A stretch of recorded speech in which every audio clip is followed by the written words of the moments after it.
Welcome to the 2022 ISA World SUP and Paddleboard Championships. I'm Bo Hodge along with Dave Beatty. We are in day number 4 of this exciting surfing and racing competition. Today, men and women SUP surfing for the next 3 days.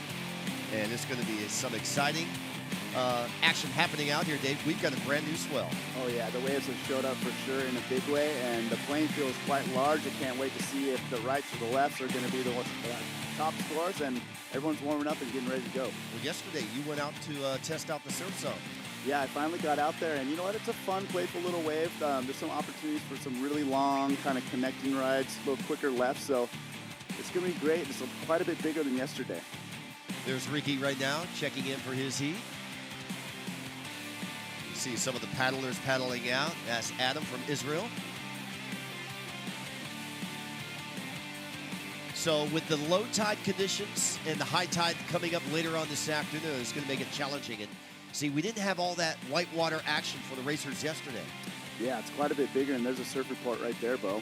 It's quite a bit bigger, twice as big. It's 3 to 4 feet. Yesterday it said 1 to 2 feet. Swells out of the northeast, 8 miles per hour of wind, so still fairly light. Low tide coming up here, and then high tide later this afternoon, about a 2-foot difference. Water temperature 80 degrees. It feels really nice out there, and right now it's 85 degrees. Expect that to get a little warmer today, huh, Bo? Yeah, we got this cloud cover, and the forecast is not for any major rainstorms down here. See the Brazilian contingency down there. There'll be always ones to look out for in the SUP surf, especially for the men and women. Yeah, probably Brazil's one of the deepest surfing teams in competition, that's for sure. Here's our schedule for the rest of the week. So we're getting about halfway through the competition. We finish our sprints. We finish our technical racing for SUP. Now we got 3 days of SUP surfing for men and women, November 1st, 2nd, and 3rd. We'll come back Friday for the long-distance race for both prone and for SUP. And then on the 5th, on Saturday, we'll have the technical prone races right back here at the competition, along with the juniors. And then on Sunday the 6th, the relay races and the awards ceremony on the main stage. So there's our first 3 competitors. They're in position and waiting for the start. We'll have Riki Horikoshi from Japan in red and white. Sebastian from Argentina. Adam from Israel will be in yellow. Yeah, and Riki, I follow him on Instagram. He's a really explosive stand-up paddle surfer, and he's a really good shortboarder. And I feel like that crossover skills really comes into play for those performance-style moves. Sebastian as well is a great surfer from Argentina. Not as familiar with Adam, but he's from Israel, which is a growing paddling country. So it's going to be fun to watch these 3 guys start the day off. And you can see them sitting down at the moment, but this is a stand-up paddle competition, and you are required to be standing the entire time.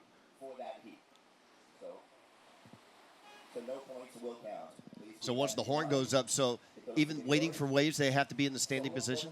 Yeah, that's one of the rules, and you know, it really comes into play when it gets choppy like this, because you know a lot of these guys are riding smaller and smaller boards, and it makes it quite harder to stand up on your board the entire time. So there's that balance of comfort of standing versus performance on the wave.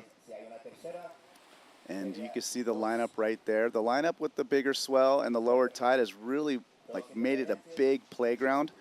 Earlier in the week, the waves were breaking down a little further down, you know, towards the judges' booth to the left, if you're looking at the screen right now. And then they're up more at the point where that top turning buoy was. So a lot of opportunity for waves.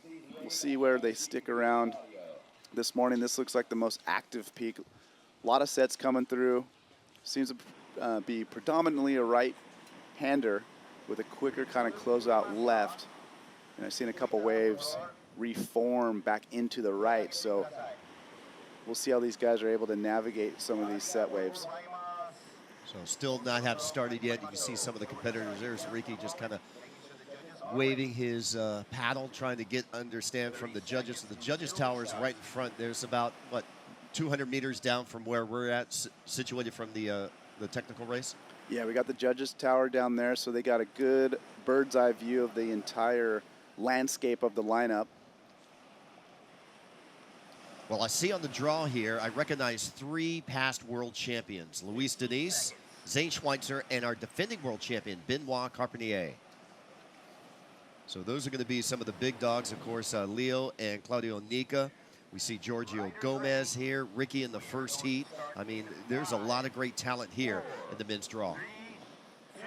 Absolutely. I'm excited to see guys like Benoit. You've been seeing him surfing quite a bit on his Instagram.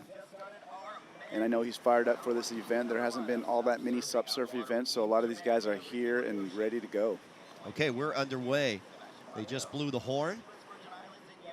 So surfers are in the standing position. Looks like Adam from Israel. He's on the inside. There's White, Sebastian. So no priority at the beginning of the heat. Priority system will be allocated. It's kind of like a musical chair as it runs around after you catch a wave. Adam pumping, pumping, pumping. He's up. All right. Nice forehand rebound off the whitewater and goes down. So now next priority be allocated to red and white on their next exchange. Typical type of SUP surfboard has really changed through the years, hasn't it, Dave? Yeah, it's so funny. When we first started out, we were riding big old longboards, and they started getting kind of shorter longboards. Then they're turning into big shortboards. Now they're turning into shorter shortboards. But it's been fun, the progression. So we see a set wave perhaps coming here. We got red, Ricky looking right. He opts to go right. He's up and riding. Ricky on that backhand from Japan. So both competitors going down so far, Bo. Yeah, so one tag there on the backhand. A 1-point score for Adam on his opening ride. Probably be similar there for Ricky. So now first priority be allocated over to Sebastian because he has yet to catch a wave. Yeah, and these surfers have been here all week. And I know a lot of them are getting a little stir crazy. The waves have been a little smaller. This is the biggest day we've had so far. And these guys just kind of knocking the cobwebs off. You can see some ripple in the water, so there's some slight trade wind action going from right to left for these surfers. Yeah, and it definitely looks like the wind has picked up a little bit more since, just a few moments ago. So we'll pay attention on that. A lot of these guys have a quiver of boards. One's, more of a stable one, I would think, and one's their other really performance one. But a lot of them will switch over to their more stable one just, so that they're able to navigate the lineup a lot easier. I remember in the early years of SUP, we all have had that experience with the Laird Hamilton 12-foot board. It was not only your racing board, but it was your surfboard in the beginning, wasn't it? Yeah, you'd do a downwind race on it. Then you'd go the next day, go surf and do some nose rides on that board. Yeah, it's kind of like a, Swiss Army knife back then for sure. And then from there, it started evolving, hasn't it? Yeah, and it does seem like people are kind of getting back up to a little bit more volume. A couple years there, you'd see guys like Mo Freitas and Zane Schweitzer, Giorgio, sinking down literally to their chest when they're standing there. And now guys just figured out, how to do those turns but still have a little bit more comfort. A lot of these paddlers, their feet are just at the water line, which is kind of ideal. Especially with these windy, choppy conditions, it's really hard to maintain standing position for 20 minutes, so endurance will play a factor. Here we go, Ricky on wave number 2. Nice bottom turn, tags to the top, look at the spray, and the judges are also looking for use of paddle in the SUP surfing wave. Yeah, you got the paddle right, so you got to use it. Otherwise, what's the difference? And the paddle does really help you. You can see how Ricky just made that second section with a couple paddle strokes to get in rather than pumping. And Ricky's got a nice style, good flow. He put together a nice wave right there. Good combination. We got yellow up. Yeah, Adam out the back. He's got a good forehand maneuver here. Slides down that last one, using the paddle to keep him on the wave. Using the paddle behind him to keep him upright, but goes down.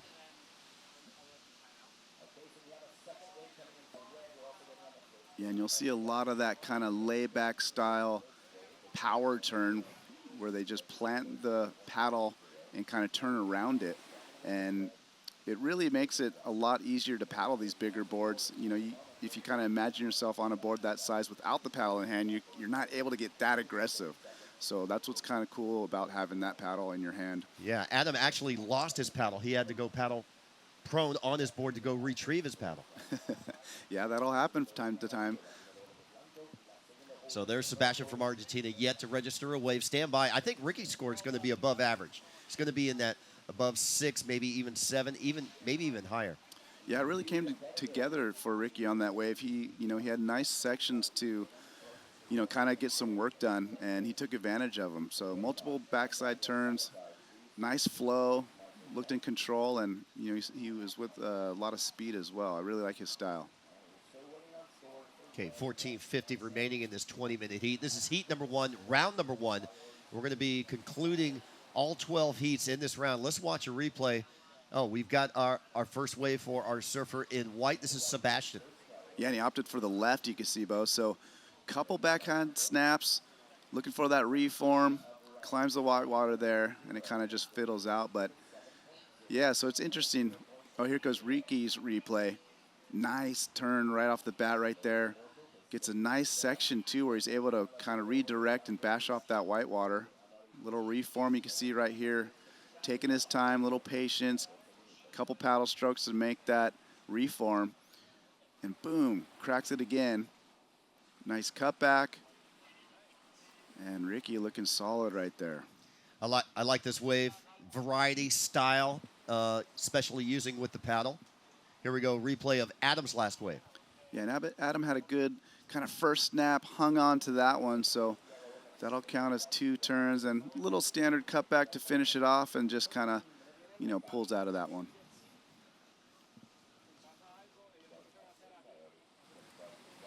Okay, standing by for scores, and there it is. Ricky, a 7.0, so we were in the ballpark right there. We knew it was above average score, and here he goes on wave number 3. Yeah, and Ricky, I love that fade back to the power source, the shoulder of the wave. Nice, smooth carve off the top to set this one up. Another one. You'll see these guys switching paddle sides. See how he does the cross bow, kind of snaps, switches his paddle back. And that's just, again, control, a little more speed. And that cross bow snap is just kind of crucial for those real vertical backhand snaps. So Ricky's found his groove. He's got 2 solid waves right now under his belt. Yeah, his wave selection has been excellent. Looking kind of for those more ones that I'm assuming they look a little bit more closed out, and it offers a couple more lips to hit. Now, the ISA SUP surfing division, quite different and unique compared to maybe some QS-type events, maybe APP events. We have a winner's round, and we have the reprecharge round. Talk about that. Yeah, the reprecharge round, at least, it kind of gives you, it's, more or less a second chance. So, with the surf, there's always a little bit of luck involved with the waves. So it's nice to know that at least you have that second chance. It's not do or die. Obviously, you always want to make it through that first round and take the break off, but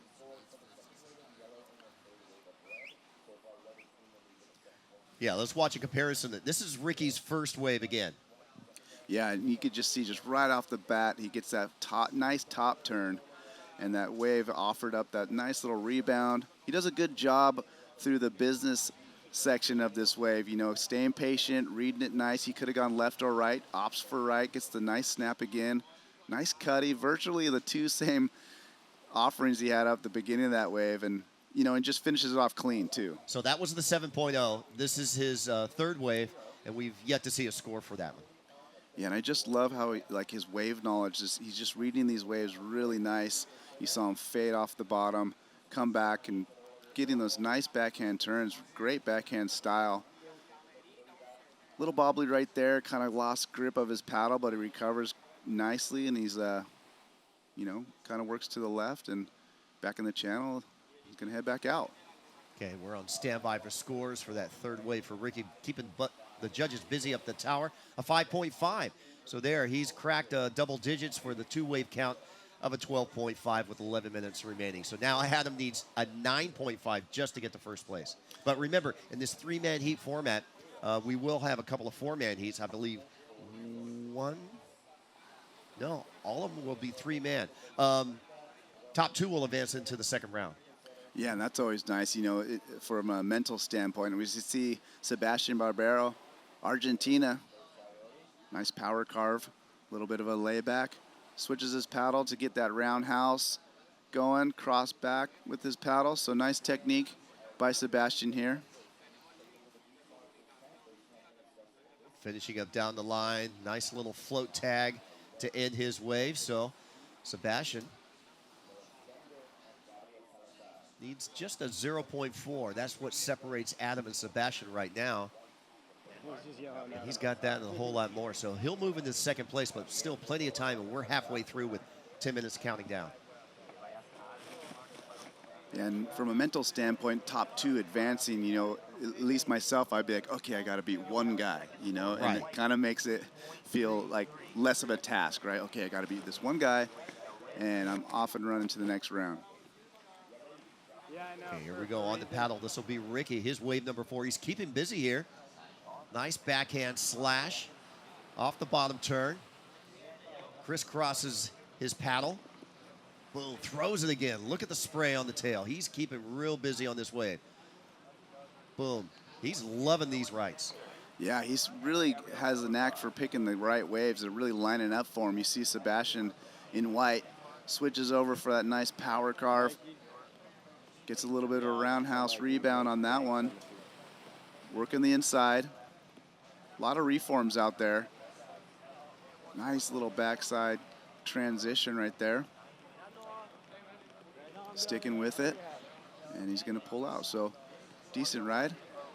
Let's take a look at Adam up and riding. He's got a 3 and a 1.0 as his top two waves, so he wants to get at least a 3.83 or better to get back into that advancing position.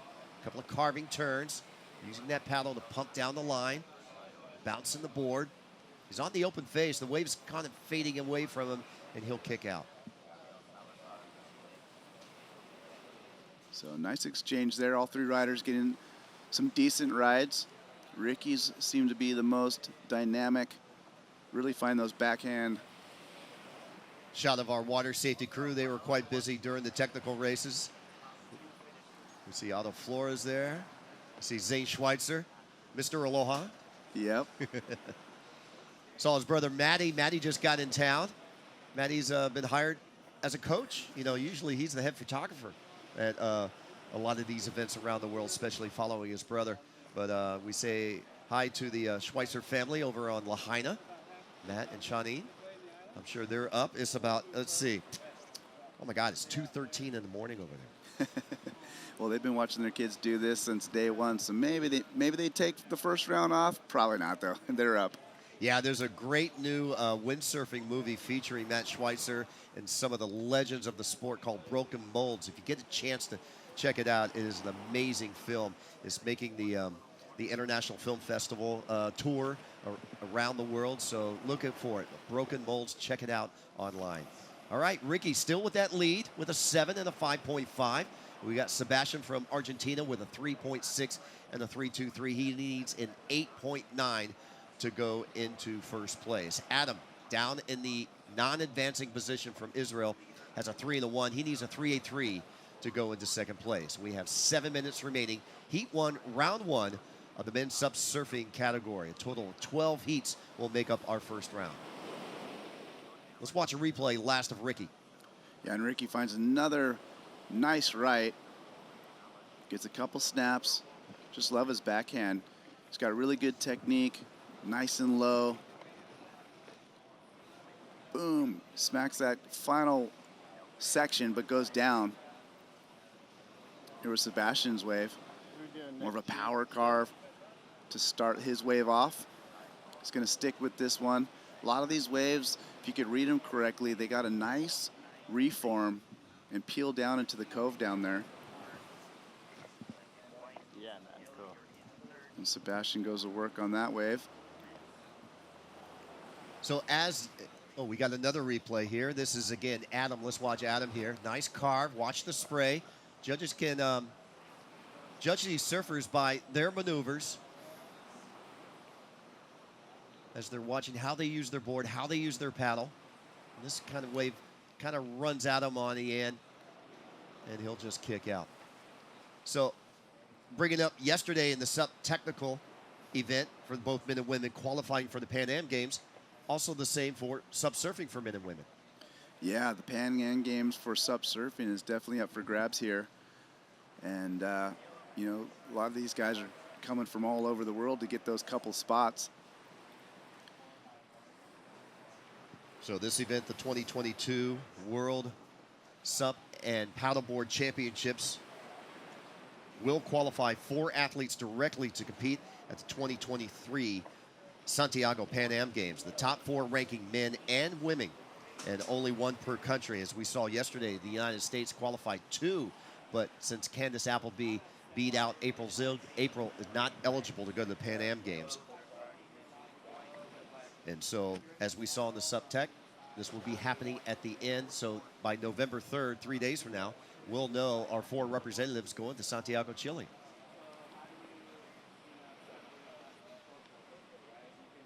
Here we go. Couple of waves on the outside. First priority is red. Ricky's looking for the outside wave, so that'll give yellow next priority. Here goes white on the turnaround. Unsuccessful. 4:25 remaining. Ricky with first priority is going to go here. Right or left? He's loving those rights. Yeah, and Ricky on to another nice wave. His wave selection has been on point this heat. This wave seems to kind of close out on him a little bit, but he gets a couple good snaps. He's staying patient. He's going to pull out. So Ricky looking confident. Yeah, Ricky's last wave score under that 5.5 at a 4.77. This one's going to be around in that same range, maybe even lower. So he will not improve his situation. He's got a lock on first. So the battle right now is for second place, and it's pretty much 1-point lead over Sebastian and Adam. And here he goes. Let's watch Sebastian up and riding. Yeah, Sebastian doing a good work getting into this inside one. Looks like he's got a little bit of a wall, but it's just going to fade out on him. So Adam or Sebastian just staying busy. Maybe even a little bit of, you know, blocking in a way. Making sure Adam's got to work for his score. There's the 2016 world champion. Won it in Fiji, won it in classic form in the dying seconds of heat, getting barreled. And look how small Zane Schweitzer's starboard is. Yeah, Zane, you know, he's one of the pioneers in this sport, especially with the, you know, the performance SUP surfing. One of the guys that really pushed design in the early years, and you know, that's his new design. And I was talking to him about it. It's kind of more of a little bit of a throwback. It's wider and shorter, as we see Sebastian with a late drop, and just gets caught behind the peak there. Adam from Israel, bottom turns into this one. Nice little laid back there. Here he goes. He's got some style. And that's not going to do it for him. So 2:30 counting down heat 1, round 1. Ricky on the outside sitting down with priority. Shouldn't say he's sitting down, but he's sitting on priority. Yeah. Now, the judges will allow, you know, momentarily a little bit of paddle and then back up on the board, correct? Yeah, you're able to paddle, prone paddle, and just get out, you know, get out of harm's way, get out of the impact zone, and you know, just kind of like regroup. Good drone shot of our last 2 competitors here, giving you a different angle. And the judges tower, up at the judges tower, they have their own dedicated cameraman, so they can replay each and every wave and analyze it from different directions. That's awesome. And the camera crew and the setup here down at the ISAs has been top notch. The drone shots have just been incredible. Okay, under 2 minutes to go, 1.5 minutes to be exact. Ricky comfortably in this lead. Sebastian now in second place. So he's moved up. Adam now needing a score to move up. Needs a 6.84. No, that's for blue. We're looking at yellow. He needs a 3.83. And here we go. Sebastian currently in second with 1:15 remaining in this heat. Switching up the paddle. Good carving turns. He's on a wider board. You can tell Ricky with a shorter board, more maneuvers. There's the good spray with the kick at the tail. And kicking out with 1 minute to go. Yeah, and that was a smaller inside wave, but it actually worked out quite well for Sebastian. He had good variety on that wave, switching his paddle, and had a clean open face. So he was able to get 3 decent maneuvers on that one. So we'll see if his score line gets a little higher. We see Adam's chasing a score too. He needs a 3.83 going down the line. Hits that first lip and just gets faded out the back. So that's not going to do it with 30 seconds left. Yeah, it looks like Adam's going to be delegated to the repecharge round. That'll get underway coming up tomorrow. Sometimes the repo rounds are 15-minute heats here in the ISA. Yeah, we'll have to wait and see how those go. And a lot of times the repo heats are some of the most competitive ones as well. So 15 seconds remaining. One last look here for Adam. Can he catch this wave before the horn? He's going to give it a try. Needs to get down the face. You can hear the horn going. He's up and riding. Bouncing around. Needs to start doing some maneuvers here for the judges. Here he goes. Bottom turns. Tags it off the top on the closeout section. Is there anything on the inside he needs? Yeah, he's going to need a little bit more than that. Well, there you go. Heat 1, round 1 of the men's SUP surfing now in the books. And Ricky dominating in this heat. So we'll take a short commercial break. When we come back, we'll bring on Shannon, and then we'll start heat number 2 with the world champion from 2016 as Zane Schweitzer. Stand by. You're watching the ISA World SUP and Paddleboard Championships from San Juan, Puerto Rico.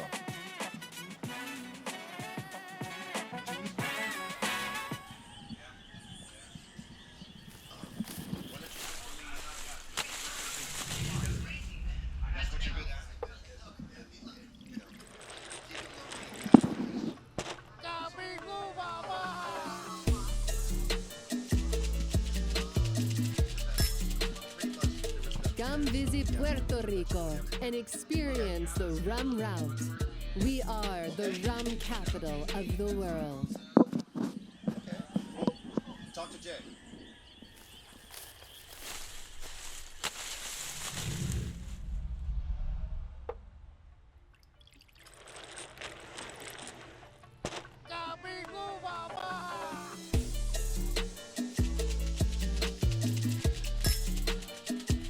Come visit Puerto Rico and experience the rum route. We are the rum capital of the world.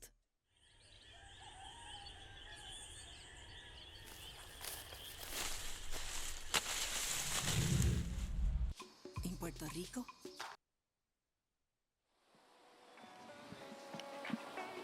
And welcome back to the action for the ISA World SUP and Paddleboard Championships, and we're into our second heat of the day. Yeah, let's introduce our surfers. You see on screen there from Chile, that's Gabriel Salazar.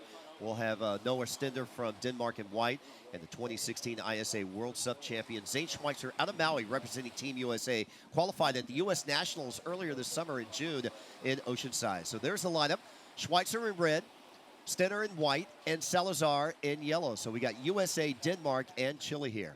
And we got plenty of swell that's arrived overnight. Really excited to see that. When everyone showed up this morning, you could feel the energy on the beach buzzing. You could see some of those sets rolling through and actually closing out across the entire reef from Fiji Island all the way across to where those buoys were out there yesterday for the races. So perfect call from the contest directors to hold off surfing until today as we take a look at some replays. Yeah, let's watch the forehand maneuvers here of Zane Schweitzer, gaining a lot of power, speed, and flow here down the line. Cranks out a beautiful rooster tail there. Keeping busy. Boom. Bangs to the lip. One more time. Almost fins free there. Let's give it to him. And the judges are going to love that. And Solid opening wave. And next from Noah. yeah, let's watch Noah. Also another goofy footer here. Switching up the paddle. Judges want to see use of the paddle here in SUP surfing. Nice tag there. Good wide board. That board really looks good under his feet. Yeah, so solid exchange between the two. Better of the waves likely going to Zane Schweitzer as we've got scores in, and he opens up on an 8.17. Yeah, well earned. You know, Zane did everything there. He was in front. He had speed. He had power. He had flow. He had exchange of the paddle. And, you know, that's what we expect from him. Yeah, great wave selection as well. Nice and sizey. They'll wait it out patiently for that next set to roll through. An opener of Noah Stender puts a score on the board as a 3.5 So he's got some building to do to get into that excellent range that we just saw from Zane, but he's got that first wave underway. And now waiting for Gabriel Salazar from Chile to get his opener. Yeah, Zane 29 from Lahaina, Maui. Of course, Dave Bainey was talking about his board. He's 6'9", 6'6", don't know quite what he's bringing. I remember in Sayulita, Mexico, when he was competing for Team Hawaii, his board was so small, so lightweight. When he was standing in the surf zone right there, he was actually underwater. You just saw him waist up. And then within a matter of 2-3 paddles, the board popped out of the water. But that's a lot of work on your core system. And if you see Zane, he looks like a bodybuilder. He is so fine-tuned. Yeah, let's watch Zane from the drone here. See the angle of the way. There's Fiji Rock Island. You just see him just carving these 8 turns. Watch. Out in the back, look at the spray and the power off the rail. And that's why the judges gave him that excellent score. Keep him busy, didn't stall at all. They're fins free right at the end, popping those fins out. Here's a different angle from the beach side. Boom, tags it. Now he's gonna cut back in, hit the white water, and here's the big power turn. Wrap. I mean, look at the amount of water that he can generate off his fins. Zane sometimes switches it up 4 fins, and then boom, a little air there. He'll go 360 on you. Yeah, he gets that nice little pocket section to finish off with. Now, breaking it down, Bo, for our audience that's maybe less aware of stand-up paddle surfing specifically in the judging criteria, we know that the criteria is the same as standard shortboard surfing, where speed, power flow, dynamic turns, and critical pockets, all of that comes into play. But when it comes to the engagement and the use of the paddle, would it be possible for Zane to have gotten an excellent score if he had not used the paddle in every one of those maneuvers? Yeah, and what the judges are really looking for is using the paddle and switching it up. You know, on the forehand side, on the backhand side, you know, using it to balance. And if he just drags his paddle back, the judges are not going to appreciate that. Since this is stand-up surfing, they want to see you use the paddle, because otherwise, you know, might as well just lie down and be regular prone surfer. That's right. So really impressive use of the paddle, as well as, his knowledge of the wave and his equipment under his feet. We've got a little set starting to roll through here. We've got our surfers getting into position. Surfer in red in the lead, sitting with first priority, white in second priority. And our surfer in yellow sitting in third priority. Yellow, Gabriel, was actually late to the heat, so we saw him paddling out there. As our first 2 surfers were already getting into that opening exchange. So he's kind of probably feeling a little bit flustered. He's now been out at backline for a few minutes, so he's able to settle in, and he'll find his positioning in the lineup. Interesting little nugget about Zane Schweitzer. He's a world champion in 3 different disciplines. One at the ISA in 2016 here in SUP surfing. But down in New Zealand, he competed in the Ultimate Waterman, where athletes from around the world came to surf, stand up, windsurf, kite surf, big wave surfing, underwater testing, and he's a 2-time world champion at that. Also, a big wave windsurfing world title, charging jaws, at 50, 60 feet on his windsurf board. Looking a little different than it would out there today. Zane, any craft, anything that floats, he can ride it. Give him a table, he'll go out there and ride it. I mean, he is so talented. Of course, he's on the foil. He's on the wing foil. He's windsurf foiling. He's just doing everything that you can imagine. He's like all the guys on Maui, like Kai Lenny. Those guys grew up together. They're pretty much brothers, him, Kai, Connor, Zane, and all of them just feed off each other. And congratulations to Kai Lenny, just making the finals at the Aloha Classic, coming in 3rd place. And we'll see another competitor for Team USA who competed in the Aloha Classic over at Ho'okipa. That's Bant Rodinger. He'll be coming up later in the round representing Team USA. And we've got a paddle now from Gabriel Salazar getting underway for his opening ride. Cuts back into the section for that first turn. Nice snap on his backhand for the second. Using the paddle in every maneuver so far, switching it up in his hands as well as he goes in for that closing maneuver. Yeah, it's going to be a good solid score for Gabriel. He's on the board. Him and Noah are competing. They know, Zane's out of their league, so the battle is for 2nd place. And Zane now up and running on his backhand. Different attack to his forehand on that first ride. Nice switch up of the paddle between his hands. And gets a couple maneuvers done so far. Nice snap back into the section. And just setting it up to kind of keep that nice smooth line drawn throughout this wave. And he'll kick out clean. Yeah, good solid ride on his backside there for Zane, so he'll back up his 8-1-7. 12 minutes on the clock. Taking a look now at Noah getting the last wave of the set, opting to go again on his forehand. Nice drive back in that finishing turn. Throws a bit of spray off that outside rail, and he may be the first one out to the back because he kicked out a little bit earlier on that wave, as we see Zane paddling back out and waiting for scores to come through for all three surfers. Yeah, good shots from our ASP crew, Action Sports Production, giving us these drone shots and just a beautiful reef. Zane's got to feel like at home. You know, watching Puerto Rico here reminds me of our home in Hawaii. He's got these reef breaks. You know, you got your shallow, you got your deep areas, you got your channel. I mean, it's you know, the Hawaiians here are just feeling like, you know, it's a home break. And it's been great to see with that swell come through. I wasn't expecting waves to be breaking out as deep as they are, but now noting how shallow that reef is, as we're really getting to see things light up as we see last of Gabriel. Yeah, Gabriel, good attack here. Here he goes off the bottom. Good spray. Judges want to see more power out of those turns. Here he goes. Bam. Good rotation right there on the board. And for Zane, man, what can you say about this? Classic text work. Look at the spray compared to Gabriel. No question that Zane has more power, more style, more finesse. Again, keep him busy. Not even stalling once. Working this wave for every ounce of energy. So we've got scores coming through. Let's take one more look here at last of Zane. Waiting for scores to come through from the judges. And how difficult is it to be able to use that switch style of the paddle in your hands? Oh, I can't even do that. And I go SUP surfing regularly. It's harder than it looks. You think, oh, I can switch the switches. But that paddle is almost as tall as you are. So imagine, you know, surfing was this thing that's going to, you know, you bang your shins, you hit your calf, you hit your foot.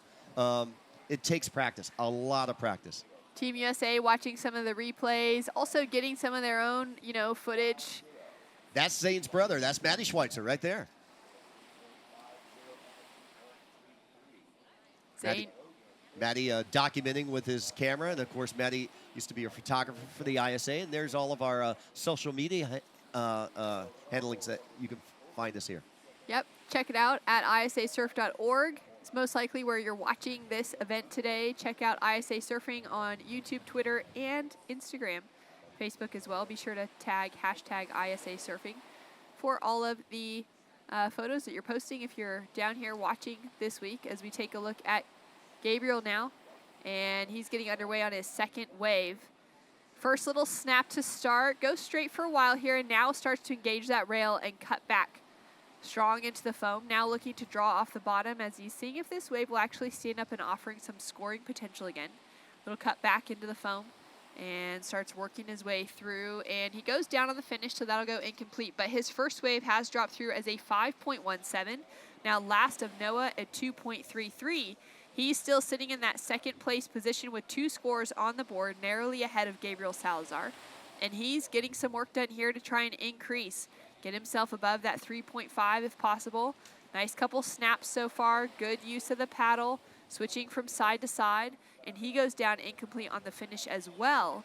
He is in a combination situation to take the lead away from Zane Schweitzer, but he's really looking to try and increase that second place position over Gabriel, as we see Leo Nika getting ready for the next heat. Yeah, Leo was in that final yesterday in the men's SUP technical. Here we go, Zane Schweitzer up and riding. All right, flying, good looking set, hits the lip and goes down to the outside. That's rare. You're rarely going to see Zane wipe out, but he was going for it. He had the ramp of the speed, and he was probably frothing at that wave, but that wave was closing out on him. Now scores through for last of Gabriel Salazar in yellow is a 4.0. That takes him into second over Noah Stender. Noah's last wave just a 2.67, so that's not enough to regain the advancing position. And here we see the mistake from Zane. Yeah, just a little hiccup, just digging in the rail and going down, but that'll be a throwaway wave. He's got an 8.17, and his backup wave that we saw, that was a 6.5. So he's solidly in the lead. Gabriel, needs a 9.5, a near excellent ride to catch first. So kind of like Ricky in the first heat, where he dominated, and the battle's been for second. Yeah, what a solid heat we've got so far for Zane Schweitzer. Great way to come out swinging it as well, you know, to be early in the morning, for a lot of these surfers to be in those first few heats of any contest, no matter where you're at. It's always a little bit, there's that anxiety, that little bit of anticipation, getting ready to go, maybe had a free surf, maybe skipped the free surf in the morning because you're surfing in one of those first couple heats. So conserving that energy and just watching things from the shoreline, but really getting to know this break well and looking comfortable as he checks the watch there to see what his, what the time is on the clock with 6 minutes, 42 seconds. You know, Zane Schweitzer, not only a world champion at the ISA level, but been competing at the APP level since 2012. His best year was runner-up to the title in 2015. He also had a third place in 2018. And he's also been a SUP paddler, you know, technical paddler in distance. And he was a top 10 from the early years from 2012 to 2015. So he's been, you know, mixing it up, you know, of course, in those early years with Connor Baxter and Kai Lenny. Kai Lenny, a 5-time APP world champion, and competed for Team Hawaii back in 2016 at the ISAs down in Fiji. And for Noah Stender from Denmark, they've hosted these ISA World SUP and Paddleboard Championships in the past, and what a beautiful part of the world to be a surfer at. Down to 5 minutes, 45 seconds on the clock, so getting down to that gritty end, and the pressure now building for our surfer from Denmark, Noah. Hits that first section, now drives hard off the bottom. Nice snap and gets that full redirection for Noah. Gets a second carve back into the section, and he's out into the flats now, but working his way through, looking for something dynamic to finish off with here as he can find that critical section before it goes too deep again, and this wave begins to taper off for him. But wow, he is really making the most of this wave. This will be his best score, no doubt, to come through. He's sitting on a 3.5 as his high mark so far. He got a lot of work done. He found multiple turns, and that wave just continued to give when I think he wouldn't have even maybe been expecting it to continue to open up for him. Yeah, Noah probably from Kiltmuller, better known as Cold Hawaii. And here we go. Let's watch a wave last of Noah Stender. Couple of carving turns. There he goes, back out on the open face, switching up the paddle, down the line, gaining some speed here. He's got good rhythm here, but compared to Zane Schweitzer, where Zane's more busy, faster maneuvers, Noah a little bit slower here, smaller wave on the inside, but racking up some points. So scores to come through for Noah. Judges taking their time with it as he's on the paddle back out.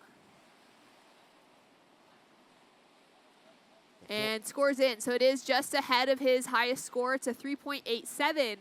Does decrease his requirement just slightly, but he's still chasing what will be his biggest score of a 5.30. Yeah, so he's got to break out of that below average range. He needs an average score above 5, and a 5.3, as you said. Gabriel can improve on that. If he gets a 4 or higher, he's really going to put the screws on Noah. 3.5 minutes remaining. These 20-minute heats go by so quickly. It's so important to capitalize in that first exchange. Whatever set rolls through, if you can get yourself a good score on the board, and that's exactly what we have been seeing from both Zane and from Gabriel. Zane, of course, getting an excellent score for his first one. But that first wave, that first decision to paddle in and take one from Gabriel, dropping in a 5.17, has made all the difference to him sitting in that advancing position over Noah Stender. Yeah, you're so right about that. Zane's out there comfortably, sitting with priority, sitting with the lead. He's only going to take the best wave possible coming to him. Gabriel comfortably in that second spot, almost near double digits with a 5.17 and a 4. Yeah, he's real close to it, a 9.17 heat total. That's solid for first heat of the event. And he might have a little look at this one. He's going to decide not to go. Wave selection being super crucial today. And can notice the amount of speed that these surfers are able to pick up with due to the use of that paddle in the water. And on the face of that wave, being able to maybe make some sections that would be a little bit more difficult sometimes to make without it. As we're down to 2.5 minutes to go. We've got a big day of surfing ahead of us. We're running through men's round 1. We're going to run into women's round 1 after that, and then finish out with men's main round 2 after this. So no rubber charge heats today. No rubber charge heats today. And sometimes the ISA will run rubber charge heats at 15 minutes. So kind of like your amateur surfing competition where they run 15 minutes. So quite busy. Very busy, all or nothing, paddling out into those ones. And yeah, they're definitely a challenge, but it's fun to watch the surfers have that little bit of extra pressure on them and to know, you know, they've got that one shot. I mean, for this, at least we know that Noah's not being sent home today, that he does have another opportunity to surf tomorrow if he's not able to get himself that 5.30. Yeah, I love that about the ISA. You know, you come from somewhere from around the world, maybe halfway around the world, and if you just had one heat, you're one and done. But here in SUP surfing, it gives you a second chance. And they've done some research on all their formats with that reprecharge round. A majority of the gold medal winners have come through the reprecharge round. That's incredible. I love that stat, and it's totally believable. I mean, you get on that rhythm. There is that energy and that exhaustion that comes through with having to surf so many more heats maybe than the main round surfers that stay in the top. But that little extra bite of wanting to come back, getting a bit frustrated that they got knocked out early, and the extra time of getting to know that break specifically, or sometimes when we are surfing in two different venues, we don't need to do that for this week's event, which is nice. But oftentimes for ISA World Surfing Games or juniors, we're surfing two podiums, and they're going back and forth between different waves throughout every heat. And so the more time that they're in the water, the better and the more familiar they are with those specific conditions. Yeah, sometimes you'll see an athlete, he'll have to surf, 4, maybe even 5 times a day in the reprecharge rounds to regain his status moving up. So just coming down around 30 seconds. Down to 30 seconds on the clock. And maybe a little bit of a line starting to roll through here as we can see Noah starting to paddle in position. Now the bummer for Noah is that he's in third priority. So surfer in red sitting with first priority, surfer in yellow in second priority, and our surfer in white with third priority, which means he has last pick of the lineup, and it's going to be pretty difficult for him to get himself into the right wave if anything comes through in the next few seconds. And we've got a paddle here. Zane's going to use his priority on this one. He's going to opt to go on his forehand. Nice snap back to start. Engages that rail, throws heaps of spray on that second turn, bounces back into the foam, and now continuing that projection forward. Goes in for a big finish, throws the fins around, and goes progressive, which, hey, why not? At this stage, he's taking the win, and he's getting to feel things out.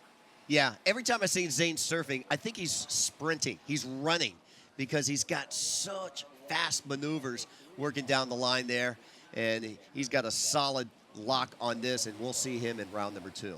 Well, impressive surfing, and it is the Hawaiian, Zane Schweitzer, that takes away the win. In second is Gabriel Salazar of Chile and Noah Stender from Denmark in third. And we're going to go to a quick break, and we'll be right back with more action right after this. Put it up and under like normal. Oh, yeah.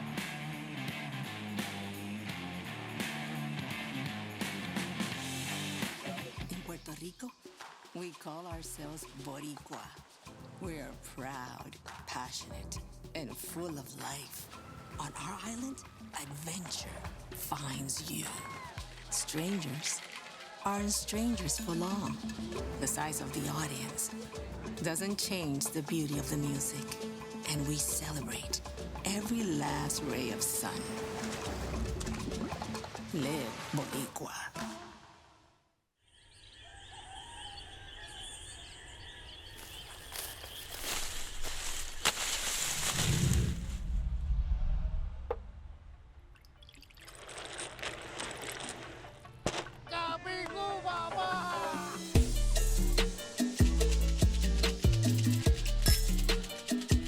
Come visit Puerto Rico and experience the rum route. We are the rum capital of the world. Back to the action here for the ISA World SUP and Paddleboard Championships. Shannon Hughes in the booth alongside Dave Vaney.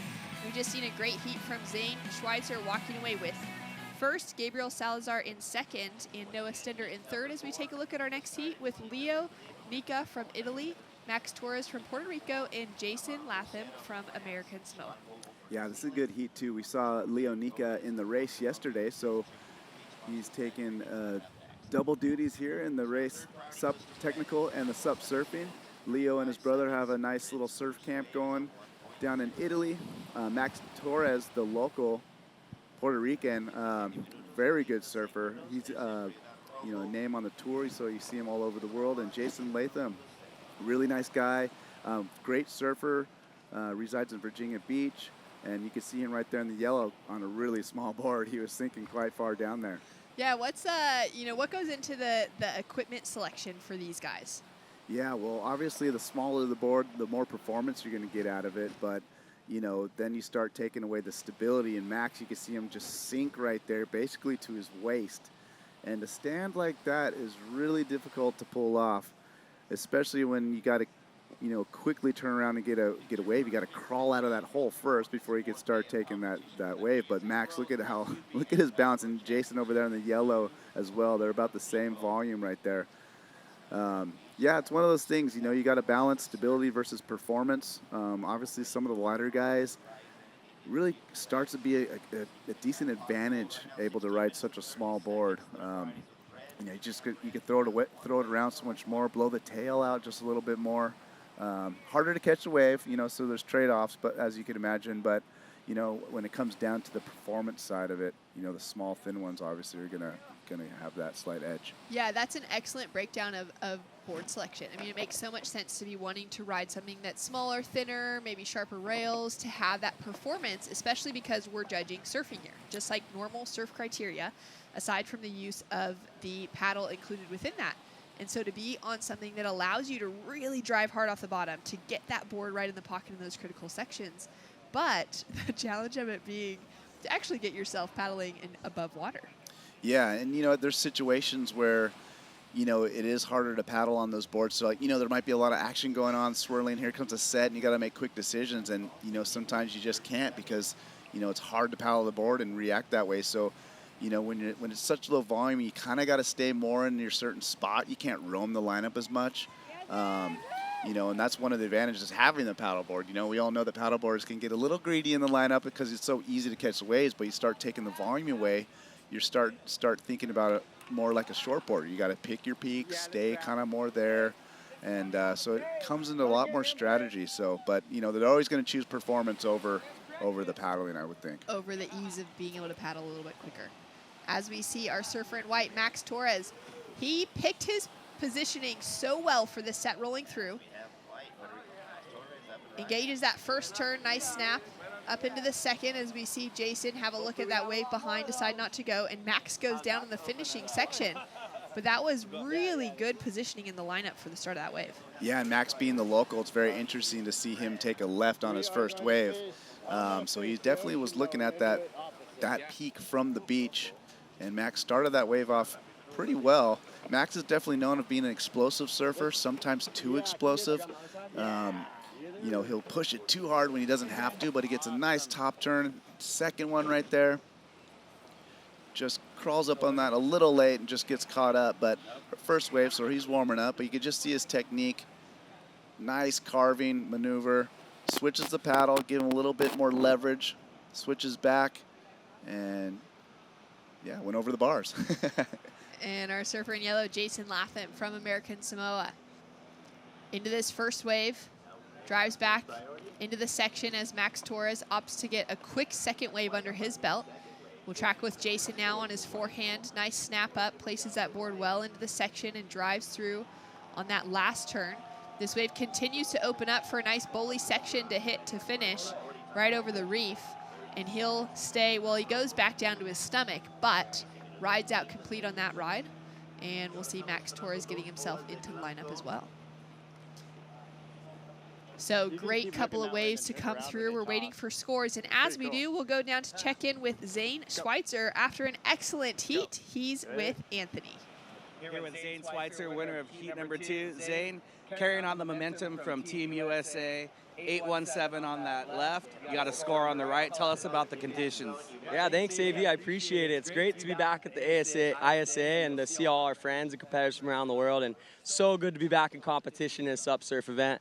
I've had an awesome summer of training and super stoked to be entering winter with this event. The waves are awesome out here. So stoked to see it picked up. We've had a lot of hours training out here the last few days, but not much surf. So I'm so stoked to see this place turn on. And want to say a big mahalo to all of our friends and family back home watching, and the ISA for hosting this amazing event. Thank you guys, appreciate it, looking forward to continue on. And big mahalo to Starboard for providing me with the support to follow my dreams. Awesome. Zane Schweitzer, good luck in the next round, and back to you guys in the booth. Thanks so much. Great to hear from Zane. Great energy, throwing the mahalo back home as well, and put together an incredible heat. Yeah, Zane's definitely one to watch. You know, I would consider him one of the favorites here. Very savvy competitor. He's a veteran, and he's very known for his explosive style surfing, which, you know, if the waves are a little softer, that a little bit of extra flair always seems to serve him well. So scores in from the first exchange. We've got a 5.1 and a 4.17 on the board for first two waves of Max Torres. And let's take a look now at his second. Yeah, that was that replay where he got that right, where Jason went left. Does a nice job, nice little snap, works his way back. Lines up for him on the inside. You see a little bit of tail release right there. Nice spray, big cutback. And Max. And Jason Latham, I really like Jason. He's a really nice, cruisy guy on land, and you could definitely see it comes out in his surfing. He's really smooth, really good style. And that's like a really sick little cutback he did right there. And this left really worked out for him. You know, that we've started to see these lefts open up and get a little longer. And Jason took care of that one. Yeah, that was a little sick layback in the middle section. So we're still waiting for that wave to come through for Jason in yellow. We do have a 1-point ride on the board for Leo Nika, which does set that priority rotation in full swing. Surfer in red sitting with first priority. And taking that inside position just under Surfer in yellow, who's sitting with second priority, and white has just gained third priority. And this little set rolling through here, we got a strong paddle from Leo Nika. Seems like he's going to be just on the outside of it, but will he be able to get in? He's giving it such a strong paddle. And here we go, up and riding. On his forehand, hits that first section, and now he's going to redirect on the left. Nice engagement of the rail for that second turn. Great use of the paddle as well, and he'll go a little foam climb to finish. Yeah, and Leo, I was questioning his giving up his priority for that wave at first, but it turned out really nice. You know, he ended up going right, and I was like, oh, no, it's going to close out, but he got that good lip bash. He knew it was going to redirect to the left, and he got 3 solid turns out of that one, so Leo taking advantage of his priority. Yeah, I did not expect him to actually get into that. It looked like he was so far off of the peak, but it's just incredible to see what these guys are able to catch. And Jason has a look at that one. I've got to assume that we'll see priority shift, and there we do. So Surfer in white now with first priority. Yellow has lost priority on that last attempted paddle. Yeah, so a little bit of a mistake right there on Jason's part. And here we go, front view of Leo. So he goes right, bashes the lip, notices the left is forming up, and does a good work at just transitioning on his backside. Nice, powerful turn. Gets a second one in that closeout, able to hang on. And Leo, his legs have got to be fried.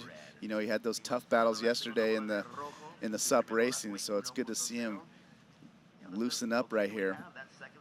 Yeah, it would feel so good to catch a few waves after just paddling so hard yesterday. Absolutely, and you know, the conditions were tough yesterday, and you know, it's always nice to get back on the surfboard.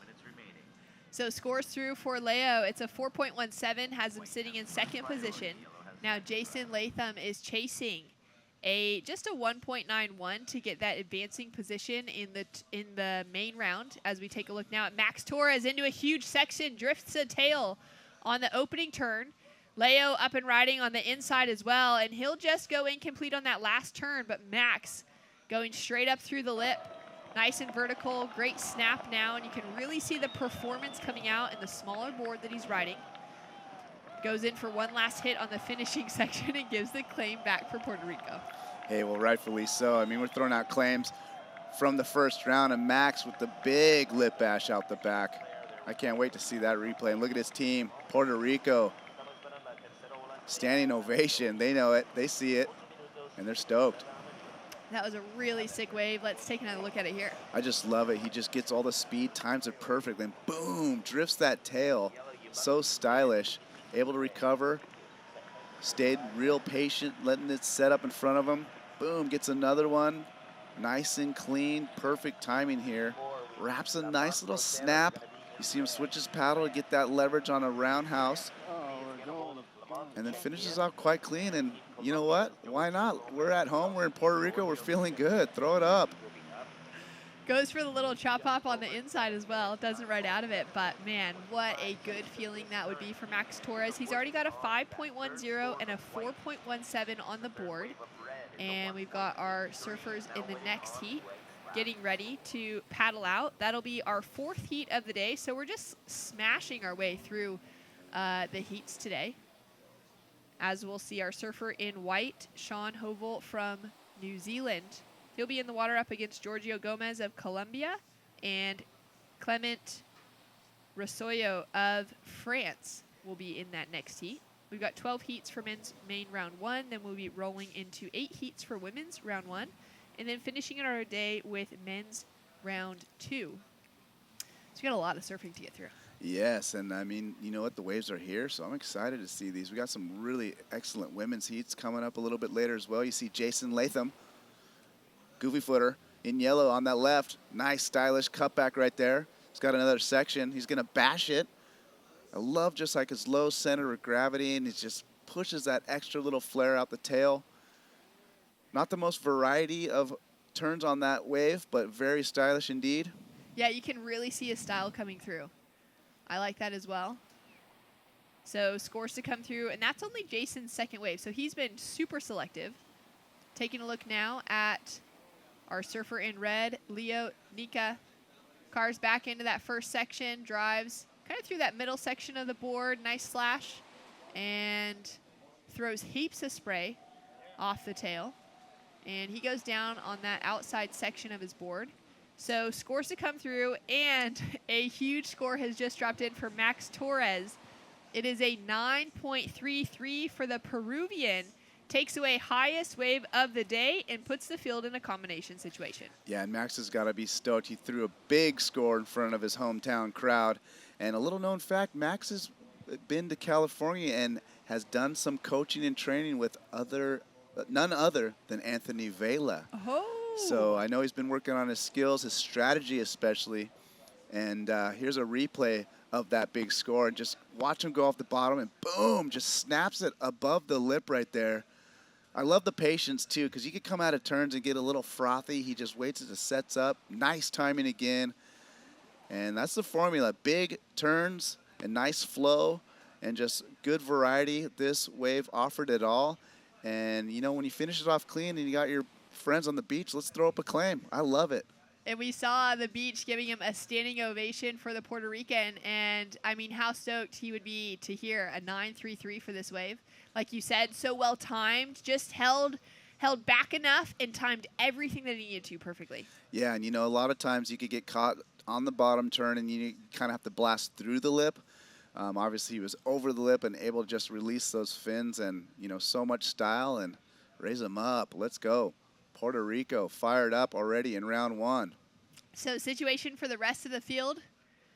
Scores still to come through for this one of Jason Latham. We saw some great style. Yeah, and Jason, I love it. Like, nice little slash recovery, and he just pushes a little bit out, a little bit of flare at the end of that, and that's what you're able to do with that paddle. You just lean on it. You're not going to fall in, and you're able to just press your feet away from you, and you can get those fins flying.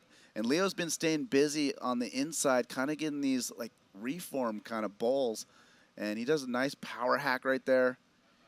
Gets another one, and you'll see him shift up on his board real quick. See that little move to stay with the wave. Roundhouse. And I think he saw his GoPro that he lost yesterday. He went to go find it right there at the Went end. for a dive for it. Yeah, great positioning. Like you said, you know, the way that he's kind of shifting that body positioning over towards the front of the board and then back again over the tail. So we do have all scores in a full situation. Max Torres in the lead with 3 minutes, 14 seconds on the clock.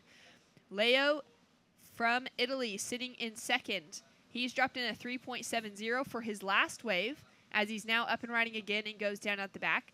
Now Jason Latham dropped in a 4.33 for his previous wave, which does come through as his high score, but he's now chasing a 3.54 to go from third into second. And we've got a broken leash for Leo Nika. Yeah, and what a bummer there for Leo. We got a ghost ride. The board's taking that wave all the way in. And With just about 2.5 minutes left, you can see Leo's way out the back. He's going to have to rely on Jason not getting a score because I don't think he's going to have enough time to get his board and go back out, so that's unfortunate. So we're going to leave it up to Mother Nature for Leonard Nika's fate. Wow, that is such a bummer. And to have to swim with the paddle in hand. Yeah, it's tough. And look, here goes the whitewater's going to snag it again, these boards. That one's going all the way to the sand. Hopefully it doesn't hit those rocks. I'm sure there will be some crew down on the beach to hopefully grab it. But like you said, with only 2 minutes to go, it's pretty good body surfing right there, trying to get himself into a little position to catch that wave. But it's going to be unlikely that he'll actually make it out to backline again if he gets to his board in time. So for Jason Latham, he's only chasing that 3.54 to get the advancing position, and he's got the opportunity now on his forehand with 1:45 seconds to go. Nice switch of the blade in his hand and cut back to start. Drives it straight up into the lip for his second turn. So a 2-turn combo chasing the 3.54. Yeah, and that's going to be close. The wave was a little smaller, right? But he did a good job manufacturing some good turns out of that. Nice clean cutty at first. And then he switched it up with a little bit of variety. So I liked how he definitely did everything he could with the opportunity there. You can see him right here, switches the paddle. We haven't seen him do this nice slash yet in this heat. Puts it back and kind of bashes through the lip. Did a really good job hanging on, and he just drops back in. So I like the variety. Good execution for what that wave was. A little smaller, but he had a nice speed and doesn't need a huge score, so it's going to be right there.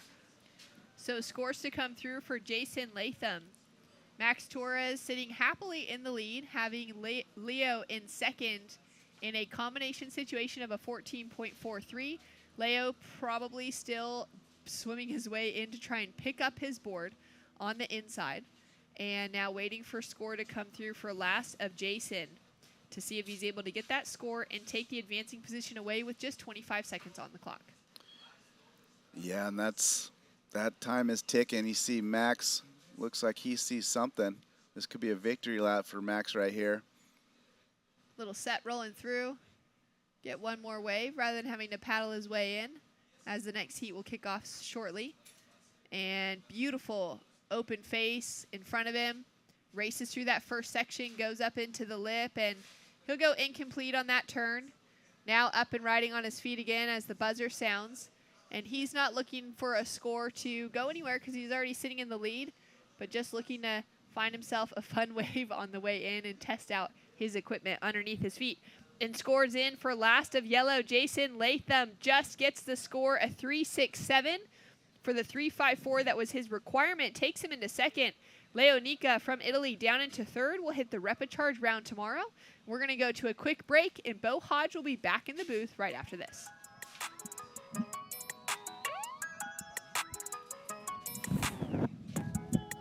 Puerto Rico, we call ourselves Boricua. Rip that one. A unique name, honoring the vibrant spirit of our people.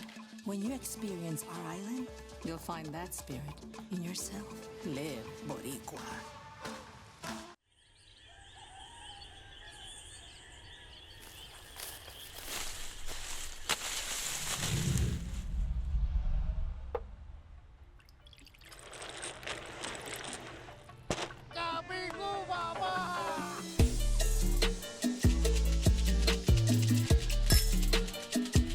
Come visit Puerto Rico and experience the rum route.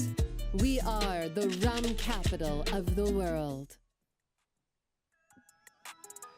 Welcome back to the 2022 ISA World SUP and Paddleboard Championships live from San Juan, Puerto Rico. I'm Bo Hodge along with Dave Beatty, and we are in our first round of the main event, and we are in heat number 4, and I believe we got some pretty good contestants here. We got Clement, Sean, and Giorgio, and you know Giorgio a lot. Yeah, and I'm excited to watch this heat because we all know Giorgio. You know, he is one of the best stand-up paddlers, surfers in the world. Kind of took a little break, concentrating on shortboarding, jiu-jitsu training, and to get him down here in Puerto Rico and competing, it's really exciting. Yeah, I've seen Giorgio even on the QS Tour competing. Yeah, he's been ripping for sure, and we got up and riding in white. That's New Zealand, Sean Hovell. Good couple of carving turns to open up his campaign here. Getting some spray. Working down the line. Here he goes. Nice long wall building up. These rights are really holding up. Finishing up his wave on the inside. Yeah, Sean doing a really good job. That was one of the longer rides we've seen all morning. Got open face. We see Giorgio taking a look on this. Looks like he's looking left. Takes a check on the backside, but snaps. I love Giorgio's style. He's known for releasing that tail, and boom. Nice snap. Almost able to retrieve that, but Gio. Almost didn't recognize him. He's cut his hair. Yeah, you know what's crazy? So I make Giorgio's boards, and the last time I made him a board, he was 20 pounds lighter. So we really had to kind of think about it and see how we could adjust it so it's not too different for him. But he used to be 175, and now he's doing a lot of training. He's 195, 200 pounds. Well, there's your lineup. Another three-man heat. All three-man heats in this first round. Top two go to the second round. Clement from France, Sean Hovell from New Zealand in white, and Giorgio Gomez from Colombia. He'll be in the yellow jersey. Here we go. Let's watch Clement on his opening wave. Goofy footer, nice carving turn on the open face. Gaining some momentum, bang. Nice little turn, could not connect off that second turn. So he'll be going back out for some bigger and better waves. So I didn't realize when I was in the booth here, working with you and Shannon, that they're actually surfing just off Fiji Rock, where the technical race was on that first buoy. Yeah, definitely. You see the replay, Clement. That first cutback, really smooth, lots of power. I love how he held on it just a little bit longer, sinking that rail. Fortunately, he went down on a second turn. But, yeah, Bo, the lineup is huge today. I mean, they have the option to surf down to the left, down to the right. There's peaks everywhere.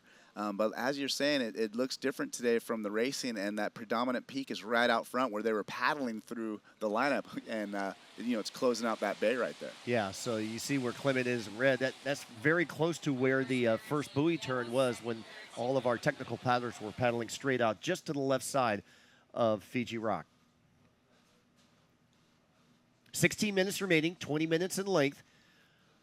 I was talking with the beach marshal. There's a maximum wave count of 25. Wow. Is that going to be reached today in 20 minutes? You got to catch waves.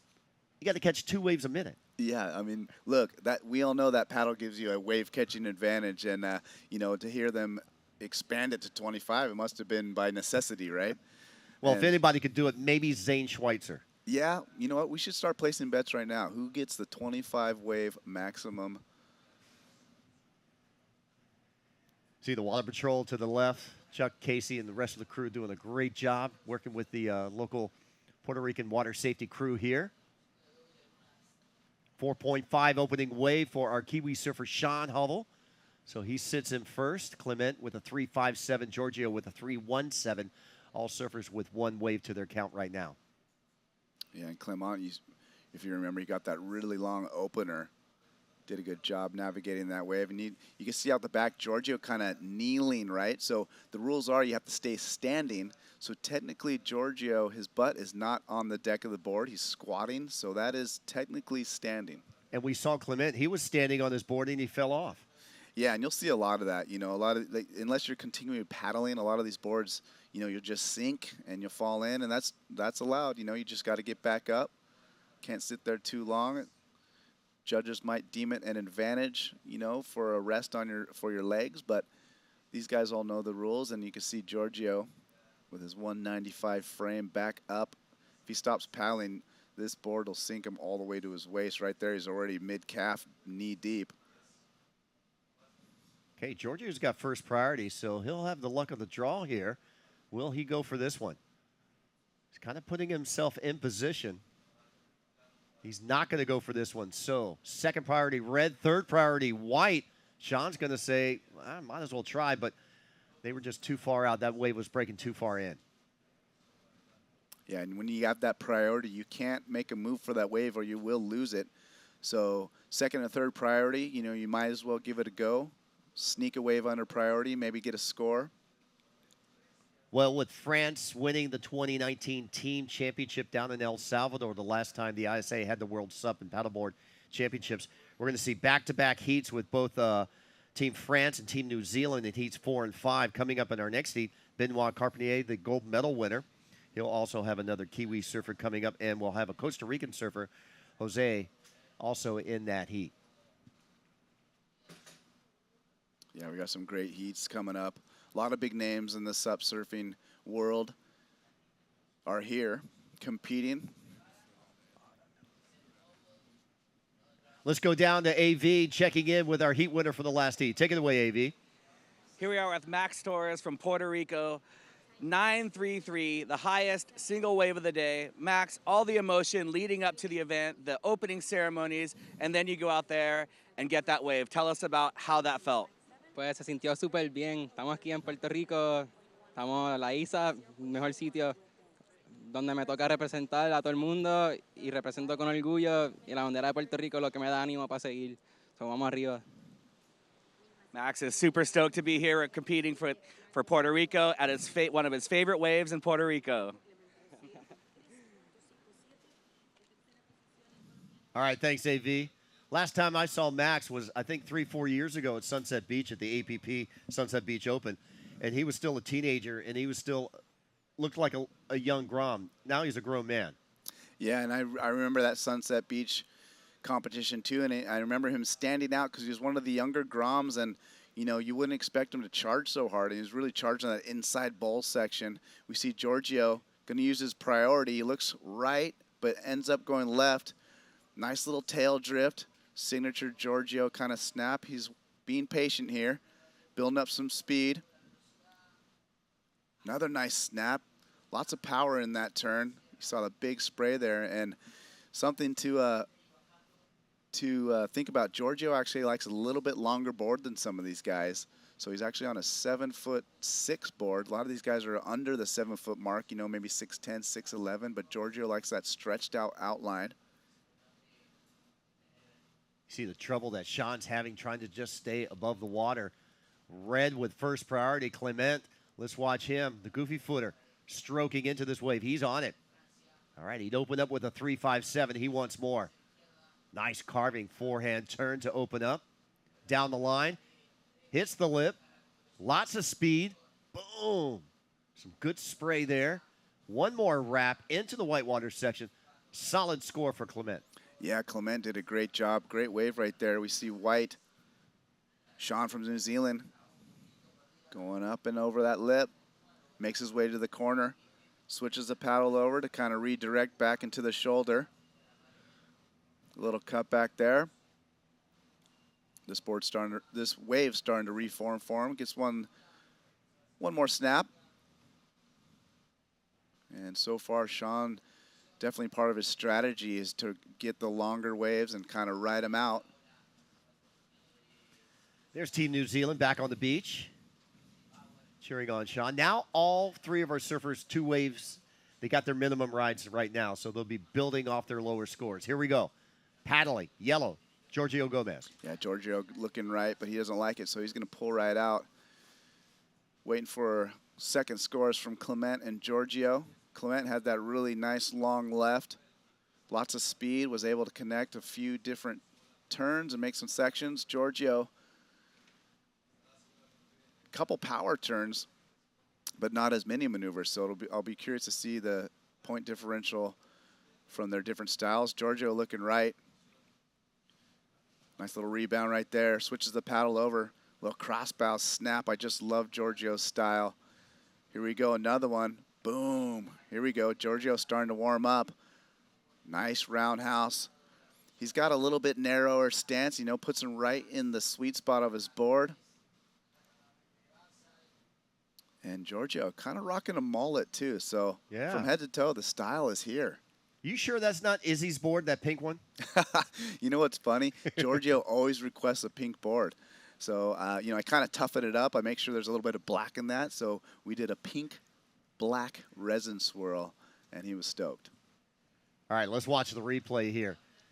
You know, you look at this wave in the beginning, it's not much, but he really manufactures a lot of scoring in this wave. Yeah, and you can see he's just real compact, and I just love how he just springs into the lip. You know, Giorgio's so good on his backhand and takes his time on that cutback, but just look how he's able to just snap it off the top, and the wave's so small at that point. And, yeah, Giorgio looking good. There's the other angle. You know, nice little foam climb, which is actually pretty hard to do with not much speed, but I just love that extra flair right there where he's just able to kind of shoot it through the lip.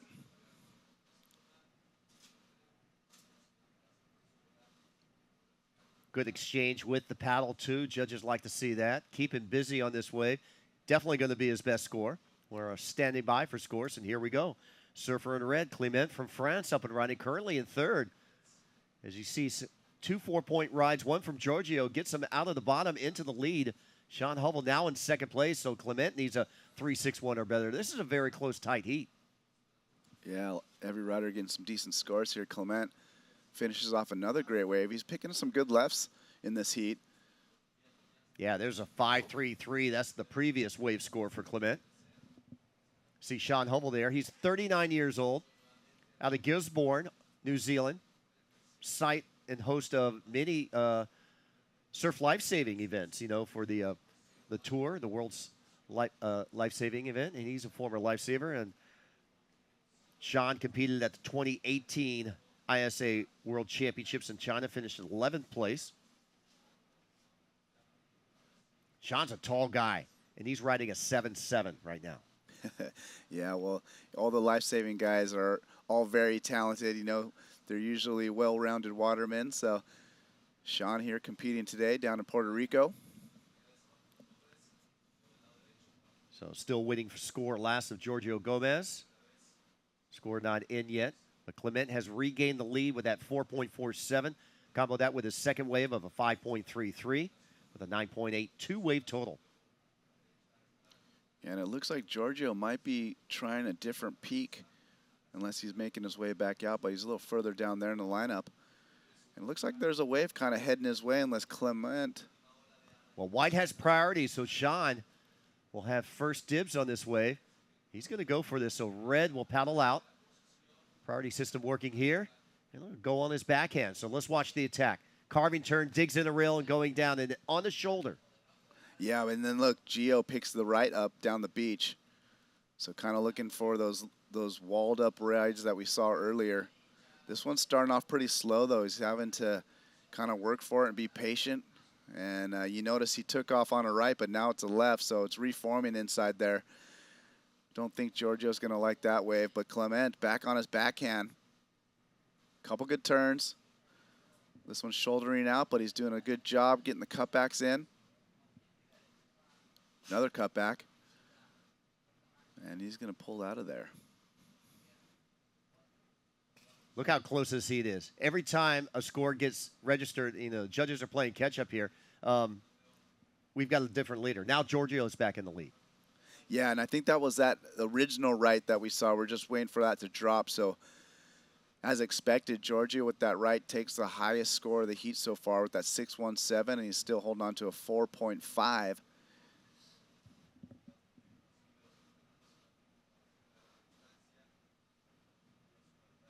See a couple of the technical paddlers paddling outside over by the buoy on the outside. Back to our drone shot, just beautiful out here. Judges Towers there in the white, and the 10 over there. They're situated down by, you know, the far west buoy where the technical race was yesterday. Gives them a better angle at looking at the surfers. They've got multiple cameras dedicated just to the judges so they can have instant replay and discussions. And let's watch one of them right now. This is our surfer from France, Clement. Yeah, Clement's last wave. This one is kind of a mid-range score, I would think. Didn't get a lot of opportunity to hit the lip, but he did a really good job navigating the shoulder here. Yeah, he gets a 4.63 here. That is his backup wave. And this is Giorgio's last wave. Score coming in. This right-hander, 2.7. Not much there. Yeah, this is going to be a throwaway for Giorgio. Nothing really kind of worked out for him on here. Kind of just went through the motions and little snap, but that wave's pretty small. He's going to go back up and try to find a better one for sure. So here we go. Sean from New Zealand up again. Nice cutback. Switches the paddle over. You'll see guys switch the paddle to the heel side to kind of help them complete those roundhouse style turns. And he does a good job. Couple combinations, and Sean's going to get back out there. Yeah, Sean scored a 4.5 and a 2.67 on those opening 2 rides. So we'll be on standby here, needing a 5.46 to get into the top 2. Remember, 3-man heats all in this first round. Top 2 go to round number 2, and we will see the men back out in the water this afternoon in round 2. Yep, a full day of competition here. The swell has arrived. It's time to knock out some heats. And currently, Giorgio Gomez of Colombia holding down to the lead right here in heat number 4. And look how low underneath the water that board is for Clement. Yep, and Clement drops to the knee, which is legal. You're allowed to do that as long as your butt is not touching the deck, which technically his butt and the foot is in between the boards. So there's a little hack right there. Don't give away the trade secrets, Dave. Yeah, so the little ninja squat gives you a little relief from your feet, from your legs, takes a little pressure off. Back up to his feet. Well, you've been in the evolution. You're shaping a lot of SUP boards, especially for the man from Colombia, Giorgio Gomez. What do you see in the future in the next 10 years of board design in SUP surfing? Yeah, you know what? It's kind of settled in a little bit. You know, I feel like riders are going a little bit bigger than before. So it got too small. I feel it got too small. You know, obviously there's still some guys like, you know, the smaller guys, like some of the Brazilians like Luis Diniz. Those guys are still pushing it really small. But other guys have been kind of going a little bit longer again. So you could stretch out that outline and get more of a proper shortboard outline. Keep the thinness down with the length. Yeah, you know, I think that like hybrid surf shape does really good job. It's kind of in between a fish and a shortboard, so you get a little bit of both stability and some, you know, looseness. And yeah, it's been fun. You know, really trying to get the boards light. That's a big deal. And thin using rails. the composite designs to get that flotation in Absolutely. EPS, using a lot of carbon, stringerless boards. You see Clement, nice open face layback right there. Love that stylish cutty as well. Lots of power with this guy. Here's a lot of speed and finishes it off strong. So kind of a little Zane Schweitzer in his surfing right there. He had that speed. He had the rocker. You know, he was really using that board to his advantage. Yeah, and I really like that wave because there's variety on it. You know, a lot of times with the paddleboard, you could get stuck doing that same front hand turn, and he did a good job showing us, you know, a full range of maneuvers. So good job. I think, you know, Clement's just sitting there. He got the score. Seems like he got the score because he's stoked. So he's back into the lead. That last score, a 6.93, so just under the excellent range. But to him, it was excellent enough to get him back in the first. Yeah, so 1 and 2 are going to advance. Giorgio here. Uh-oh. We got 2 guys on a wave there. Yeah, that was interesting. Priority was yellow. So we're going to leave it at that for the judges. As we were watching yellow, as we're counting down the final 3 seconds of this heat. And there goes the horn. We can hear it in the background. So as long as Sean Hovel doesn't catch a 6.2, but we know Clement has advanced on. We'll probably have to get the results because, yes, both white and yellow will have scores. So we'll take a short commercial break. We'll give Dave a break, bring back Shannon, and you're watching the ISA World SUP and Paddleboard Championships live here from San Juan, Puerto Rico.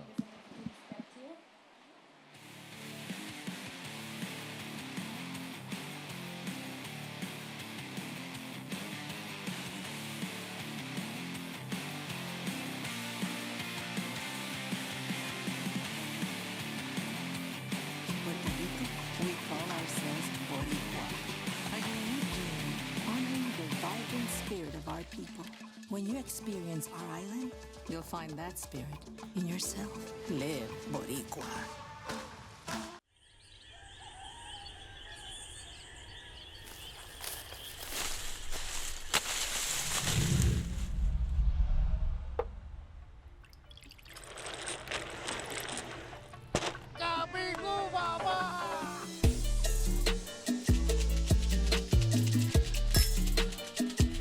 Come visit Puerto Rico and experience the rum route.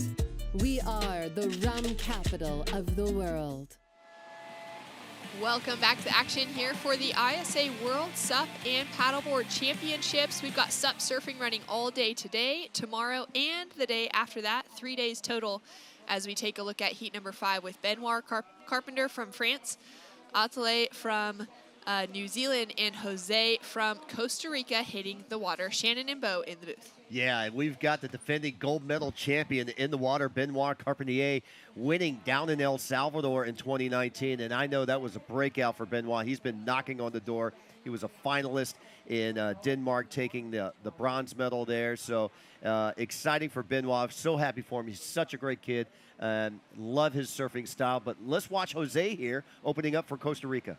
All right, getting going on his forehand, gaining some speed with that paddle to start, drags the blade as he goes up in that first turn.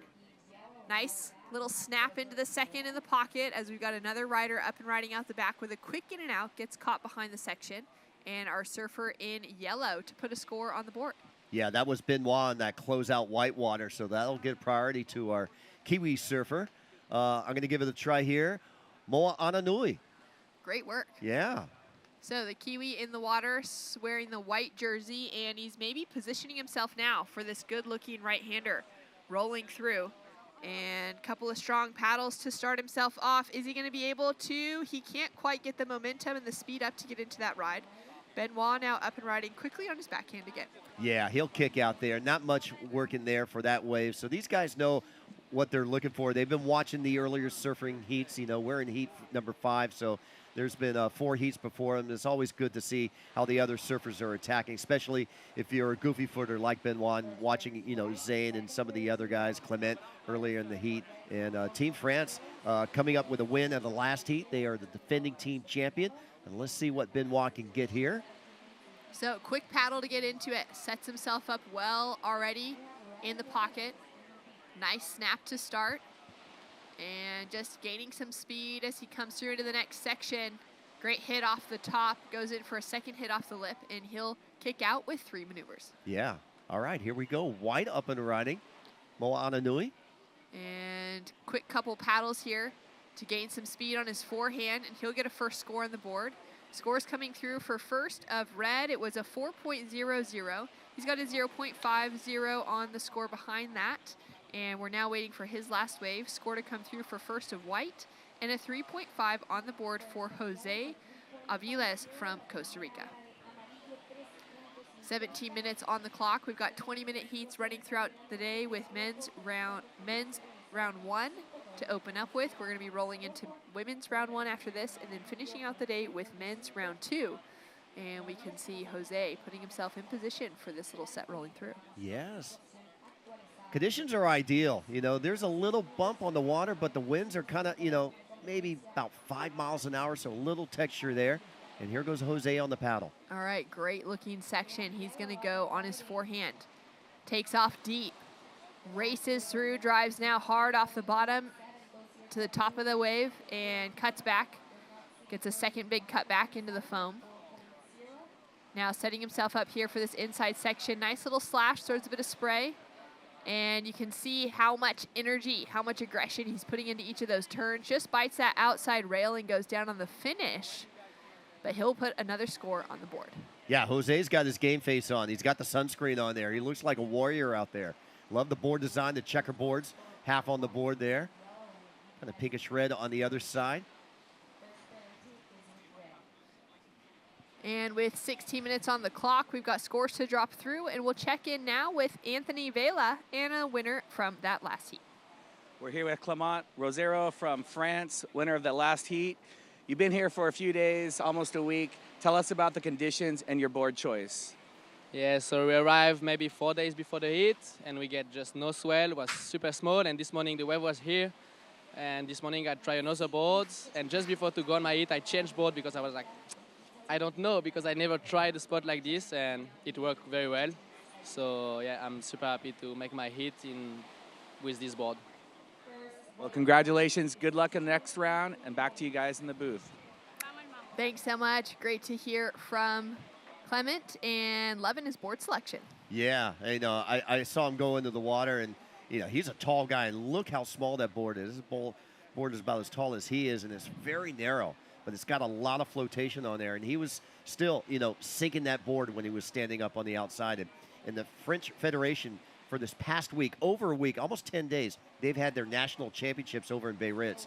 And, I was thinking, wait a minute, Team France is over here. And I talked to some of the French competitors and said, yeah, we had our unofficial championship because it was during the same holding period as the ISA. But France hosting the next Olympics, so they're really gearing up. And they had great waves at Biarritz.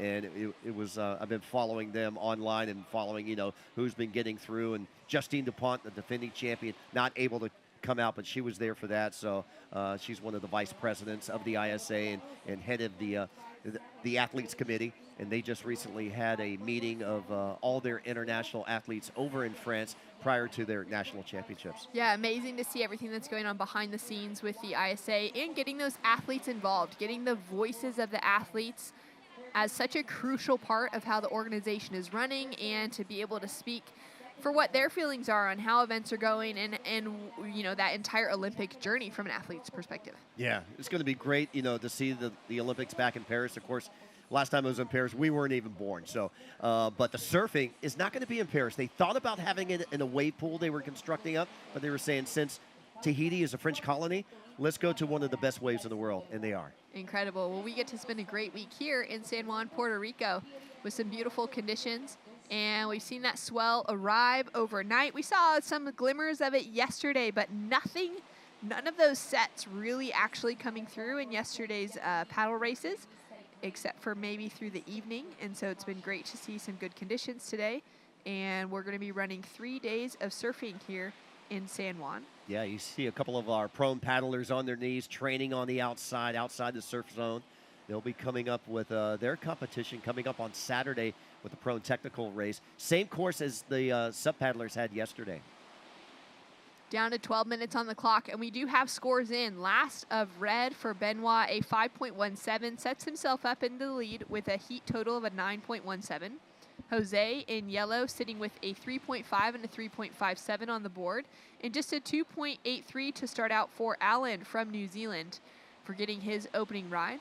And he is sitting in third priority, waiting to get his second wave, as we take a look at our schedule for the rest of this week. Yeah, so right now, 1st of November on this Tuesday, the surfing competition.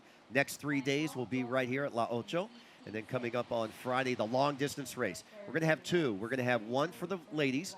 They'll have the prone and the SUP, and one for the men for the prone and the SUP. That will be Friday. Saturday, the prone technical course race right here, along with the juniors. And, Shrimpy will be there going for back-to-back golds. But he's got some competition in the junior ranks. Yeah, it'll be amazing to see those juniors get underway, to be able to see the next generation performing, because for a lot of them, they haven't had that opportunity. A lot of the young juniors didn't have the opportunity to compete at ISAs because the last time we ran was 3 years ago in 2019. Yeah, it broke Fernando's heart for canceling, but everybody understands, the whole world was shut down for pretty much 2020 and 2021, and 2022 we're back into progress. Great to see a great schedule. Of course, the World Juniors down in El Salvador with Team Hawaii winning, with Shane Dorian coaching his son Jackson and the whole clan down there. That was exciting to watch. And, of course, you guys just finished up the World Surfing Games in Surf City in Huntington. Yeah, that was amazing as well. Challenging conditions, but some great strategy coming through from each of the teams, and beginning that Olympic journey with a couple of nations gaining spots for their National Olympic committees. As we see Al on his forehand getting things underway. Nice two-turn combo to start with Benoit out the back, and he'll redirect. We'll track now with Al from New Zealand, and nice snap. So he's already got that two-turn combo to start. Now driving into his fourth turn through this inside section, getting a lot of work done here, and he's looking for one more opportunity. He'll kick out knowing that wave has fizzled out, and we'll have another score to come through for him. Yeah, Al, or Alan as he's being called, he's 47 years old. He's second ranked in the New Zealand Nationals and qualifying for Team New Zealand at the age of 47. Incredible as we take a look at last of Benoit. Yeah, let's watch. This was happening during Alan's wave in white. Benoit, the defending gold champion, on his backhand, on the left, mixing it up. Watch how he uses that paddle, Judges are going to love that. Kind of tagging the whitewater there. He's counting a 5.17 and a 4.0, so that's going to be in that 4-point range. And this was happening while Benoit in red was riding. This was Al from New Zealand. All right, so scores to come through for both of these.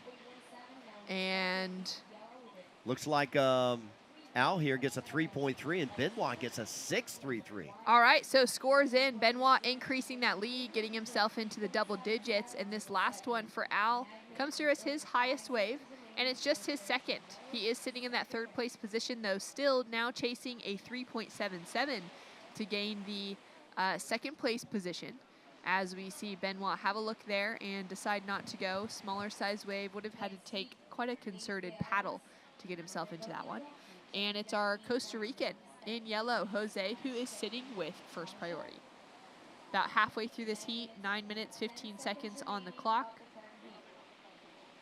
Yeah, just checking out Benoit, 26 years of age. It's favorite surf break. One of my faves. I've been there only once, but Jay Bay is just a beautiful right-hander. You can understand why.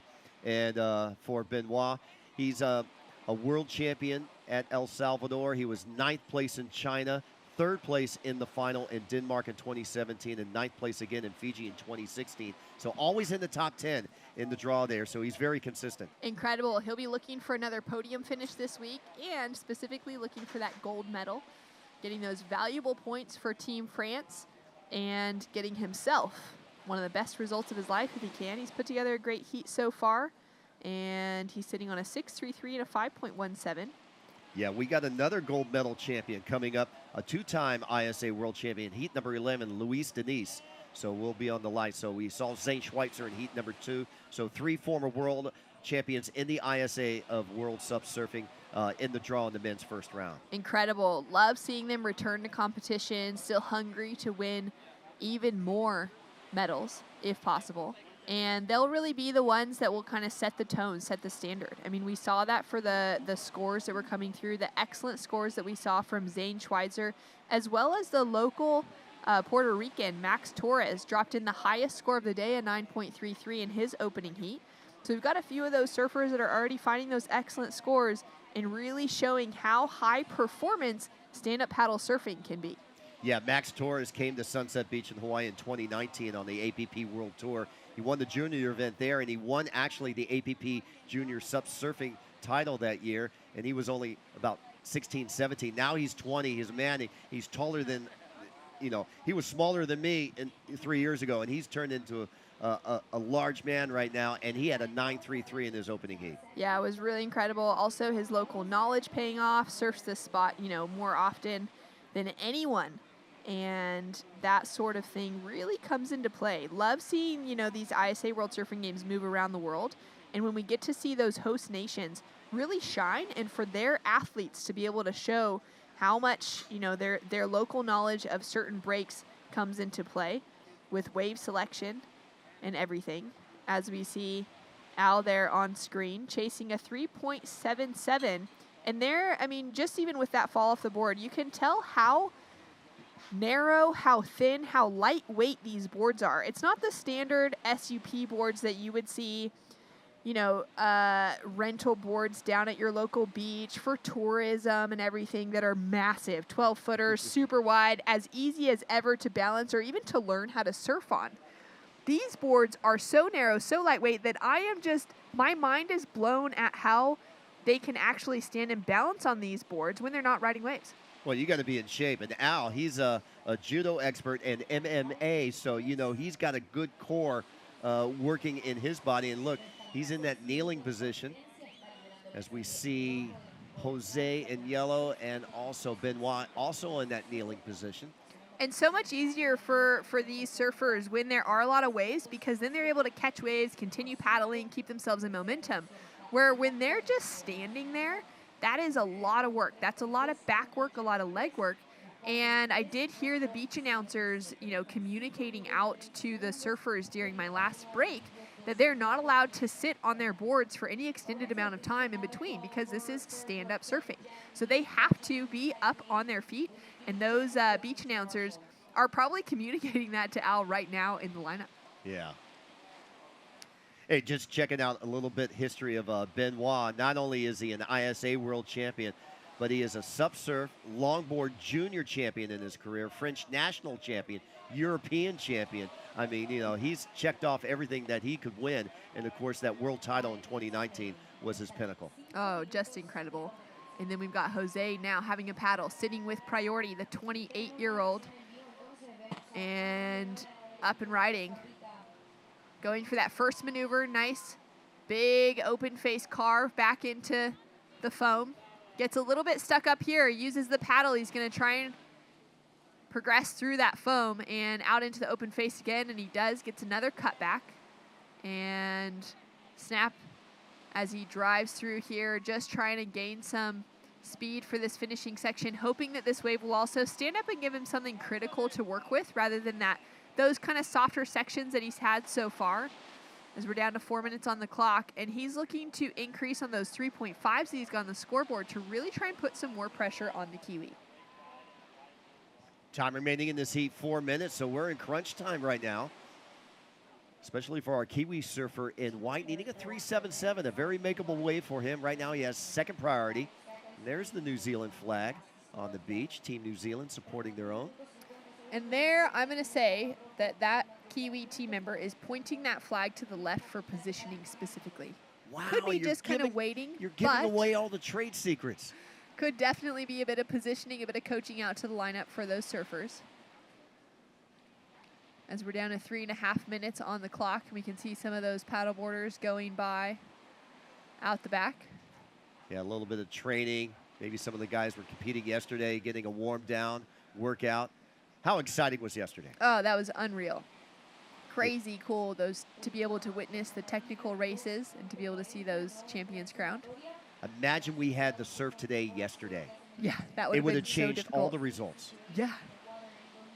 No, that was a crazy day. You can see how different their equipment is to what the stand-up paddle surfers are riding today. Those boards, those paddle distance boards, going anywhere from 12.6 to about 14 feet in length, and a little bit more width on them. Still really narrow, though. I did notice that in their races yesterday, that it was still almost hard to keep balance when those waves would come in sideways or anything. Yeah, we just saw on screen a SIC board, Sandwich Island Composite, made by Rappaport over in Maui Design. I've got an 18-foot downwinder SIC board called the F10, and it catches bumps. It's got a little rudder I can put on my toe and steer the back rudder fin if I want to go left, want to go right. And it's just so much fun to go downwind SUP paddling. It's the ultimate. That's so cool. Down to 2 minutes on the clock, and there just hasn't been any sets. This heat's been maybe a little bit more quiet than some of our earlier ones. For the last few minutes, not much opportunity. We did see Jose position himself on the inside to get that last wave, scores through just a 2.4. So even that, maybe just a little bit of a mistake for Jose. Wasn't able to increase the scoreline to put more pressure on the Kiwi sitting in third. The Kiwi in white, he's just chasing a 3.77 to get that advancing second place position to keep himself in the top round over Jose. And that's very makeable for Al, so he's just having a hard time staying up on his board. Maybe a little bit too small of a board he brought here to San Juan. But then at the same time, what we've been hearing from Dave Bainey in the booth is that riding those smaller boards, once they're on a wave, it allows that high-performance surfing, much more similar to standard shortboarding.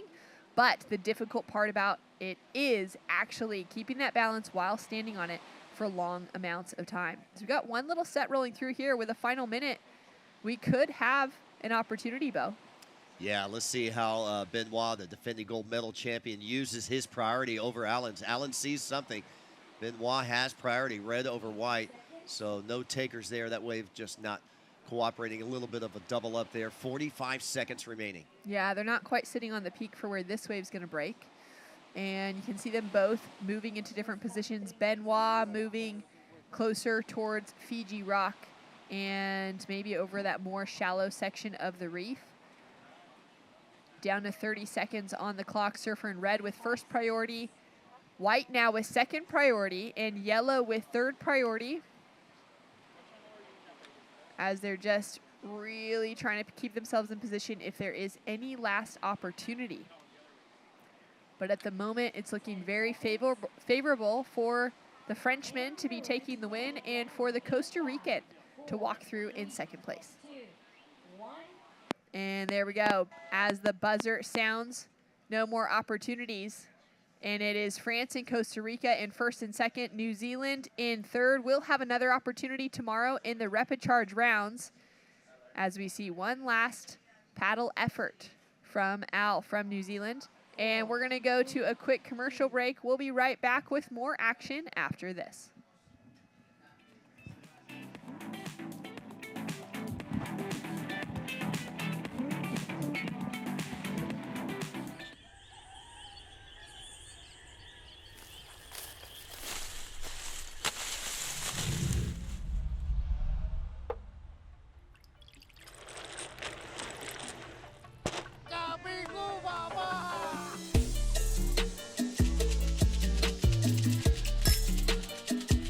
Come visit Puerto Rico and experience the rum route. We are the rum capital of the world. In Puerto Rico, we call ourselves Boricua, a unique name honoring our island heritage and the vibrant spirit of our people.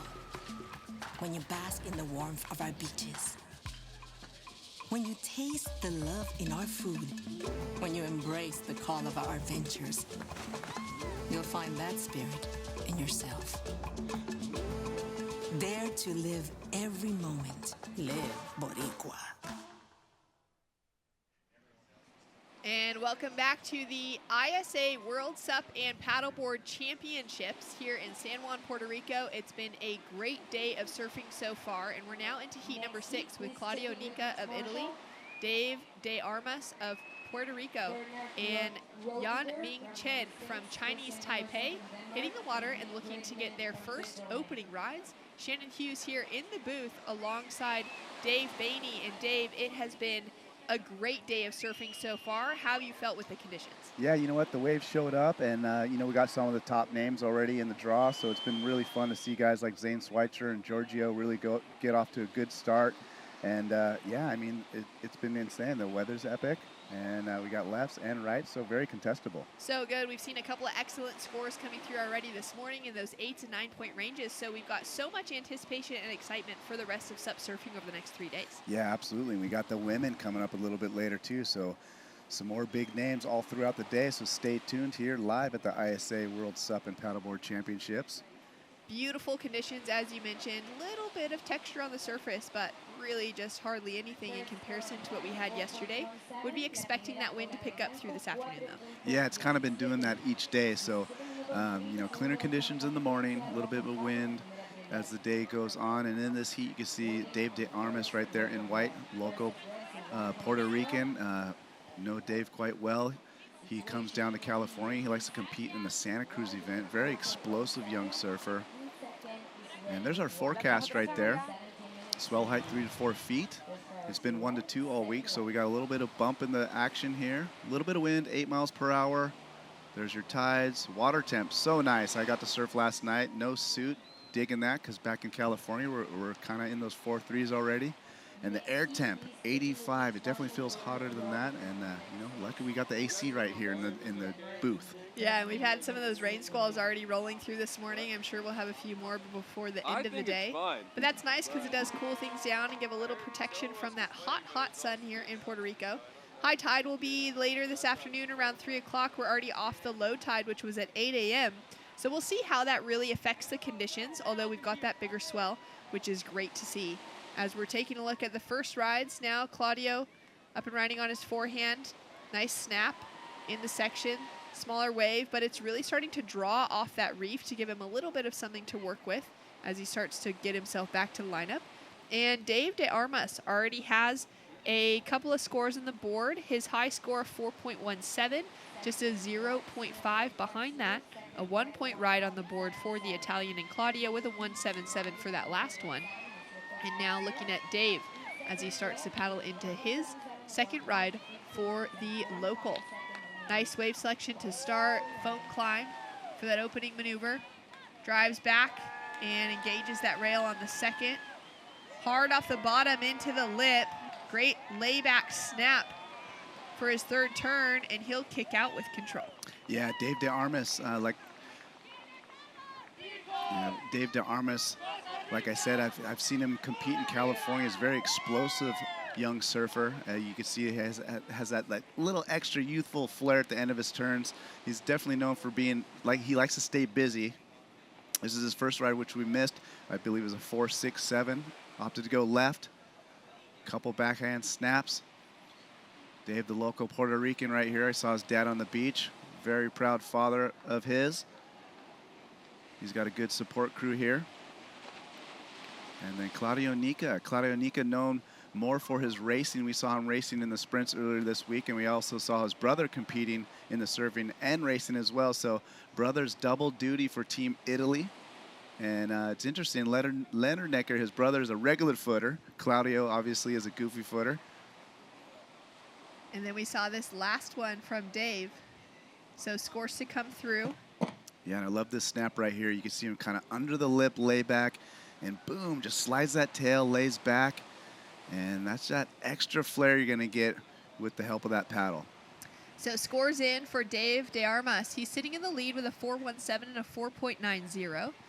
Sitting with a heat total of a 9.07. Claudio sitting with a couple of ones on the board. He does have, well, he's actually on his way back out to the lineup as well, so no priority established. And as far as I can tell, we have not seen our surfer in yellow from Chinese Taipei in the lineup, so he might not be in the heat. We'll see if we can get eyes on him somewhere. But before we do that, we will go down to check out the winner of that last heat on the post-heat interview. Take it away, Anthony.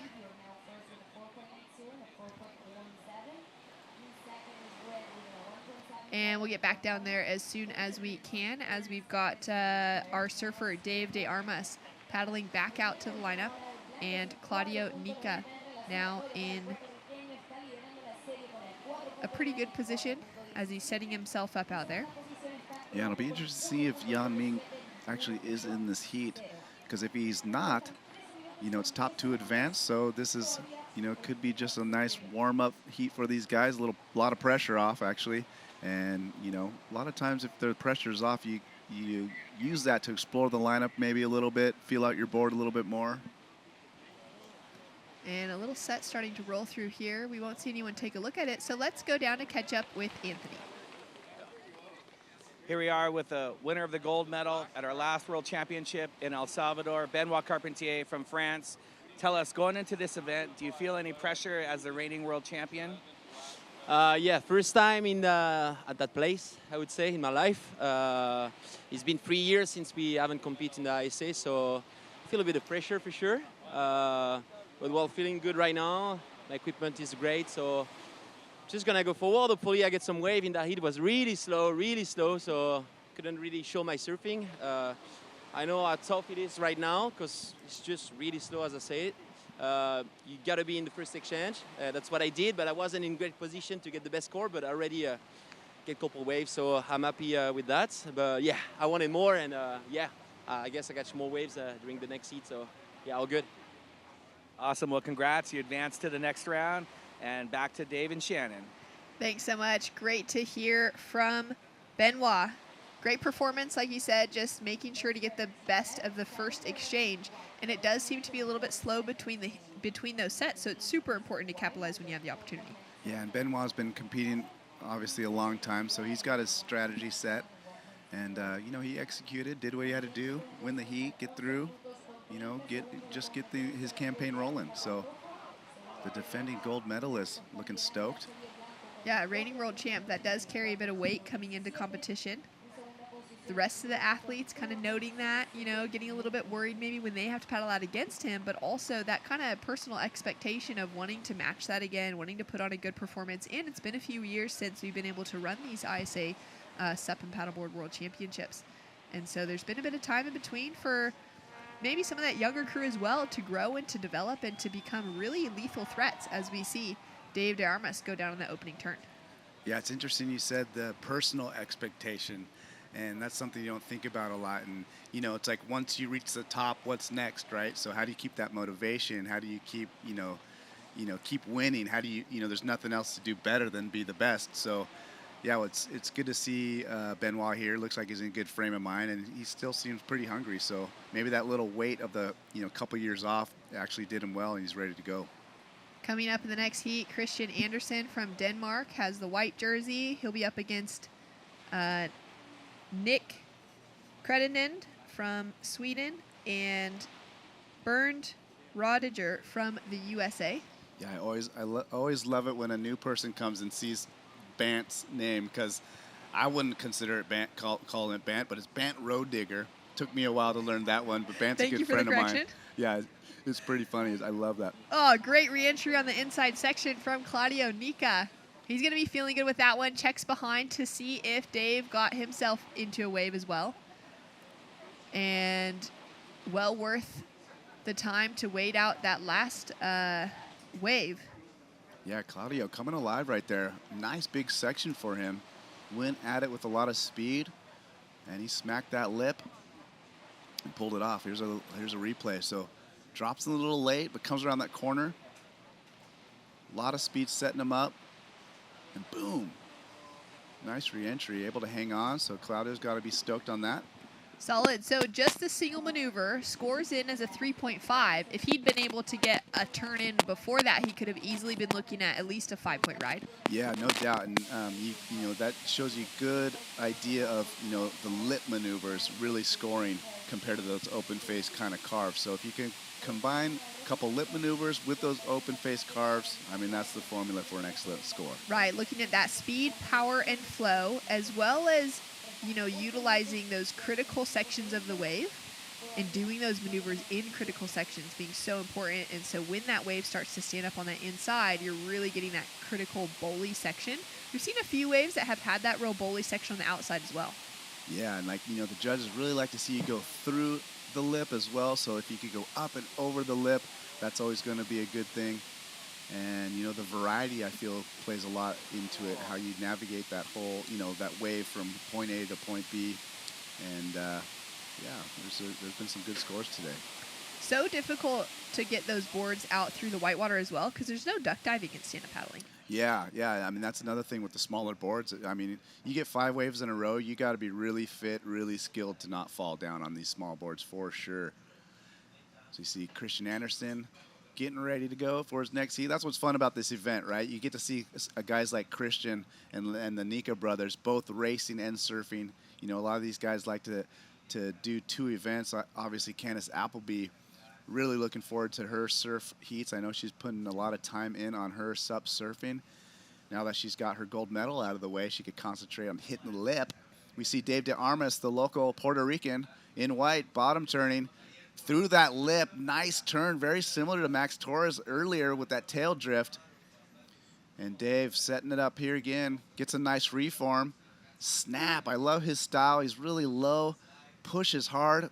And I love that. There's a little bit of point of difference, like he had a quick snap and then he held on that one a little bit longer, right? So it kind of gave him that carvy look. So Dave, nice variety. He's looking solid right now.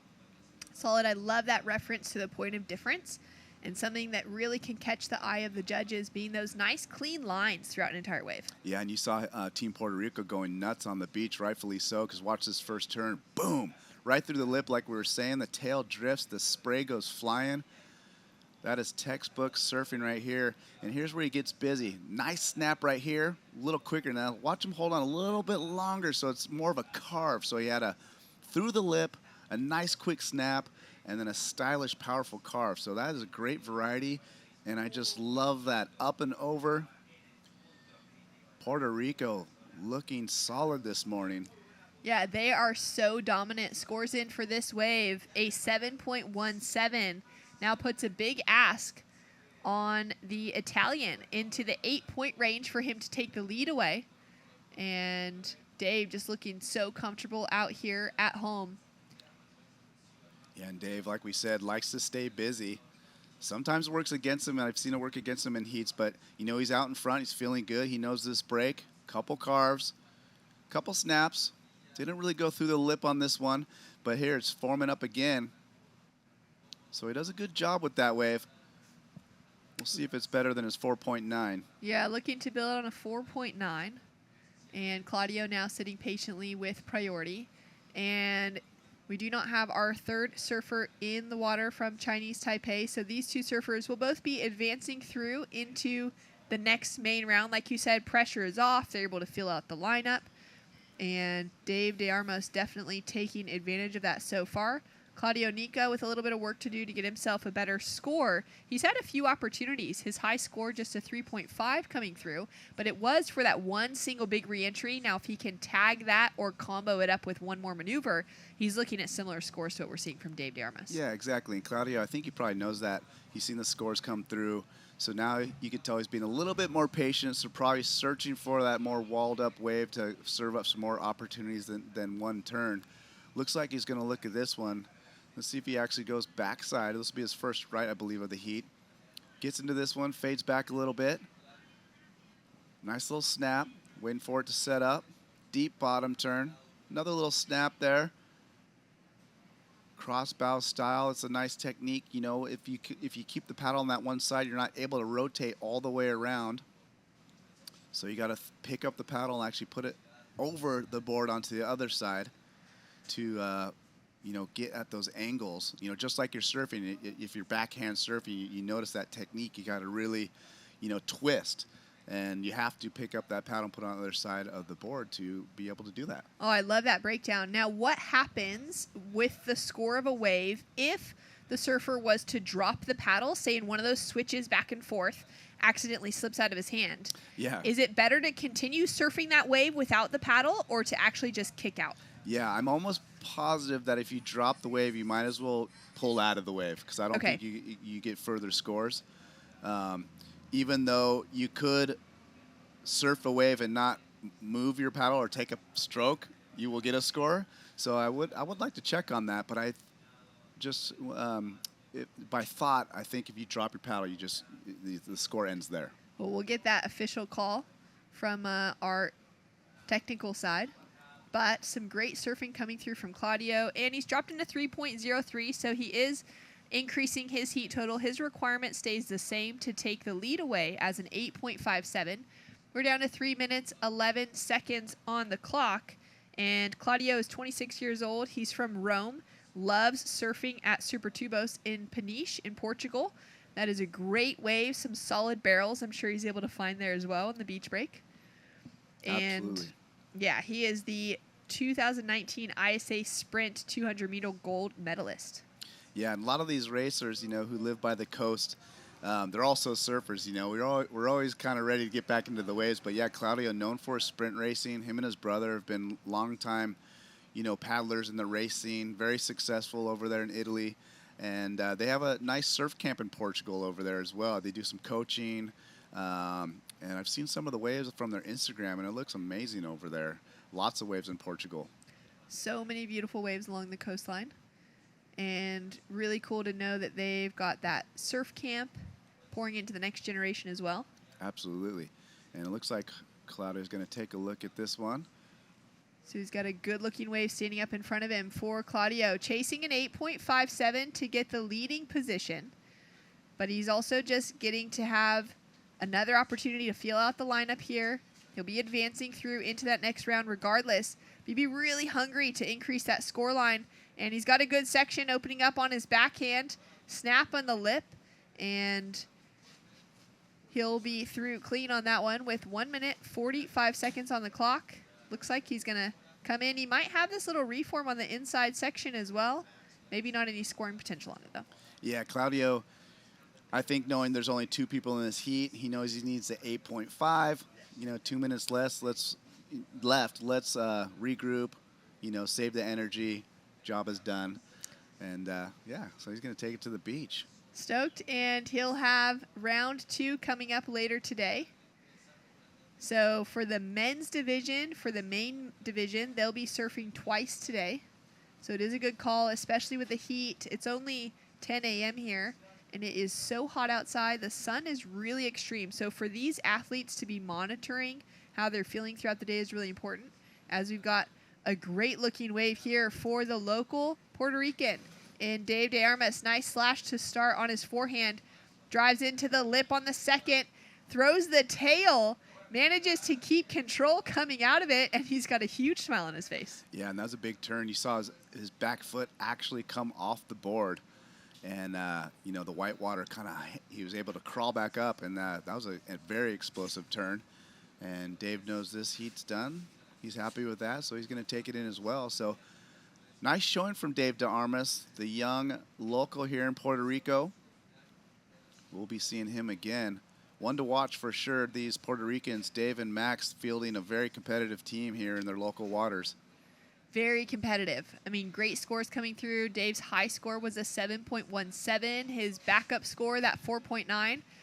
This last score is dropped through as just a 3.6. Sorry, we do have one more score to come through. His last was a 3.67.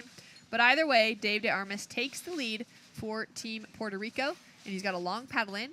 We're going to go to a quick break, and we'll be back with more action from the ISA World SUP and Paddleboard Championships right after this.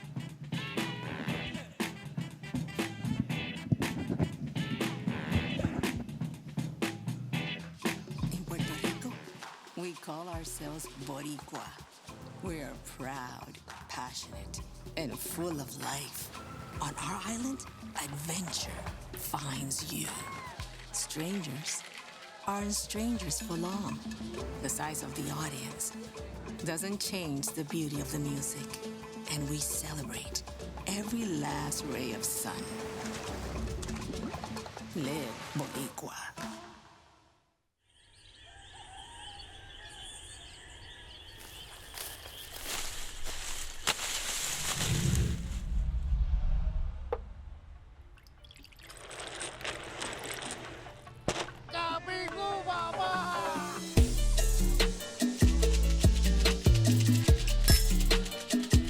Come visit Puerto Rico and experience the rum route. We are the rum capital of the world.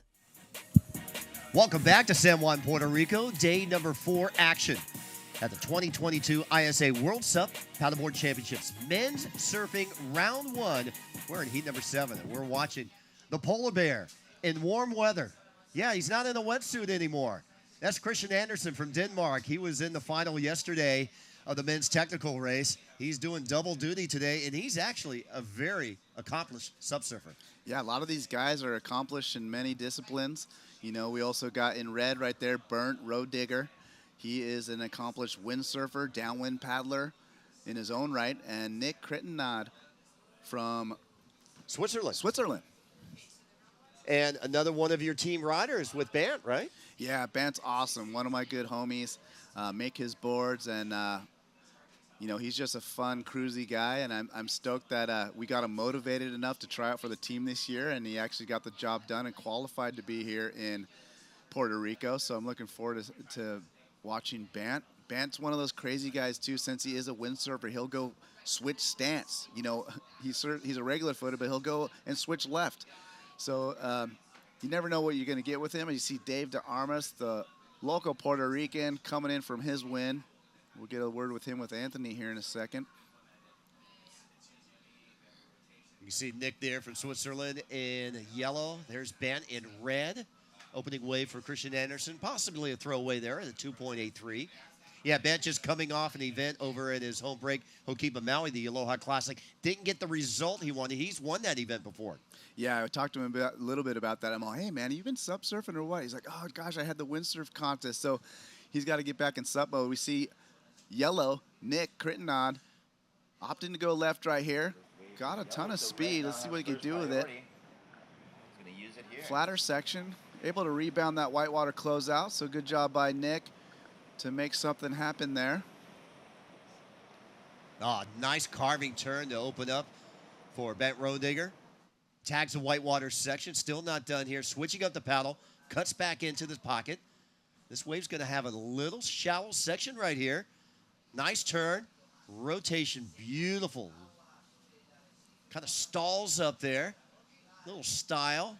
He's throwing everything at the book of this wave. Yeah, and you're going to see that with Bant. Bant's one of the most stylish surfers out here for sure, and I just love watching him surf. And you can see he had a good rhythm on that wave, right? And that's so important. You want to look smooth and in control, and he had a good rhythm to where he was nice and patient, waited for the wave, and got some good turns off there. So a good way to open up this event for Bant Rodigger out of Maui. Yeah, he did the U.S. Nationals over in Oceanside earlier this summer. The qualified was Zane Schweitzer. And Bant's that type of guy, you know, when he's in the room, he's a magnet. Everyone draws to him. He really is. We see Nick's replay right here. And hung with this wave, got a little rebound. Good size set. So just warming up here for Nick, and you watch Bant's wave right here. So you see how he's patient, waits for the waves to do the work. Nice sweeping cutback. Gets that knee nice and low, and I love this timing right there. A little rebound. He's really good at these foam climbs right here. Those are really hard to do. You see him cut back here, and I love this right here. You see him kind of put on the brakes right there. See the little stall waiting for the section to line up, and he just times it perfect. Boom, nice rhythm. Another foam climb, and then, of course, Bant has to throw a little style in, and then, you know, he's going to finish off a little cross step, and then look, the flamingo. Well, he's down in Flamingo country here, you know, in Puerto Rico. Here we go, surfer in white. Christian Anderson, nice floater to begin the attack here. Open up with a 283. You see Bant registered a 533 on that last wave. Couple of carving turns for Christian. As our attention back over to Nick. Let's go check in with Anthony Vela. He's got the winner from our last heat from Puerto Rico.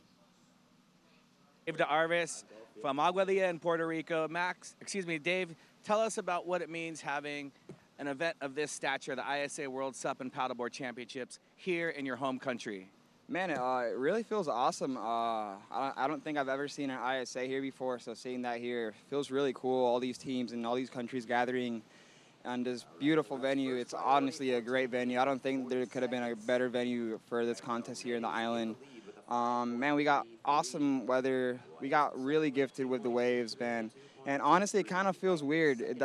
For me personally, it doesn't feel like I'm in an ISA. It feels like I'm at home, but with a massive contest, and it feels really great. And man, it feels really great that I didn't have to travel. That feels awesome, man. But it's so awesome to see it here, all the teams gathering, and just seeing how special this place is, and it feels really great. ¿Algo en español? Mano, estoy súper feliz por ganar el primer hit del día. Las olas subieron de momento, apareció un swell de la nada, pensábamos que iba a estar bien pequeño, pero como ven hay olitas, mano, y ahí para ripiar, súper feliz de ganar ese hit y, mano, a seguir para adelante. Thanks so much, Dave. Good luck in the next round. Back to you guys. Thanks, AV. That was an awesome interview. Yeah, Dave obviously really stoked to be on the big stage here right at home. And I know his dad's down here. Really good support that Dave has here. And Bant down in the corner. Bant Rodigger in red. Off the bottom. Sweeping carve right there. Nice smooth style from Bant. Here we go. Through the lip. Boom. Oh, and he throws the tail right there. Nice release. I just love Bant's rhythm. And he gets another carve. Turns it into a sweeping kind of roundhouse move.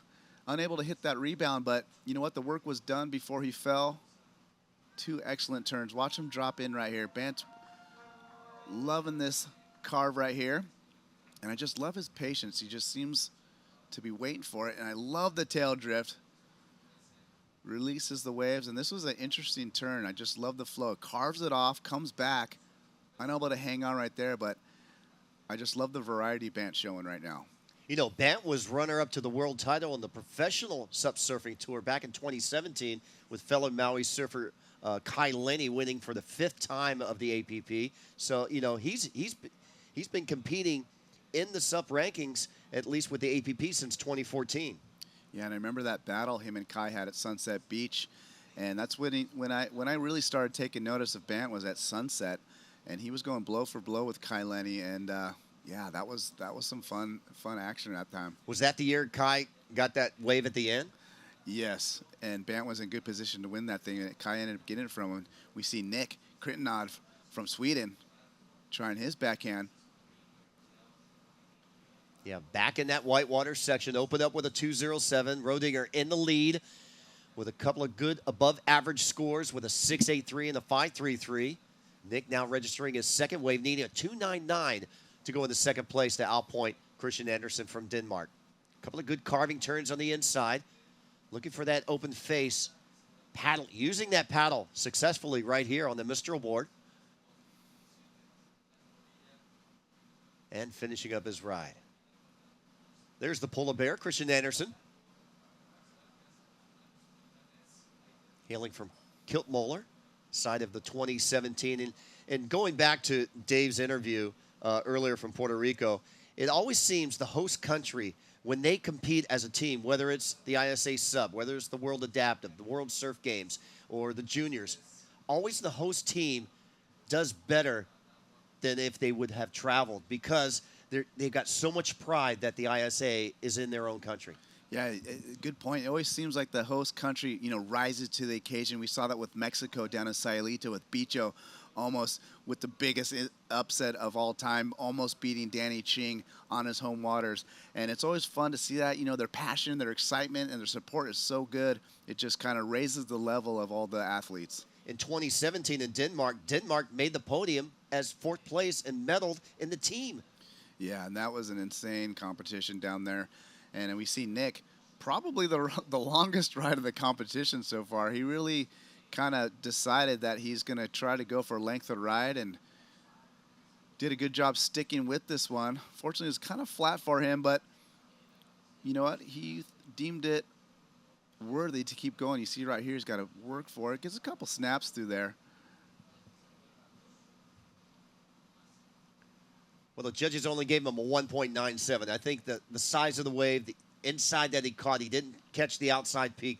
The judges really put note to where you're catching the wave. So if you're in on the inside catching the smaller waves, you're going to get smaller scores. Yeah, and that's true. You see Polar Bear get a couple nice snaps out the back right there.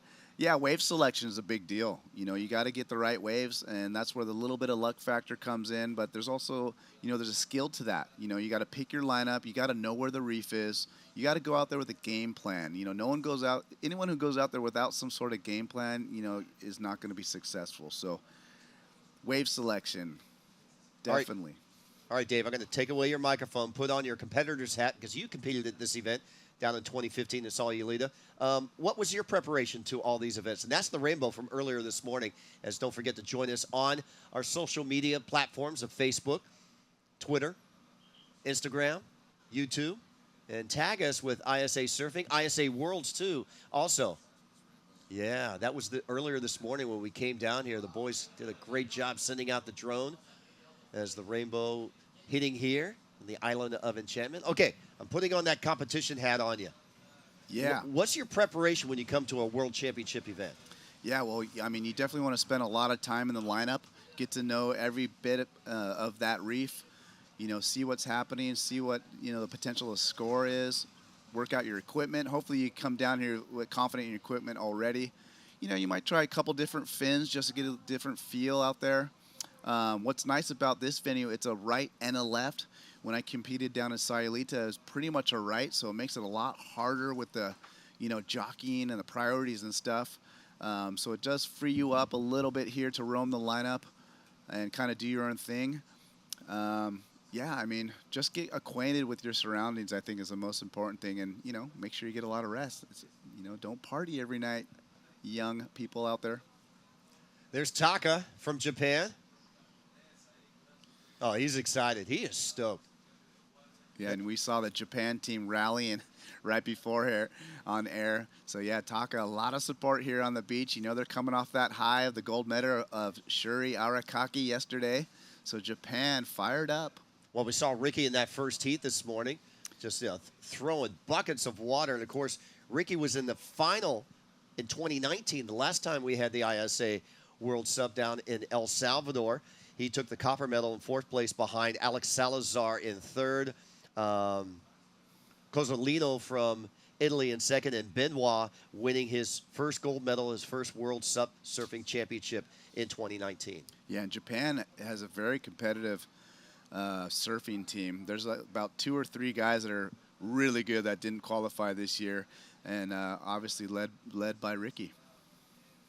And, of course, Shrimpy taking all the big win yesterday. How exciting was that? That was fun to watch. Shrimpy's just 16 years old. He's got the world ahead of him. He's got a lot of wins ahead of him. And, he always talks about how Connor Baxter's his idol. And, he can't believe he competes with him, and to beat Connor yesterday, he's got to be over the moon.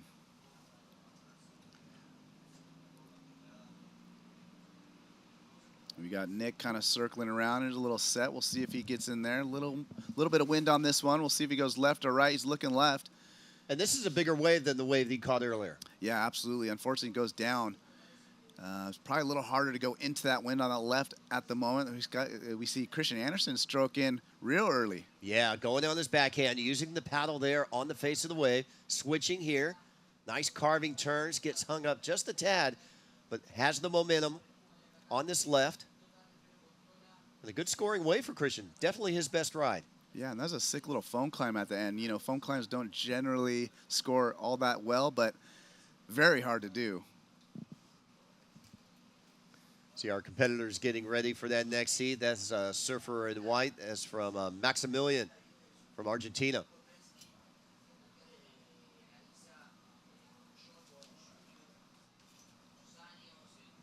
Yeah, talking about Shrimpy, it reminded me in the SUP surfing down in Nicaragua in 2014. We had Poanaki Raiola from Tahiti. He was just a teenager then, and he beat out, some legendary performers, Antonio DePero and Sean Pointer in that final.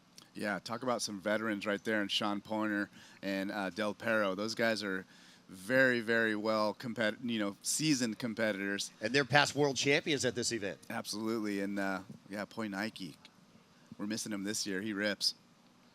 Well, here we go. Nick, he's a wave magnet. He's catching a lot of waves here. This will be wave number 4 for him with just under 5 minutes remaining. Yeah, Nick's looking a little frustrated with that wave. His last couple waves kind of fizzled out on him, but staying busy. He knows he's got to make something happen. Still only needs a 4.49. Well, that margin just got a little larger because last wave for Christian Anderson, his best ride, coming in at 3.73. So Matt Rodinger has a lock on first. The battle is for second between Christian and Nick, and time is starting to run out. And we're still waiting a score here for Bent Rodinger. His third wave score. Yeah, and there's Bant right there. Looks like he might see something out the back. So what's the dimensions on his board? Yeah, Bant. So this one is his smaller board of the two that he brought. This one is 6'10". We went a little bit wider. It's 24 wide. I see Christian Anderson on the inside there. Yeah, a lot of these guys are in the 22.5, 23-inch, zone. So 24 inches for Bant. It's a little bit wider than he's been riding, but we were able to keep it thin by putting a little width. And here he goes, goofy foot. Yeah, and that is not a trick on the screen. That is Bant going goofy foot. We have seen him surf regular foot this entire heat, and that's one of Bant's kind of, go-tos is switch stance. And, yeah, it's interesting. Polar Bear got a quick one, though.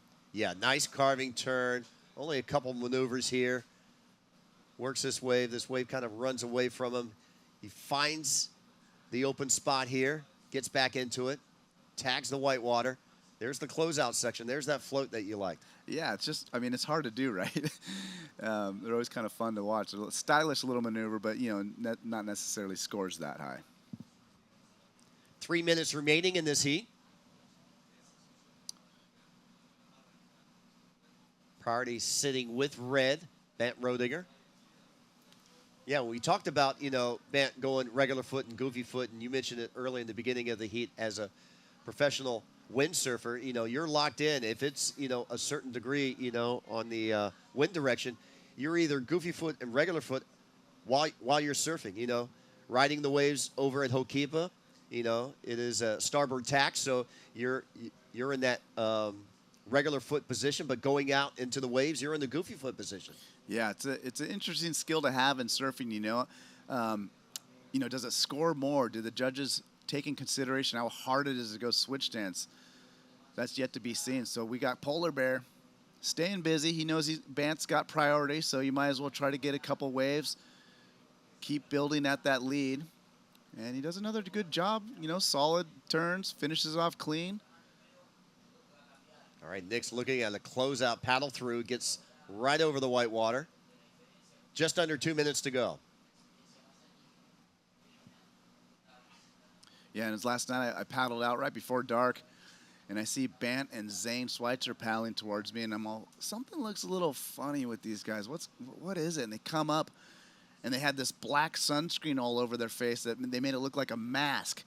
So they had like this kind of bandit mask made out of black sunscreen over their eyes, and then they put it around their mouth like a, you know, like the Joker or something. And I'm like, look at you dudes. And they're like, it's Halloween. I'm all, oh yeah. So they paddled out with a little bit of a mask on. Maddie Schweitzer threw the drone. So hopefully there'll be a little funny edit. I don't know what they were doing, but it was pretty funny. They got this new black charcoal sunscreen. Have you ever been on Front Street Halloween night? I have not, but I've heard. Oh, my God. It's Richter. Richter is on your bucket list. I've heard the stories. Have yet to experience it. You got to do it at least once in your life. Of course, after the pandemic, you know, it's been toned down. You know, pre-pandemic, it was just off the charts. They would close down Front Street, and it was just be this, you know, huge costume contest, and the bars, you know, walking in and out of the different bars up and down Front Street in Lahaina. It is a must-go-to in your life. Well, down to 35 seconds in this heat. Bant Rodinger in red, dominating. Christian Anderson looks like he's going to get through, and Nick, at this stage, he'll be relegated into the repechage round. So good performance for Bant Rodinger, round one. Yeah, I'm stoked for Bant. We see Nick going to give it a last final ditch effort with 13 seconds left. Goes down, so that's not going to count. But yeah, Bant Rodinger coming out nice. Looking good, smooth. I'm really happy for him. And Christian Anderson, after all that racing, man, he's looking strong. So good job to Polar Bear. We'll see Nick in the repechage rounds later today. Well, of course, his idol Casper Steinfath also used to do SUP racing and SUP surfing at the ISAs. We're going to take a short commercial break. We'll give Dave a break, bring back Shannon. You're watching the ISA World SUP Paddleboard Championships live from San Juan, Puerto Rico. Stay tuned.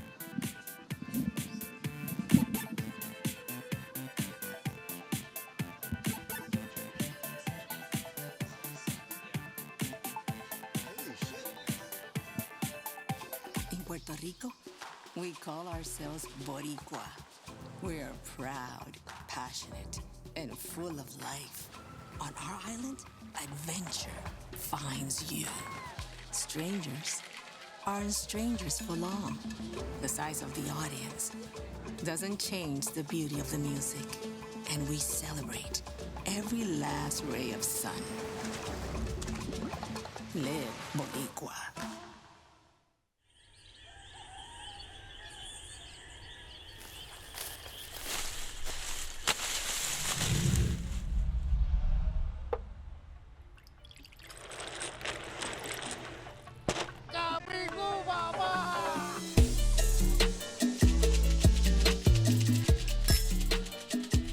Come visit Puerto Rico and experience the rum route.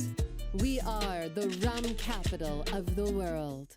In Puerto Rico, we call ourselves Boricua, a unique name honoring the vibrant spirit of our people. When you experience our island, you'll find that spirit in yourself. Live Boricua. And welcome back to the ISA World SUP and Paddleboard Championships. We are straight into heat number 8. Out in the water right now from Japan, it's Taka Inui. From Argentina, Maximiliano Prensky. And from the U.S. Virgin Islands, Terry Stevens. So 3 surfers. And we've seen that wind really pick up over the last, say, 30 minutes. It started to come into play a little bit more. It's looked kind of clean on the screen, but there has been that texture still when you're outside walking around, and these surfers have been feeling it in the water, but really we're starting to feel those elements come into play. Yeah, so, but that's the contest, you know. You got to be dealt the hand you're at, you know. Of course, the guys in the first round, we see Taka's teammate, Ricky, win that first heat in the morning. As we take a look at our current conditions for today, we've had that swell increase 3 to 5 foot, which has been great. We got that high tide pushing later this afternoon. It'll hit at 3:23 p.m. Low tide was this morning just before 8 a.m. And that wind has increased up to 12 miles per hour from the east. So lots of great conditions today, but that wind coming into play just a little bit more, which means it'll be a little harder to balance, to stand, especially in those moments in between the sets, Bo, when we've got those long lulls And those surfers are out there on some pretty lightweight, thin, not super floaty stand-up paddle boards, which means they're going to be doing some great high-performance surfing. But those in-between moments, it'll be a little bit more challenging to keep that balance, especially with that bit of chop on the surface. I noticed Team Japan, they have quite a few Inois in here. We got Kaede Inoi, we got Sakura Inoi, and we've got Taka Inoi. So it looks like a family of 3 have qualified here for Team Japan. A little bit about Taka. He's 21 years old. And it's great to see, you know, that family bond here, working as a family and working as a team. That's right. As we see Max now from Argentina drives through that first turn, uses the paddle to try and stay with that wave, but he's unable to. Taka now up and riding for Team Japan. Huge wrap back into the section for that first turn. Easily makes it around that white water to now get himself back into the second section, and just a little over eager there for Taka. He goes down on that closing section. As you're mentioning Taka, he is a great longboarder and a great shortboarder. He competes on the World Longboard Tour, and he actually just took out a pretty big win on the Japan side for shortboarding. So he's a all-rounded surfer as we take a look at this first exchange. Yeah, let's watch Taka out the back. Speed, power, flow right there. Love the transition. Him and Ricky have some similar styles here. Here he goes on the attack. Bam, throwing some whitewater on the whitewater, off the whitewater. Yeah, I just can't get that projection coming through that finishing maneuver. Really just missed the timing slightly. But he's already back up on his feet, and he'll have priority above our surfer in white, Maximiliano. And now waiting for Terry Stevens in yellow to get his opening ride as Taka's now up and riding again. Nice clean face to start off with. Ditches the fins. Great dynamic turn to start off. Drives off the bottom, and again just goes a little too hard on the second turn. How was that first maneuver? I mean, that solid. was I got to see that one again. I mean, you see that on the CT tour. Yeah, that was really solid surfing from Taka. Very well-rounded surfer. Watch this. Projection speed, throws the fins, slides out, and holds it. Really impressive. So scores to come through for this first wave of Taka. Or sorry, the second wave. His first wave came through as a 5.00. So even on that one, he didn't complete the second maneuver, but the judges rewarded him with a 5 for just the first maneuver.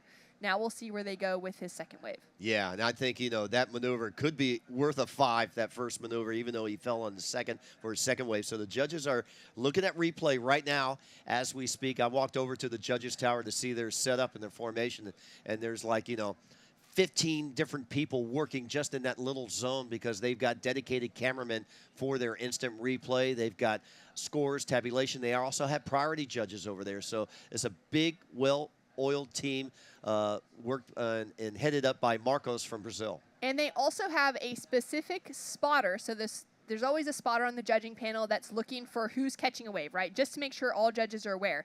But there's a specific spotter this week to make sure that those surfers are never sitting on their boards. It's okay if their boards are underwater, if they're crouched down low, but there's literally one spotter on the team that SUP has introduced into that judging panel to make sure that those surfers are never sitting on their boards. And just what we were talking about, I thought the judges would give him a 5 for that one maneuver. They gave him a 5.17. So 5.17 for last of Taka Inui. If he combines two of those maneuvers together, he's easily looking at the excellent range. And as we wait for the next set to roll through, we'll go down to check in with the winner of that last heat, and Anthony. Here we are with Bant Roediger, representing the United States. Bant, you won that heat. Tell us about your preparation. It's 10:30 now. What time do you wake up, and how do you prepare for your heat? Preparation, I wanted to wake up at 5:30. I ended up waking up at 6:30, and that was pretty typical for me, so I felt like it's a normal day. But yeah, no, I mean, mainly trying to do things that calm me, you know, eating things that are normal for me. Going on a walk in the morning is nice on the beach. It's nice to like watch the waves and listen to the waves before you actually go out and surf the waves. Yeah, little rituals. I like to stretch. I like to do yoga. And I like to watch my friends surf as well. Like I was watching Giorgio 2 heats before this one, and that's very inspiring because I like his style quite a bit. Okay, we have a little lull, so I'm going to ask a second question. Tell us, I know you're very well read. My favorite question to ask you, what books did you bring on this trip? Oh, I brought Plato, Plato's Republic, and I also have been actually not reading but watching Get Back from on Disney, and that is a very inspiring show about the Beatles, and just watching the Beatles like do their thing and play and have fun. And it kind of reminds me that this whole thing is play. It's all fun, and the more fun that you're having, kind of thing, you know, the better that you do. Yeah, so those are my inspirations right now. Awesome, Bant. Well, thank you. Great job. Good luck in the next round, and back to you guys. Thanks so much. Great to hear from Bant, and all about keeping it fun and how important that is, you know, when you're out there in a jersey, to remember that you're just there to have fun. And Have you seen that documentary about the Beatles Get Back? Of course, I used to DJ on the radio at classic rock station, so that was a must. You know, when it came out day one, I was watching the Get Back series.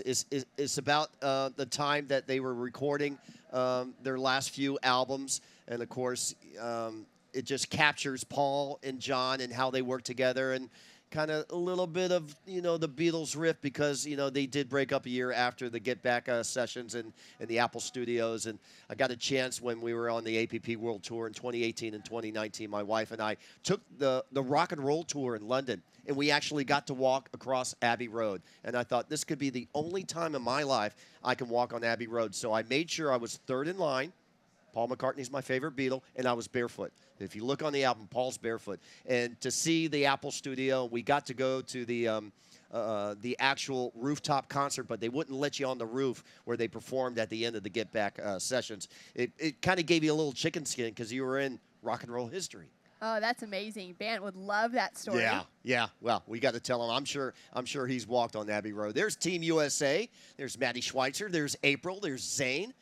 And the whole crew right there. And they're doing, well, 3 out of 4 gold medals have gone to the USA. Right, incredible. I mean, they've had such a strong run so far here at the World Championships, and they've got more to come. And they've put together such a strong team. Great to see them all down there supporting. And the women will be coming up later today. We are currently in heat number 8. For our men's opening round, we've got 4 more heats in this. We'll finish out with heat number 12, and then we'll head into 8 heats for women's round 1. Yeah, you can see a little bit of weather out to the west side over there, across from the port. It's been on and off rain throughout our stay here in San Juan, but it's been beautiful, nice day today. And we haven't seen our surfer from the U.S. Virgin Islands get his opening ride for Terry Stevens. He's been really patient and really selective halfway through this heat and has yet to catch a wave. Yeah, loves Taka's opening ride. Loved his second score there. The judges rewarding him for just one maneuver, a 5.17. Shows you that, you know, in the old criteria of surfing, it used to be length of ride and other criteria. And now, you know, you do one maneuver back in, you know, the 70s, 80s, even the 90s, you know, they would score it low. Now, I like the way the judges staff here at the ISA and the WSL have worked together and reward the surfers for their power maneuvers and their explosive maneuvers, even if it's just one. Here we go. And a paddle now from Max. Strong start. Now deciding, is he going to go left? Is he going to go right? He's going to go on his forehand. Nice snap under the lip to start. Drives around that section. You can see that spray coming off the outside rail on the bottom turns. Nice drive back to keep himself in that critical section of the wave. And now looking for that little pocket. Doesn't really offer him anything that's too significant, but he is able to get a little more length of ride out of it, get another little snap on the inside section, and he'll have a second score to come through. So he also only has that 1.40 on the board so far for the Argentinian. And we've got another score to drop in for him and for Taka Inui. Yeah, Taka has a short ride in and out. That'll be a throwaway wave. There's coming the next heat. You see Bant giving high fives over to Felipe. We can see red in there, Guillermo, excuse me, from Spain. They'll be in the water up against Hector from Mexico and getting ready to paddle out soon. And let's take a look at the replay here for Last of Max. Yeah, definitely his best wave out of his first 2. Nice carving turn, hitting the white water, extends that bottom turn. You see Taka out the back. He wipes out on his maneuver, so we stay here. Boom. Like the spray there. The judges are going to reward him for that maneuver. Looks for the inside section. Stays with it, and then kind of surfs off the wave. So scores in a 2.57 for last of white as his high score. Red goes down on his opening maneuver, so that's just a 1-point ride. And we're now rating for Terry Stevens, the 56-year-old from St. Thomas in the U.S. Virgin Islands. He is a 9-time Malachi to Oahu finisher. Molokai. And So I'm the announcer of that race. That's the M20. That's the very famous 32-mile trek from Molokai to Oahu, and we haven't had that race since 2019. So it's a grueling race. how long does it take to complete that? Well, it depends on the professional athletes. Travis Grant, who was the very first ISA technical winner back in 2012, he's the only stand-up paddler to break 4 hours. Wow. And we were screaming him. AV was there. Anthony was there, even paddling in the event as a team. And we were cheering on Travis. It's 3:58. You can break 4 hours. You just see him in the zone, and then he kind of heard us, and all of a sudden he poured it on and hit 3:59. I think in 45 seconds. But Incredible. It's such a huge accomplishment to paddle 32 miles and break 4 hours. Yeah, there's guys who do it in twice the time, 8 hours. Yeah, what a crazy day, what a crazy thing, and that's a part of Terry's story is being able to complete that 9 times. He's now positioning himself on the inside section. He's sitting under second priority, and Taka sitting with first priority. So my guess is that Terry's had a look at a couple ways, but hasn't been able to get into it, which is why he's not sitting in that first priority position. Taka now up and riding on his backhand. Nice, clean, almost clean entry, and he goes down on the first section again. So back-to-back falls for our young Japanese competitor, the 21-year-old from Miyazaki. And Terry Stevens now up and riding on his first wave. Little cut back under the lip for that first section. Now getting himself past this one nice and low to make sure that he can ride through. And now a little drive off the bottom. S-turn to start as he is in this inside section, just flying down the line for Terry Stevens. And he'll ride through complete, chasing a 4.51 to get himself into that second place position. But more importantly, Bo, now he's got a score on the board. Yeah, that's good. He needs the rhythm. And first wave with only 5 minutes remaining, he needs a second wave right now if he wants to advance. Let's watch the attack here for Taka. I think he's trying to force the issue here. We saw him on his first 2 waves. Boom, boom. And now, he's wiped out on his last 2 waves. So a little bit out of rhythm. I like this bottom turn for Terry. Comes in, leans into the waves. Looking for that open section that he can score on. Stays with the whitewater, finds the open section now. Needs to generate more board speed and get that board to maneuver. And he's doing it right here at the end. Back to the M20, we know Jamie Mitchell from the big wave paddling, surfing on the big wave tour of the WSL, but his claim to fame was winning Molokai 10 years in a row, and that really put Jamie Mitchell on the map. That is an incredible accomplishment. Down to 5 minutes on the clock and scores in. It's a 2.03 for first of Terry Stevens. So he's now just chasing a 2.48 to get the advancing second place position. And Taka Inui now drives through the lip. So makes that first section on his forehand. Foam climb for the second. So 2 completed maneuvers. And now he's waiting to see if this wave will offer him a little bit more of a critical section on the inside. Got that last snap as well. And sets himself up in that middle third of the board to just gain some momentum. Now pedals back onto the tail to engage the rail, and he goes down on the finishing section.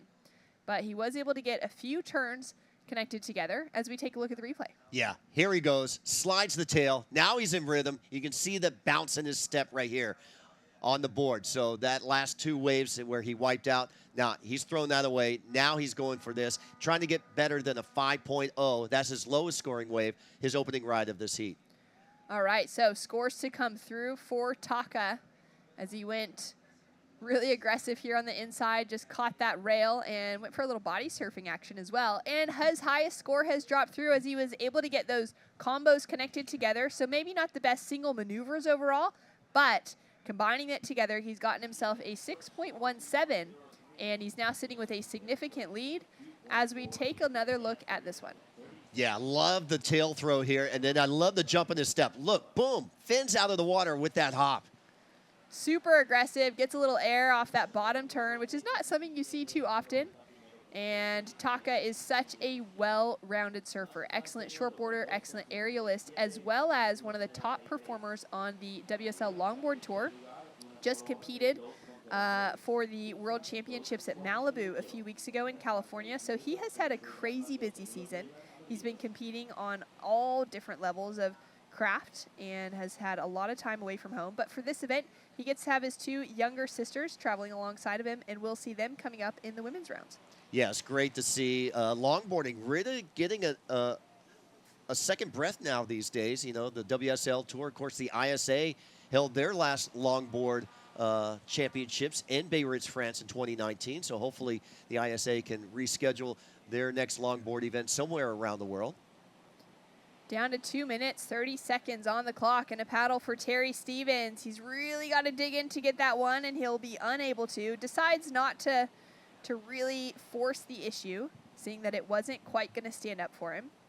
Max sitting in second place at the moment with a 2.57 and a 1.83. He does have first priority as he's on the inside. And coming up in December, the next ISA event we've been talking about, hopefully seeing longboarding back on the ISA calendar. We do have one coming up in December. It's the 2022 Pismo Beach ISA World Para Surfing Championships hosted by AMP Surf. And the cold waters and surfing off the pier. They had an excellent event last year, and hopefully we can get some of the same conditions a little bit warmer, I'm hoping, because I was wearing 6 layers of clothes in Pismo last year, and I was freezing my bum off. Yeah, it is very cold there, but that'll be great to see another good ISA event to round out the season here before we hit the end of the year. Down to 1 minute, 24 seconds on the clock. The 43-year-old from Mar del Plata, Maximiliano Prensky, currently sitting in that second place position to be advancing through into another heat later today alongside Taka Inui, unless we see Terry Stevens from the U.S. Virgin Islands get himself a second ride. His high score, 2.03. And you can see Max there having a look at that wave on the inside. And now Terry putting himself in position, giving it a good dig. We'll see if he's able to get into it, and he just goes down on the positioning. So does Maximiliano. And that was a difficult wave to get a piece of. He may lose priority there. Shannon, what do you think? He had first priority. Oh, yeah, for sure. Our surfer in red's going to have to take first priority out of this because white and yellow both had a look at it. Good call right there with 35 seconds remaining, because when a surfer makes an attempt, and he was stroking into that wave, even though he wiped out, he made an attempt, so thus losing priority. Exactly. Down to 24 seconds on the clock, and Terry Stevens gets second priority, white down into third priority. White on the inside section, though, nope, he's not going to be able to get a look at that one.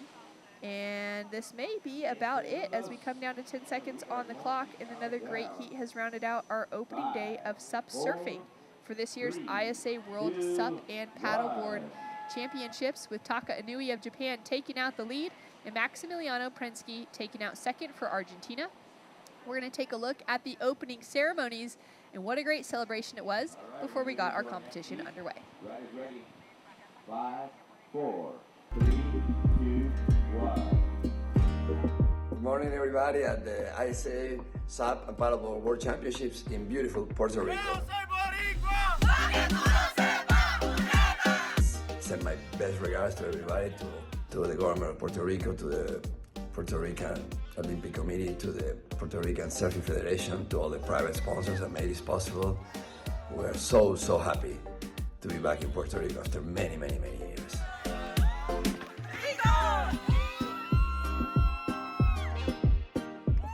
Welcoming again the ISA, in this case, the SUP and paddleboards of the world. We wish you the very best to everybody. I know that these are gonna be fun times, incredible times.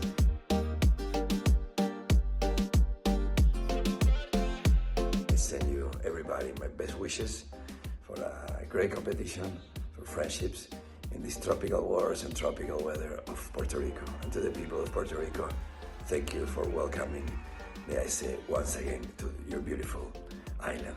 Declaramos abierto los ISA SUP and Paddleboard World Championships.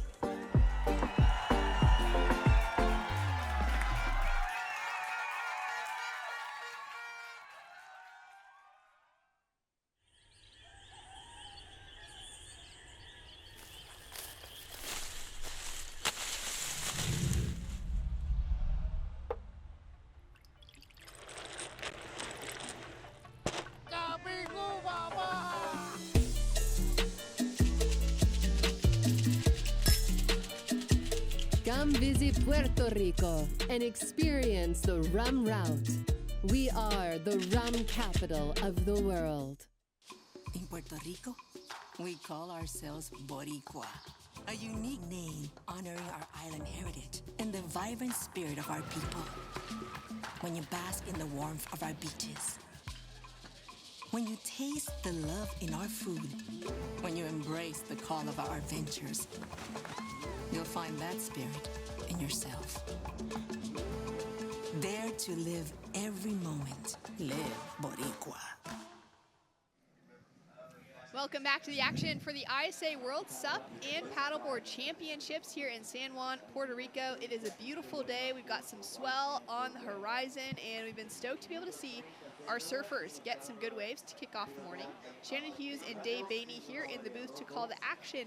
Now for heat number 9 for men's main round 1. We will be running through women's main round after this finishes out with 12 heats to go, or 12 heats in the round. And in the water right now, Felipe Martha from Colombia, Guillermo Caracero from Spain, and Hector Gonzalez from Mexico. Yeah, nice heat we got going on here. And Hector, I've seen him down competing at Sayulita. Here's a little recap of the action already. So Hector drawing first blood here. Couple nice snaps, backhand snaps for Hector. And I was talking to Hector on the beach. I'm like, hey man, I don't recognize you. He's kind of known for the long hair. He's got the mohawk this event. And here we go. Colombia, Pipe Marte in yellow. Couple snaps. Another one of those windsurfers that also SUP surfs. And Guillermo getting a piece of the action as well for Spain. Yeah, in Spain in red, Guillermo getting a bigger wave, unable to navigate that second turn. Here we go, Pipe for Mexico with that mohawk. Going down the line, let's see. Nice snap in the lip right there. Gonna make it around this section. This is when the wave starts to flatten out. Rider's gotta have a little patience to navigate it here. Switches the paddle, has a little roundhouse.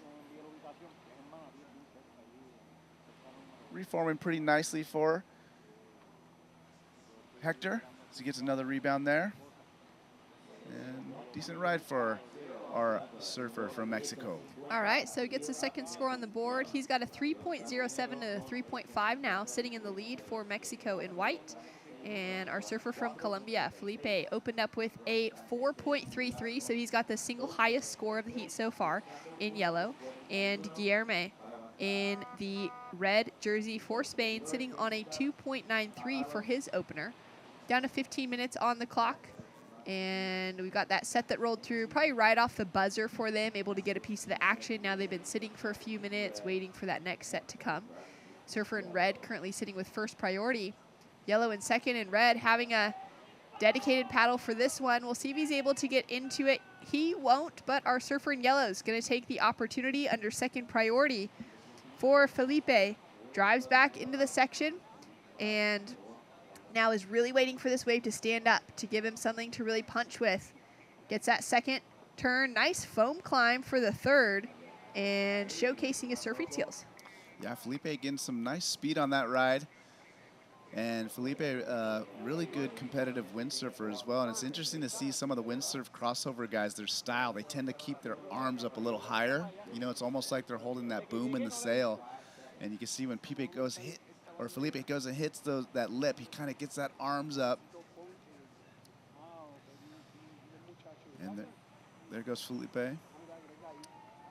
Yeah, and these guys do have to get reminded. You saw Felipe kind of paddling on his stomach. He's got to stand up whenever possible. We got red dropping in left. Solid looking snap to start things off. Uses that paddle in the face of the wave and goes down in the second section. Yeah, Felipe's done that twice now. So a little bit of opportunity lost on his first two rides. That left was shaping up really nice for him with two big sections to hit. Now, rules coming through from the judging panel. There is a spotter specifically dedicated to checking things like paddling for too long on your stomach as opposed to standing up, or sitting on the board at a backline as opposed to standing. Even if they're crouching, it's fine. There is a spotter that's specifically dedicated to that to communicate to the surfers. So they're not able to paddle for too many strokes if they're laying down on their stomach. As soon as they're able to get to their feet, they need to. And if they do lose their paddle while surfing on a wave, say they go up for a big turn and they accidentally let go of it, the wave stops being scored completely the moment that they let go of that paddle. Exactly. We see a replay of Felipe, and you can see snapping that turn right there. Comes up, and you see his arms go up in the air. That helps him get the board over the lip, and it's that windsurf style coming out. Here's another look at it. Nice roundhouse use of the paddle. Looking down the line, a lot of speed. I love this snap. Boom, snaps out that tail, and you can see him get up and crawl over that section there. So last of yellow drops through as a 3.77, sets him up in the lead, and then we're waiting for this score to come through. Yes, and Guillermo got that nice, powerful turn and unable to hang on that second closeout section. So we'll see if that plays in as this heat lingers on here. And Team Spain has arrived with such a strong crew. Thinking of the paddle races in the last couple of days, they've been very dominant. Absolutely. Spain's one of the countries that are really coming on strong the last couple of years. You see Guillermo right there from Spain in red. And they got a really good program with their younger paddlers, lots of paddling clubs. There's a lot of names that we're going to hear of and very soon. And Guillermo finally putting together a nice ride. That last bobble at the end is not going to hurt him too much. Got a lot of scores, got a good turns, a little bit of variety there. So he's going to be stoked on that one. Yeah, that was a solid wave. He's got a couple of 2.93s, equal scores on the board for his opening two waves, so this will come through as his highest, no doubt. And that's great to hear about that Spain contingency, pouring into the next generation, getting paddle clubs set up along the coastline, and that really speaks to the reason why they fielded such a strong team here. Yeah, and it's interesting because even like USA, the juniors, there's not that many coming up after, the Connor Baxters. We have Campbell Carter here from North Carolina, one of the younger paddlers, Bodie. But there's not too many after those guys right now. So places like Spain that have the paddle clubs that really foster that youth, they get a lot of support and kind of introduce them, and that team aspect really gets them involved. And Spain is going to be a country to reckon with here for years to come. Incredible. And our surfer, Guillermo, who's in the water right now, he's 29 years old from Luro, and he is not only a professional surfer, but he is a trauma doctor. So he's working at home in the hospitals, surfing as much as he possibly can. And before we get into more of that, we'll go down and check out with our winner of that last heat, and Anthony. We are with Taka Inoue from Japan. Taka, you do a lot of events, shortboard, longboard, aerial surfing.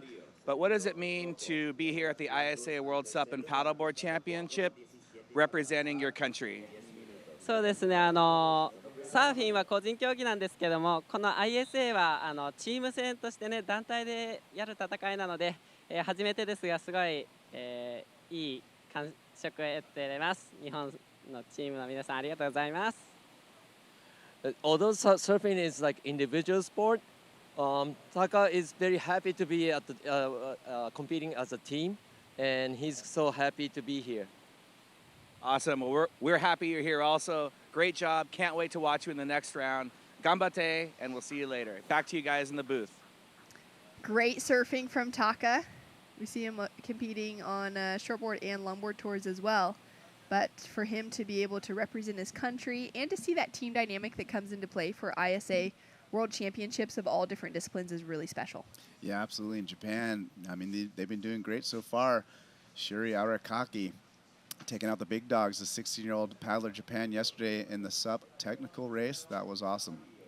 Incredible performance. We saw Ricky have a really good heat this morning as well for the men's surf team.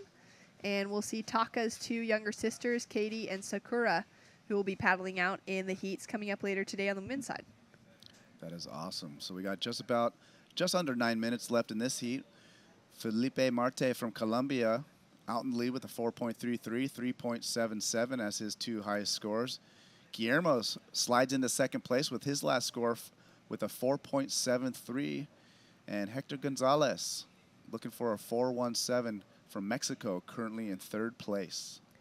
Hector looking to position himself maybe a little bit closer to the rock there. We have seen that have a little bit of a shallow section that'll kind of pick up either that area for takeoff zone or where our two surfers in red and yellow are sitting a little bit farther on the inside. Gets a little bit more bowly if they're looking for those rights. Yeah, and we've seen some nice waves come in through where Hector is, kind of long reforming ones. So maybe that's what he's looking for, those big long rights. And there's big Jake Collard from Canada. Good to see him out here. Jake, really good paddle coach. He runs a couple clinics and coaching up in Canada as well as Costa Rica. That's where I met Jake down there in Nosara. Beautiful Nosara. Big shout out to Nate Smeha making it down there from CDM Surf. Check out his surf camp coming up here in December. Great to see surfers from all around the globe representing. And Jake will be in the water with the Peruvian Sebastian de Castillo and the Brazilian Leonardo Jimenez. Will be coming up in heat number 10. We'll have 2 more heats to finish out our men's round before we hit the women's, as we can see the Mexican flag flying high. Down to 7 minutes, 15 seconds on the clock, and it is so hot when the sun comes out like this. We've had that bit of wind has kind of been blowing the cloud cover in with little rain squalls, and then blowing those clouds away. We get that sun for a little while. And a lot of those teams taking the time to stand under the trees, to have their easy ups on the beach, and to really conserve that energy throughout the entire day. Yeah, and interesting you say that. I got a chance to talk to Giorgio Gomez. And, you know, I was like, hey, man, you look great. Nice job. And, you know, you look kind of funky. And I'm like, what's wrong, man? He's like, dude, I end up puking in my heat. And so he was suffering for a little bit of that, you know, heat exhaustion. I'm like, man, crawl that coconut tree and get one of those things right now. Exactly. Yeah. So the heat definitely coming into play here. It is quite hot. Yeah, that hydration being absolutely crucial. Getting that coconut water, getting that hydration in being so important. And then monitoring the time. I mean, even thinking about that, you know, surfing 2 heats in a day is not that much. There's a lot of other events where surfers will have to surf 3 or 4 heats in a day. But the heat exhaustion that comes with that, and then the idea that if you're going to be surfing those multiple heats, maybe wanting to conserve that energy to stay out of the sun and not do those free surfs in between for that warm-up time. No, and that's a great point, because a lot of times surfing, you don't really, you know, think of them necessarily as quote-unquote athletes. But yeah, you got to stay hydrated. You got to take gels. You got to, you know, feed yourself. Make sure you don't, you know, mess up your nutrition. And we see here Guillermo from Spain on another left. So gets that little snap to start, goes down on the second section. He's looking to build on a 2.93, which is his backup score. If he can increase that, it's going to make the requirement a little bit heavier on Hector, chasing currently a 4.17. I don't think he'll do that with that last fall on the section. And you can see our surfers just positioning themselves in the lineup once again. Colombia, Spain, and Mexico represented in the water right now. And a little bit of a line rolling through here. Our surfer under second priority is, well, he kind of looked at it, thought about it for a second, and decided not to go. Yeah, good call, too. You see that wave didn't quite break yet, but kind of looked like it had some potential at first, so got to check him out at least. I feel like the most difficult part of this is just balancing on the surfboard. It's definitely hard, you know, with the smaller boards. And, you know, but that's the rules. You know, it's stand-up paddling. You know, otherwise, you know, what's the variance between shortboarding? You know, you might as well throw the paddle away. So I love that rule, to be honest. It kind of bridges that gap. And you see a nice drone shot over the castle. Beautiful. The fort's built here to protect San Juan for centuries, dating back as early as the 1500s. And those are part of the U.S. National Parks Services. National parks for the U.S., stripping across a lot of their territories, U.S. territories around the world. I would love to make it to that site, do a little tourist action. And that looks, I mean, look at that view. And this is going to be the course for the distance race as well. They're going to be looping around this portion of the island there. Yeah, it's really beautiful. I had a walk out there yesterday afternoon during our off time. And you can really see, too, when that swell comes through, how exposed this outside section of the island is. That's going to be challenging for those paddlers when we get into those distance races. Of course, if they're staying well wide of the rocks, they're going to be outside that line of whitewater, but there's still a lot of current and a lot of ocean moving on this outside section. Once they get around that headland and head into the harbor, then things really mellow out. It gets nice and glassy, and they're going to have some nice, clean conditions. Yeah, there's definitely going to be some variance. I heard there's like a little section potentially going through the waves as well on the distance race. We say Hector up and riding does a great job to come off the bottom and go straight up on that one. Yeah, that was a really solid transition from bottom to top. Felipe now up and riding as well. Nice slash to start. Just digs that outside rail a little bit, but gains some speed again using the paddle up into the foam. And now he's looking for a strong finish. He's already sitting in the lead, but really wants to get himself something better than that 4-point ride to find some momentum, especially heading into competition later today. And knowing that there's not a big divide between the heat totals for all three surfers in the water right now. And he's doing everything he can to milk any points available out of this. This wave might actually reform for him as it hits the reef here. We haven't really seen anyone connect that far down on the right and get into that next surf zone. Yeah, maybe the tides changes just a little bit. And to get enough of that connection, we'll look for a little more of that as the day goes on. We see Guillermo, nice wraparound right there, lots of power. Does a little foam climb, gets back, another little cut back there. So Guillermo picking off a nice wave yet again. Nice little lip bash on the backhand, comes back right. And you'll notice a lot of these waves, you'll see these guys go right and left on the same wave. Kind of a unique setup we have out here. Staying busy through the inside and another long ride. Yeah, he got so much work done on that. So we've got scores actually to come through for all three surfers. We're down to 1 minute 30 seconds on the clock. And this really could go any direction. The requirements are so small at the moment, just a 3.37 for Guillermo and a 4.17 for Hector to really change things up and maybe send Felipe out of contention. Yeah, and just like that, this heat's getting very competitive. Not one surfer yet to drop that really big score. These guys got nice mid-range scores. So this might come down, you know, to just under a point to a point from difference from first and third. So waiting on those scores to drop. Looks like Hector has made his way all the way back out. So Hector's last score has dropped through. Just a 3.30 is not enough for our third place surfer to take an advancing position. Still chasing a 4.17, and he'll have time, hopefully, to get himself into another wave. He's just positioning himself out there, but he'll gain priority once he does. And Felipe and Guillermo, we're still waiting for their last scores to come through to see if there will be any situation change. Felipe got a lot of work done. He was one of the first to connect through to that next section, like you said, with that tide pushing. We should see more of those connections coming later in the day. As Felipe is just having a paddle here, more likely to get himself back to the shore than really to get a scoring wave on the board as we're down to 10 seconds on the clock. Yeah, and that heat kind of flew by. We're counting it down. So 5, 4, 3, 2, and 1. And scores in for last of our surfer in white was a 3.23. Last of yellow was a 3.30. And last of red still to drop. Now red is chasing a 3.37 to see if he'll be able to take the leading position away from yellow. Yellow's last wave, a 3.3. So that doesn't factor into his top two. And he remains with that 8.10 heat total. Now waiting to find out if Guillermo gets the score. A 3.97 is just enough to take him into that leading position. Felipe into second. And Hector Gonzalez from Mexico remains in third place and will have to battle through the repechage rounds tomorrow. And we've got more action to come with heat number 10 and Bo Hodge jumping in right after this, but we'll take a look at these replays first for this last of red. Yeah, and this is that nice wave that Guillermo. So nice wave from Guillermo, and that got him the score to take him into that leading position. And we'll be right back with more action.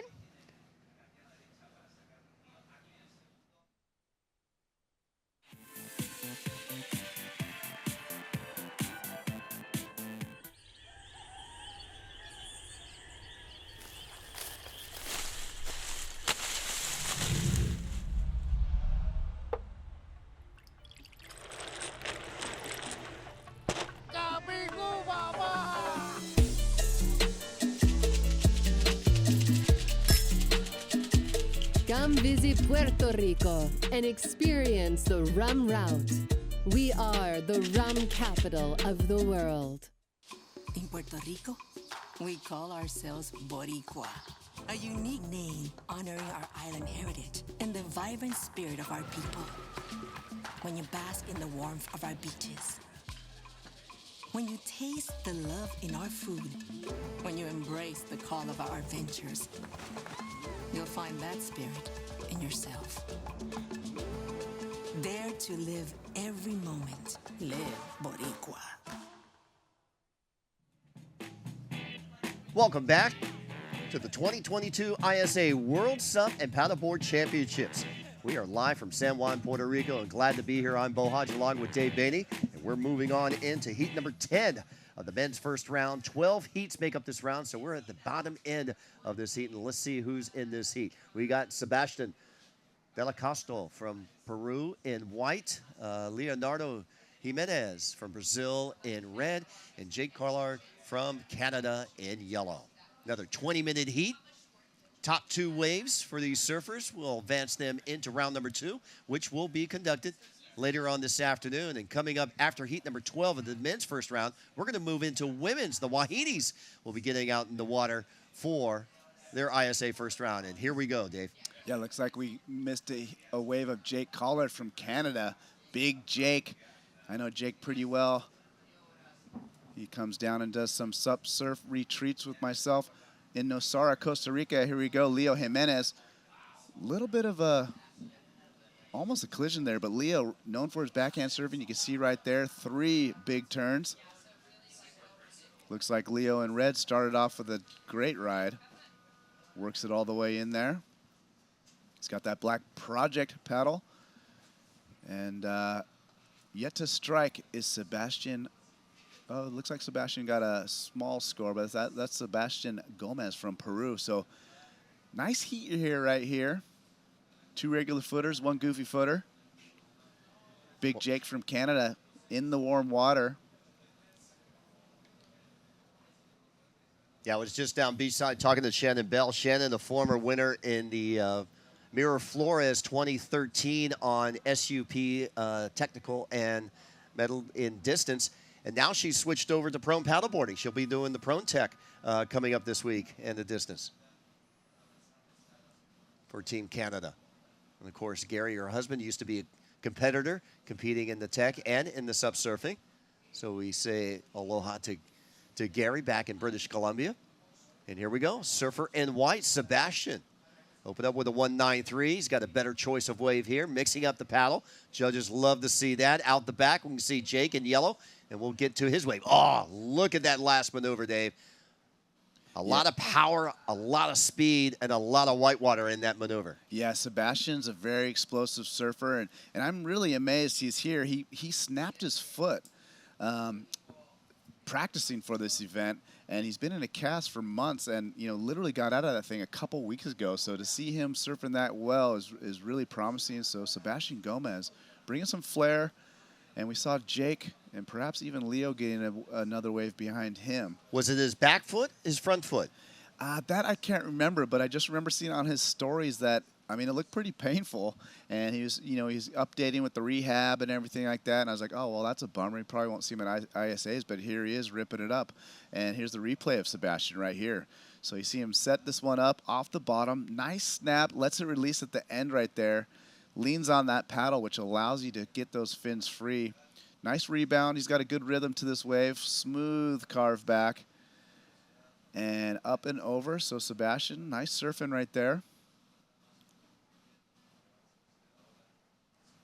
We see red out the back, Leo.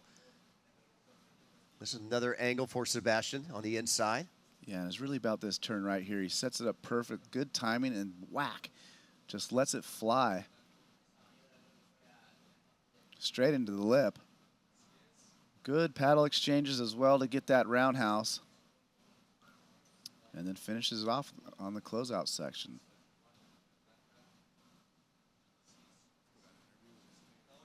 Let's go down, check in with AV. Anthony Vela, he's got our heat winner from the last heat. We're here with Guillermo Carrecedo from Spain, our current European champion. Tell us about Team Spain. You guys were second overall last competition, and now you've got to do your part to help your team. How will you use your whole team atmosphere to help you make it into the finals? Yeah, I think we have a really big support from the team. Everyone is yelling and making really easy to be motivated. This was part of the result of this heat. It was really hard heat. We really hard because I was needing just one more wave, and it was at the end of the heat. Y habla en español. Pues nada, que muchas gracias a todos los que me están viendo, gracias a todo el equipo, a mi novia y bueno, que muy motivado y con muchas ganas de ir a por el siguiente hit.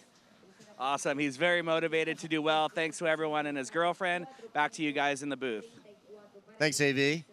Here we go. Our rider, Leo Jimenez. Oh, nice off the top with a stall. Throws the spray on the open face, using that paddle to keep his momentum on this wave. Throwing some buckets of water again. This is going to be a good scoring wave for Leo. Yeah, he's happy with that. Leo stoked, and the Brazilians, they got a strong team in surf. Definitely ones to watch. Jake, power surfer from Canada, slides out a little bit on the bump on the bottom there. But yeah, Leo coming alive on that left. Very stylish surfer, little taller, little lankier. You see Leo on the APP World Tour quite a bit. And all those Brazilians, they all seem to be really good competitors as well. Yeah, of course, Luis Denise, his teammate, coming up in the next heat. He's a two-time ISA World SUP men's champion. Can't wait to see him in the next heat. So Brazil has competitors in both heats, along with Peru and Canada in these next two heats. And why is that? Well, it's just the seeding of the team finale on the last ISA SUP and Paddleboard Championships, which happened in El Salvador in 2019. Yeah, up and riding against Sebastian Gomez. Just kind of digs his rail a little too much. Loses that wave.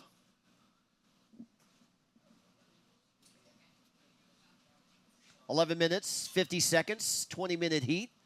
Top two advancing on into round number two. Round number two coming up. But before we get into the men's round number two, we're going to have the ladies have the draw here coming up with their first round SUP surfing action. Excited for the ladies, Dave? Yeah, I'm really excited to see Izzy Gomez back in competition. You know, she's taken a few years off of riding the SUP, concentrating on the big waves, surfing Jaws, and cruising with the Roxy team. But she's back out here. She's got a couple new boards. She's stoked, so that'll be nice. Vanya Torres from Peru, looking forward to seeing her. Got Candace Appleby, the gold medal winner in the women's tech. She'll be doing double duty in the women's SUP. Absolutely, and believe it or not, Candace prefers to surf more than racing, but that'll be fun to watch her. And yeah, even Ibaya Moreno back in action as well from Spain. So here we go. Sebastian Gomez, drop it in. Right in the pocket there, you see him throw all that spray. Perfect timing. Going to go a nice roundhouse cutback. Setting this one up. Snaps another one. Working it all the way to the inside, but we're starting to see a little bit longer rights come through the inside section sometimes. And I love the way the right opens up. You know, there's a lot of scoring potential on this right here at La Ocho. Yeah, it seems like the rights are a little bit longer. You got to be patient. The lefts are a little quicker, maybe a little steeper at the beginning. And we see Jake waking his way back out there, opting not to go on this one. And Leo still caught inside. Yeah, he's going to throw the board through that whitewater section. But let's go back to this last wave. Yeah, and Sebastian, he's just a really smooth surfer. I love how he comes off the bottom, sets it up, and snaps it, just throws it out. Paddle exchange onto his heel side to get that roundhouse. Stays low. Another snap. So a lot of power with Sebastian.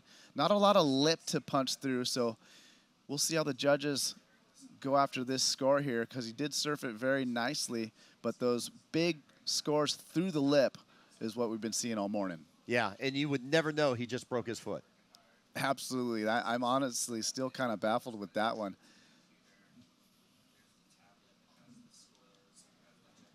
Yeah, time remaining, 9 minutes, 25 seconds. And surprisingly, Sebastian has now moved up into the lead with a 6.5 on that last wave, a 5.0 combo. So that puts Leo in second place, now needing a 5.18 to regain the lead.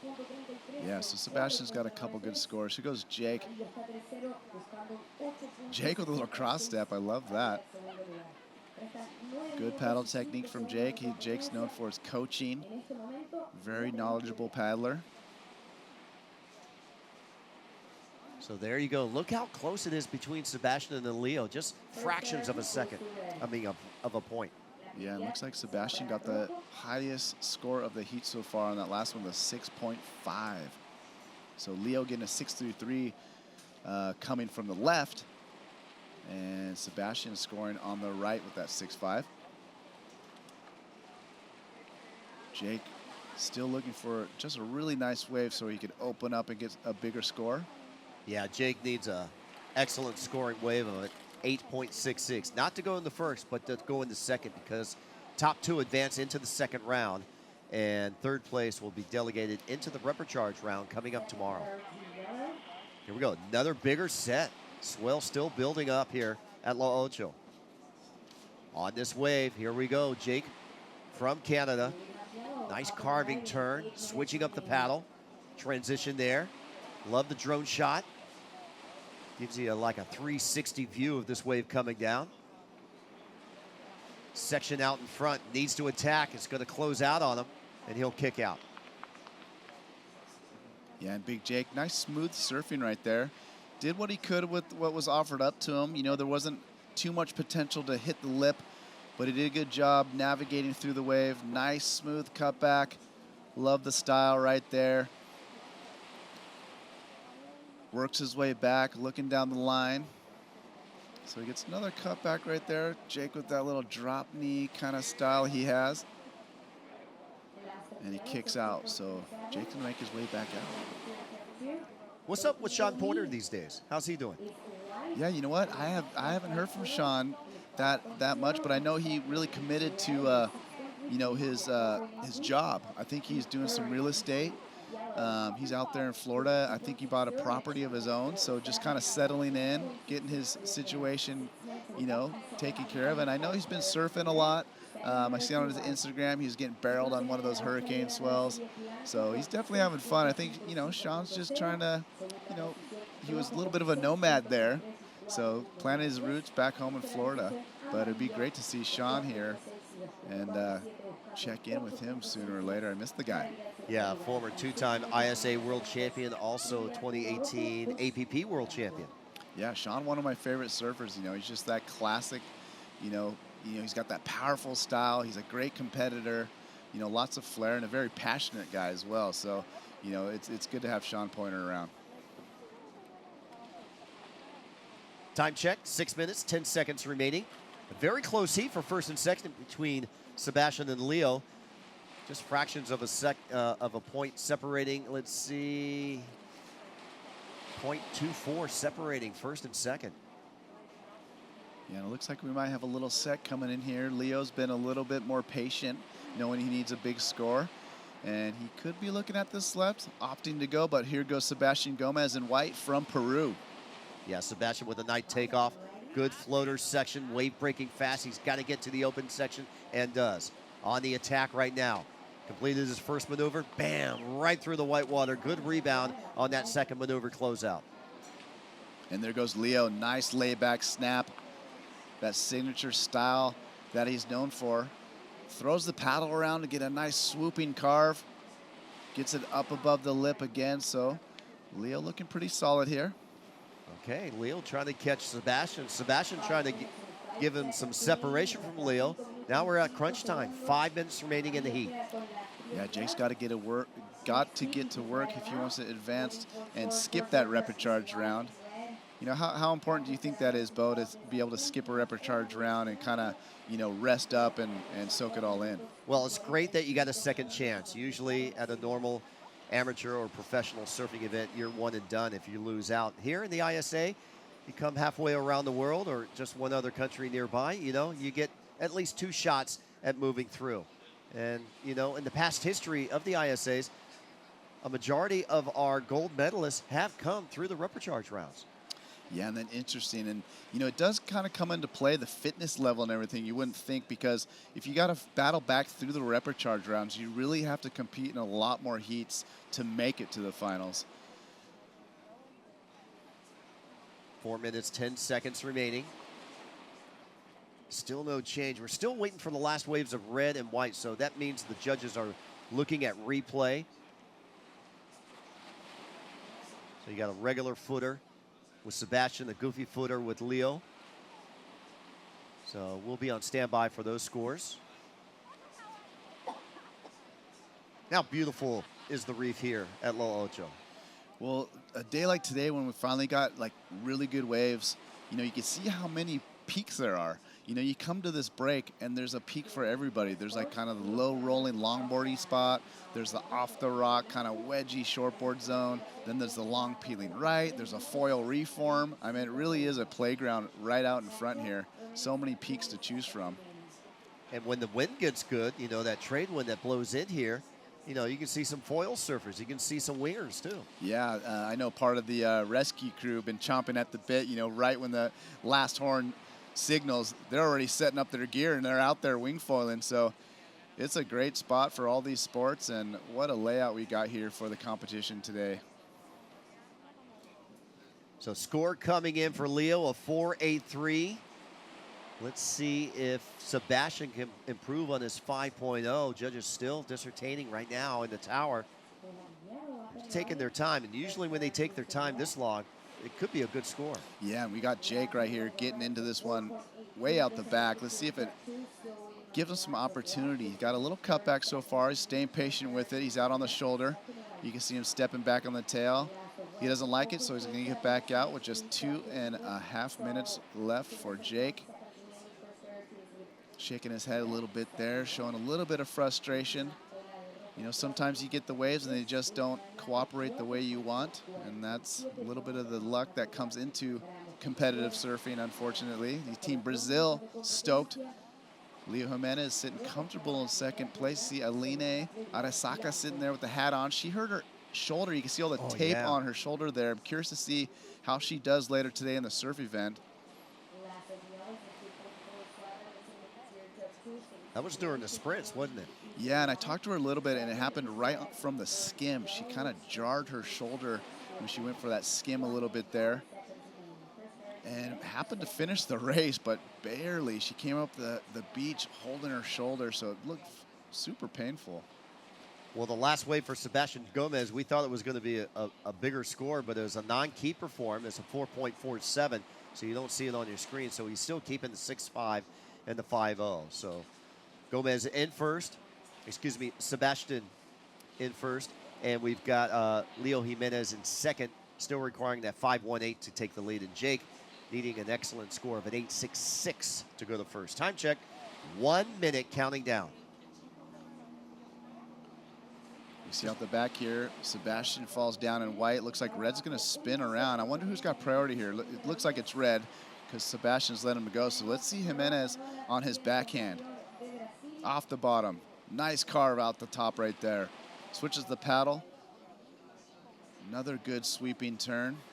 This wave flattening out. He's being patient, staying with it. He's going to wrap it around, rebound off this white water. Boom, lets the tail free a little bit there. Another little slash. Gets caught up in the chop, but Leo looking pretty in rhythm this heat. Very small board he's riding. Yeah, and it looks a little flatter too. You know, a lot of the Brazilian boards are made by the shaper for New Advanced, and they all kind of seem the same, you know, really carvy, fast and flat. Well, just 10 seconds remaining in this heat. This heat's going to wind down. Score coming in for both red and white. We'll have to wait for after the horn to determine, but we can tell you this, Sebastian and Leo will be advancing to this afternoon's second round SUP surfing for men. We're going to take a short break, give Dave a break, bring on Shannon. More exciting action from San Juan. Stay tuned to the ISA World SUP and Paddleboard Championships.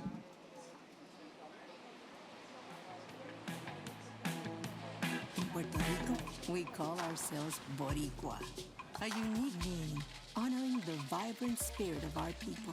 When you experience our island, you'll find that spirit in yourself. Live Boricua.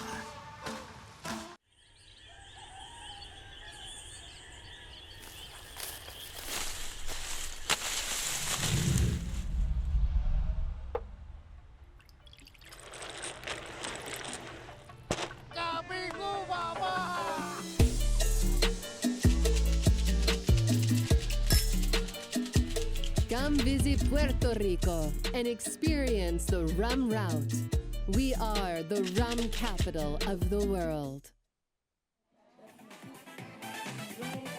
Welcome back to the action here for the ISA World SUP and Paddleboard Championships. We've had a couple days of racing to kick things off, and we are now into SUP surfing. It's going to be a big day ahead of us and a few more to come as we're knocking our way through to crown our gold medalists on the surf side with Luis Diniz from Brazil in the water up against Tamil Martino of Peru and Emre Tashi from Canada, looking for an opportunity to keep themselves in this top half of the draw to stay in the main rounds. Shannon Hughes and Bo Hodge here in the booth, and you can really see those white caps now. Yeah, that trade wind's starting to fill in there. This, you know, these guys are prepared for it. These guys know how to surf through it. Here we go, a paddle from Tamil Martino from Peru. And goes down for our surfer in yellow from Canada. And he'll look to get himself back into position. So Shannon, you've commentated the Olympics, you commentated for the WSL and the ISA, more on the surfing side. How are you liking the SUP surfing? Yeah, it's been really impressive so far. It's definitely a different dynamic, using the engagement of the paddle, making sure to switch it up and really show how much control they have. But it's been very impressive to see the maneuvers that they're pulling off. And I guess for me, probably the most surprising thing is actually to see how small their boards are.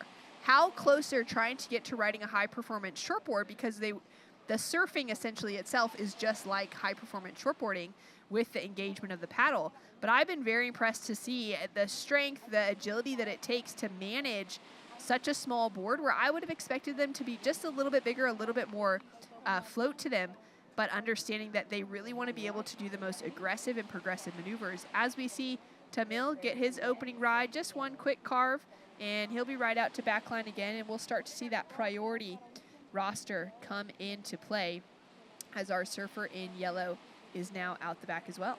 Yeah, Tamil from Peru made the finals when the ISA World SUP was down in Peru in Miraflores in 2013. He was actually a silver medalist to Sean Pointer. And speaking of a gold medalist, you're looking at him in the red jersey right now, the 2017, 2018 world champion of the ISAs in Denmark and China. That is Luis Diniz in red. And look at Luis. His board is underwater. It is just, I mean, that shows how little volume there is. There's obviously a lot more volume in these boards than there are in your standard high-performance shortboard. But considering the beginning of SUP surfing and where it's gone to now from a progressive perspective, it's absolutely insane. The water line is on his thighs, and now he starts to see a wave. He's got first priority. The other two surfers have caught in their first wave, so he's looking for that meaty wave that's got a good wall on it. Yeah, we've got our guys just putting themselves in position. We can see them really trying to hug closer to that Fiji rock zone. We've seen a good takeoff zone there, and maybe as that tide fills in, we'll start to see it come alive more. Luis now paddling hard, the two-time gold medalist, getting going on his opening ride for Team Brazil. Nice carve back on the first section, sets it up for that second snap, throws a lot of spray, drags that paddle behind him as well, goes up into the lip for a second, and goes progressive on the finish. Doesn't get a full rotation, but he's definitely drifting that tail around, adding in that element of the variety that the judges are looking for. Well, he got that board to 180. I mean, that's not an easy task. I mean, he really pulled it off. The 2017-2018 ISA World Champion, also placed fourth in the professional tour at the APP in 2018-2019. Let's watch a replay of Luis right here. Love his style. Boom, throwing buckets of water there. Hitting the white water, fins free just for a second, tagging the lip there, not done yet, and watch this next maneuver. Boom, spins the board 180, spins it back around. Full control of every single maneuver. Yeah, super solid performance to start things off for Luis. Now we've got small scores on the board for our other two competitors, Tamil from Peru with a 1.07 and Emre from Canada with a 0.50. So definitely Luis with the highest score to drop now and to start setting the tone, as our surfer in yellow is in first priority and our surfer in white is in second priority. And we saw a great heat in our previous one with Sebastian taking the win And we'll go down to check in with him now and Anthony Vella.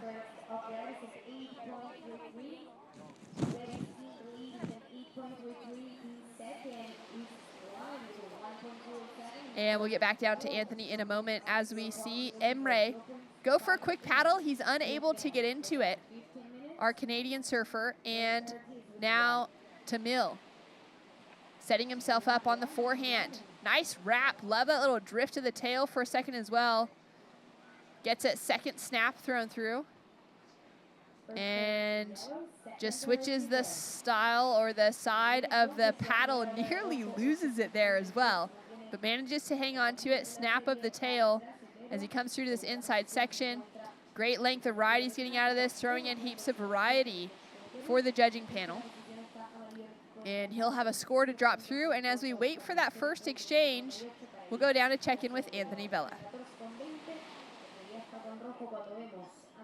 The mic, Sebastian Gomez, you dropped the mic in that last heat, winning your heat. Coming off of injury, you broke both of your feet. How has your recovery been, and where are you now? Are you 100%? How are you feeling? Bien, la verdad que me siento muy bien. Me acabo de recuperar de mi pie izquierdo, que me cayó una quilla en Perú ya hace más de 4 meses. La verdad que estoy muy feliz de estar de vuelta en el agua, de representar al Perú nuevamente en este mundial y a seguir con todo. Muy feliz por haber pasado este hit. Las olas ya empezaron a subir, así que me siento muy feliz de estar acá y agradecido por todo. Said he's broke his foot 4 months ago, so he's only 4 months back. He's excited to be here. He's excited to make it through his first round and representing Peru at the ISA World Championships. And back to you guys in the booth. Good luck in the next round. Thanks so much. That is wild, Bo. Broke both of his feet, only out of recovery for the last 4 months and competing at this level. And let me tell you, his surfing performance in that last heat could win this event. I mean, he was surfing like you didn't even know he broke his foot. Incredible. Great to know that he took that time that he needed to recover. And here showcasing just how difficult it is to get these stand-up boards through big sets like these. Emre goes down on that one, just kicks the board over the top, but there's really no duck diving in stand-up paddling. No. You know, there's a little bit of windsurfing here where the stand-up paddlers have to get the nose of the board above the white water. In windsurfing, that's how we get through the waves and get back into the waves. But going out in the surf, if the water gets the nose of your board, you go down. But if you can get the nose of your board, you get enough speed to paddle and get that nose of the board, you can float right over the white water. And even just dig yourself up and over that wave. Yeah, yeah. Am I seeing an excellent score up there on the screen? An 8.33 for the opening wave of Luis Diniz of Brazil. And we'll take another look first, though, at the last of Tamil. Yeah, I love this transition that Tamil has here. Boom, throws the tail there. Lots of spray. Gets some more speed. That speed develops the power and the flow of his surfing style. Slides the board there, regains momentum, and then again, with that tail, that's his go-to maneuver, you can tell. The judges like to see variety, and then he mixes it up here in the white water and slides one more time inside. So scores in for this of White, a 6.17, sets him up in that second place position. And our surfer in yellow, Emre from Canada, now up and riding. Sorry, taking a look at the replay for last of Emre. And he's gotten a little bit of work done on that outside section, looking to try and make it around here, and that's where he goes down. Our surfer in red has improved his scoreline with a 7.07 for this second wave. Yeah, let's watch this. We missed this because the others were riding here. Luis, very talented goofy footer, mixing it up. There's floaters, and I think the judges like the variety here. He's using that paddle to get the open face. I mean, you know, he could have kicked out earlier in the whitewater, and look, a couple of more scoring points to get him in that 7-point range. So again, a 7.07, an 8.33, possibly some of the best two-wave scores we've seen in the contest. Let's check this out. Coming up next, Juan de los Reyes from Team Spain. Spain's fielded a great group of competitors for this year's ISA World SUP and Paddleboard Championships, and Juan being one of those. Can't wait to see him get in the water and get a taste of the action alongside our other competitors. He'll be out there with Felipe Rodriguez of Mexico and Franco Bono from Chile. for our final heat for our men's opening round. After that, we're going to be heading into women's round 1. We'll have 8 heats there, and we'll get to see the best of women's SUP surfing hitting the lineup. Did you say Bono's going to compete here in surfing? There we go. He's on the list. A singer for you too. That's amazing. Yeah. So check this out. I was just checking the best two-way performance so far in the round number 1. Zane Schweitzer in heat number 2 had a 14.67, and Luis Denise has just passed that with a 15.4. Well, 10 minutes on the clock, and Luis sitting with a great heat total right now of a 15.40, highest of the day. Tamil with a 6.17 now on the board. He's looking for a 9.23 to take the advancing position. And our surfer in yellow sitting chasing a 5.52. Down to 9 minutes, 30 seconds on the clock. And our surfer in white has first priority. Red with second priority, yellow with third priority. And a paddle now from Emre. Up and riding. Slash back to start. And he's going to just inch his way forward on that board, shuffle those feet, and get that momentum forward so that he can try and engage the rest of that wave, but it goes flat. Really hits those deep sections, and the power of that wave just disappears. Here we go. 9 minutes remaining up and riding. Tamil. Tamil takes off really deep behind the section. That was a critical takeoff. But now we're looking for him to get a start, and you see him slap the paddle against the face of the wave there, feeling a bit of frustration. I think he knew that was a really solid wave he was paddling into, but he was just too deep on it to actually get a piece of the action. So all scores are in at the moment. It is our Brazilian former gold medalist, 2-time gold medalist, sitting in the lead with a couple of great scores on the board into that 15.40 heat total. And he's also sitting with priority, so controlling things here in San Juan, Puerto Rico.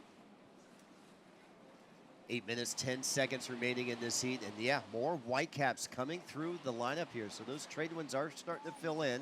And what a performance by Luis Denise, the 2-time gold medalist for the ISA Worlds in 2017, 2018. In very different conditions. 2017 was wind, choppy, blown out conditions in Kiltmoller in Denmark, and then his performance in China in 2018. And now just tells you he can adapt to any types of conditions. Oh, that's such a good point. The versatility and the skill that it takes to navigate so many different types of waves, types of conditions, and to come out on top multiple times is incredible. And of course, we've seen him in Hawaii in the big surf at the Sunset Pro event on the APP World Tour. And, you know, he's placed 4th on the professional tour 2 years in a row, 2018 and 2019. And right now, the best two-wave performance and the best second wave, because we saw earlier today a 9.33 from Max Torres from Puerto Rico in heat number 3. And a paddle now from Luis. Up and riding on his third wave. Great wave selection for all 3 so far. Carves back. Snaps off the lip for that first section. And now drives through the foam. And it'll just be those 2 maneuvers. He's kind of looking down the line to decide if he should stick with this. And he's going to ride through. Look for maybe some more scoring potential. Either way, it'll take him into that deeper channel for the paddle back out, which is a smart decision. Just to be able to get an easier little channel to get out to backline again. And they're paddling on his stomach, but popping up to his feet. So it is an important part of the rules that you're not allowed to paddle for too long. Paddle enough to be able to get up to your feet, but you're not allowed to now for Luis to paddle from this inside section all the way out to backline. Yeah, also if they're in the impact zone and, you know, there's a wave pounding him, obviously, you know, he can regroup and try to duck dive. You know, probably Luis could duck dive. That board's so small. And we've got plenty of crew hanging around the beach today. Down to 6 minutes on the clock with Luis out in front. And Tamil from Peru sitting in second. Emre in third. And our Canadian lives in Tofino, British Columbia, originally from Burlington in Ontario, but he's lived in Tofino since 2012, owns a surf and paddleboard school called Swell Tofino. And he comes from a whitewater kayaking and surfing background, which led him into SUP surfing eventually. You can check out some of his footage. The Wild Coast videos is recognized as one of the best one of the best SUP films of 2017, called Wild Coast, featuring Emre. And I just want to see him get a piece of the action here. I want him to see him be able to get himself onto a good-looking set. Well, he's been dealt with a big hand, a two-time world champion, a silver medalist with Tamil, and Luis, a two-time world champion. I mean, you know, when you see that draw, you're going, oh my God, I'm going up against some big heavyweights here. That's right. There is, I mean, to draw, you know, a multiple world champion in any heat, no matter what your discipline is, no matter if you're in the racing side or if you're in the surfing side, to know that you're coming up against someone who's not just won once, but had that achievement multiple times, speaks to their credibility as well. And yeah, that's a big ask to come up against.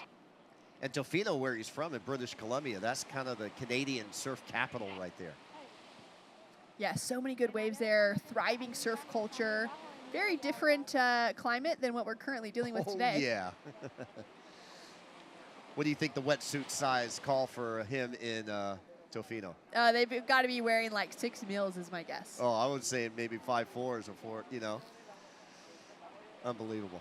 Ready for some very And look cold at water. this. We're in San Juan, Puerto Rico. It doesn't get any better than this. It is so beautiful, such a glorious day.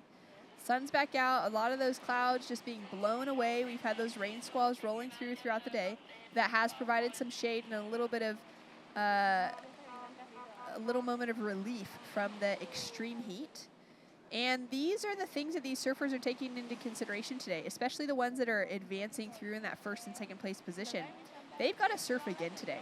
So they really need to be conserving that energy and refueling well and staying in the shade when they get out of the water. As we see Emre, we've been waiting for him to get a good wave throughout this heat. Nice start for that opening section. Drives back out of the second, and now he's got a good pocket opening up in front of him. Hits the lip nice and strong with that drive off the bottom into the lip on that final section. Stays on his feet to finish. So he could be looking at his best score so far, but he is chasing a 7.34 to gain the advancing second place position. Yeah, he's not going to get the 7-point ride, but definitely his best wave, as you said, Shannon.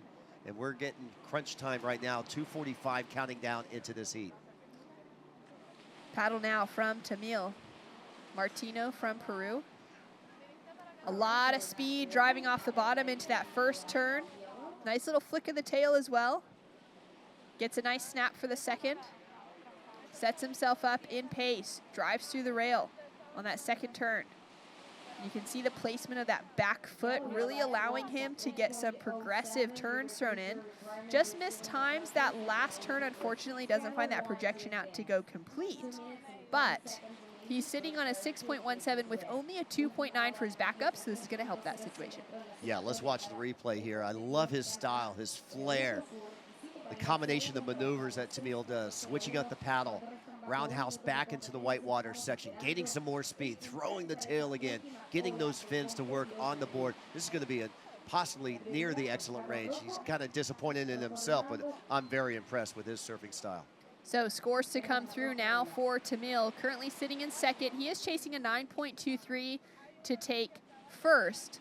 But if he drops in anything above that 2.9, it's going to increase the requirements on Emre from Canada, currently sitting in third. Last of Emre drops through as a 3.07. So it does chip away at that requirement into the 6-point range out of the 7s that he was sitting with before. But expecting last of Tamil to factor into his top 2 waves, as we see Luis now flying down the line and goes progressive on that finishing maneuver. Doesn't ride out complete, but those are the types of maneuvers that we would expect Luis to be bringing in. He's a great aerialist and pulls out some great airs in these smaller conditions. Imagine Felipe Toledo, Italo Ferreira with a paddle in their hands. I mean, that's the way I see Luis Diniz. Yeah, that's exactly it. It would be unbelievable to be able to witness that.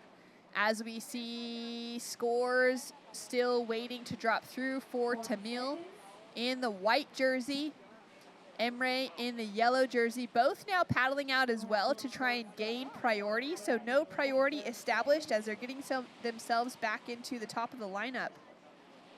And we're waiting for scores to come through as well for last of red. Down to 24 seconds on the clock. Red's already beelining it out to backline to try and get one more opportunity. Judges taking their time with that last exchange, Bo. Yeah, they are. So they must be looking at replay because those guys were really giving it their all, especially White for Tamil. Yeah, 6.23. 6.23 for last of Tamil comes through as his highest score, and that puts a massive requirement of a 9.33 on our Canadian competitor in Emre. And it will be Canada relegated to the rapid charge round. Luis with another score to drop through, but he will be holding on to the lead. Tamil in second for Team Peru. So Brazil and Peru advancing through into the main round later today. We're going to say goodbye to Bo. Welcome Dave back into the booth and bring you more action right after this.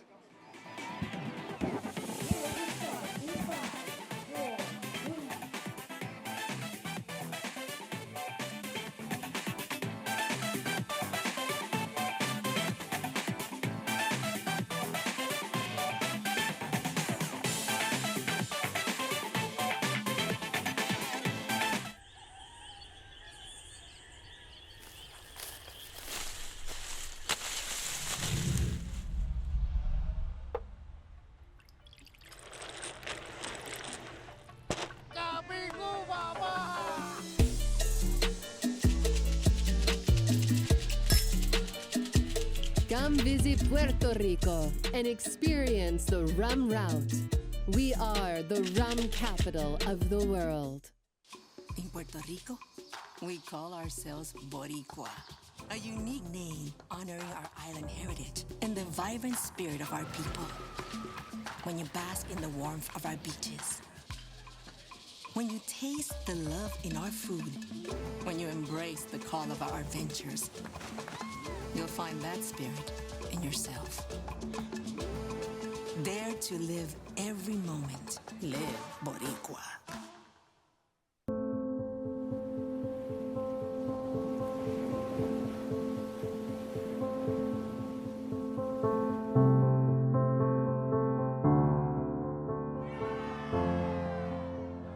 There's something profoundly spiritual about riding waves.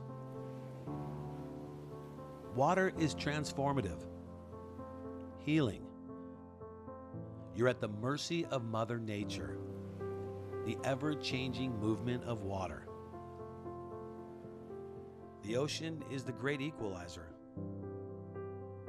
You don't need to belong to a certain race, religion, or gender to surf. The pursuit of these fleeting walls transcends sport. It's a way of life. Surfing has the power to change the world. It will now take the next step on the world's greatest sporting stage, the Olympic Games. The International Surfing Association is the world's governing body of surfing, recognized by the International Olympic Committee with member nations around the globe. This is the ISA. This is a better world through surfing. And we're back with more action here for the ISA World SUP and Paddleboard Championships. Up and riding now, our surfer from Mexico, Felipe Rodriguez, attacking on his backhand. He's got a little work done at the start, and he's now carving his way through to the inside, back into the foam, and keeping that speed and flow within his surfing. And he'll kick out clean. Waiting for scores to come through for the entire field, as we have had some waves ridden during that break. Franco Bono in the water from Chile up against Juan de los Reyes from Spain and Felipe Rodriguez from Mexico. Yeah, nice wave we just saw from Felipe. Felipe lives in Sayulita, Mexico, home of that nice little right where we had the ISAs in 2015, and Felipe really strong on his backhand, showing it right there. Here we got red. Juan de los Reyes getting his opening ride underway and making that connection through to the inside. He looks like he'll keep that projection forward out of the foam, dig that paddle in to try and keep a little bit more speed, throw in one more little slash there on the inside section, and he'll have a long way to paddle back out to the top of the lineup. Absolutely. You can see Juan getting real low to stick with that one. Felt it was worth it to get that closeout section at the end there. So we'll see yellow Franco from Chile going left. On his forehand, carves back into the section to start. Another second cut back into the foam. Looking for that little pocket. And he'll kick out. He'll get out to backline a little bit quicker than we'll see Juan. And we do have some scores already that came through. Early on, we saw a 5.10 drop in for Felipe Rodriguez in white for Mexico. There's a 3.10 for first of red from Spain, Juan, and a second score to come through now for the last one for red. And the first of yellow, Franco from Chile, a 3.50 with another score to come through. And let's take a look at the first waves that we've seen. First of Felipe. Yeah, Felipe, his first ride was this left right here. Got a cut back, threw it up into left, and just drifts into that wind. The tail lifting up and out. Nice turn right there. And then Franco got a piece of the action with a 3.5 to start. Couple snaps on his backhand. And Juan on the outside, opting to go right on his opening ride. Yeah, Juan faded really far right, but decided to come back left and hit the lip. So you can see him kind of looking back and forth. You know, these guys are watching the waves reform. We got Felipe dropping in late on his backhand. Really like his backhand style. He surfs a nice right point break at home. And he's got a really good technique. Nice and vertical up there. Does a good job working it rail to rail. Lots of speed, real low center of gravity when he surfs. So scores coming through now. Second of red. This wave here has dropped in as a 4.10 and momentarily has Juan sitting in the lead. And there you go. There's a nice, another long right. Gets two turns out the back. He's going to work it out. Widens his stance to get all stable and hit that lip. And having a look and a thought about the score lines coming through in that 4-point range, the judges not necessarily paying attention to length of ride, but the quality and the criticalness of each maneuver. Yeah, I think, you know, the length of ride is kind of a little bit more of an old school kind of score. But, you know, with the reform today, it could serve you up another lip to hit, and that would definitely give you a score. But the length of ride, just kind of milking it for what it's worth, you know, you're better served pulling out early and get back out the back. Getting those critical sections on the outside for sure. 13 minutes on the clock, and in that last heat, we watched the two-time gold medalist, Luis Diniz, take away another solid win here at the ISA World Championships, and he's with Anthony now. Luis Diniz, highest heat total of the day. How do you like the waves here at La Ocho? I am so stoked. The beautiful place, the points, the good waves, good maneuvers. Yes, I'm so happy.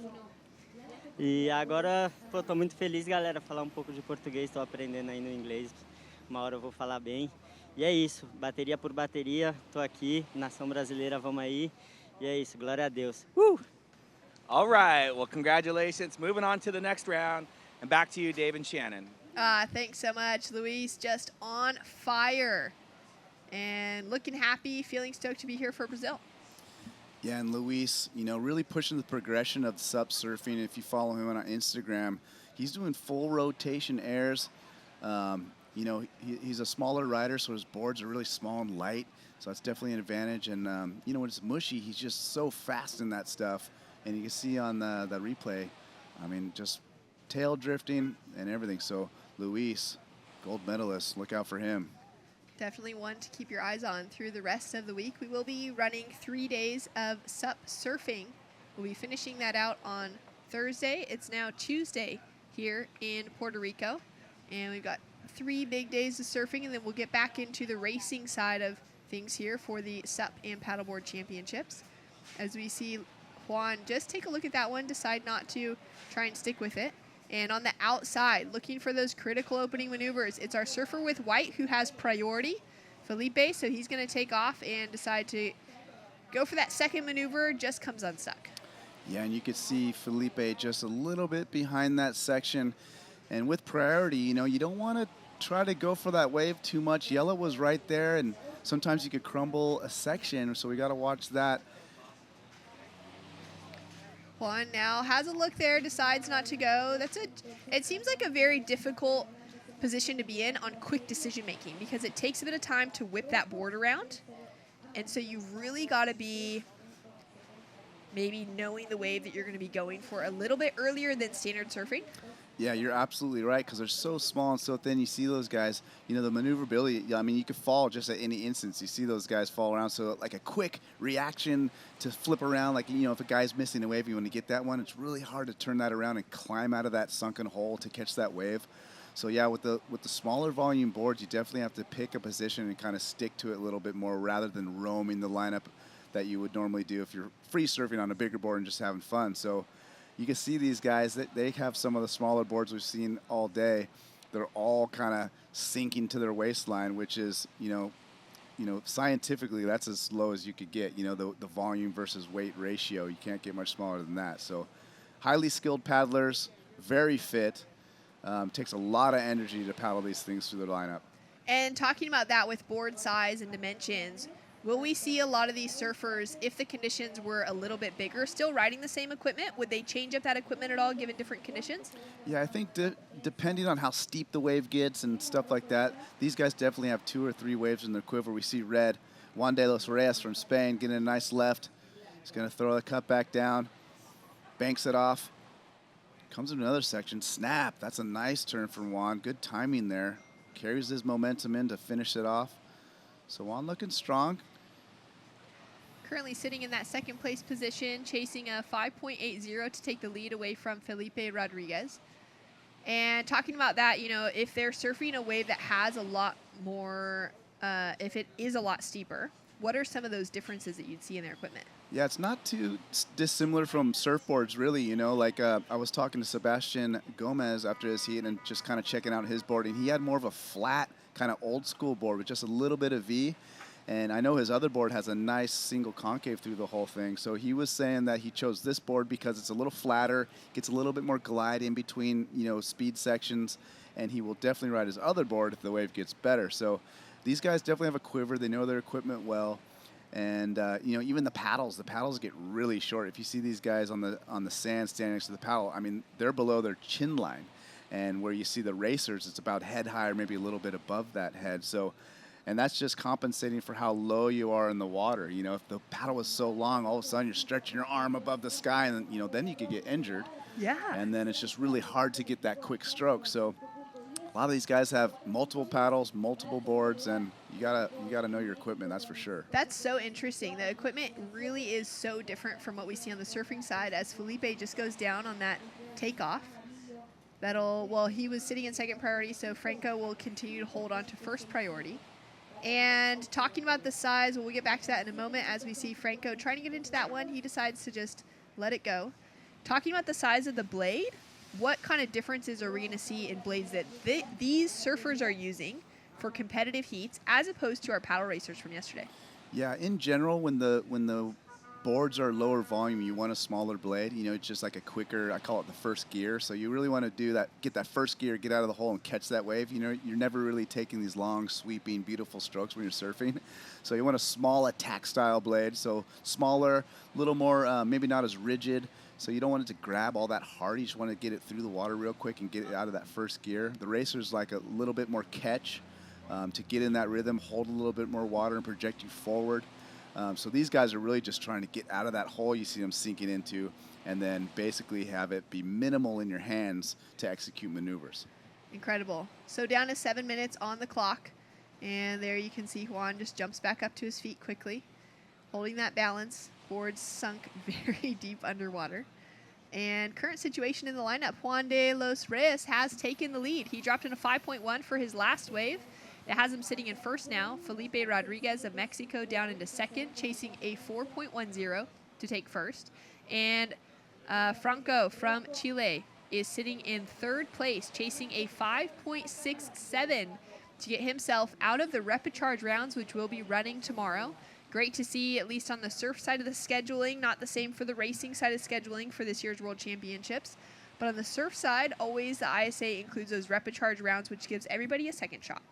Yeah, and it's definitely, you know, nice to know that in the back of your mind. But what a confidence booster if you could skip that round. You know, you get the days off, you get to soak it in, recharge. But it is nice to have that second opportunity. And, you know, a lot of times the rapid charge heats are even more competitive than the first rounds just because, you know, 1 and 2 advance. But there's always those one odd end heats that are just super hard. So you want to skip rounds whenever possible. Let's be honest about that. Yeah, you definitely want to do the least amount of surfing to be able to get yourself a win rather than having to do more surfing. A little bit of wind coming through this afternoon here, and we've just kind of passed that 12 o'clock mark. It is 12:05 here on the east coast of Puerto Rico, San Juan, and it's been just a beautiful time. You can see the paddler there raising his hand. Now that's another element that's even more difficult than standard surfing, is actually if they have a question, if they haven't been able to hear those requirements, especially with the wind now, it'll be a little bit more difficult for those surfers to hear the situation updates from the beach announcers, to actually be able to get that kind of signal back to them would be pretty difficult. Yeah, absolutely. And, you know, they are sitting pretty far off the shoreline. So, and with that wind, it's got to be quite difficult to hear all the instructions and your scores. But these guys are veterans. They kind of have a feeling of where they stand, I'm assuming. And, yeah, Felipe Rodriguez from Mexico started off the heat really strong and kind of fumbled his last 2 waves. So he's been quiet here for a bit. Juan took advantage and got that big 5.10 score. And then Franco's still looking for a really good set wave to kind of open up his surfing. Yeah, to really be able to showcase what he's been working on at home in preparation to get here. And here we go, white. We got Felipe Rodriguez from Mexico. Looks right, decides to go left. Goofy foot. Drifts the tail there. Reforming back. Looks like he's going to go backside here. Up and over that section. Tries to stay with it. Switches over. Bashes through. Able to control that. Almost looked like he pushed it a little too hard, but very aggressive. Felipe. Low center of gravity. Able to ride this one out. Now, within that, we saw 2 surfers paddling to the same wave. It was our surfer in yellow who had first priority, so he was fine for Felipe under second priority to kind of track behind him, but great that he did transition off to catching the right instead of sticking to that left, as our surfer in yellow had priority over him. Yellow now already out at backline, though, the Chilean, and digging in deep. Now, great opening slash, gets those first couple maneuvers. Straight up into the lip, gets that vertical surfing that the judges are paying close attention for, breaks that lip line again, and throws a lot of spray as he has to negotiate around Felipe. Felipe there you can see as well, just trying to get himself out of the way. And Franco finally finding a wave that gives it an opportunity to showcase some good surfing. Yeah, Franco's got to be stoked. He got to open up just a bit right there. Couple good cutbacks, and he did a nice little lip hit kind of midway through that wave, so ready to see this score come through for him. Scores to come through now for all 3 surfers as we're down to 2 minutes, 30 seconds on the clock. Juan having a deep paddle to get himself out to backline again. And let's take a look at these replays and break them down. Yeah, so Felipe, you can see these guys really looking left and right, trying to read the waves correctly to see if they want to go left or right. He decides to go left, but comes back right. And he makes it through the section, switches the paddle, and boom, that was probably his best turn of the wave. And I love how the tail just exited out the back, and he was able to get real low and hang on. And you know us goofy footers, we're always looking at the left, so he goes back left and finishes off that wave right there. And then here we go. This was the good one from Franco. And I love this turn right here. He snaps it, almost loses his paddle there, able to get it back, but he comes back around and smacks it again. I love this. He comes back to the left. Says what's up to Felipe. And then here we go. One more snap and an aggressive little rebound off the whitewater. So Franco, knowing that's his best score, wanted to finish it strong. Little hair flip, and he's back out there. So scores in a 4.97 for last of Felipe in white. Takes him in the lead over Juan, but we're now waiting for this wave of Juan to drop through. Yeah, and this one's really lining up for him. He got that first good turn, nice cutback, and it's still running off in front of him. So another bash. Let's see if he can get through this one more time. So Juan, good wave selection his last couple times. He's chasing a 4.97 now to go from second into first as Felipe's just jumped ahead of him. Their heat totals have been really close so far, less than a point dividing them for most of this heat. And we're still waiting for the last of the Chilean in Franco also to come through, our surfer in yellow. He's chasing a 5.70 now to take the advancing position, but we are waiting for that wave of Juan to drop through. And for last of red for Juan, it's a 4.60, which does factor into his top two. It's not enough to get him the lead, but it does increase the requirement for Franco to a 6.20 to take the advancing top two positions. Yeah, and Franco unfortunately getting caught inside with one of the longer sets we've seen today. It's about a 10 to 15 wave set.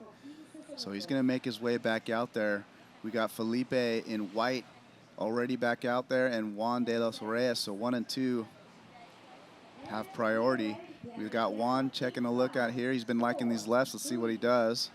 Looks like Felipe's got priority, so he's going to snag this right at the horn. It's going to be close to see if this one counts, but he's going to try to surf this the best way he can, not take any chances. And make sure he solidifies himself in that leading position. He might not even know he's in the lead now as well, as he puts a bow in it to finish off here on the inside.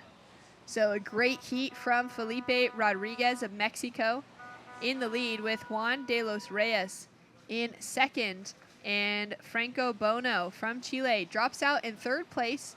He'll have to hit the repecharge rounds tomorrow. And we have officially finished out the men's side of the draw, and we are heading into women's round 1 for SUP surfing. And we'll have Bo Hodge back in the booth for the call.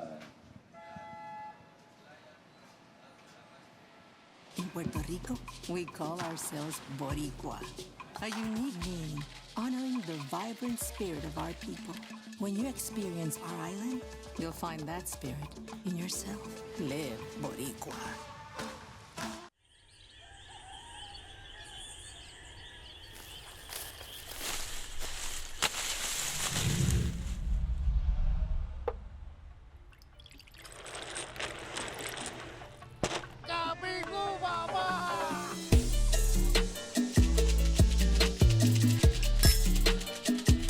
Come visit Puerto Rico and experience the rum route. We are the rum capital of the world. Good morning, everybody, at the ISA SUP and Paddleboard World Championships in beautiful Puerto Rico. Send my best regards to everybody, to the government of Puerto Rico, to the Puerto Rican Olympic Committee, to the Puerto Rican Surfing Federation, to all the private sponsors that made this possible. We are so, so happy to be back in Puerto Rico after many, many, many years.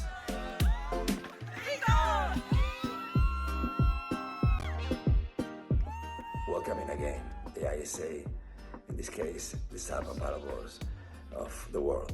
We wish you the very best to everybody. I know that these are gonna be fun times, incredible times.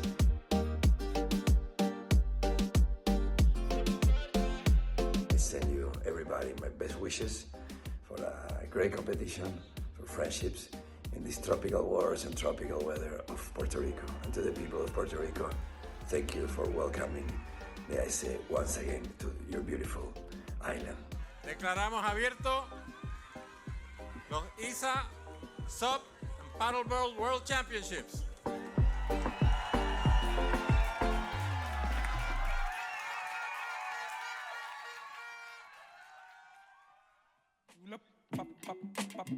Back to San Juan, Puerto Rico for day number 4 of exciting surfing action at the 2022 ISA World SUP and Paddleboard Championships. We are now in the women's round 1, heat 1. And let's introduce our competitors right now. Natalie De La Lama from Argentina, Ibaya Roeno from Spain, from the Canary Islands, represented in red there. And also, we've got Jocelyn Albee. Here we go. Up and riding, our surfer in white. This will be Natalia. Small wave. We see the high tide conditions now starting to push in, Dave. Yeah, they're starting to push in a little bit, but you know what? There's still some good faces out there.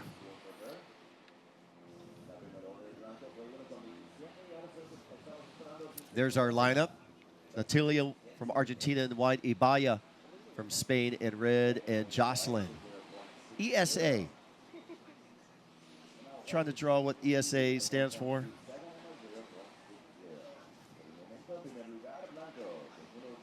Hang on.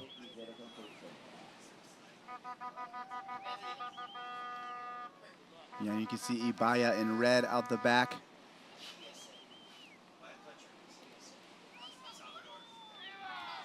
Okay, just got corrected. Yeah, ESA is from El Salvador. Makes a lot of sense there. So one small scoring wave coming in at 1.87. Coming in for Natalia. Thank you. Yeah, that high tide pushing in. High tide this afternoon. Another 3 hours and 15 minutes at 3:30 this afternoon. It's 12:15 local time here in San Juan. Well, what can you say about the lady in red, Ibaya Moreno? I saw her checking in and wished her good luck. She's a former APP SUP surfing world champion back in 2018. And she's 5-time finalist here at the ISA World SUP, never winning. She's had a second place in China in 2018. She's had 2 third places in 2013 and 2019, and a couple of second places 2014 and 2015. So she's been knocking on the door at winning an ISA gold medal here in SUP surfing. Absolutely. Ibaya, one of those multi-sport athletes who's very talented. There she is right there, front hand snap. Great to see her back in competition on the SUP. Yeah, she's an 11-time Spanish SUP surfing champion, and she's also a 10-time world windsurfing world champion along with her twin sister. Yeah, and I believe her and her sister kind of trade off world championships. Yeah. Whenever they feel like, hey, you go this year. Okay, I'll win it this year.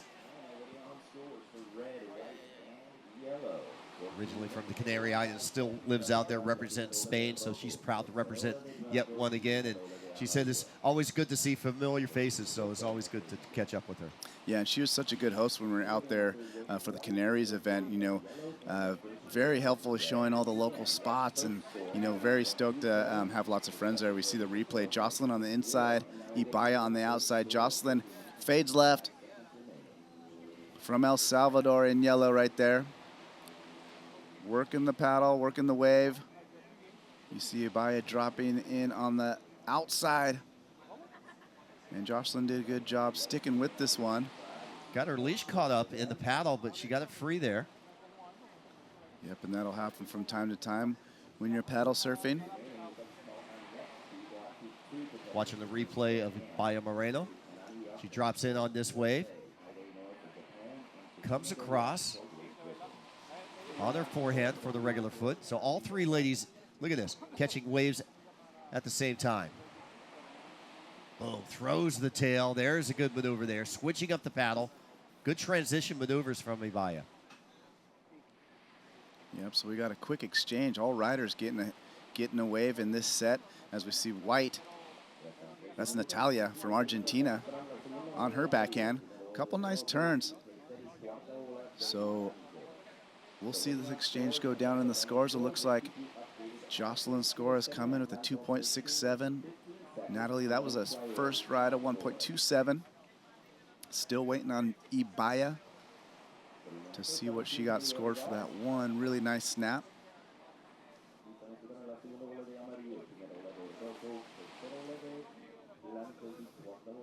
Yeah, scores coming in. Ibaya's wave not in yet. We're in fact waiting for 3 wave scores for red, white, and yellow. We can tell you yellow, her first opening ride, 2.67 on standby for her second wave score.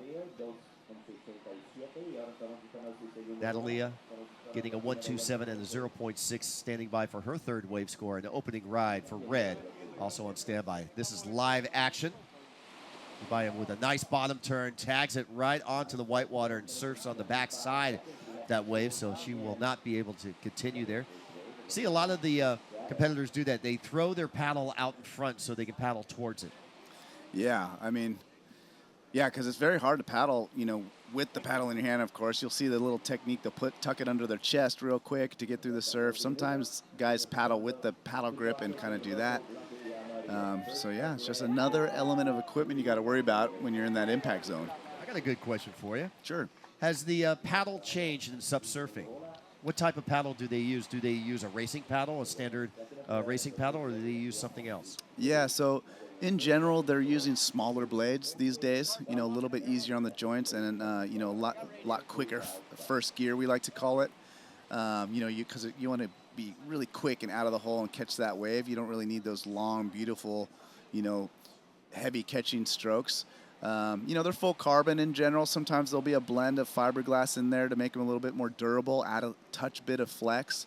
And, just really short. A lot of these paddles are definitely like, eyesight level or lower. As we see White, Natalia banks off her forehand, but then curves back to her backhand. A little laid back there with the paddle and wipes out on that last maneuver. Ibaya Reno, a 4.83 on her opening wave, puts her in the lead. We're on standby for her second wave score. No priority out in the lineup. As you can see, the ladies are paddling back out to the lineup with a wave approaching them right now.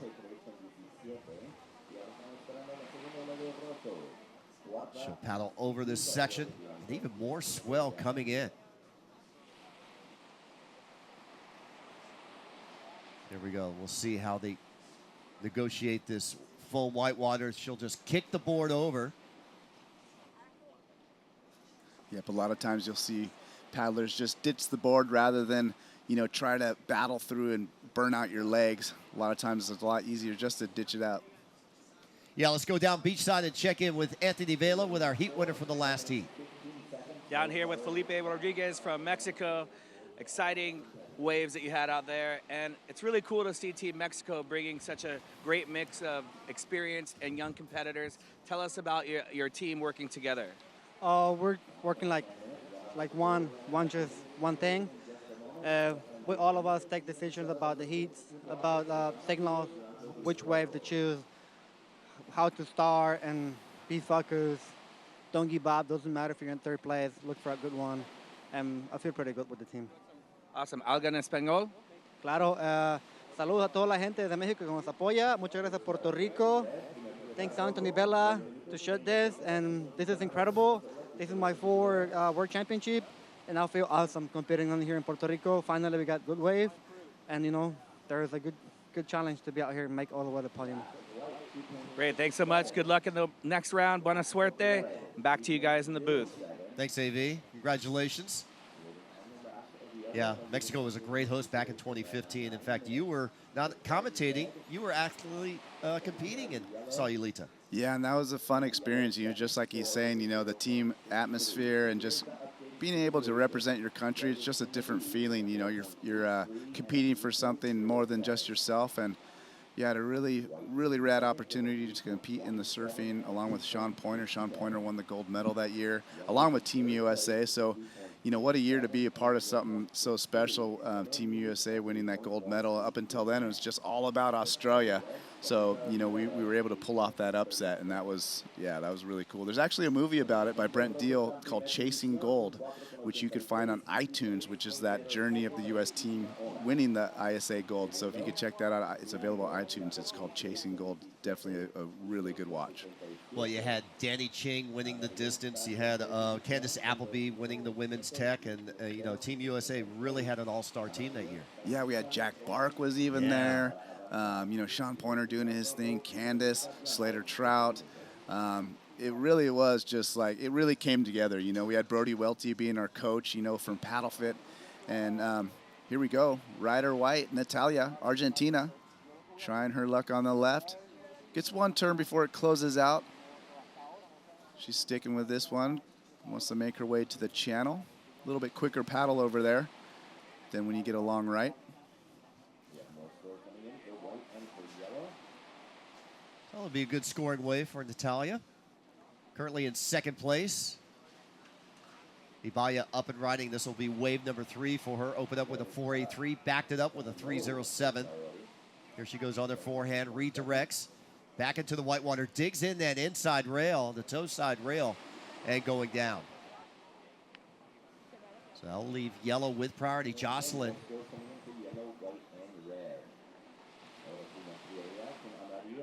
Jocelyn will turn around from El Salvador, stroking in. Not able to catch that wave, but since the other ladies aren't out there, she'll hold down her priority. 6 minutes, 50 seconds remaining. Heat 1, round 1. Total of 8 heats make up this round. We're going to see the likes of gold medalist Candace Appleby in heat number 7. Izzy Gomez coming up in heat number 6. So the former ISA world champ. So a lot of great competition coming here from San Juan, Puerto Rico. Glad you could join us the rest of the week. Tomorrow and Thursday, more SUP surfing for both men and women. Friday, the distance race, prone and SUP. Here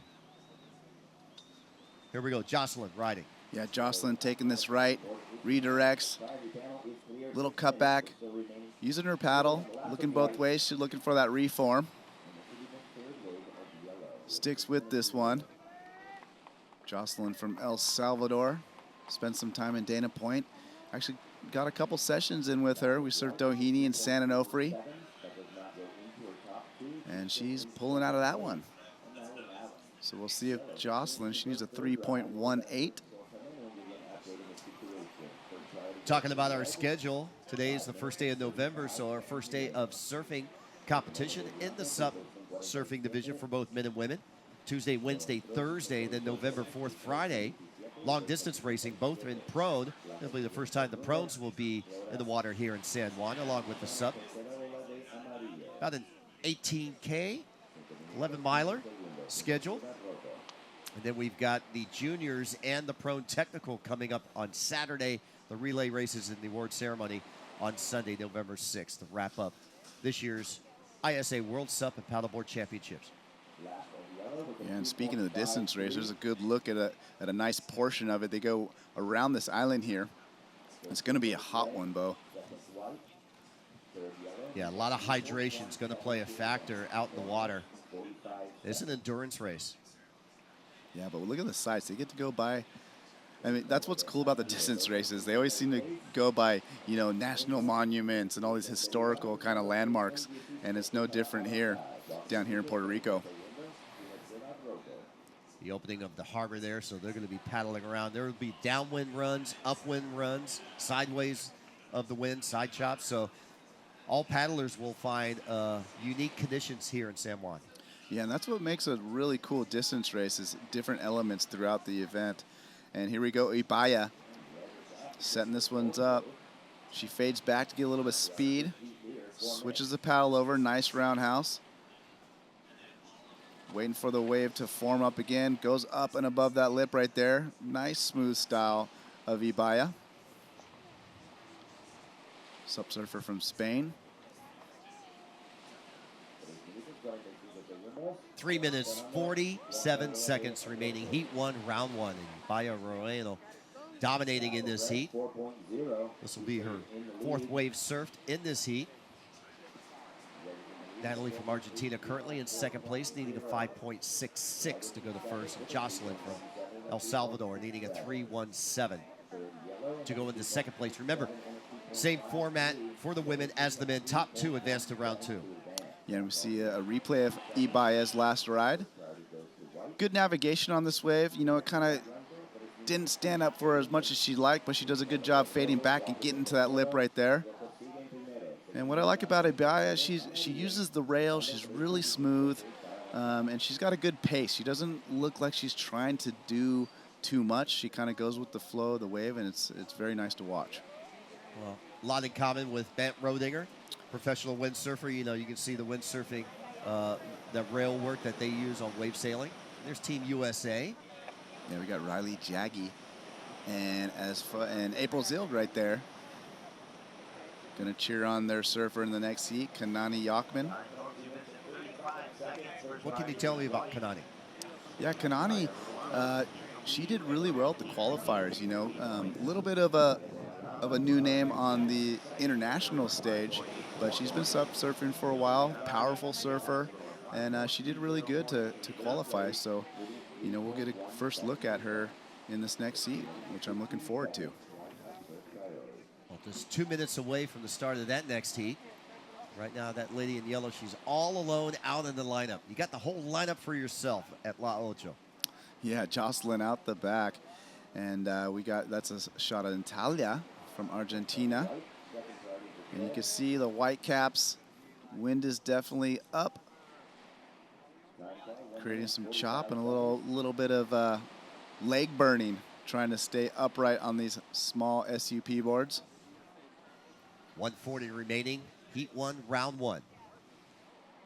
Last wave score for Ibaya, a 4.0, so she drops one of her two 3.07s. Ibaya will get back out in the area right there on the left, establish priority. As we see Natalia stroking into this wave, so she's going to lose first priority. Ibaya will assume now first priority in red. Yeah, it's a bummer for Natalia, giving up that priority, but there is only a minute left remaining, so she knows she needs a score, so you got to stay busy.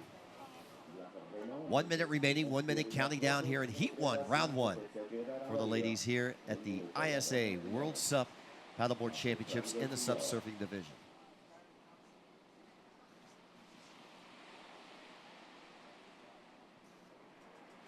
By cramping down in that kneel stance. Good opening heat for her to establish her into the second round. Yeah, Ibaya's got a couple of mid-range scores. We'll probably see those increase as she moves through the rounds. And yeah, just surfing a nice smart heat, getting some good, decent set waves, and not doing too much, just going through the motions. And yeah, she looks very good, very calm. And then we got a good shot of the water patrol, water safety crew right there. Ibaya taking a look here with 10 seconds to go. Yep, Ibaya, heat leader. Gets another ride right before the horn. Fades back on this one. Nice smooth cutback. She's trying to pick up the speed and get this last final rebound, and she does. So Ibaya, a little bit of a victory lap at the end of her heat. She'll be advancing on and skipping the repecharge. Yeah, women's round 2 will not run today, but men's round 2 will be run today. So there's April, gold medalist in the sprints, getting ready for the next heat. In fact, we'll get ready for the next heat. We'll give Dave Bainey off and bring in Shannon Hughes for the call here. You're watching 2022 ISA World SUP and Paddleboard Championships live from San Juan, Puerto Rico. In Puerto Rico, we call ourselves Boricua. We're proud, passionate, and full of life. On our island, adventure finds you. Strangers aren't strangers for long. The size of the audience doesn't change the beauty of the music, and we celebrate every last ray of sun. Live Boricua.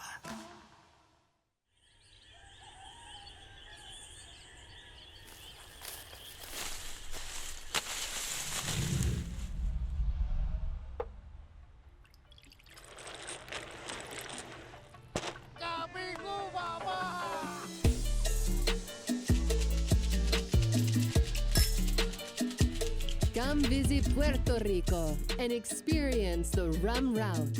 We are the rum capital of the world. And welcome back to the action here for the ISA World SUP and Paddleboard Championships. Women's SUP surfing has hit the lineup. We're now into heat number 2 with beautiful conditions. There has been some wind that's kicked up for the last couple of hours, and so it's changed that playing field just a little bit. But these women are going to rise to the occasion, find those good sets, and when the sets roll through, they've been really fun and very, very contestable. As we take a look at the lineup for this current heat with Kanani of the USA, Katie of Japan, and Christina of Great Britain in the water. Yeah, this is going to be an exciting heat. I was just asking Dave Bainey about Kanani. She qualified at the U.S. Nationals down at Oceanside. She's kind of new to the international scene, so it'd be really good to see her and how she competes here. Here we go, surfer in yellow.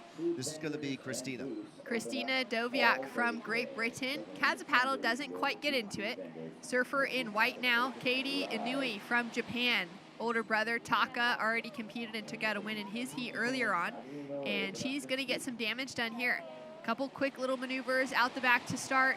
Nice placement of her feet over the back part of the tail to engage and go for a great cutback. Nice style coming through from Katie so far. And driving through each of these turns, switching that paddle from left hand top to right hand top. And even more to come from the young Japanese competitor, 17 years old, as she slashes her way through to the inside and puts on that finishing touch. We'll have a score to come through for Inui of Japan. Yeah, I believe they pronounce it Inoi. Inoi. Yeah. We have quite a few Inois in Hawaii. There's many different types of spelling of Inoi, but I'm sure it's pronounced Inoi. Well, a great score to come through for Katie. And our surfer in yellow on her way back out to the top of the lineup. And Kanani from the USA, Kanani Yachman, sitting with that first priority, or actually she's on her way out to the back of the lineup as well, so not quite with that priority next to her name. 17 minutes on the clock, and we've got Christina on the inside here having a paddle. Wanting to get that first wave underway, she's in position, and she's now gonna drive around, gets that bottom turn done. Just a little bit sticky as she comes off that first turn. Yeah, she was going for it there, so you got to give her credit for that, but she just couldn't hold her board position in that white water. There's a lot of turbulence there. It could grab some of the fins or the rail and push you the opposite way, and she just was not ready for that. So scores to come through still from that first exchange to get a picture of where we're sitting at with that judging criteria as well. And it's been a big few days of competition, Bo, here for the ISA World Championships with plenty of racing, sprint, and technical racing on the SUP side. And later this week, we're going to see paddleboarding added into the equation. Yeah, paddleboarding, the real roots of this, surf life-saving, paddleboarding. People always ask, why is paddleboarding part of the World Stand-Up Tour? And Fernando Aguirre says, hey, we got to honor our past. And the paddleboarders, if it wasn't for the paddleboarders, we wouldn't have stand-up surfing. So thus, they teamed them up together, and it's a great mixture. Love seeing that. It'll be great. We still got, 6 days of competition ahead of us to be rolling out through our closing ceremonies. So lots to enjoy for our local community here in San Juan as well. And the paddleboarders will see their first day of competition on Friday. So they've been probably frothing at, hey, I want to compete too. I'm here. But, yeah, we know that. Yeah, they've had plenty of days to experience the local culture, eat some great food, check out some different beaches, and get in the water and spend some time training and preparing for those distance races and the technical races coming up on that side of things. And we're still waiting for the scores to come through, but let's take a look at this first wave of Katie. What did you like about it? Yeah, let's watch how she goes here. She works down the line, keeping the board moving, keeping busy here, throwing the tail there. Hanging on the high side, gaining that speed. Bottom turn generates all that. Look at the spray on the forehand. Not done yet. Still more scoring opportunity. Back into the white water. Keeping that paddle busy, too. She's working that paddle side to side, forehand, backhand. And actually pushes this length of ride to do even more maneuvers on the inside as this wave starts to filter out, and still no scores. There it is, a 5.17. And scores in for Katie, a 5.17. Has her on the scoreboard now in the lead. And we've got Anthony Vela with the winner of that last heat. Take it away, Anthony. We're here with Ivaya Moreno from Fuerteventura in the Gran Canarias in Spain. Ivaya, Team Spain, looking strong through the racing, through the surfing. How did it feel to make it through that first round? Yeah, it feels amazing. Yeah, we have a really strong team this year, and I'm really looking forward for the next rounds. The waves are a little bit mushy, but yeah, with the high tide. But I went through the heat, that's the most important, and so looking forward for the next round. Awesome, well done. Making it look easy. Good luck in your next round. Back to you guys. Thanks so much. Great to hear from Ibaya, and a great heat from her. Taking away that win, give her some confidence heading into tomorrow for round 2.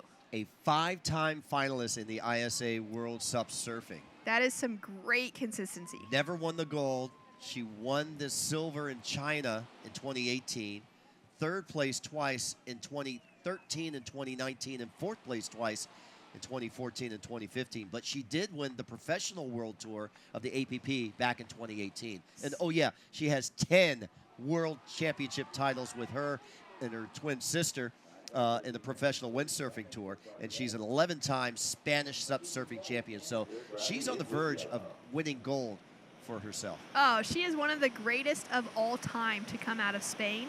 And to see that crossing over between different sports and different disciplines of the sport, just incredible to see from our Spanish competitor.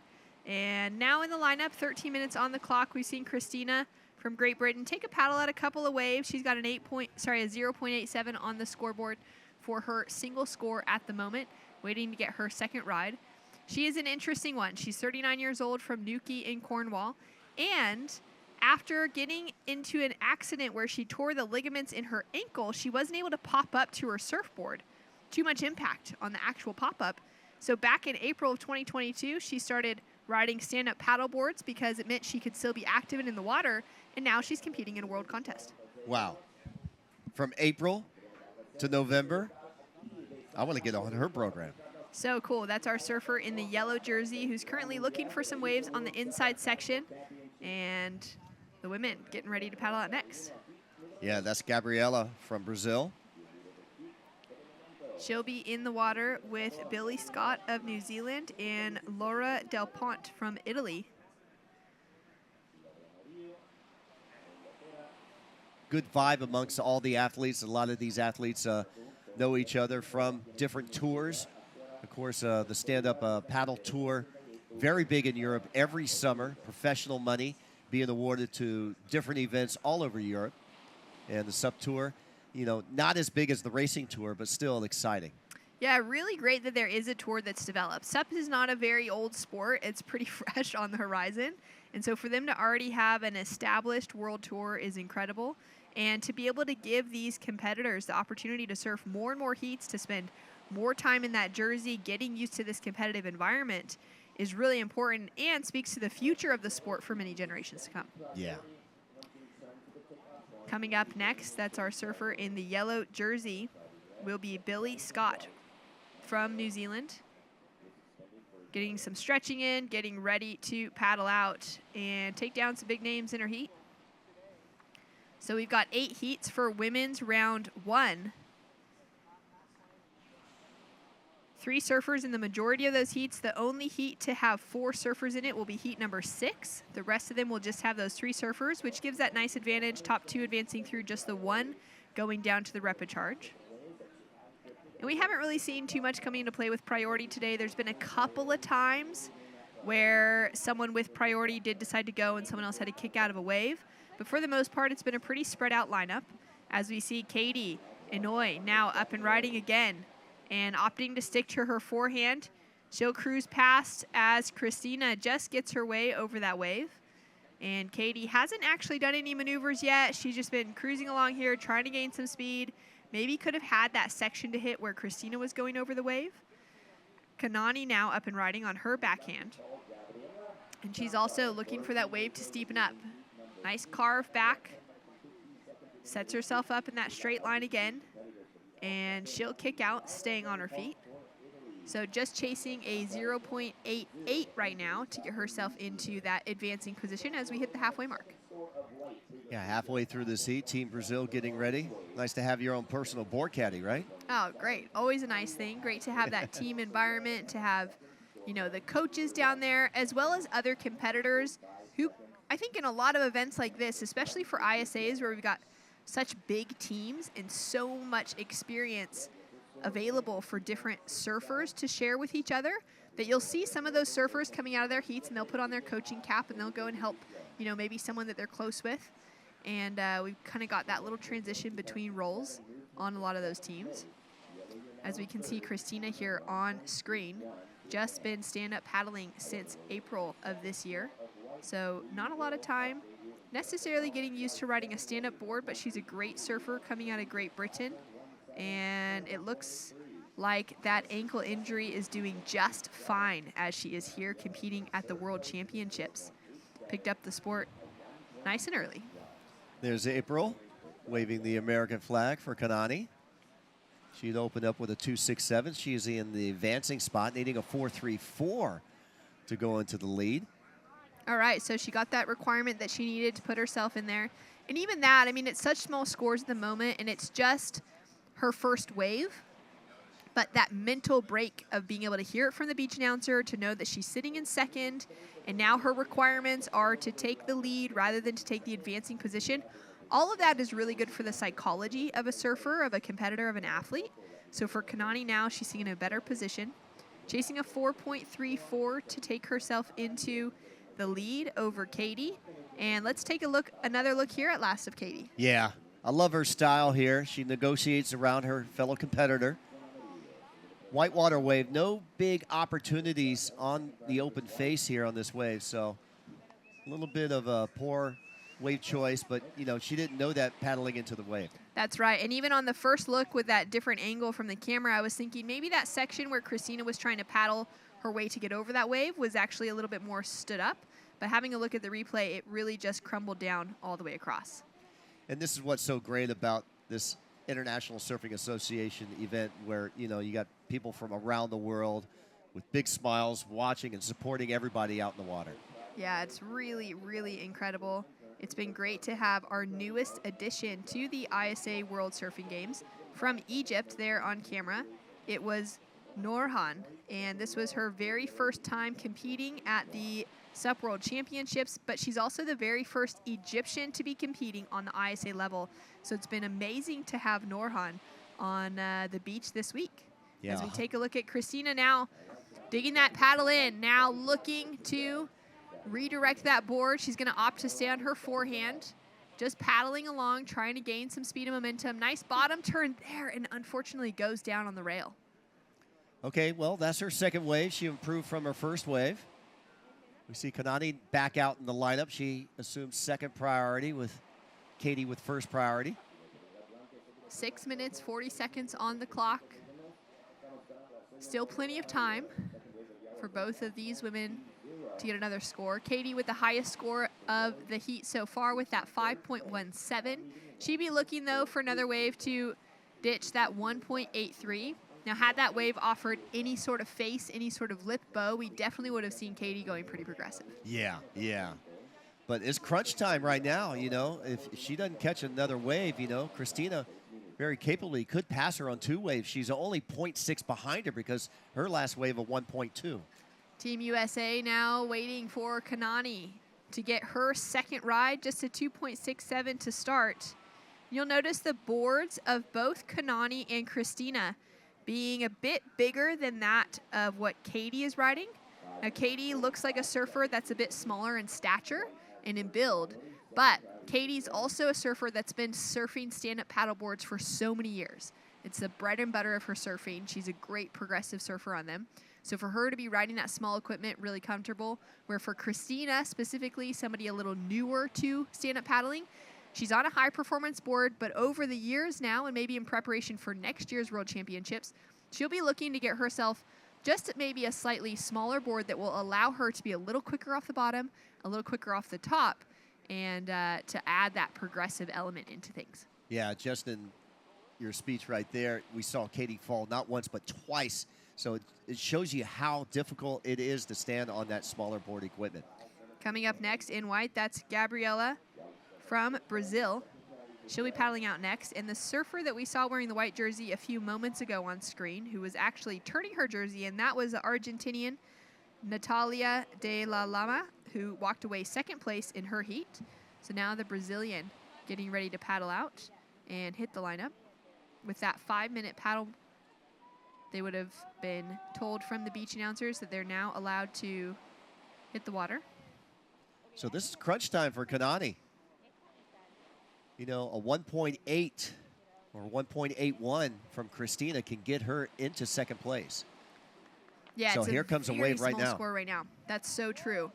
Christina's last wave, a 1.2. She's chasing a 1.48. Solid size wave here for Katie from Japan. Nice snap to start. Wipes the water from her eyes as she races down the face of that wave.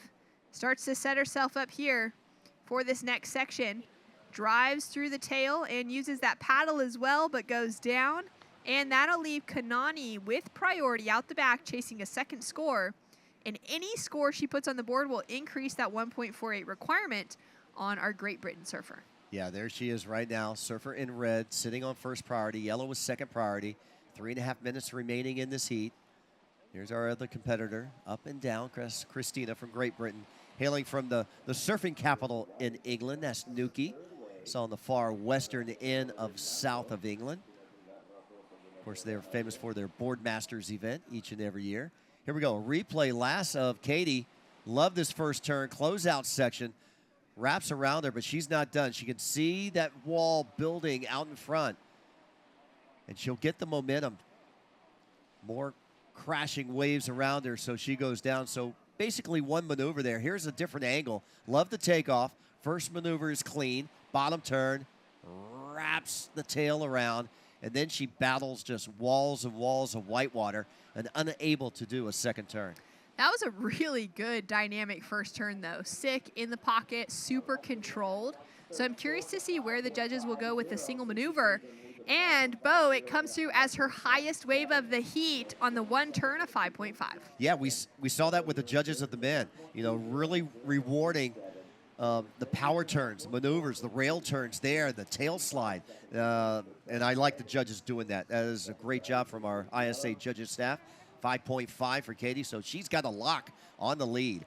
Kanani needing an 8.0 to even sniff out first place, but she needs a second wave. Yeah, she just needs to get that second wave under her belt. 2 minutes to go. Christina's had a couple of opportunities. Actually, yeah, she's had 2 waves, a 0.87 and a 1.2. Kanani with just a single score of a 2.67 on the board. And here we can see Kanani putting herself possibly in position. She had to look at that one to see if it was going to break. And with that high tide coming through, we have seen the conditions change just a little bit. Those bigger sets still rolling with a lot of face, but otherwise difficult to get into them. Yeah, 1 o'clock now. We're 2.5 hours from the peak high tide of 2 feet. And Kanani, she was paddling for that. Let's see if she loses priority. I think that was only 1 or 2 strokes. Watching the priority markers there, she's holding down priority in red. So 1:23 remaining in the heat. So a look towards the wave, but maybe not that real dedicated trying to get into it for multiple strokes, like you said.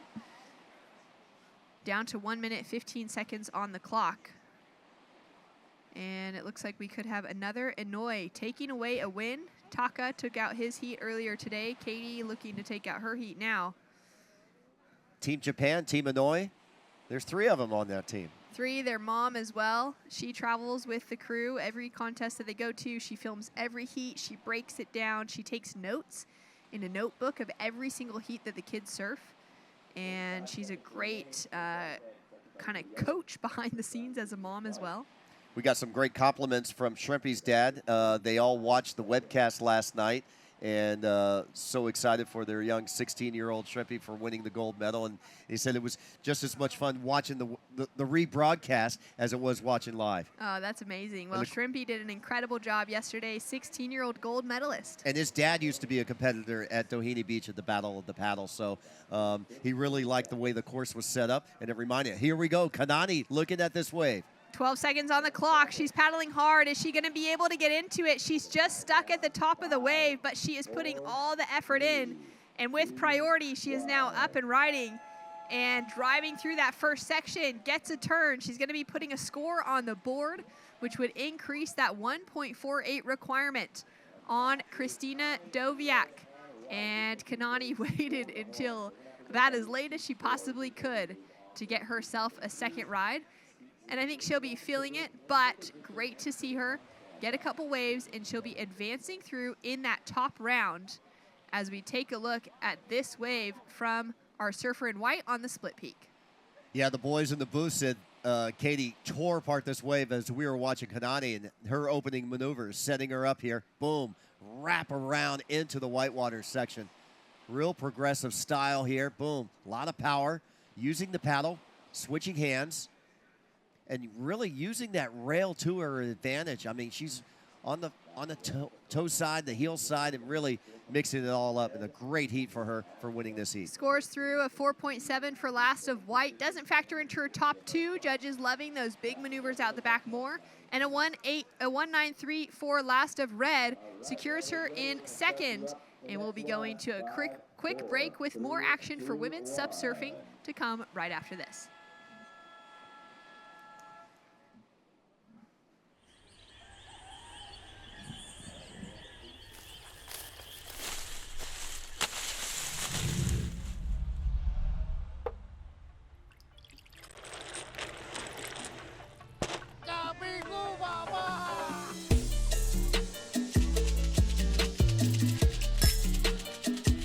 Come visit Puerto Rico and experience the rum route. We are the rum capital of the world. In Puerto Rico, we call ourselves Boricua, a unique name honoring our island heritage and the vibrant spirit of our people. When you bask in the warmth of our beaches, when you taste the love in our food, when you embrace the call of our adventures, you'll find that spirit in yourself. Dare to live every moment. Live Boricua. Thought I told y'all that it's mine, whoa. They ain't try me yet. Welcome to day 2 of competition for the ISA World SUP and Paddleboard Championship here in beautiful San Juan, Puerto Rico. Today we have heats and semifinals for the men's and women's technical race. Stay tuned for a ton of action.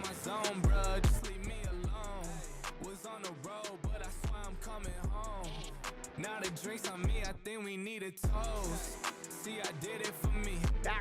Today we have some happy competitors as they have qualified for the Pan American Games 2023 in Chile. Santino Basaldella for Argentina, Connor Baxter for USA, David Leao for Brazil, and Itza Delgado for Peru. I'm so happy for the qualified to the Pan American Games 2023, and really I'm working hard for the next year, come more strong. Face. Came through for that show. Been ballin' Derrick Rose. Ooh, I tasted those wins. Had a few I need more. Think I'm back in my bag. We been living too fast. Got my brothers right behind. Ooh, they got my For the women's side, we need to finish our finals tomorrow to see who has qualified for the Pan American Games. So that's a wrap for day 2 of competition. We had an amazing day, perfect weather. We had a surprise swell which added to the action. Tomorrow we have the women's finals. So check it out on our site to find the schedule and more action tomorrow. That's a different time zone. Well, welcome back to the action, and we are straight into it with our surfer in red, Laura Del Ponte from Italy, getting the better of that exchange, or getting into this wave on the inside position, I should say, and paddling hard here to stick with this one, hoping for a little bit of a critical pocket to reform for her as she comes through to the inside. And that wave will die out, but she'll put a score on the board. She is in the water up against Gabriela Sampotter, of Brazil, and Billy Scott of New Zealand. Shannon Hughes in the booth here, joined alongside Dave Bainey, and it's been a great day of competition so far. Yeah, we've seen some great heats, some big scores, both in the men and the women. And the conditions serving up some contestable rides for sure. A little bit of wind on it, but that's just adding to that, that factor of stability on the boards. We've seen a lot of paddlers kind of get out of position, so to speak, and fall off the boards. But yeah, all in all, really good stuff. And speaking of the Pan American Games, as we saw in that last highlights clip, we do have all of our athletes decided for those qualified for the men's and women's SUP technical racing, 4 men, 4 women, 1 per National Olympic Committee, that were the top ranking athletes coming out of the SUP technical racing. But now that we're into SUP surfing, we will also be qualifying the top 4 men and women out of the SUP surfing division. So that will be very exciting to see who comes out on top, and most likely we'll only know those qualifiers as we hit finals day. Yeah, we start getting into the later rounds, more and more pressure, not only, winning this event, but also vying for that coveted Pan Am Games spot. We see yellow giving it a go, but Billy Scott from New Zealand unable to get into that one. And a paddle now from Gabriela. She's also unable to get into it for the Brazilian. So 15.5 minutes to go. And the women just finding their positions in the lineup. Like you said, a little more difficult to hold position today because of that wind and it making it a little bit more difficult to balance on the boards. Yeah, and absolutely. And I got to surf out there last night, and I was definitely surprised and caught off guard a little bit about the swirling out there. There's a lot of current and swirling moving in between the island and the beach there. You got to really pay attention to your lineups and, know where the reef is. Gabriella going for this one a little bit more. She falls down out the back. Let's see if Red... She's going to have to scratch through that. So Billy Scott looks like to be in position. Late drop. Unable to make that. That is so hard to do, to be in that position. And that's just showing you right there, you got to pay attention to the lineup and be in that perfect spot because it's so hard to do a late drop on a stand-up paddleboard. You got to match the speed of the wave with your stroke. You're not in the water like a surfboard. So positioning very important today, I think so, with that wind and the current. Yeah, that's a great nod to how, that strategy, that technical side of it, of stand-up paddling needing to be already in movement when catching that wave, rather than standing still and being like a sitting duck getting hit by something and just getting knocked over. Yeah, and it's hard. And on these small boards when it's windy, you'll notice a lot of the paddlers, they'll always kind of be like paddling around in a circle, because the instant you stop paddling, that's when you start sinking, of course, and then it gets all tippy and whatnot. So sometimes you could paddle a circle and get out of position without really knowing it. You're just kind of wandering, and before you know it, you're too far out, sometimes too far in, which kind of happened to Billy right there. So those landmarks, so to speak, coming into play today, they probably have, like a tree on the land or, the flag on the island to kind of give you that coordinate of where you really want to be. And, you got to remember that. So many different things to take into consideration, especially being in just a big open playing field like this. Yeah, and some of those drone shots, you really do see how big the lineup is. Everyone, we've kind of seen them stick on this peak right here, but there's plenty of waves throughout the whole bay. Well, we saw Katie Inouye from Japan take out a win in the last heat, and she's with Anthony Vela now. Here we are with Kaede Inouye. Kaede, excellent job in your heat. You seem to find so many good waves out there. How are the conditions here versus the conditions that you train in at home? ホームポイントとちょっとなんていうか波に巻かれるのがすごい苦しいですね。なんか結構巻かれやすくて苦しくなります。ホームポイントはもう少し巻かれた時とかも楽で、でも波質は結構ホームポイントと似ているのでちょっと試合もその感じで運べたかなと思います。The wave itself is kind of like her home point break, but once you get caught in a wave, getting struggle in a wave is kind of like hard to get out on this wave, but that's about it. Awesome job. Congratulations. Gambate for the next round. ありがとうございます。Thank you. And back to you guys. So sweet. Kaede, sorry I've been mispronouncing her name throughout that heat, but Kaede put together an incredibly well-surfed heat. Got a 5.5 for one single snap under the lip that was so well controlled, so high performance. It was really cool to see. So she's going to be a name to really keep an eye on throughout the rest of this competition. Yeah, and that's good. You see her translation coach there. That is Eiji from Japan. He's a big, figure in the Japanese surf and paddle scene out there. So big shout out to Eiji-san. And is that a region of the world that's been kind of dominant within stand-up paddling for a long time? Yeah, there's always been, some solid competitors, definitely growing on the surf side. There's 5, 6, 7 really good guys. So, for Ricky in the men's to qualify every time, that says a lot about his surfing. But a lot of good girls, we've seen them on tour and some fresh faces. And each of their Instagrams have equal amounts of them ripping on a SUP and a shortboard. So, Japan, very passionate, and they love their surfing. Extremely passionate surfing culture, that's for sure.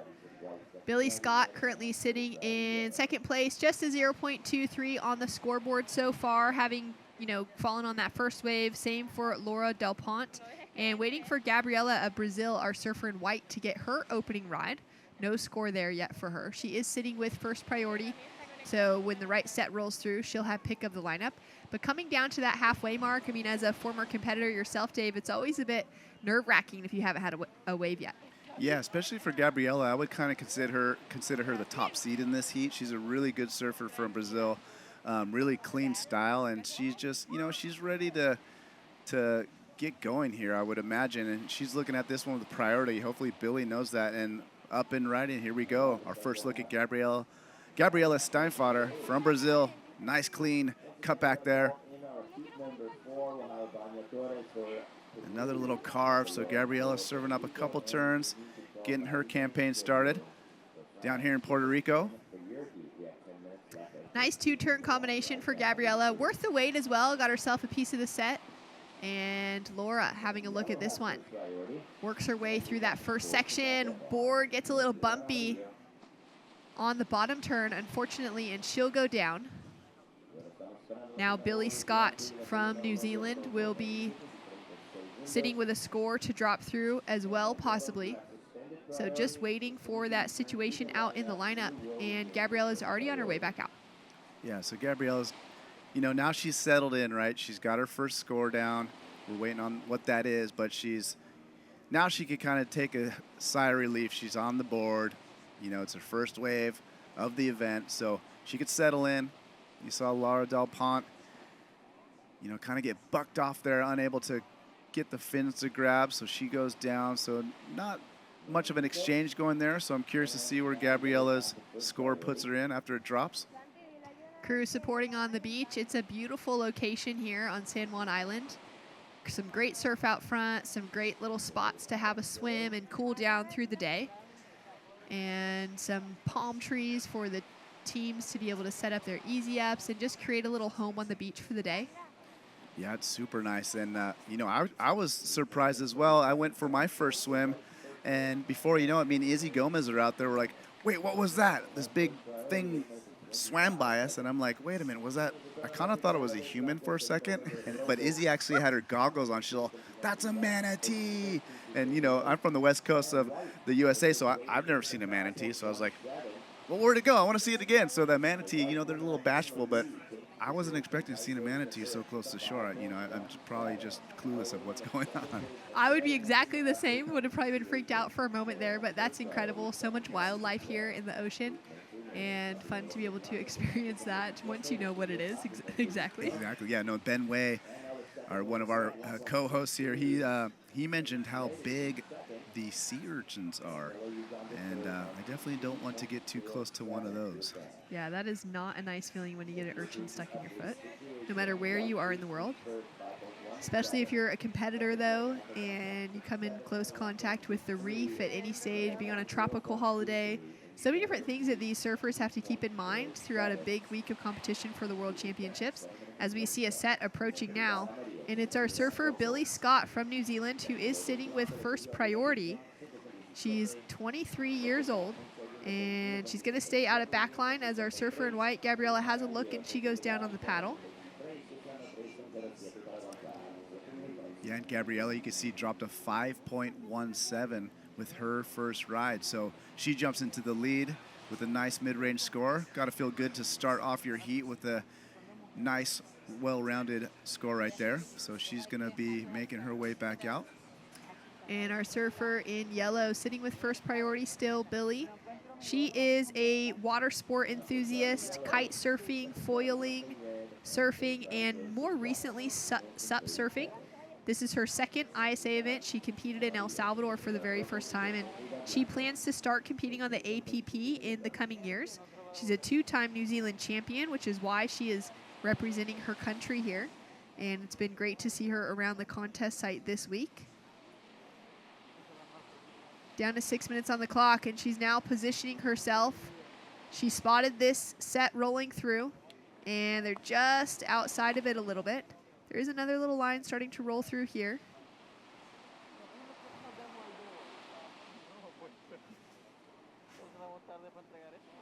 Laura Del Pont from Italy currently sitting in second with a 3.51 requirement to take herself into leading position. So at the moment, we've got that 5.17 on the board for Gabriela, which is a solid score. That's a great way for her to start things off. Now looking for a second wave. But it is so tight between second and third right now. Yeah, and then the second and third spot, you always want to try to get in those top 2 spots there. And here comes a set. We'll see if Billy decides to relinquish priority and take one. Looks like she is setting up for this one. Looking behind her, she's going to get this right, and she's just going to miss it. Those waves look like they're going to break and actually stand up, and then they go fast so quickly if you're not on the right section of the reef. Strong paddle from Gabriella. She's also unable to get into it. Billy's kind of repositioned herself farther over to a different part of the reef to try and get herself in position. Gabriella won't get into that one. Billy's going to have a go on this one, and I think she's going to get there. Oh, she's put herself into an inside position, but at that stage, almost at the end of the wave rather than the beginning. Yes, and she just missed that one. She realizes she no longer had priority, so she really wanted to try to get a wave at least out of that set. You know, she put the time in to wait for it, and you know, it's always a bummer to hold on to that priority and not be able to capitalize on it. Here she is still on the inside. Let's see if this one wedges up for her. So she fades back, gets out in front. Little cutback for Billy there. Billy, the New Zealander, another snap. So this inside one lining up for pretty decently. Obviously a smaller ride, but at least she got to throw a couple scores in there. Yeah, she's chasing a 3.07, so it'll be interesting to see where the judges go with a score. Nice controlled turns thrown together, but again on the inside section, so we'll see what they think of that one. But it will put herself back in that mix, really, with Laura Del Pont in second still.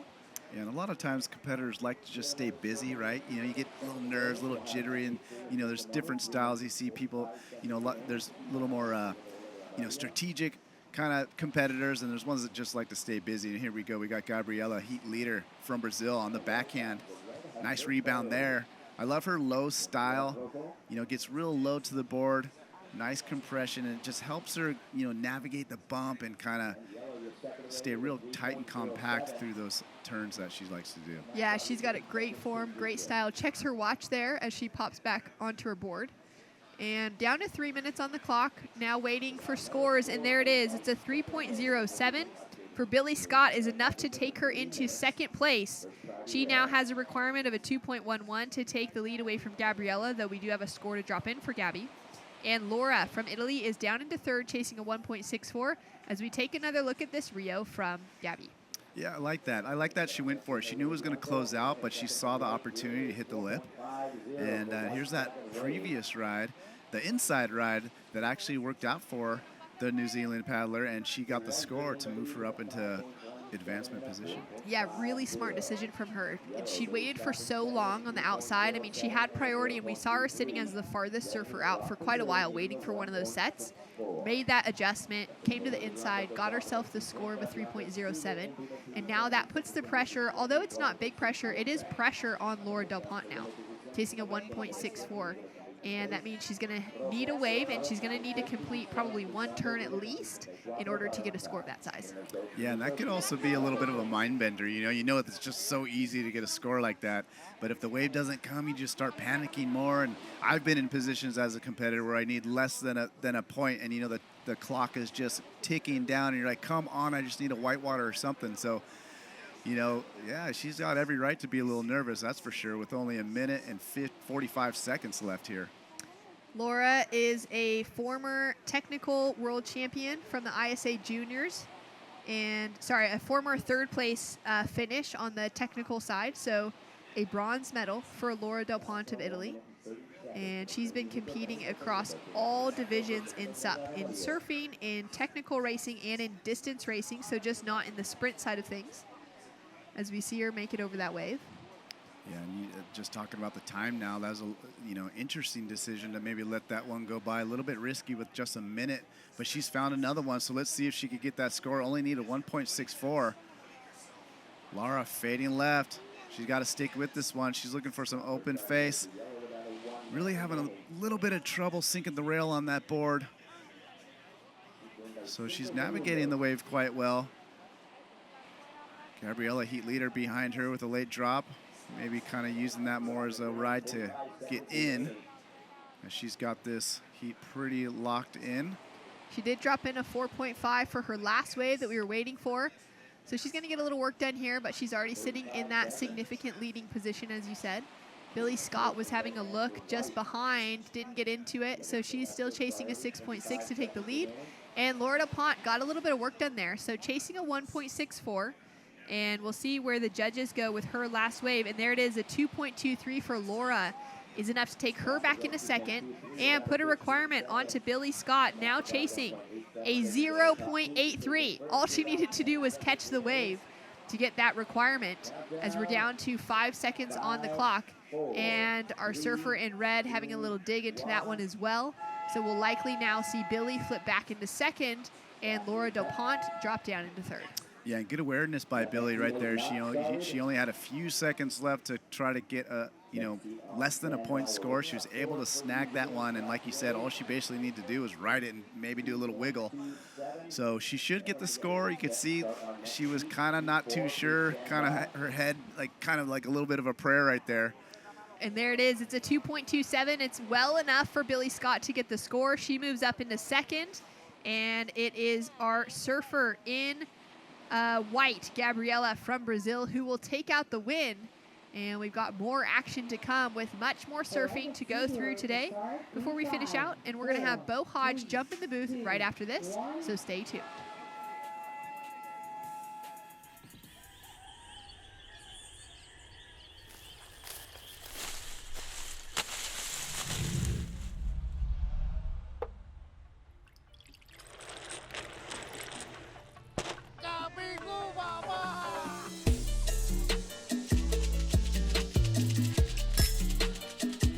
Come visit Puerto Rico and experience the rum route.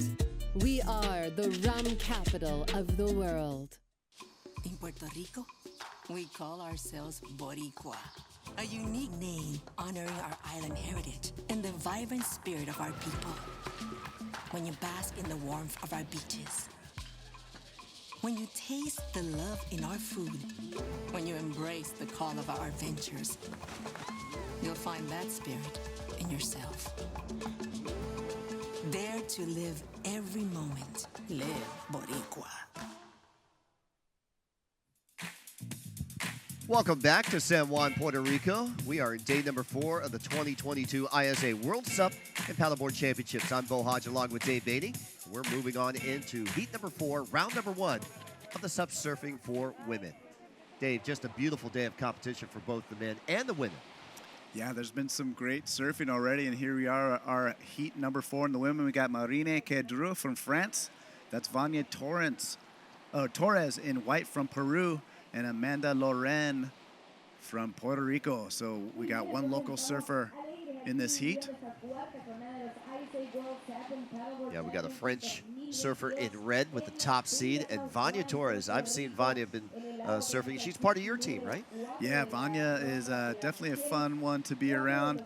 Talented goofy footer from Peru. She's finished in the top 3 on the APP World Tour, so very good shortboarder, and she's an actress, so she's a little bit of a celeb over there in Peru. Academy Award-winning nomination down the road? I don't know about that, but I know she's been pretty busy. She's got a couple, she was part of like almost like a Broadway-style play production, and she's done a little sitcom and some sort of like ambassador-style influencer stuff. And here we're going to get a first look at Vania. She misses that one. So what type of equipment is Vania taking out today? Yeah, so Vania, obviously being a lighter rider, she rides pretty small boards, anywhere in that 60-liter range all the way up to that 70-liter range, depending on the size of board. And check out this set. Out the back, we got yellow. Yeah, Amanda with a late drop here. The goofy footer surrounded by walls of white water. That left is closing down a lot more frequent than the right, and Vania's up and running. Yeah, Vania was a recipient of that shoulder, but unable to capitalize. She goes down. And Vania, she really enjoys her backhand. She lives right in front of a nice, lined up right in front of her apartment there, or her condo. And so she's very comfortable going backside. So just in the early stages here, a 1.83 for Vania on her opening wave. And we can tell you a 0.83 for Amanda from Puerto Rico. the local surfer. Yeah, and unfortunately just for Amanda, that wave closed out because she had a really great drop in. Looked like it was going to set up for her to see Vanya kind of sniffing this inside one in. She's going to let that go. Here we go. Amanda up and riding here. Another closeout section. She gets one turn in before she goes down. So she's keeping busy out there. Here we go. Vanya up and riding. Yeah, Vanya finding that middle peak left. And these lefts in the middle seem to be kind of reforming and not really running like the top left. So Vanya a little bit out of position, I would say, in the lineup just for that one at least. And it's fun to see how busy some competitors like to be. Other ones like to be a little more patient and wait for their wave. As for myself, I like to at least get a couple off the bat, you know, just shake the cobwebs, get the stomach settled. Still no waves yet for Red. We can see Red towards Fiji Rock side. Gets back up on her board. That's Maureen.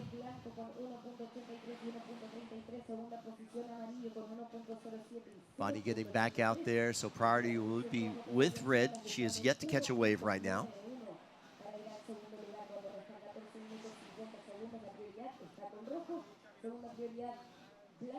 Yeah, 14 minutes, 50 seconds remaining. Vanya, her second wave score now in at a 1.33, teamed up that with a 1.83. So she's got a 3.162 wave total at this stage. Let's go down beachside and check in with Anthony Vela. We're down here with the heat winner, Gabriela Steinfatta from Brazil. Gabriela, great job out there. Getting a little windier. Tell us about your equipment choice. What are the dimensions of the board that you rode? Thank you, Anthony. That was so hard. My boards are like too small for these conditions, and I use it's a 6.6 from Epic Boards, but it's my favorite dimension. So, yeah, I'm so happy to win this heat. And I thought I wasn't get any waves. Like I had to wait until like 10 minutes by the heat to get my first wave. But yeah, I'm so glad I got it. Awesome, and something in Portuguese to your friends at home. E aí, galera? Tá muito difícil aqui. O vento apertou agora na bateria. A maré encheu, tem pouca onda. Então a gente tem que ser bem decisivo na escolha de onda. E estou feliz que eu consegui pegar duas ondas boas e passar a bateria. É isso que a gente precisa. Thank you so much, and back to the heat in the water. Thanks so much, AV. Congratulations. So she had a late start, huh? Yeah, we were talking about that. She definitely, you know, I would consider her the top seed in that heat, and it took her a while to get going. But once she did, she threw down some scores. We see yellow, Amanda, the local Puerto Rican, working this left. Nice wall in front of her. She got a couple turns already up and above the lip, unable to hang on. Well, definitely going to be her best ride and probably move her in the first place. Yeah, she only needs a 2.9, so I think she did enough work to do that. And also, we're going to recap. Looks like Red got a score as well while we were gone, so she picked up on the left as well. Good carving turn. There's some open wall out in front of her back, and here she goes. Bottom turn. Rakes it right through there. Closeout section in front. She decides not to attack it. Now she does. Redirects on her forehand and kicks out. And here we go, Vanya Torres. She's going to go right again. So in white, Vanya gets a little cutback off the start there, working it back, a little roundhouse. This wave getting a little fat for her, so not really cooperating for Vanya on her wave. She would have definitely loved a little bit more lip to hit. Well, Vanya with a 3.27 and a 1.83. We're on standby for scores last of Red.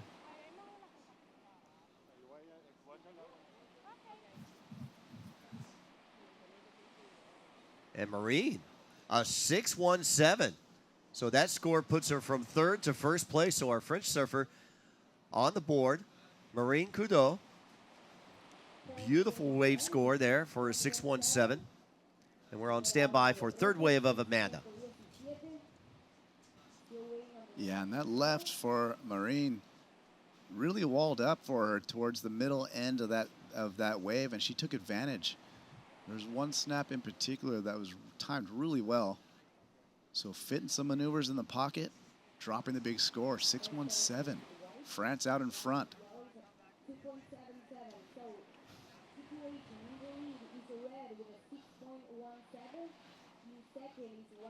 Got the water safety doing a great job this week. And all the water safety guys, they're all foilers. They can't wait to get up and flying after the event. Well, when you got a jet ski, you can do the toe ends, and that's I hear that's the best way to learn. And those guys been getting some killer rides out the back. I've seen them whipping in, getting really long rides, and also doing a little bit of the wing foiling. Well, just about halfway through this heat, Marine with a one-wave score of a 617. Just under that excellent range, but still above average score. Has her with a total of a 617 in the lead. Vanya Torres from Peru now needing a 291 to go to first, but once Marine catches her second wave, she's really going to increase that situation. Beautiful layout here at La Ocho. Yeah, I love it. You can see the Fiji Island right there in your screen, and just to the left of that, there's a nice left peeling off that. You can see all the different peaks and setups to surf all throughout the bay there, multiple peaks. And I heard even on the biggest days, it breaks outside this island and has that right wrap all the way down the beach. So excellent place for a venue. Competition has been awesome. And yeah, look at all those waves. Yeah, I got a chance to go down to one of the beaches down to the left where the major hotels are, Playa de Concha.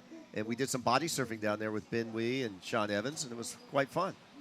Yeah, it's like the water's so warm. It's like, man, just to get out there and swim and take a little shore break, body surf. And, of course, Ben Way leading the charge of fun this week with all of our commentating team.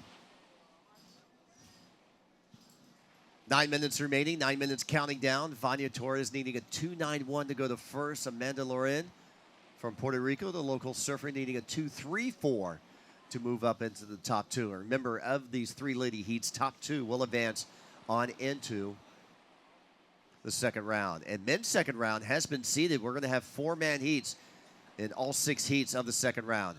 Good charge here for Vanya, but finds a closeout section, so no more scoring opportunity at the end of that wave. Yeah, and you know what? If I was Vanya, I would have loved to at least get a closeout bash, because that was a giant, a bigger wave. And, the judges have been rewarding even one maneuver waves here. So I think a little bit of an opportunity lost for her right there. But you did notice the other competitor paddling up the face while she was dropping in. So maybe she got a little bit out of position for that. So Vanya's got to get back in line with priority and find another wave.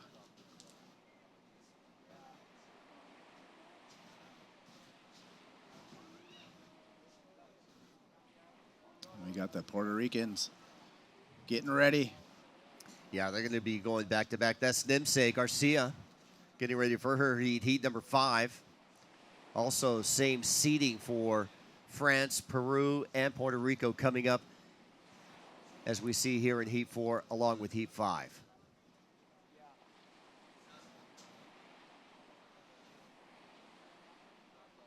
Seems like that wind is starting to pull back. Not as many white caps as we saw about an hour ago. Yeah, and here we go. We got Vanya back on the rights. Mixing it up, looking down the line to the right now, redirecting to the left. Yeah, she's just trying to weave and keep with this wave. Not much to offer out the back. She gets another little slash right here.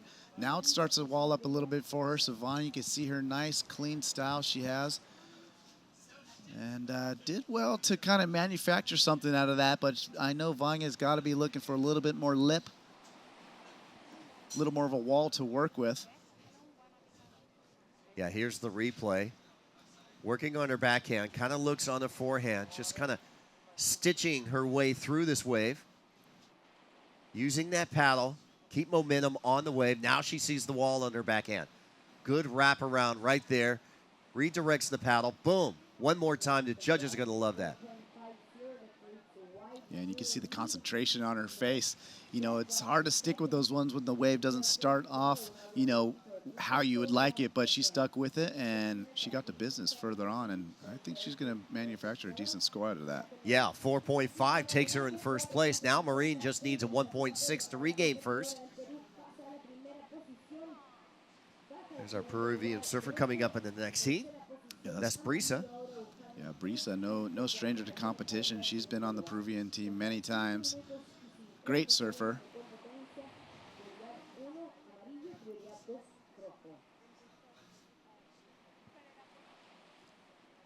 Hot sunny day here, the first day of November here in San Juan, Puerto Rico. Welcome to the ISA webcast. I'm Bo Hodge along with Dave Bainey.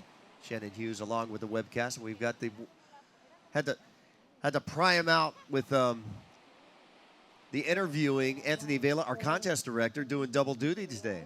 Yeah, he's holding down the beach interviews, and you know, Anthony's he's kind of ambassador to the sport. Everybody loves AV, so you know, what a better person to kind of welcome you after your heat victory and walk up and get that interview with AV. Yeah, Jay went up to him, and Anthony said, "I'm so happy, I'll do it." Yep, and yeah, there we go. Team Brazil talking about the heat. You know, a lot of coaching, a lot of team camaraderie. Everybody wants to know their opinion on the strategy and all that stuff. So Gabriela Steinfader winning her heat, and Brazil just play by play going through it. Was that Itzel going Itzel, down with the flag? Yeah, I think Itzel's gonna get on that cheering squad. He's got his racing over with. We'll see him again in the distance race, but of course it's surfing today. So Itzel, the team mascot, the Peruvian prince. Now, his distance performance so far this year has been outranking his technical. Yeah, Itzel's one of those guys that he really appreciates the more difficult races, you know. He loves the grind, you know, more windy and more hard it is. He really kind of relishes in those moments. Here we go, two girls splitting the peak here. Yellow with first priority. This is our Puerto Rican girl, Amanda Loren. Nice carving turn, switching up the paddle. Keeping that board moving. This is going to be a good wave for Amanda. Needing a 3-4-1 to move into second place. We also saw Marine, but I believe she wiped out on her wave on the shoulder. Yeah, she didn't really get down the face of the wave. It was a closeout. Yeah, and you see on the replay, Puerto Rican surfer was able to catch this one. Kind of seemed a little bit off her stance this whole heat, or this whole wave from the jump. She kind of had to brace and, you know, to make the drop, and then never quite looked comfortable. But nonetheless, she rode it out pretty long. It's going to be another score in her account.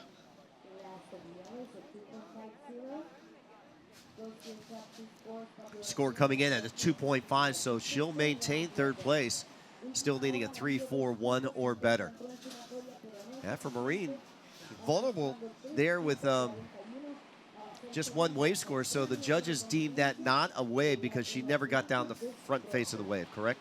Yeah, she never made the drop in and didn't really have a real shot at catching it, so no score.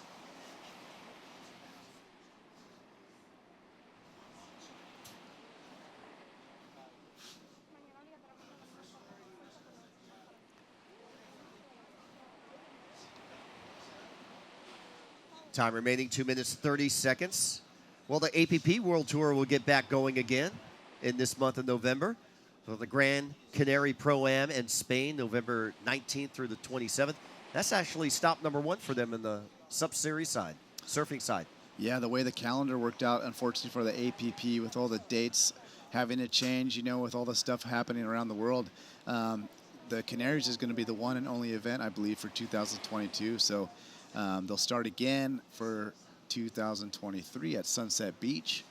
So, yeah, coming down, all stakes, world title, going to be happening at Gran Canaria. So this will be like this event. It's a one-event title. Whoever wins the event will be the APP World Champion. I believe that's how it's happening with that one event. We see red, Marine Cadreau, getting her second wave. So she only needs a 1.6 to climb into that top position. She has the highest heat or score of the heat so far, the 6.17. Got to imagine this is going to be more than a 1.6. So we'll see what she can do to increase that score. Well, I know one surfer's going to be really happy about that, and that's her home country, Ibai Moreno. Yeah, and she won that event already, so she's really comfortable at that spot. What a good right, powerful right. It's able to hold a big wave as well, and experience definitely pays off there. I had a heat there, and I was a little confused, and you could tell Ibai had the lineup figured out, and yeah, she got the job done. What type of wind conditions do they have over there? Similar to this, it was bumpy during the day, glassy in the morning, maybe glassy, opportunity in the afternoon. Big rocks, actually entering and exiting the water at that venue is like probably the dangerous part. We've seen guys, like I remember Sean Pointer just getting dragged across those things. And you can't really help anybody, when they're in the middle of that. You just watch the carnage. Well, 30 seconds remaining. We're still standing by for that second wave score for Marine, which will put her into first place. Amanda needing a 3.41. She's probably going to need a little bit more than that, but time is running away from the competitors here in heat number 4. And this puts us in the halfway point as we have 4 more heats remaining. And up and running, Vanya Torres. Yeah, Vanya getting one right here, right before the heat ends. And this one's reforming again for her. So a couple little S-turns, nice smooth cutback. Here comes a lip. Unable to hang on, so Vanya will probably remain in that second position. And she never really got going. She didn't have much opportunity. That was a little slower of a heat for these ladies. Well, she caught 6 waves. She kept busy. Yeah, she definitely was, not from a lack of effort, that's for sure. Well, there's the wave score, 4.43. That puts Marine in first, and she'll win this heat with Vanya Torres in second, advancing on into round 2. We're going to give Dave Beatty a break and have a short commercial break here. Bring back Shannon Hughes for the call here in heat number 5. And you're watching the 2022 ISA World SUP Paddleboard Championships live from San Juan, Puerto Rico.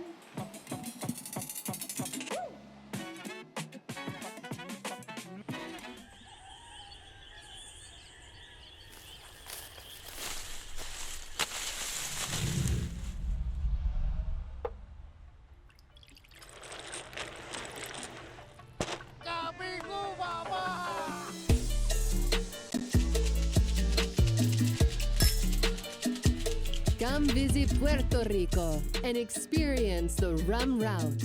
We are the rum capital of the world. In Puerto Rico, we call ourselves Boricua, a unique name honoring our island heritage and the vibrant spirit of our people. When you bask in the warmth of our beaches, when you taste the love in our food, when you embrace the call of our adventures, you'll find that spirit in yourself. Dare to live every moment. Live Boricua. And welcome back to the action here for the ISA World SUP and Paddleboarding Championships. Women's round 1 is currently in the lineup with heat number 5 underway. And we saw our surfer in red, Camille Debrana from France, get underway with her opening ride. In yellow, Nimse Garcia from Puerto Rico. Now carving it through this opening section. You can hear the cheers from the beach from her local team and the local support here as she finishes off well in the foam. She goes down on that last section, but she's going to have a score on the board. And Brisa Malaga from Peru is also in the lineup wearing white. Shannon Hughes here in the booth alongside of Bo Hodge. And we've already got some action to start off on, Bo. Take it away. Yeah, let's watch this as we're seeing White get up back on the board. That's Brisa. She's been competing quite a lot in the Peruvian team here at the ISA Worlds. So scores to come through from that opening exchange. We've got a 2.23 on the board for Camille from France. And a solid-looking set with some work for these women to get themselves out to backline again. Yeah, they got a little bit cleaned up on that exchange going back out. And it's quite difficult, especially with these small SUP surfboards getting through the whitewater zone. What's it like when you're on a SUP surfboard to be able to get yourself through that whitewater zone? How difficult is it? Well, it all comes in the upper body, for paddling, and then your lower body as your core and standing in through that. I've never paddled, a 6.6, so I have no idea how it feels. I've got a 7.6, but it's much wider and thicker that I use for my SUP surfing. But it's a lot of fun. There's Itzel Delgado playing cheerleader right now because he's had back-to-back heats with the Peruvian surfers and the women in the water. Great to see that support crew all around. How special is it to be back at an ISA event again?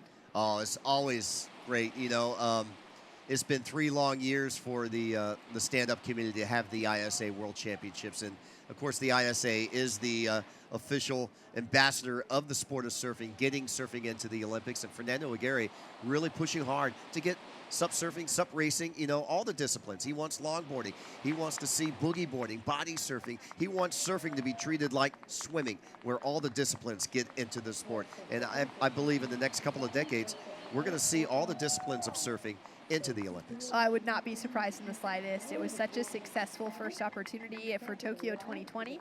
And to think of that SUP world being included in that conversation with the possibility of SUP technical racing specifically really being on the cards for LA 28 alongside possibly longboarding as well is great to see that push forward. And to think of the fact that, you know, surfing as national federations, we need to see 100 different national federations represented to really get the foot in the door for that conversation of surfing entering into the Olympics. And the ISA then including stand-up paddling SUP within that conversation allowed them to get to that many federations. And so for a lot of different reasons, stand-up paddling is one of the reasons surfing's in the Olympics at all. Yeah, windsurfing is already in the Olympics. It's been there many years, but it falls under the umbrella of sailing. So surfing has so many great opportunities. And for LA 28, in 2028, I mean, longboarding is just perfect for California to host that. And technical races, you know, down at Doheny Beach or wherever they may choose. And right now we're going to hear more information at the beginning, first quarter, maybe the second quarter of 2023. Fernando will be making that major announcement, and it'll be so exciting for the sport. Down to 15 minutes on the clock, and we've got Anthony Vela standing by on the beach. And here we are with the winner of last heat, Marine Kendrew from France. So you guys are the defending team champions, and every athlete counts. So tell us about what it takes for you to get the motivation to go out there and compete for your team. I mean, it's kind of hard, but it's really, I mean, the team is pushing really hard behind us, and we are a real team. We have everything to go really far. So let's go. And something for your friends at home in French. Ah bah, merci les gars. C'est grâce à vous aussi que je suis là aujourd'hui. Et voilà, on va continuer. Awesome, good job. Good luck in the next round, and back to you guys. Oh, so great to hear from Marine, and surfed so well, got herself a great score in that 6-point range in her heat. And we're now looking at a huge takeoff from Nimse Garcia, the local, and drives through that first section. Little snap under the lip for the second. And we're looking for her to really start getting aggressive and progressive here on her backhand. Nice carve back to set herself up down the line and just renegotiating where she's at in here. And little snap to start through this inside section. Good use of the paddle as well. Big wall of white water that she's been riding through, but she'll put a second score on the board, Bo, with her first being a 4.5. Yeah, she's going to really establish a 2-wave minimum right here, and she can work off that. 1-wave score for each Brisa and Camille, but she has set the pace, and hopefully, you know, for the local fans here, and I've been walking up and down up to the judges' tower and checking in. There's a good crowd here. A lot of local people are supporting their local team here. Oh, it's amazing. It's a great little venue here as well. So many fun waves coming through the area. Just on the other side of Fiji Rock as well, there's this great left, so you're seeing surfers out there through the day. So a lot of that local community coming together, watching and supporting, as well as spending some time in the water. Scores to come through now for last of Nimse Garcia, our surfer in yellow. And let's take another look here, Bo, at last of Camila from France. And she just had that quick paddle. Yeah, that's going to be a throwaway for her. In fact, she may not have even gotten down on the face of the wave to count as a ride. So there you see the situation with 12.5 minutes remaining. Surfer in red sitting with first priority. Positioning herself in the lineup for that next set to roll through. And there's Nimse's score, 3.1. Good solid average score there, below average score.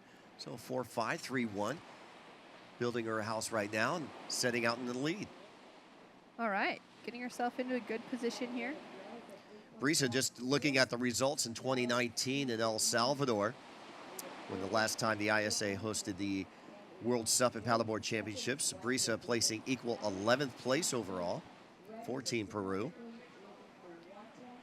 And our 21-year-old Nimse from Puerto Rico, she is one of the pioneers of female SUP surfing and professional SUP racing here in Puerto Rico. She intends to spread the awareness and the representation of this sport, whether it's being just speaking about it, running into friends in the cafe, chatting about it on the beach, or actually showcasing it out in the lineup. As we see Camille here on her forehand, she had a nice big wrap to start things off with, getting her second score on the board. She should be well on her way to that 1.45 requirement, given that great change of direction at the start. And she is on her way out to the back again. So scores to come through now as we take another look at the last wave from our surfer in white, Brisa Malaga, and this was some split peak action bow as we saw Brisa actually, staying on her forehand on this wave. Yeah, like the combination, like the variety of maneuvers. Judges are going to like that too. So scores to come through, and then we saw this from our surfer in red, Camille. Yeah, Camille opened up with a 2.23. Let's see how she can do here. Using that paddle to get down the line. She needs to mix it up here.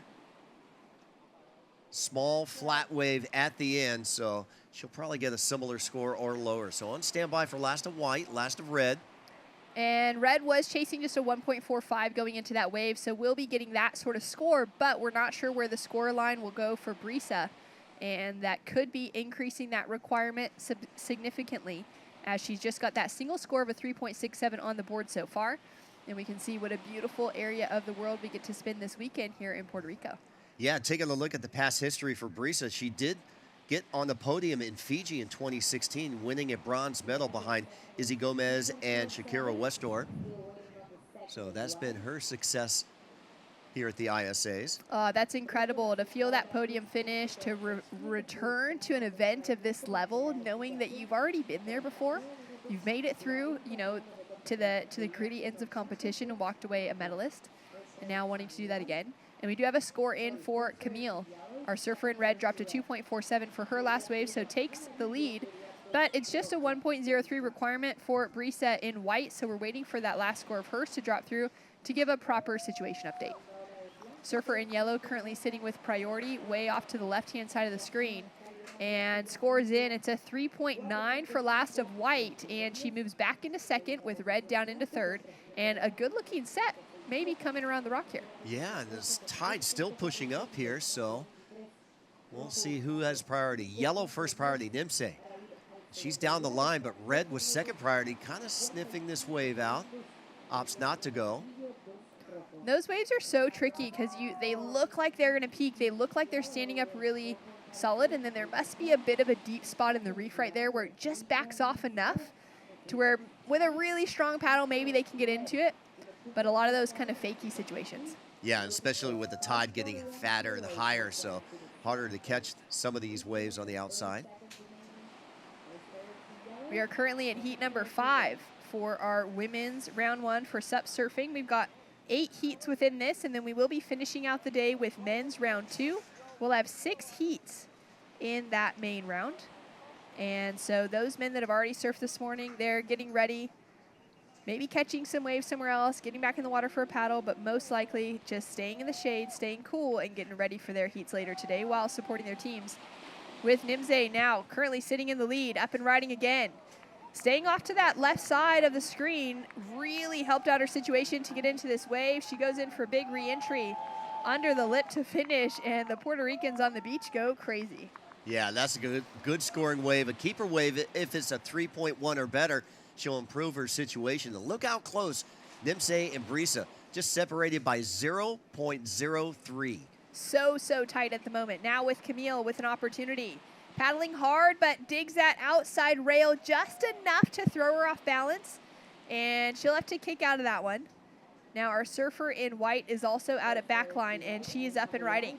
hungry to take the lead away, chasing just a 3.71 as she snaps under the lip, drives through the pocket, another snap for that second section, and can't hold on to the finish.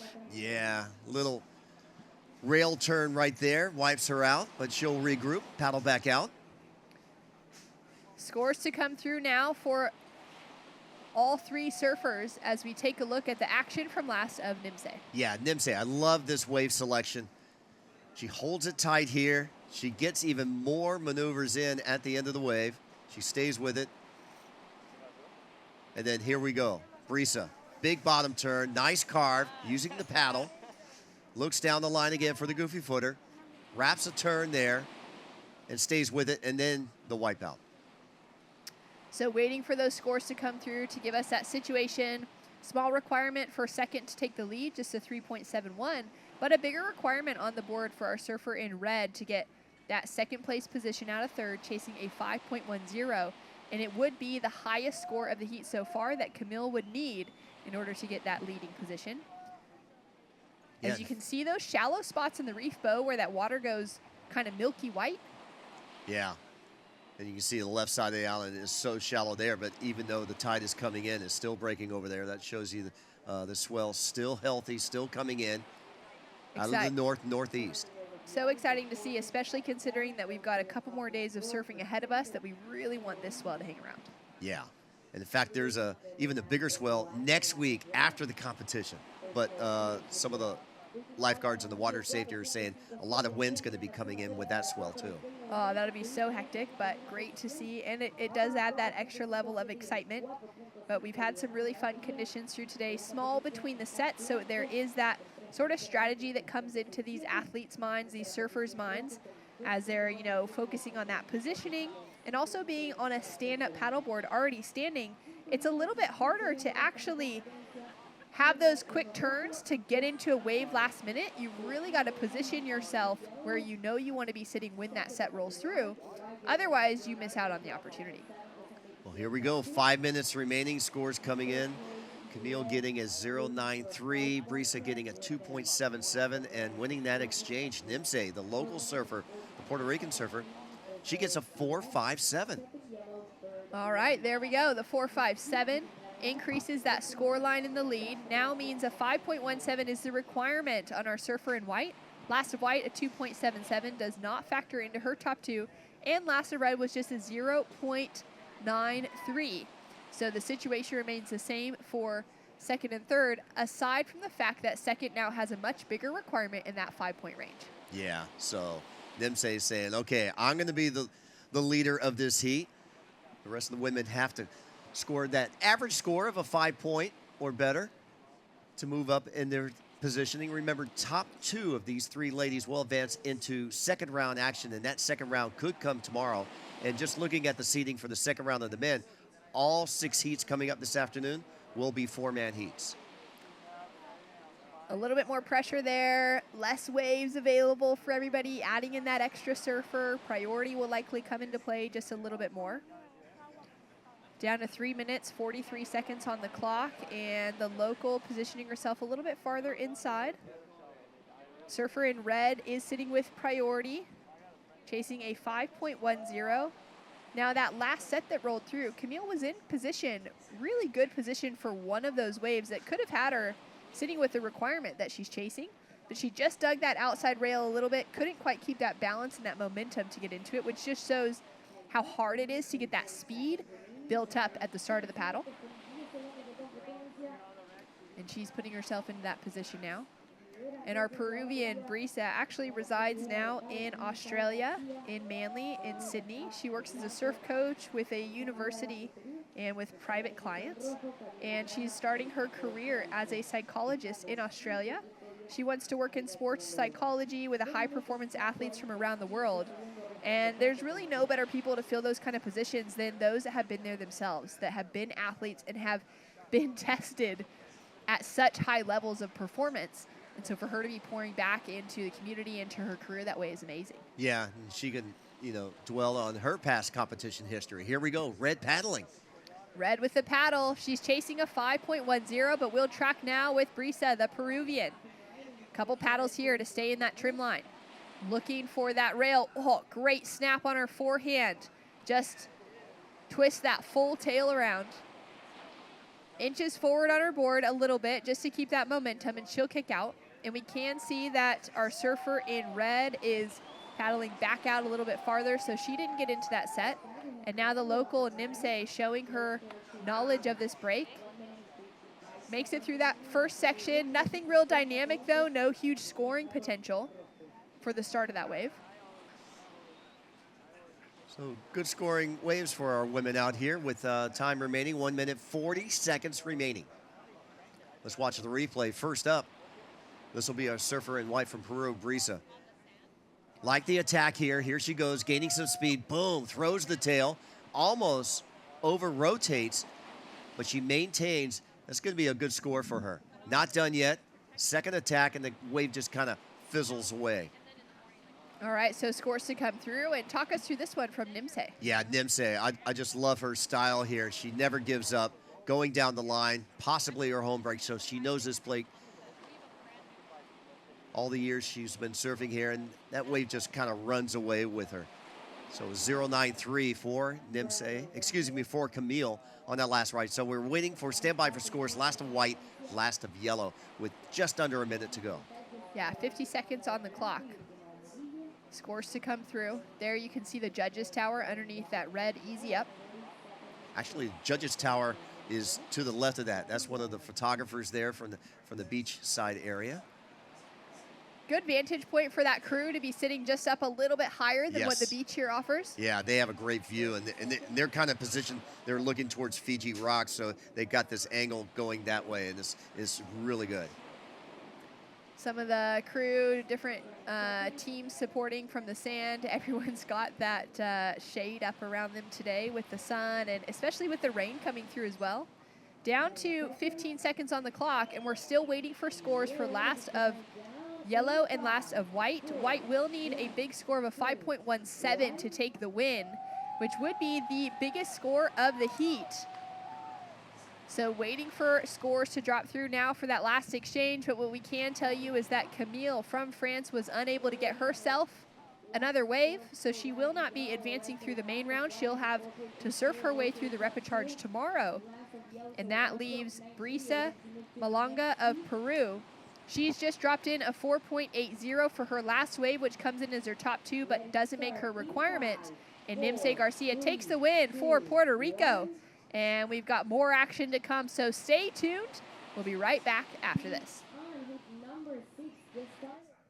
In Puerto Rico, we call ourselves Boricua, a unique name honoring the vibrant spirit of our people. When you experience our island, you'll find that spirit in yourself. Live Boricua.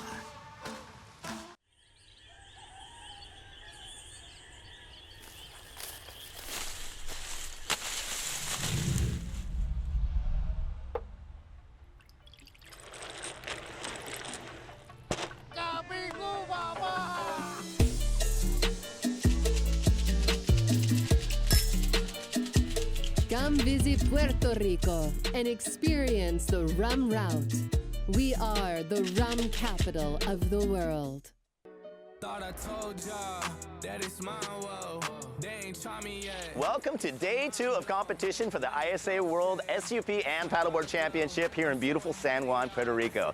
Today we have heats and semifinals for the men's and women's technical race.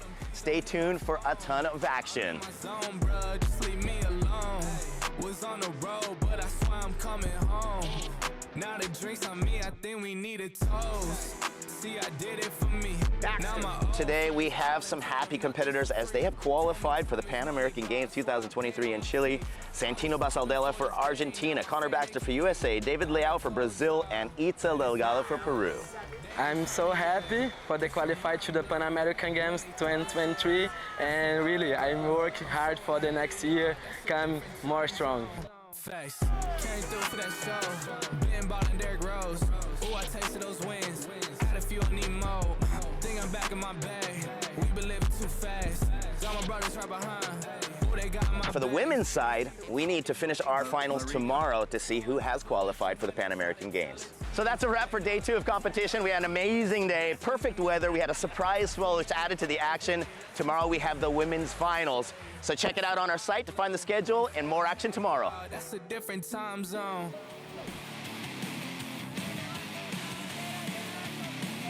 And we're back for the ISA World SUP and Paddleboard Championships. This is our only heat for women's round 1 that contains 4 competitors. And there are 4 great competitors: Italy, Brazil, New Zealand, and Colombia in the water.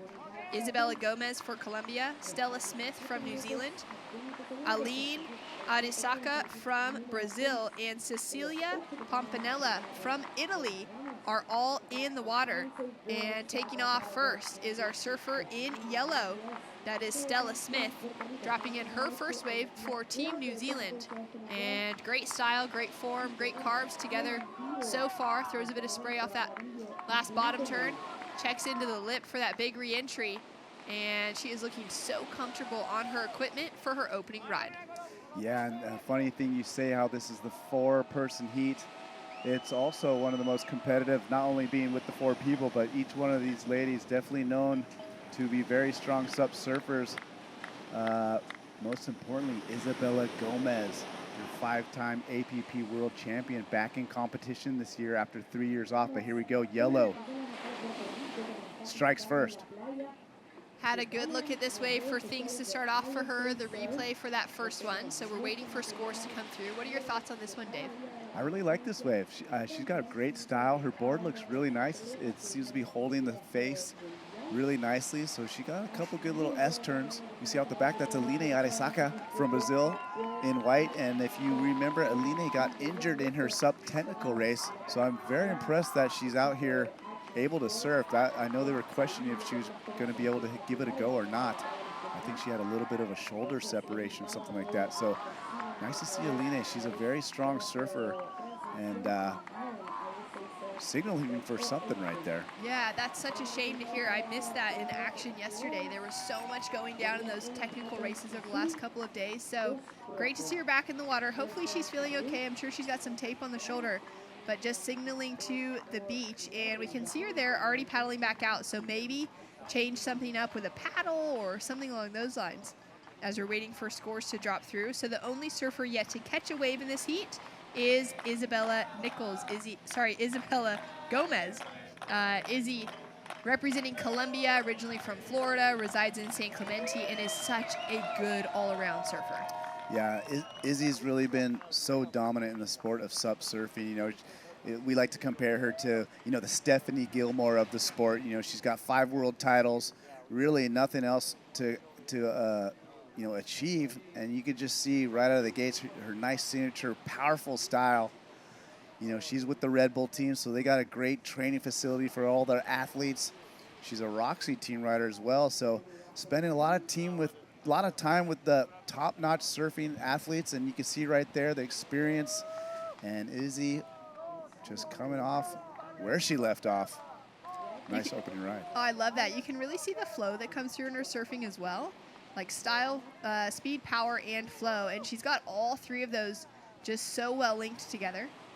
Great looking wave for Izzy to kick things off with, and we're still waiting for those scores to come through. But she'd be the one to beat paddling out this week. Yeah, and it's just so crazy. You know, Izzy dominated the sport and not necessarily got bored with it. Just, you know, she has other ambitions. So she put the paddle away in the closet for the last 3 years. Literally hasn't stood on a paddleboard in 3 years. Just about a month ago, she started training for this as far as getting on the paddleboard. But she's been really attacking that Big Wave World Tour with the WSL. You know, hanging out in Maui. Actually, she got a nomination for one of her large rides at Jaws this year, which is impressive.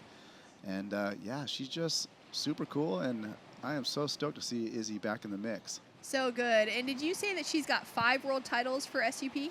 Yeah, and that's all with the APP, and I think her first one was when she was the ripe age of 14 years old. Well, that's crazy because she's only 22 now, and if she's taken a few years off of it to be able to get those from her teenage years, all of those world titles would have come through as a teenager.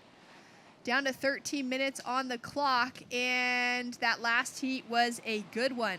We saw Nimse Garcia take out the win, and let's go check in with her now on the beach. Take it away, Anthony. Here we are with Nimse Garcia from Puerto Rico. How does it feel after waiting? Now, finally you get a chance to compete. How does it feel? Man, I'm so happy. Finally, the waves are pumping. Got my team, not only me, but Puerto Rico advances to the next level, so I'm so happy. Well, congratulations, and anything to say in Spanish to your family and friends and supporters. Mi gente, los amo, los quiero. Gracias, ¿verdad?, por esos apoyos a distancia. Los llevo, ustedes son mi motivación, así que seguimos para el próximo. ¡Yu! ¡Puerto Rico!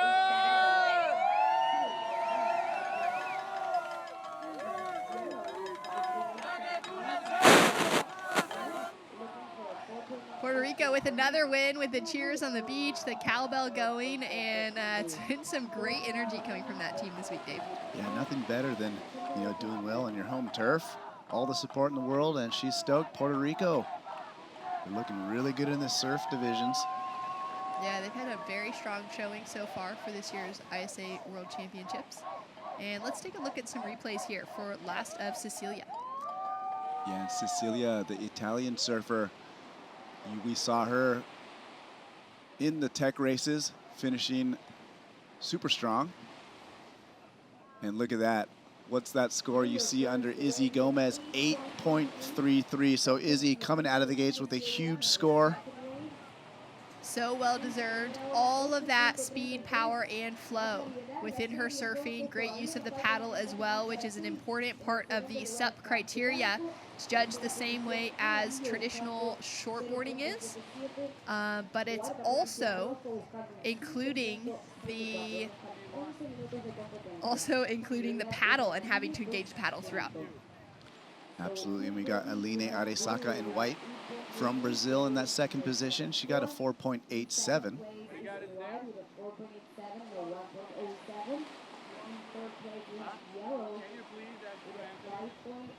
So 10 minutes, 45 seconds on the clock. And our surfer in white, Aline, was sitting in the lead with a 4.87 and a 1.07. She's down into second now, but she is the current Brazilian national champion, holding 7 national titles, 4 in SUP surfing and 3 in sprint racing. Yeah, Aline, another one of those talented paddlers. Has a paddle for that one, can't quite get into it. But like you said, I mean, just so many great results to her name. She's a gold medalist from the South American Games, a bronze medalist from the Pan American Games. And thinking about that, with the Pan American Games, this is an event that she has an opportunity to qualify herself for through. As we take a look at some live action from Aline. And great carve back to start. Nice second maneuver. Great switch of the paddle within her hands. Driving off the bottom, snap to start through this next section. And just redirecting here. She's going to look on her forehand still, and you can see how much power she's really jamming through that back foot on each of those turns.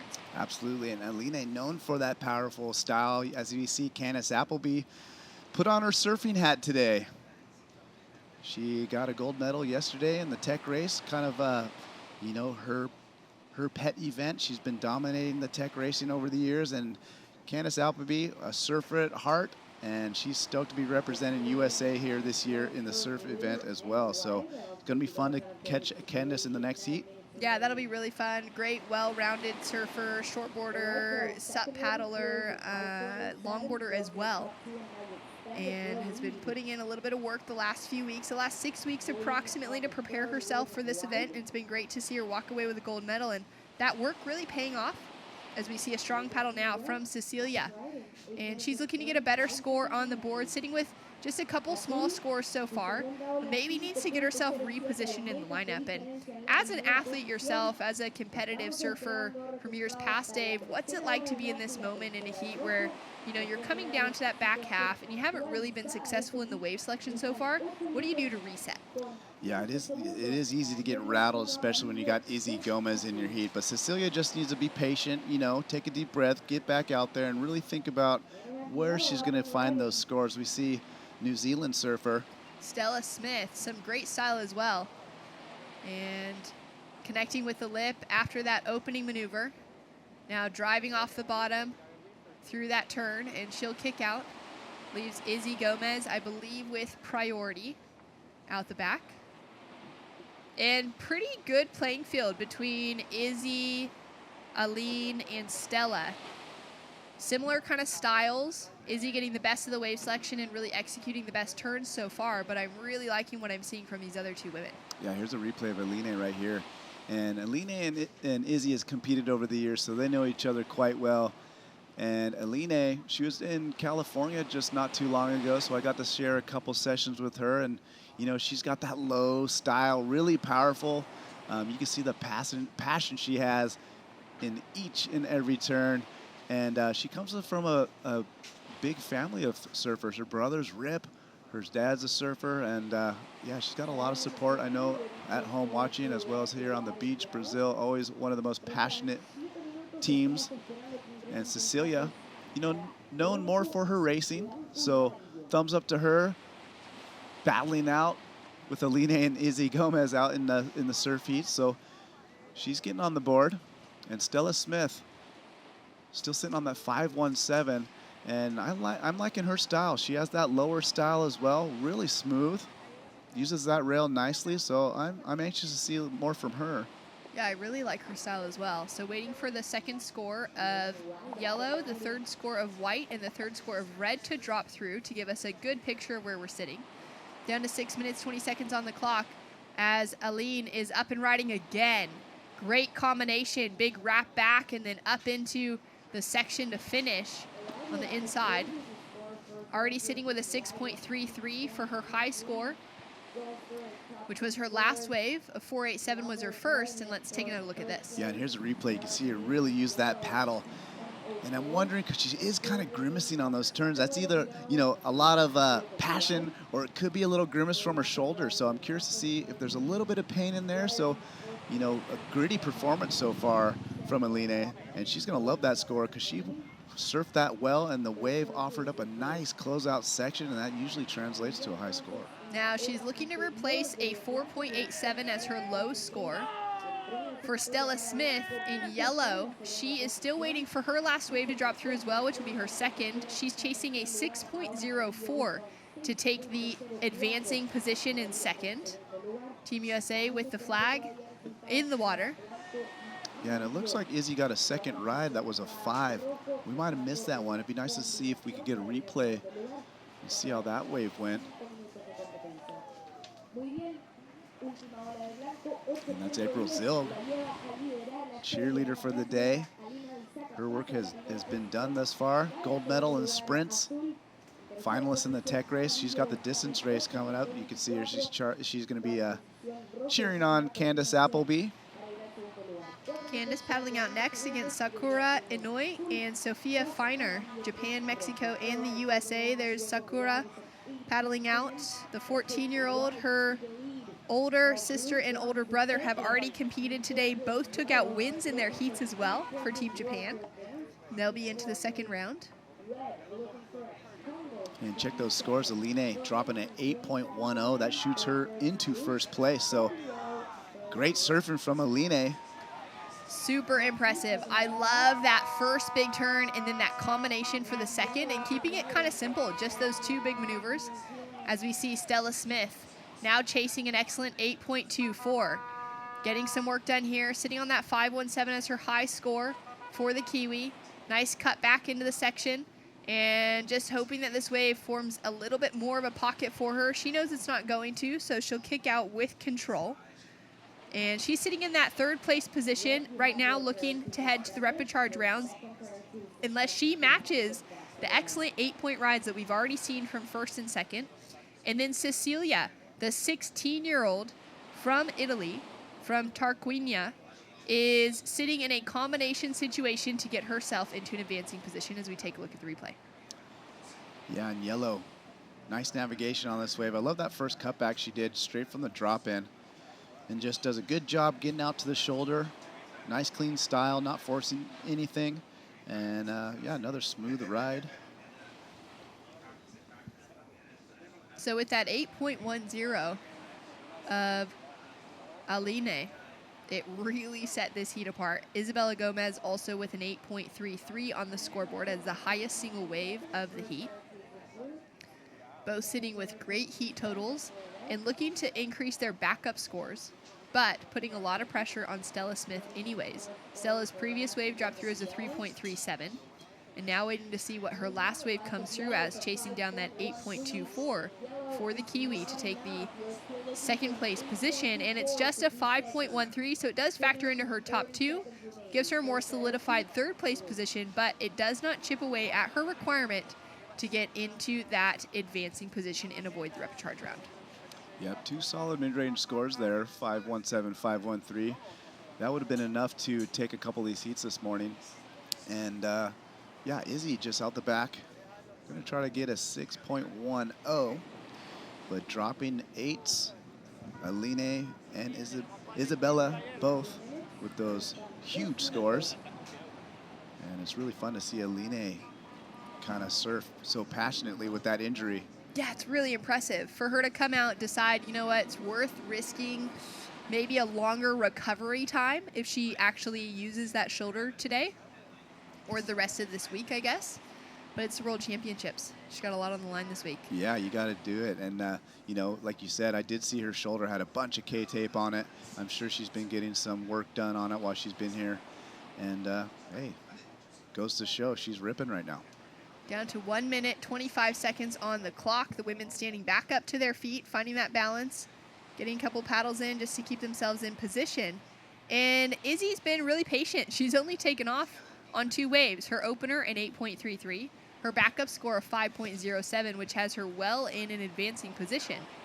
And she would be chasing down a 6.10 to take the win away from our surfer in white.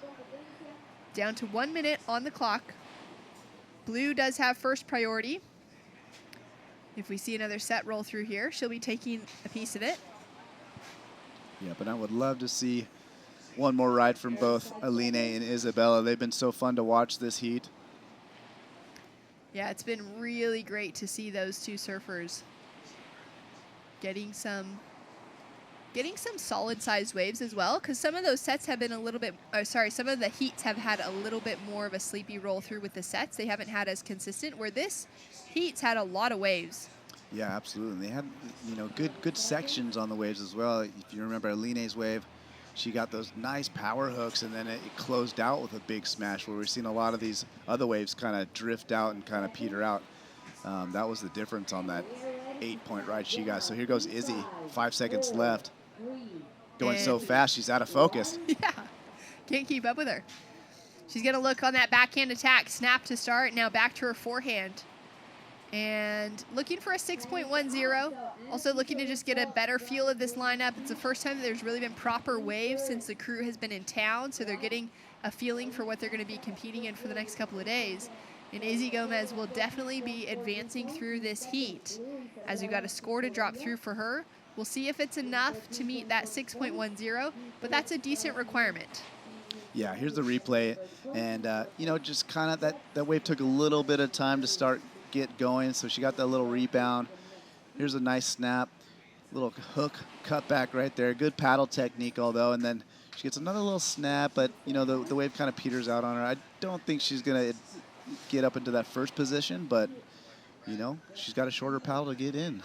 That's right. She's a lot closer in. She's got another wave under her belt and another great heat here for the ISA World SUP and Paddleboard Championships.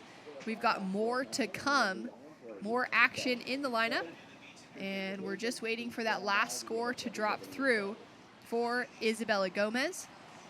And it will be keeping her for sure in that advancing position, avoiding having to surf in the repecharge rounds tomorrow, but likely surfing that main round 2 tomorrow on the women's side.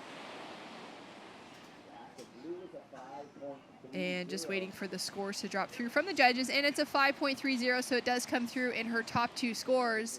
And as we're heading into the next heat, we're going to go to a quick commercial break, and we'll bring Bo Hodge back in the booth with more action to come right after this. 4, 3, 2, 1.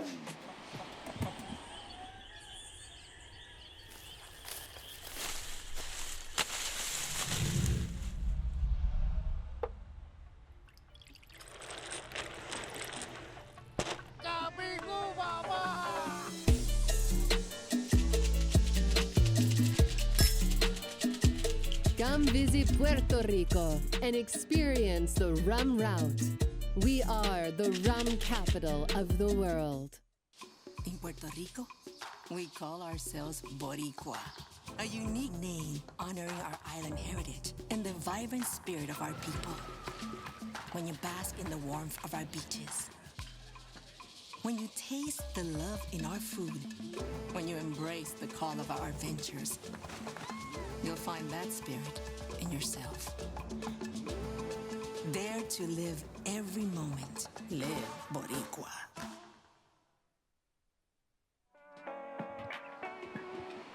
Welcome back to the 2022 ISA World SUP and Paddleboard Championships. And yes, right there, you're seeing a gold medalist from yesterday. That's Candace Appleby representing Team United States in playing or competing in the women's SUP surfing. I'm Bo Hodge along with Dave Bainey, and welcome back to the broadcast. Day number 4 action. Yep, and super fun to see Candace Appleby get to work in her surfing quest for a medal. And there's our lineup: Candace Appleby from the USA in red, Sakura Inoue from Japan, she'll be in white, Sofia Carolina Finer from Mexico in yellow.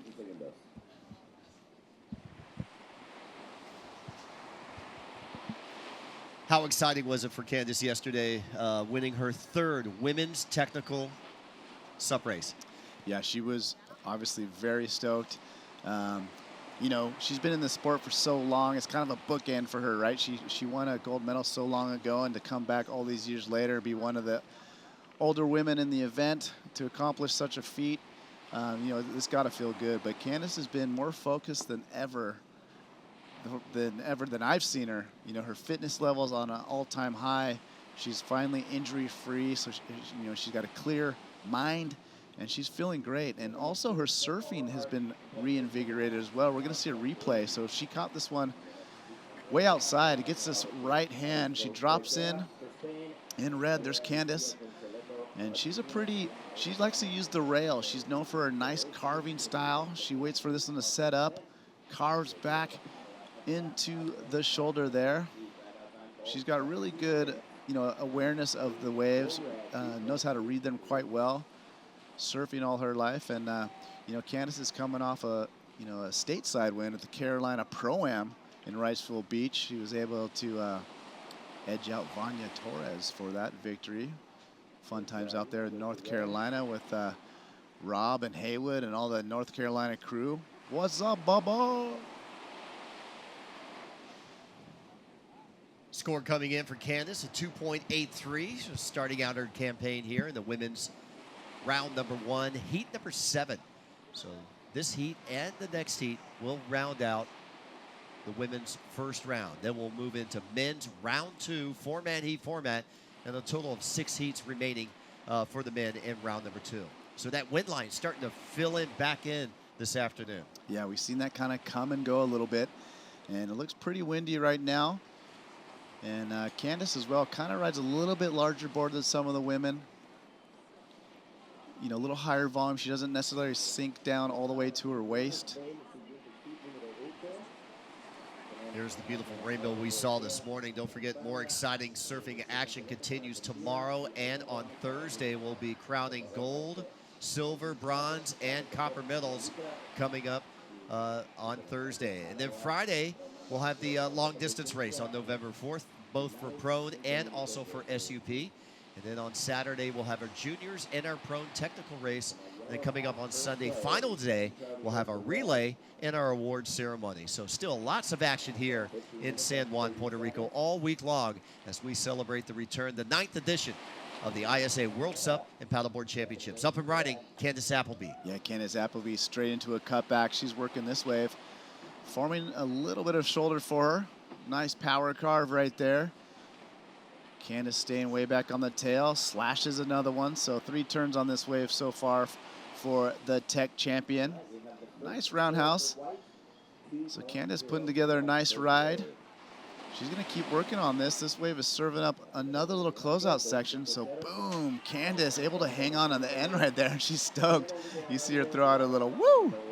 So Candace feeling good. Yeah, still working off that high from yesterday. back on the board. And you were mentioning earlier today that she's been SUP surfing more than SUP racing, huh?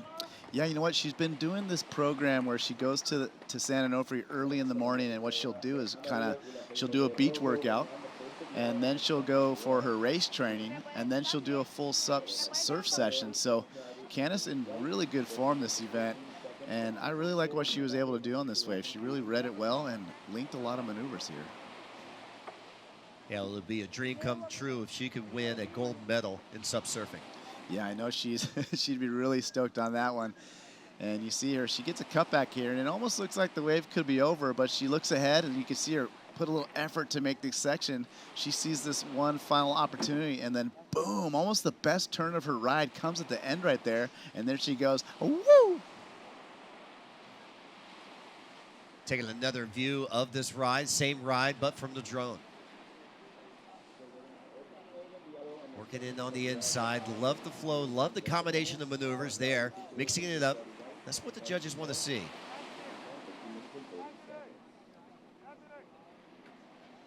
There's April. Some of the other members of Team USA, Team Egypt, hanging out. And there's Riley on the far right, one of the young Americans. We'll see him later in the distance race.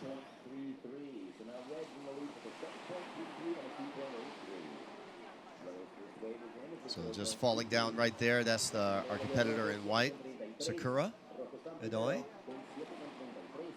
Score 7-3-3, almost in the excellent range, just under that 8-point category, but well-deserved for Candace Appleby. Yeah, and here we go, Japan, white, Sakura looking at this one. She's behind the whitewater section, looking for that open face, one carving turn, working down the line. And unfortunately, too much on that last maneuver. Yeah, one of the smaller riders. She's just getting a little bit bounced around on that wave. But a couple good little turns right there for Sakura. Out the back, we got yellow Sofia, Mexico. She's going to give this one a go. And unable to scratch into that one.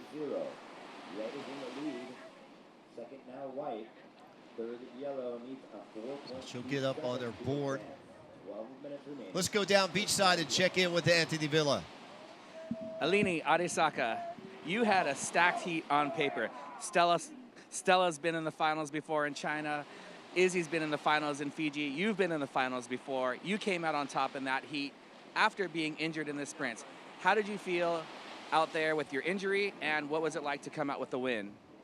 Well, first of all, I would like to thank God, because it's pretty much a miracle for me to be here right now. Clinically, I was not supposed to compete anymore for this season, but you know, I prayed and I trust so much, and I have an amazing team from my Surfing Confederation of Brazil, Surf, and we've got like a physical therapist that we've been working every day, like until 10 p.m.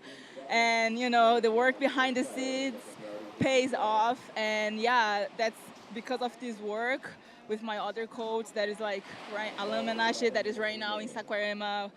Anyways, just so many people working with me and my team here, that because of all of this work, teamwork, it was possible to be here today. So I am really, really grateful. Awesome. Parabéns, congratulations. Highest heat total of the day on the women's side. Good luck in the next round, and back to you guys.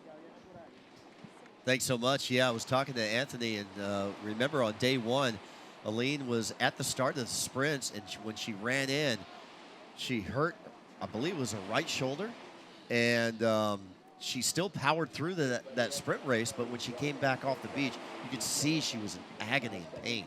Yeah, she basically crawled off the beach, holding onto her shoulder. And I never got the official word, but it kind of seemed like maybe a little bit of a dislocation of some sort. And we got a couple replays here. Japan, Sakura. She got a nice little right. And that was that wave we saw. So she got this first cutback, but then kind of gets bucked off there, catches rail.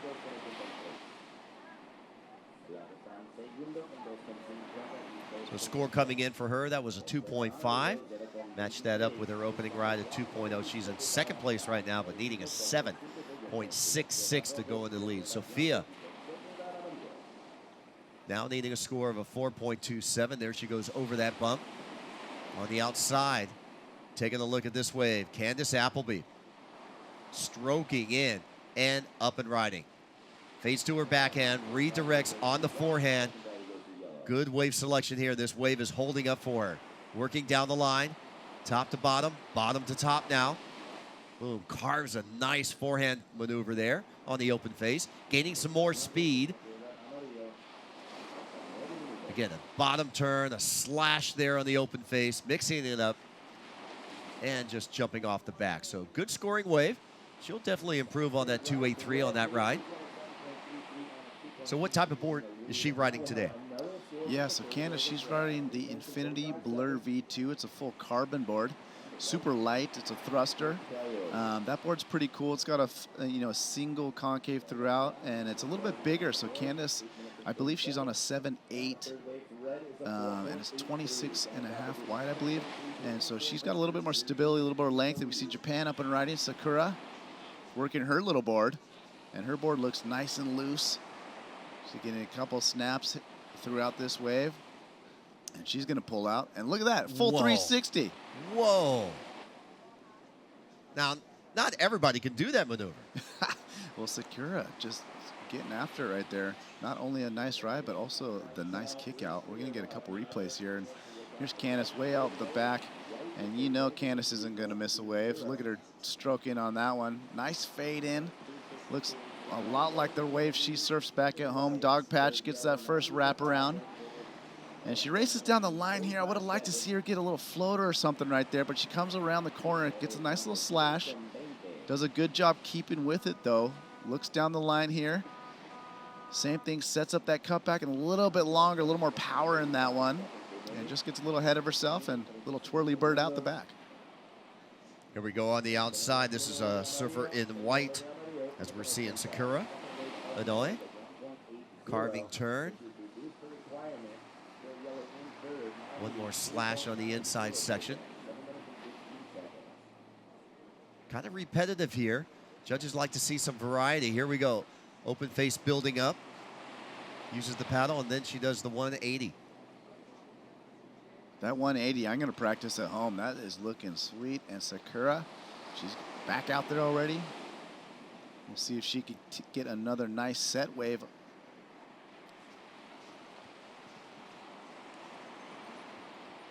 So time remaining, 6 minutes, 50 seconds.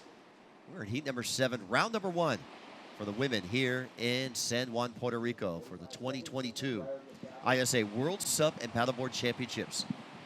Today, tomorrow, and Thursday, SUP surfing for both men and women. And valuable placings into the Pan American Games with our top 4 men and women from the Americas. So a lot on the line. Similar on the line was the SUP technical race for men and women. And that will play also a field here at the ISA World Championships.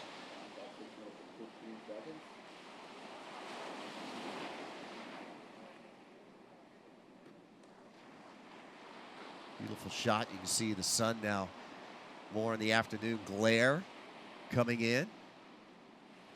Candace getting over this wave. Sakura also getting over the wave. A little bit too much inside for them to turn around.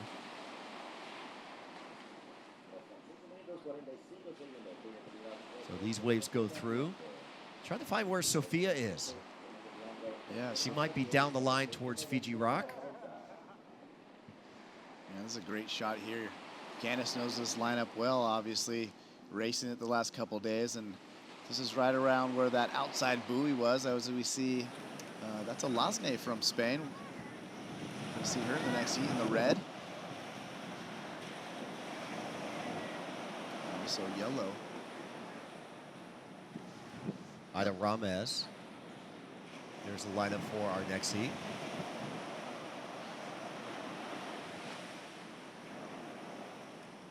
Five minutes counting down. Dominant heat here for Candace Appleby, picking up where she left off yesterday, taking that momentum. I don't know if she's come down from that high of yesterday, Dave. Yeah, well, I know she's super excited, and you know, there's definitely got to be a little bit of relief there. You know, it's something that she wanted so bad and worked hard so hard for, and really dedicated a lot of her time, you know, the last few months to really achieving that specific goal. So to come out here and catch a couple waves and have a little bit of fun, you know, it's just icing on the cake for Candace Appleby. Well, she ties Casper Steinfath as a 3-time technical race winner. Here we go, up and down for Sophia.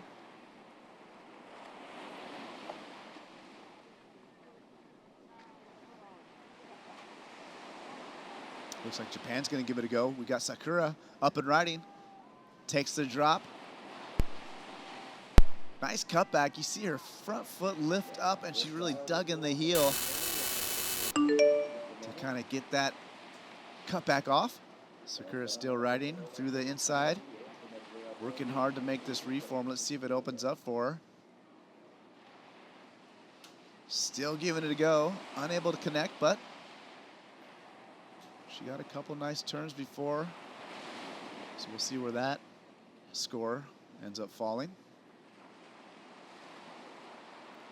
Well, I'll tell you what, Candace has to be happy with her performance. A 7.33, a 4.83, a good above average score, an average score to back up. Here she goes stroking in, looking for her next wave. This will be her 4th wave. Up and riding is Candace Appleby for Team USA. Nice bottom turn. Throws the tail, gets some spray. Powers the 2nd turn back into the whitewater section, dicing it up there, mixing it up, moving the paddle around. Back on her heel side, now toe side. And the wave kind of just fizzles out, so she'll kick out. Now she's got that 180 spin. She must have been taking notes from Sakura. Yeah, she kind of busted that 180 pretty nicely, but and here we go. Sophia with a little left. She got a turn off before she gets blown off her board, but Sophia having a little bit of fun inside there. 2 minutes, 30 seconds remaining in this heat. Heat number 7, round number 1 for the women in their SUP Surfing Division 1. Their round number 2 slated to begin tomorrow for advancing surfers out of this first round. And I'm sure we're going to see some of our repercharge rounds coming up tomorrow for men and women.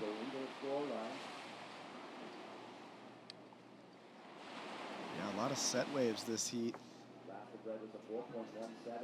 And Candace Appleby already out the back. We got Sophia working her way through the lineup.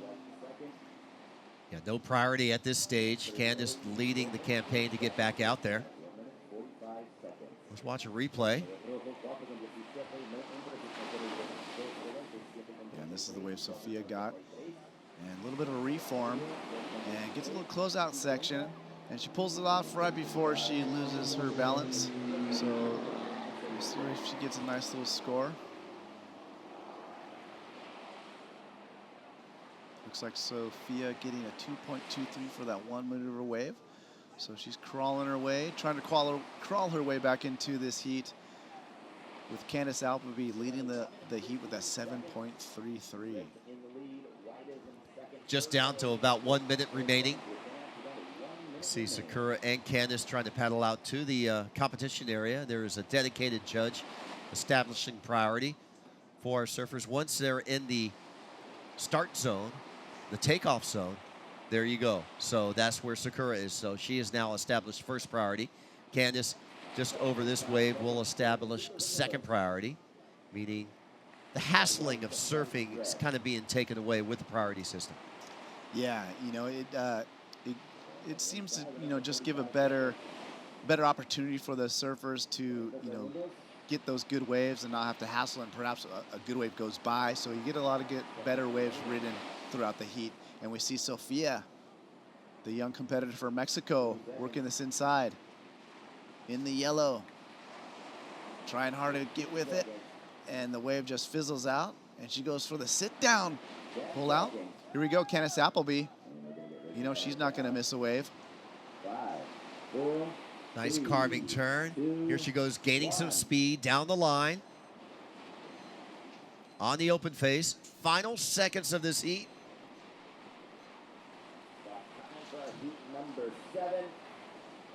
Candace still staying with this wave. She's going to ride this all the way in. That, for Candace, will be wave number 5 for her. So 5 waves in 20 minutes. Every 4 minutes, she was catching the wave. And looks like Candace is going to call it on that one. She seems to be paddling in, and she kind of gave a little deep breath at the end of the wave. I'm sure she's feeling it. Her legs probably exhausted, but nonetheless, she got a really good couple turns this heat. Well, we're going to take a short commercial break, give Dave Bainey a bit of a break, and bring it on Shannon Hughes for the call of the next heat. You're watching the 2022 ISA World SUP and Paddleboard Championships. Stay tuned.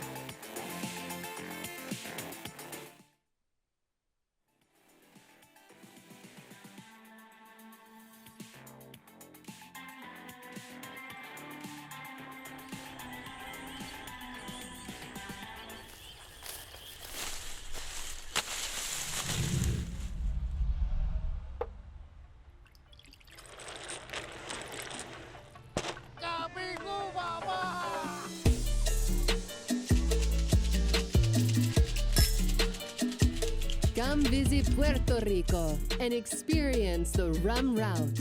We are the rum capital of the world. In Puerto Rico, we call ourselves Boricua, a unique name honoring our island heritage and the vibrant spirit of our people. When you bask in the warmth of our beaches, when you taste the love in our food, when you embrace the call of our adventures, you'll find that spirit in yourself.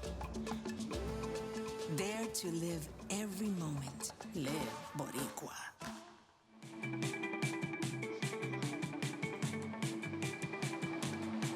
And welcome back to the action for the ISA World SUP and Paddleboard Championships in the water. Spain, Argentina, and Mexico. Alazin, Maria, and Aida out in competition. Correction, that's her middle name. So I went to the expert over here, Anthony Villa. Alafne Alonso. Alafne Alonso. In red from Spain. Okay. Great. Thank you so much for that correction. No 18 problem. minutes on the clock. And we've got a paddle here from our surfer in white. Now cruising around that first section for Maria Lucia Consoleto from Argentina. And nothing too consequential for that first wave. Now Alonza for this opener on her forehand. Driving around the section. Nice couple paddles here to try and make it past. Snap back. And it looks like she'll just fall out without that momentum to continue moving forward. And we've got scores to come through for the first exchange. Yeah, we'll be standing by for those scores. Priority will be established. Here we go, another rider. And Aida, nice snap back into the section, setting herself up here. Another snap, and she'll also not quite make that transition down into that front part of the wave as we see our surfer in red paddling fast to get over it. So nearly done with our women's side of competition for today. We'll be finishing out with this last heat for women's round 1 with heat number 8, and then we'll be heading into our men's round 2 for the afternoon. Yeah, we have a total of 6 heats, and they're really stacked advancers from this morning's competition of round 1. 4-man heats, all solid all the way through heat 1 through heat 6. Top 2 advancing into the 3rd round. And Maria turning now to have a look at this one. Nice strong paddle. Straight into the wind. Big into the lip for that first maneuver. She goes hard and falls out heavy. So first wave goes incomplete for Maria. And we're still waiting for scores to come through from the opening exchanges. We've got a 1 on the board for first of white, a 2.27 for first of yellow, a 3.17 for first of red, and a 1.4 on the board for second of white. Yeah, just 4 minutes into this 20-minute heat. We saw Candace Appleby catch 5 waves in her campaign. So she was keeping busy, 4 waves just about every minute there. Some surfers are catching more, some surfers are catching less. And let's watch some replays here. First up, lady in red. This is Alafne. Nice carving turn, working down the line. Using that paddle to get more momentum up to the open face, and she does. And back to live action. All right, and a paddle again for our surfer in yellow. Having a look at this one, we'll see if she's able to get herself in position. Just eyeing it up, decides not to go.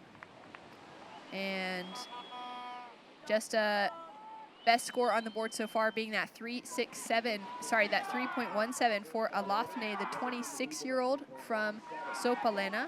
Her favorite surf break is Mundaka. She rides a 6'6" by 23 inches wide, and she's having a dig to get over this wave. She finished second place at the European Championships and has had a silver medal in the ISA with her Spanish team overall.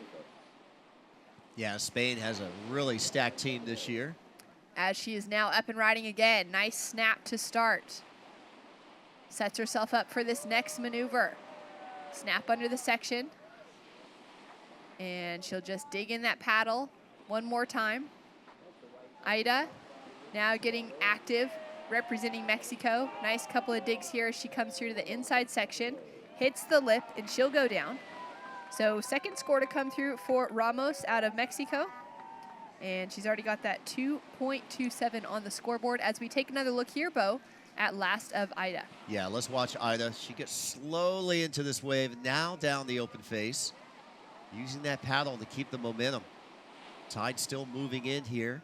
High tide coming up at 3:30, so we're just about, 45 minutes away from peak high tide. See the trade winds filling in. Alathne paddling into this wave, going on her backhand for the regular foot. Nice carving turn, using the paddle on the heel and the toe side, mixing it up. Closeout section there. She'll stay with this wave and then go back into the prone position. A 1.83 for last of white and a 4.17 on the board for last of red. So that sets red up in a significant lead with a heat total of a 7.34 at the moment. Scores in for last of yellow, a 1.73 on the board for Aida Ramos.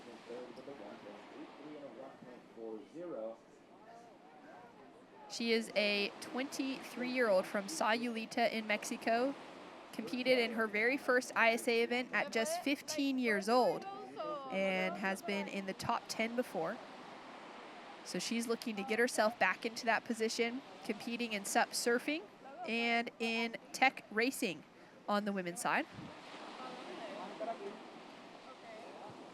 And there she is, getting herself back into the lineup now.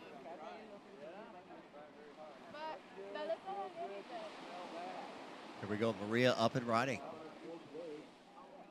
And Maria digging that paddle in, trying to gain some speed here. Setting herself up on her backhand now. Nice drive and snap up into the lip. She'll go down. Now, Maria Lucia has just come out of a trip with a group of women in El Salvador called Latinas de Mar. They're making a surf film featuring a lot of female surfers, longboarders, shortboarders, and SUP from around Latin America. And Lucia was one of the surfers that was able to go on that trip. And what a great warm-up now in the warmer waters heading into this year's world titles or world championships for Maria, as we're taking a look at her replay here. Yeah, good flow here for Maria. And she just kind of bobbles there at the end. And in that last heat, we saw Candace Appleby take away a win after getting the gold medal yesterday. She must be feeling pretty tired and exhausted, but stoked as well. And she's with Anthony Vela now. We're here with Candace Appleby, winner of the last heat. Candace, congratulations, won your first heat. What's your strategy out there? Tough conditions, how'd it go? Strategy is stay on my board as long as I can. It's like a rodeo out there. You just got to hang on for at least 8 seconds to catch wave. But no, I just trying to kind of get my feet wet, get some wiggles in, because I haven't had a chance to really practice in the break. I've been focusing on the race, and so I'm pleased with my performance, and I have a few things that I need to work on. I could have been a little more patient for a second score, but happy that I got to catch some waves. It was fun. Awesome. Well, congratulations. Good luck in the next round. Rodeo riding with Candace Appleby. So much rodeo riding out there today with the windy conditions and with a lot of swell. Great performance from Candace, though, and just finding her rhythm in the water no matter what discipline she's competing in this week, Bo. Yeah, let's watch a replay of Alathne. This is happening during the interview with Candace, so not going to be one of her keeper waves. She's already registered a 317 and a 417. And Lucia on her backhand on this one. Yeah, nice tag there on the whitewater. She gets that board very good on her backhand, but the wave kind of fattens out and runs away from her. Solid size set rolling through now as we see our surfer in red. Yeah, she has to bail there, you know. She didn't have enough momentum to really kick that board over the whitewater. And that was a pretty solid wall of whitewater. Coming up next, the men are grabbing their jerseys, and Max Torres, who took out a huge win earlier this morning for Puerto Rico, he's paddling out again soon. Yeah, look how focused he looks right now. He's determined. He's the APP Junior World Champion back in 2019. And now that the ISA is hosting in his home country, he has a lot to play for, and he wants to take home a medal, especially a gold medal if he can. Oh, he's one of those favorites coming into this year's event as well to take home the gold medal. It would be a huge moment for Puerto Rico as a nation. So he's got a little subscription right there. Can't read it upside down. Sure it's in Spanish, but yeah, he's got that pink board. He's got a nice carbon paddle. Seeing quite a few guys with pink boards in this competition. Yeah, it seems to be a popular color right now. Giorgio Gomez, and there was another Peruvian. He had a half pink, half checkerboard design. Now, if Max Torres happens to take home a medal this week, it'll be the very first medal for Puerto Rico in SUP surfing. Yeah, that's right. Or sorry, in SUP overall. So that would be really exciting. But we've got some great surfers that have been in and around the mix this week for the nation as well. As we see the Mexican Aida Ramos now up and riding. Nice smooth style as she trims her way through the lineup, paddling so strong. And looking for one more section as she makes it through to the inside. Kind of looking left and right, seeing what that wave has in front of her, if there's any more scoring potential, and reckons that there won't really be. So she's going to get herself out to backline again. And with that last wave for Lucia Consolero, she's dropped in a higher score of 4.70 and taken it into the lead, which now means that our Spanish surfer is looking for a score of 3.57 on this wave to take herself back into first. And she's doing a great job so far. A couple of cutbacks into the foam, setting herself up for that transition to the inside, but that wave's going to go soft, and she'll have to kick out. Wow, it's already 7:45 remaining. This heat is just flying by. Yeah, these heats are so fast. Not much time for 20 minutes. Thankfully, it has been consistent enough to have some good opportunity for most of the heats throughout today. A couple of heats that have been kind of slow. There's been a lot of sitting and waiting, but through the afternoon, that little bit of wind has also blown the, just blown more sets rolling through and kept it more consistent. There's your heat leader right now, Maria Costello. She's back up on her feet, and with that, we've seen a situation change. Alathne has taken the win again, or the lead again, with a 3.73 for her last wave. Yeah, so we're just jockeying back and forth between white and red, between Alathne and Maria. You know, 7.92 wave total for Alathne, and Maria 7.73. So seems like every wave they're catching, they're jockeying back and forth. So, you know, maybe the last one standing or the last one to catch the wave can come out with the heat win. Yeah, it's super even at the moment. There's not much dividing them. Really close heat totals, a 7.9 and a 7.73 for first and second. And Alathne now with another paddle, strong to get into it, and she's unable to. And that will leave Lucia Consolero sitting with priority. Aida Ramos now on the paddle back out. And you got to imagine that paddle's even harder now in the afternoon with that kind of cross-shore breeze blowing forward, especially if they're coming off of those rights, paddling back to the lineup. Yeah, and that's what she's doing right now, paddling into the wind, you know, and it's bumpy, you know, her legs are like shock absorbers going up and down, going through the chop, going through the walls of whitewater, and going through, you know, up the face of the wave. Yeah, there's so many different things to keep in mind, balancing on the board, the equipment under their feet, as well as the use of that paddle. And it's such an intense workout on your thighs, your quads, on your back and your shoulders as well. And so they're just exerting so much energy as Aida is paddling her way back to the top of the lineup, sitting with a 2.27 and a 1.87 for right now. Yeah, just White with first priority on the outside. That's Maria. There she is with 5:20 counting down. And our surfer currently sitting in second, 26 years old, from Buenos Aires, is Lucia in the white. She has been surfing for about 7 years, shortboarding and longboarding, as well as stand-up surfing since about 2018 on a stand-up paddleboard. So she's got a few years of experience underneath her belt. She loves the variety of surfing different types of boards, riding different types of boards depending on what the conditions have. And she's just chasing a 3.20, so it's not going to take much, Bo, for her to get a score like that. No, and in fact, you know, we've seen every other wave between Alafne and Maria jockey positions for the lead, so would not be surprised she does improve her situation. Nice little bump coming through here. She's taking the paddle, and she's looking to get into this wave, chasing just a 3.20 with 4.5 minutes on the clock. And so far, no scoring potential.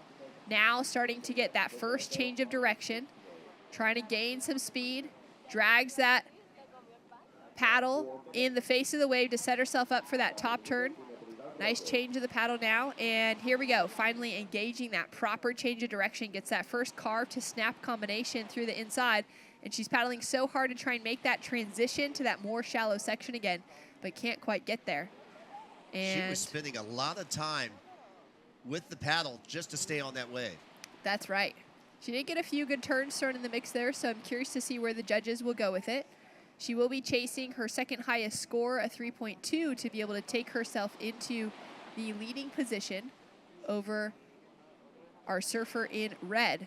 And let's take another look here. Break it down for us. Watch Maria. I mean, she really had to work for this wave. I mean, this wave was in the high tide area. She's bouncing, bouncing, bouncing, bouncing, bouncing. Then she properly gets into the wave. Good carve turn. Then she has to work again. I mean, this was like a sprint race for her. Nice maneuver off the whitewater. Now she's getting some depth into the wave where she doesn't have to paddle into it. She'll carve here, and then she'll work her way down the wave. Nice spray there, but then lost the momentum to stay on the wave. But that was a workout. But she gets the score, so she did enough work within that. That was great judging from the panel. A 4.60 to reward those multiple turns and maneuvers. And she's taken the lead away from our surfer in red now, who's up and riding, Alafne. And she's got some work to get through. Now chasing a 5.13 to take first again. Nice smooth style coming through from Alafne so far. Great snap in the section. And just paddles along there. May not make it into open face again that has any good scoring potential. She notes that and kicks out, chasing a 5.13 to take the advancing position, but if she can drop anything above that 3.73, she's increasing the requirement on our third place surfer. Yeah, let's watch the replay of this wave and see if she's got the potential of getting that score required to regain first. Nice carve back into the pocket. She's mixing it up, forehand, backhand, switching the paddle. Judges are going to like that. Here she goes. Wave starts to stack up on the attack. Beautiful slide turn on the back foot. And right here is just walls of whitewater. And that will be the end of the ride. She paddles a little bit more, and then she kicks out. All right, so scores to come through. She's chasing a 5.13 for our Spanish competitor to see if she'll be able to make it into the leading position. But either way, she's got herself set up in a pretty convincing second place to avoid that repecharge round. And now as we're down to 1 minute, 30 seconds on the clock, wait to see if the young Mexican competitor, Aida Ramos, will be able to get herself another good wave and inch towards that requirement on the board for her. It's been great to see the women out in the lineup for the last few hours to surf through our main round one. Top two surfers all advancing through into main round two. The bottom surfers will have to battle through the repecharge rounds tomorrow. And scores through for last of yellow, it's just a 1.87. Sorry, for last of red, a 4.60. So situation remains the same with our surfer in yellow still sitting with that priority next to her name.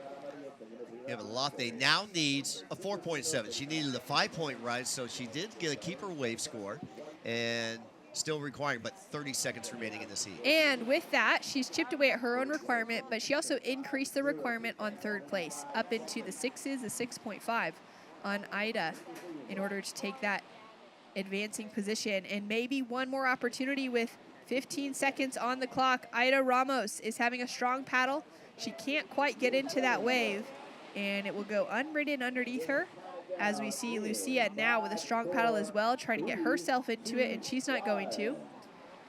And so that will round out our final heat for women's round 1 for this year's SUP Surf event at the ISA World SUP and Paddleboard Championships. Some great surfing all around. And when we return from the commercial break, we will be rolling straight into our men's main round 2, which will be coming up right after this.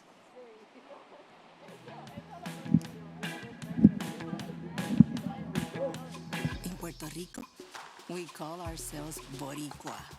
We're proud, passionate, and full of life.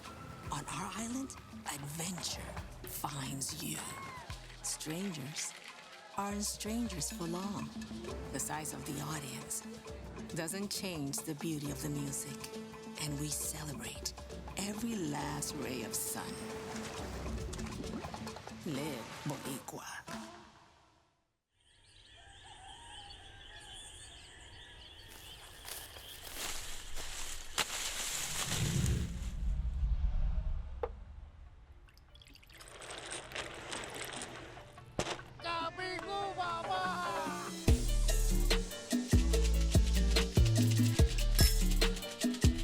Come visit Puerto Rico and experience the rum route. We are the rum capital of the world. And welcome back to the action. We have just finished out our women's round 1, and we're now into men's round 2 with a flurry of waves to come through at the start of this heat. We saw Gabriel Salazar from Chile go flying past the screen to start things off. Max Torres of Puerto Rico now up and riding, and we'll track with live action for Max. He opened up with an outstanding wave to start out his campaign earlier this morning, and he's already getting some good work done on the outside section. Couple of snaps on his forehand. Nice big wrap back into the section, and continues to paddle through, noting whether or not this wave will offer him another section. And he's one of the few surfers to decide to really commit to this finishing area and see if he can get a little bit more scoring potential out of this wave. He knows this spot so well, one of his local breaks. Nice snap over the reef to finish on the inside, and you can hear the cheers. He's so close to where the crew is down at the beach. Shannon Hughes here in the booth alongside Dave Bainey, and Max has a paddle ahead of him. Yeah, that was easily the longest ride we've seen of the day, and Max, the local, obviously reading the reef very well right there, and you know, it paid off for him at the very end. He got that nice snap, and this is a banger of a heat. We got Riki Horikoshi from Japan in red, Gabriel Salazar from Chile. We just saw Max Torres in the yellow from Puerto Rico, the local boy, and of course, Giorgio Gomez representing Colombia in blue, and up and riding here is Giorgio Gomez. All right, nice snap to start. Throws heaps of spray off that opening maneuver. Looking for that second section now, and the slip off the wax. The wind blows the board straight into the face. Yep, and that's a classic windy maneuver you got to look out for. You know, just a little bit of slip, and that board's coming right directly for your face. And Giorgio, let's see how he ends up doing. I know he was suffering from some dehydration after his first heat. That's right. Yeah, he went all the way back to his hotel and just sat in the AC, drank some water, and you know, it's a good job for Giorgio to make it back here. So let's see if he can recover and put together some heat scores. Yeah. So far, Giorgio, one to the face. Yeah, that was hectic. Man, I hope he's feeling okay. I mean, not having the best day so far. Although he had a good heat, made it through into the main round. As we see Ricky, he put together an outstanding heat earlier on today as well for Team Japan. Nice start, great style, switching that paddle from side to side as well. And now setting himself up off the bottom here. Little transition, more a mid-face carve than a full bottom turn. And now redirects here on the forehand. He's getting so much work done. staying nice and composed, keeping that nice, smooth line throughout the entire way. Yeah, Ricky, I really like his style. He's got a really good vertical attack. Surfs really fast, and he has that real low kind of stance that's able to grind out those long carves on the flatter spots of the wave. So that's going to be a good score. We see White unable to catch this one. First of White comes through as a 3.33, which we saw right coming out of that commercial break. There you see Lucia from Argentina. Took out a win in her heat. Team's feeling really stoked for her, and we'll be catching up with her soon. Max Torres with a 6.93 for his opening ride. He's already out at backline again, and he started out with a solid lead above the rest of the field. Giorgio Gomez with the 2.57, including the faceplant, the board face planting into him. And we'll take a look now at the 3.33 of Gabriel. Yeah, so Gabriel working his way on the inside, opts to go left, gets a couple maneuvers out of this wave. So he's going to look to get a bigger score for that one. He knows the competition is tough, and here we go. This was yellow. This was Max Torres. I believe this might have been his first wave. This is his first wave, is 6.93. Yeah, and Max, you can see, I love his patience. You see him kind of kick back on that tail, you know, so to speak, throwing the brakes on, and real nice slashes out on that open face. Cutbacks into the section, and here's where it really gets, you know, you got to make the decision. Do you commit and go for the inside line, or do you pull out? Most competitors have been pulling out, but Max sees something down the line, and look at all the effort he goes through. Gets a slash, and then still he sees something, and this is probably the farthest, longest ride we've seen all morning, but look at it, reforms, little inside ball, and gets one nice little snap at the end, and he's fired up. And this was Ricky's ride, his opening ride. Nice vertical attack, really love his backhand. And he gets low and just grinds out that cutback. Excellent paddle technique. Ricky looks really flexible. And he finishes this wave off nice. A couple combos, works it here. Bashes that one, comes back across, and he ends it with a front side slam right there. So Ricky in form. Japan coming in strong. Such a strong performance from Team Japan so far. We'll have Taka Inouye also coming up later on, who made it through with a win from his first heat. Ricky drops in a 6.43 for his opener, just shy of the 6.93 that Max Torres started out with. And we got a 2.57 on the board for opener of Giorgio Gomez. So every surfer with a wave, and now priority in the lineup being set, with surfer in blue sitting in first priority, taking his pick of the lineup. And like you said before, wasn't feeling so good this morning, got that bit of rest back at the hotel. That's one nice thing, is that we're not too far from anything in this area. And so it's quick to go home, to check in, to be able to get into that aircon, or to really be able to just like rest and lay down for a while if you need to. And in the last heat, we saw Lucia from Argentina take out a win and an impressive performance. Let's go down and catch up with her and Anthony. Here with Luchi Cosolero from Argentina. Luchi, congratulations. You're the current Pan American champion as well. And thinking about the qualifying for next year's Pan American Games, you won your heat, a lot of work to do. How do you feel about the rest of the event? Wow. Yes, I'm really happy, and I was really motivated to came here and do the best. So yes, I'm so stoked to pass in first place, and I want to qualify for Santiago 2023. And I'm really happy here. Puerto Rico is so nice, all the team, and it's really good and really motivated to compete.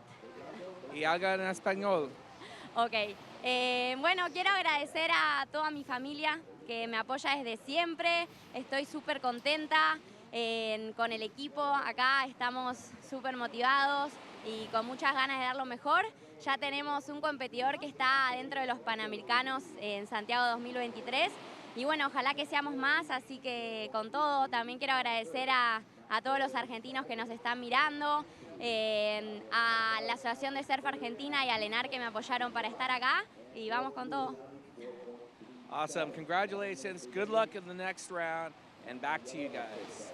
Thanks so much. Ricky up and riding. Nice snap under the lip to start. Drives in super vertical for a second turn. Lots of speed as he approaches each maneuver. Nice slash to combine that last one. And just wraps it back into the section. Getting heaps of work done. Looking in front of him as well, and he'll just keep that momentum in his paddle to exit the wave. So another score to drop through for Ricky. And he is already sitting in the lead with just that small backup score of a 0.83, which has taken him into first. And that mention, well, we'll get back to it in a moment because let's take a look at the replay for last Ricky. Yeah, Ricky working his backhand yet again. Likes those tight little snaps in the pocket. Good foam climb right there, and it just seems like every wave of Ricky's gets this reform into the left, so he banks off right, little snap, heading back left, and finishes off with one more cutback. So Ricky, another great ride from the rider in red from Japan.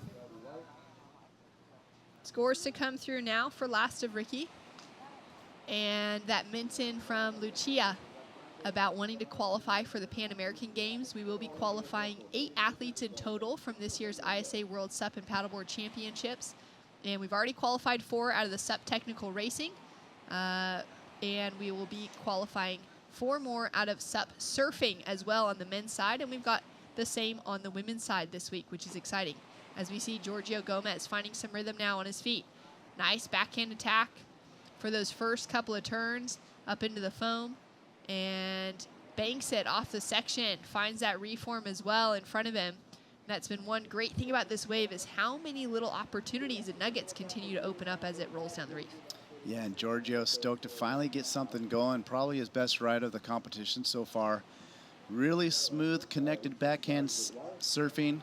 Had a nice flow through that one. And we'll see if he could get on the board with a good score, get him into contention.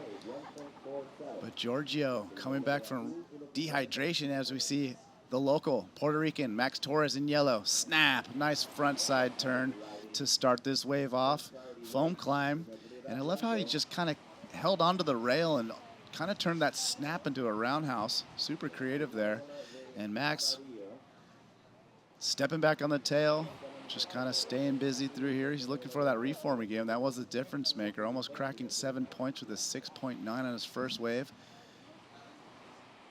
And still looking, here comes the reform. So Max navigating quite well through the inside, gets another little foam climb, and he's still going.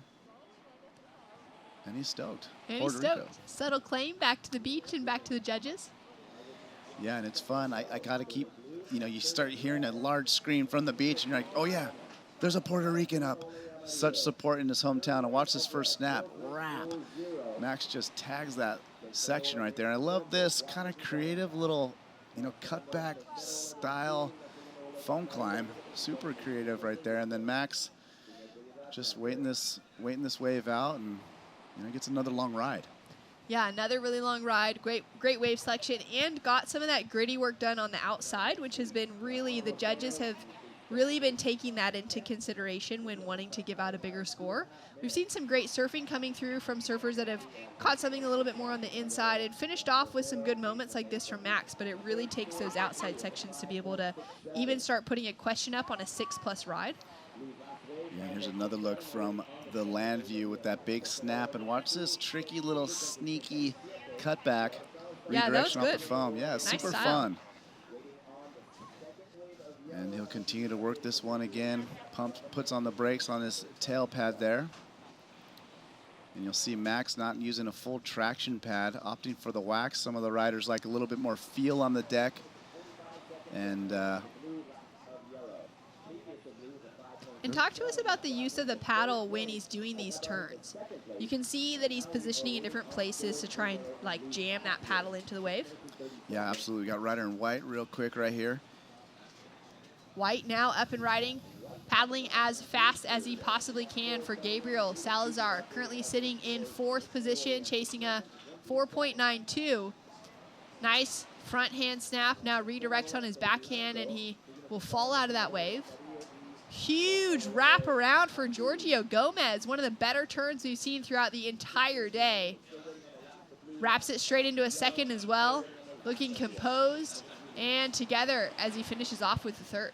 Yeah, great exchange right there. And Giorgio you really start to see the shortboard influence in these guys. He just does that front side snap with that redirection. The tail just slides out and he's able to whip it back around virtually, all the way around 360. And I'd imagine if Giorgio could, pace himself through these rounds, he's going to get better and better as time goes on, as he gets fine-tuned. Because honestly, Giorgio has not been on a stand-up paddleboard for 3 years. He just started training on this board literally days ago. So, I mean, Giorgio rips, and he's starting to get it going. That's amazing to think that he's just taken some time off of it, just been riding his normal surfboards. And even just to see, like, the way that he was able to pull that first turnaround, like you said, that full shortboard style, get that tail engaged and everything. Really incredible that he's able to translate that onto such a big board in comparison to what he'd be riding for a shortboard. Absolutely. Here's the replay. You just see him dig it in, lean in, and watch this release. Snap. It's just like, you see a lot of those, Griffin Colapinto type surfers down at lowers doing that turn. And for Giorgio to just bust that out, that was really impressive. Yeah, that was good. I was thinking something like a mid-length. Like, it looks like he's riding a mid-length in certain aspects of it, which you can get those boards around, and so much of it goes to that like tail design as well with those. Yeah, and going back to your comments about, what does the paddle do for you? That's a perfect example. Giorgio's board being 7'6". Imagine you don't have the paddle, right? You're not going to be able to do a turn like that on that kind of board, right? So the only way you're able to achieve that is with the paddle. It's like almost not like a ski pole, but you plant it and you go around, and you're able to leverage and just push harder because you're not going to fall back. And Giorgio, really one of the true innovators in the sport in the early years. Super fun to watch. Well, judges only rewarding him with a 4.60, but it does get him a second score on the board and increase that second place position. Requirement stays the same of a 5.17 for him to take that advancing second place position above Ricky. Now, these two surfers in the bottom position, third and fourth, remember, we're still in the main round, so we will not be losing anyone from competition yet today. They will be relegated to the rapid charge round. They'll be meeting up with the surfers that lost out in round 1 earlier this morning. So everyone that surfed today still has another chance tomorrow, which is one of the things that we love about the ISA. It's giving that little moment for a reset, maybe for some of those surfers to get a little better feeling of the lineup, to know the way that they'll maybe sit in a different position tomorrow even than they did today. Yeah, and like we were saying, that that kind of plays into Giorgio, so he could round out his skills and kind of get more and more reps under his belt. And that 4.6 is quite a large score for one turn, so there's some positives with that as well. Down to 3 minutes on the clock. Surfer in red with first priority. He's got priority over surfer in blue, and you can see him really starting to use it now. He's paddling Ricky to get right up on Giorgio, and he wants to make sure Giorgio can't get into a good-looking wave. Giorgio's chasing that 5.17, sitting in second priority under our surfer in red, who's sitting in second place, and would definitely be opting to go. And there we go. Red uses priority over blue here. Drives off the bottom. Nice snap to start. And it's a smaller size wave, so it's not going to increase the scoring potential, but kind of was forced to go on that. Yeah, and that was more of a defensive play. Obviously, Ricky's been choosing really nice rides, so he definitely was looking to keep Giorgio off that wave. Giorgio had the inside, so, in normal surfing rules, he would have had the right of way, but with that priority, that's where that comes into play. So a little bit of defense being played by Ricky. Team Brazil been hanging on the beach there all day long, cheering on their athletes, as have so many other teams just been down here. And 2 minutes on the clock. Scores to come through now for Last of Blue. Last of Red just a 2.80, and it's a 4.6 for Last of Blue, which we actually already had in there. And for some reason, it's just refreshed on our scores here. But situation remains the same with Ricky now. Little snap, and he'll look behind him to see, is this wave worth sticking with? He's going to decide yes. Looking to improve on just a 4.40. Nice front side snap again as we see Giorgio up and running behind, and Ricky maintaining lots of control, staying low as he comes out of that hit, and just kind of checking behind him, also checking the clock. Giorgio still working super hard, wants to avoid that rapid charge round if he can, hits the section, and is looking around trying to decide, is there anything else that this wave is going to offer up? Most likely not. And that leaves yellow with first priority and white with second priority out the back. Yeah, and it's interesting. You saw Giorgio in the background of that wave, so we did a little bit of work before that we weren't able to see. And also the rider Gabriel Salazar in white dropped in on that wave at the same time as well. It'll be up to the judges to see if he impeded any, scoring potential there, because Giorgio did have the priority as Max Torres in yellow up and riding again, our heat leader. All right, Max looking to increase the score line. He's got a 7 as his second score to improve on his 6.93 that he opened with. He'd be hungry, wanting to get himself another excellent score. That was a really solid hit into the foam through heaps of spray. Redirects here on his backhand now. Quick little tag of the foam and looking to put it all together for the finish here. Nice snap. Gets a little lift out of it and points it back to the beach as well. Back to the Puerto Ricans on the sand. And we are counting out the clock. So this heat has finished. But, Dave, we've got scores to come in for all 4 surfers. Yeah, so we'll stay tuned and see if there's any shuffling. One thing that we could probably count on is Max winning that heat. Well, we will go to a quick break now. We're going to catch up on scores when we come back, but scores to drop in across the board, and Bo Hodge will be here to call it all through.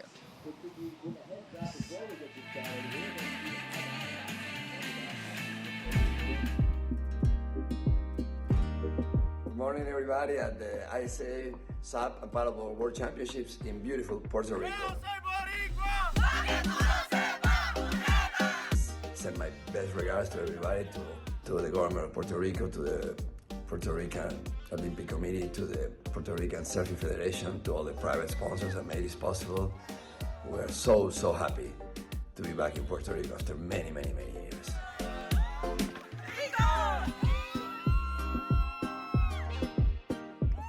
Welcoming again the ISA, in this case, the SUP and Paddleboards of the world. I wish you the very best to everybody. I know that these are going to be fun times, incredible times.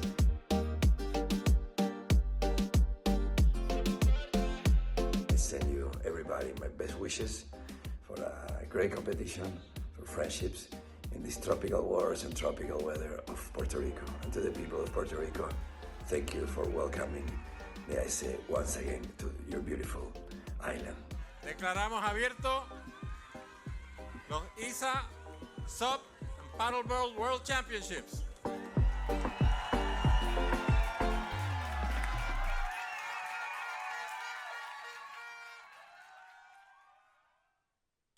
In Puerto Rico, we call ourselves Boricua, a unique name honoring our island heritage and the vibrant spirit of our people.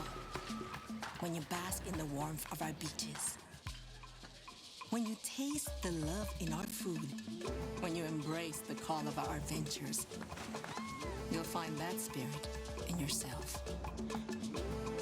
Dare to live every moment. Live Boricua. Welcome back to San Juan, Puerto Rico. I'm Bo Hodge along with Dave Bainey with a live webcast here in San Juan for the 2022 ISA World SUP and Paddleboard Championships. We are in men's round 2, heat number 2. Let's introduce our competitors out in the water right now. We have Zane Schweitzer for Team USA in the red, hailing from Lahaina, Maui. Sebastian Barbiero from Argentina in white. We also have Clement from France and Jason Latham. He'll be in the blue jersey.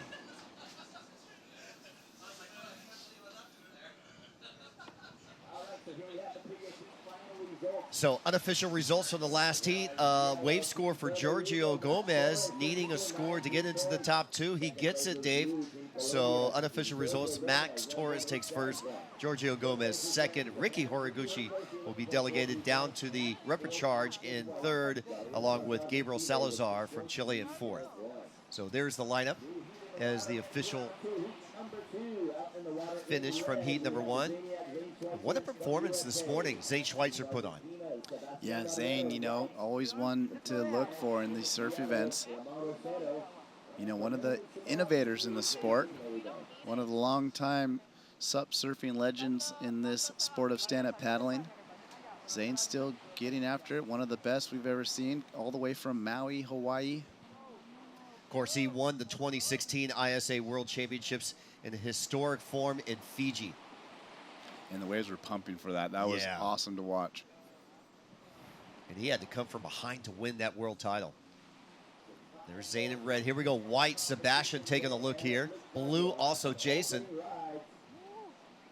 We'll keep our eyes on Sebastian as Jason kicks out on this wave. Good carving turns on the inside section using his paddle. Sebastian now working on the inside as this high tide's playing a factor in the mid-side section of this competition area. So just underway. First couple of minutes have passed by this 20-minute heat. Heat number 2, round number 2, a total of 6 heats in this second round for the men in their SUP surfing division. Top 2 elevate themselves into round number 3. Bottom 2 will be delegated into the second or third round of the rubber charge. See the white caps on the outside. Zane very familiar with these type of conditions. You know what they call these types of conditions on Maui, Dave? Maui glass. Maui glass. Because it's never light and variable on Maui. With Haleakala and the West Maui Mountains, always a wind line produced somewhere between those 2 huge peaks. Here we go, up and riding. Yeah, Clement in yellow. He's going to look left right here. Goofy footer. Winner of his first heat. Going to go up and down on that one. Zane, first look at Zane. He's got a small rad-looking board, kind of fishy. And it looks like it's able to stand on top of the wave a little bit more and get some speed. And it's nice to see Zane on this board because, you know, he's got a little bit more volume than some of the other guys. And Zane, you know, known for pushing the limits of volume back in the day, you could see when he stops paddling, he's not sinking up to his waist. He's actually staying right there about ankle deep. So very interesting choice of equipment with Zane. Zane could ride a coconut tree out in the water. Yeah, we all know that. You know, excellent foiler. You know, excellent windsurfer, really good longboarder, nose rides. You know, he does all the tricks, shortboarder, rides big waves at Jaws. You know, he's won that Waterman Award. Zane is pretty insane. So here we go, Clement, little replay. You got one turn right here, going into that wind, gets a little hung up right here. You'll see kind of has a weird kind of drop and unable to keep going. But Zane, look at, he's got dry hair and everything.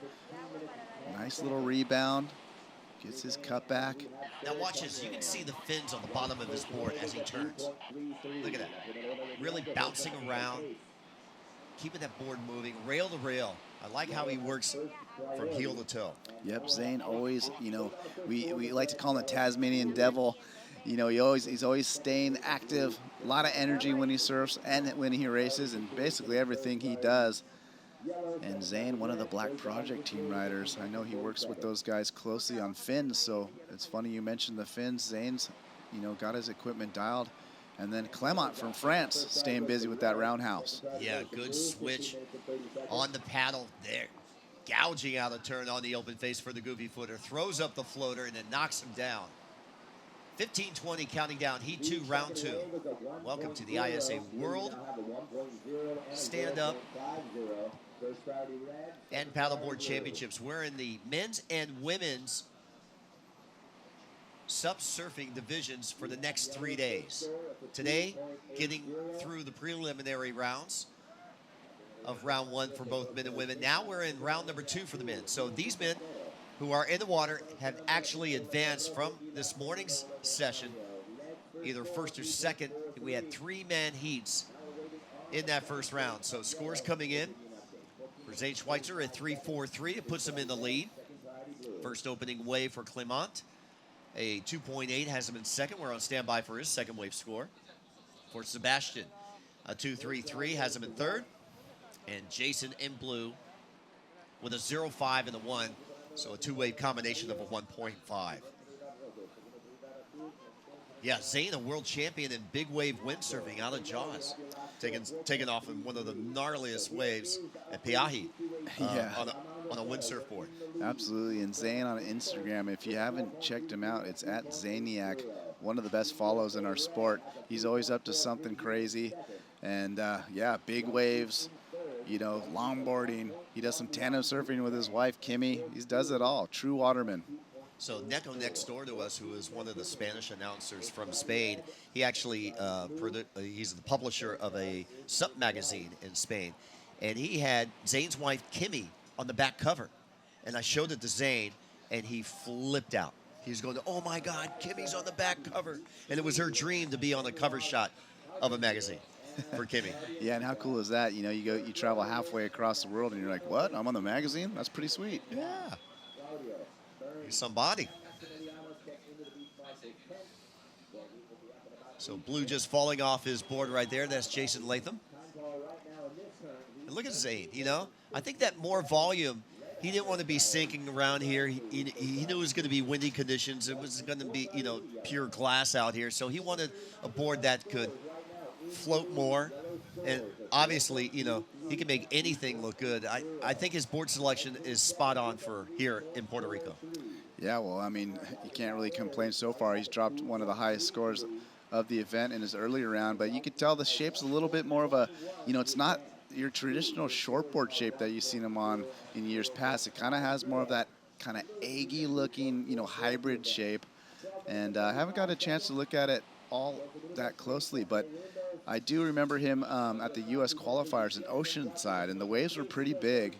And I remember seeing him walk out for the heat and kind of going, oh, wow, that's an interesting choice of board just by the looks of it. But quickly I realized, oh, okay, he's got that thing figured out, because he was able to, he was ripping. And it did not look like it was sliding out or any of the things that I might have expected in that, you know, the real hollow-looking surf. And here he is again on that same board. So same board he used at Oceanside here in Puerto Rico? Yes. And I believe it's pretty short. So, you know, it's below the 7-foot mark. I want to say it's like 6'6" or 6'8", but a little bit wider. And, of course, the outline is fuller in the nose and the tail, and that really helps with the stability. And you can see him. He doesn't even sink that board, really. It's just up to his ankles. Well, here we go. Heat leader out of France, Clément. Now on his backhand, taking it right for the goofy footer. Nice carving turn, throwing some spray, generating some speed, hits the whitewater. Redirects on the front side. Keep him busy here and just losing balance on the end. Clément qualified earlier this year as the French SUP champion. He competed in 2019 at the ISA Worlds in El Salvador and finished equal 9th place. He's a surfer, he's a kiter, he's a foiler, longboarder, wing foil, big wave. Sounds like I'm talking about Zane, but that's Clément. Well, here he is. He got the replay of his first left, where he got that nice snap. And then this was Zane, still with dry hair. Climbs that foam right there, cut back. And he made his way off on this wave. So that's Zane's opening ride of 3.43. Here's that second wave from Clément. Still no score available. Third wave score, excuse me. Yeah, and Clément kind of he linked this one pretty well. This is where he gets busy. Nice little snap right there. The wave forms up again, gets a rebound. That was nice and clean. I really like that one. And that big swooping cutback. And then kind of just loses some speed right there. But Clément sitting in a great position. It looks like Zane's looking left. He's got priority, so he's going to stroke into this one. Looking to the left. So Zane, nice carve. Bunch of spray. He's going to work back to the right. Watch this backhand snap right here. Changes his paddle. Nice swooping carve. Going to get that cut back again. Switches sides once more. Back to the rebound. Lots of good navigation here. You see Zane. You probably saw Max get a couple of those reforms, so he's sticking with this one. See if it pays off for him. Boom. Nice closeout section. You see that just a little bit of extra flair at the end. Zane just kicking out his tail. Here we go, back on the left. And so, nice wave by Zane Schweitzer. Out the back, Jason Latham. Yeah, let's watch Jason. That's going to be a keeper wave for Zane. We'll be on standby for scores. Judges are keeping busy here with a 4-man heat. More guys are riding waves, so they got to play catch-up. No priority in the lineup. Why? Because all the other surfers have caught waves, and they're paddling back out. Jason on the attack here. This will be his 4th scoring wave. Nice carving turn on the inside for the goofy footer. See Clement paddling back out. Good carve there on the inside section. Now working it here in that very fat section of the wave. He'll kick out right there. Wow, 8:40 counting down. And establishing priority, surfer in white, that's Sebastian from Argentina. All right, 6.0 for Zadiac for Zane Schweitzer. That puts him in the lead, so we have a new leader. Actually, we have a tie for first place. Look at this, Dave. 9.43 for two-wave combination. So when you break a two-wave, best two-wave total for a tie, you go to your best one-wave. And Zane outpoints Clement with a 6 to a 5.1. Right on, Bo. Thanks for that explanation, because you do see them with the same score, but Zane's sitting on top with that third score. Count back. And Clement. Let's go down, check in with Anthony Vela. He's got our heat winner for the last heat, Max Torres. Max Torres, man, congratulations. First round, the 933, the highest single wave of the day. That heat, you had to grind it out. You only caught 2 waves in the beginning. You connected them all the way into the inside section, and then you got the last wave at the buzzer. So what was your strategy, and do you know something that the rest of the competitors don't know out there at your home break here in La Ocho? So first of all, I'm going to keep it short because I can't give all my secrets out. But yeah, strategy same as always, 3 waves, max, and building up scores. Heat by heat, take it off. Keep it short, keep it simple, great job. And your team right here behind you to support you. Moving on to round number 3, Max Torres.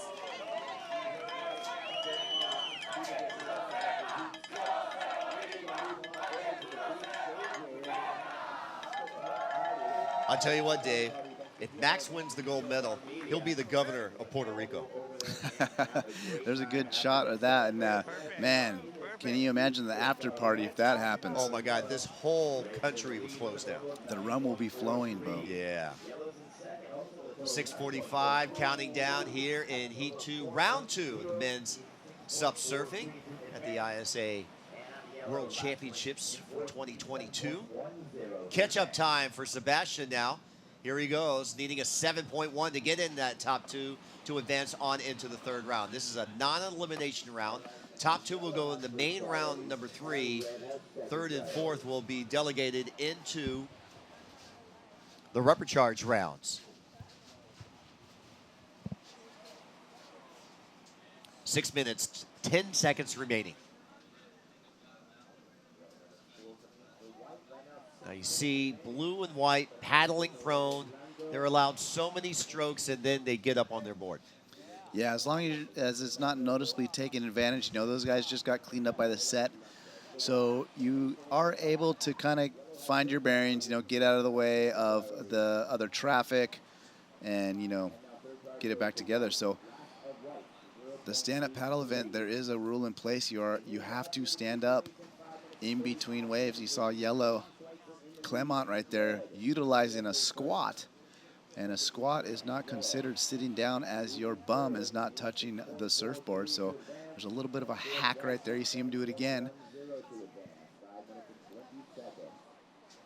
Seeing quite a few athletes do that. You know, taking a look at Zane Schweitzer's history in the ISA as we pay our attention here to Sebastian stroking into this wave. And the high tide playing a factor now. Yeah, a little bit more wave selection is becoming critical. You know, the larger waves are able to roll in and kind of reform a lot better now. Clement currently in second place, up and riding for Team France. Our defending team champion from El Salvador in 2019. Clement and Benoit, good representatives. I can see both of them in the final. Yeah, that's a strong team for France. You know, Clement threw up some scores this morning, and here he is again, back in rhythm. Banks off that forehand, whitewater. And it will be fun to see how this all unfolds for Team France. Kick out on the inside with 4:15 remaining. So stand by for scores. Last of yellow, last of white. That'll put Zane Schweitzer with first priority now.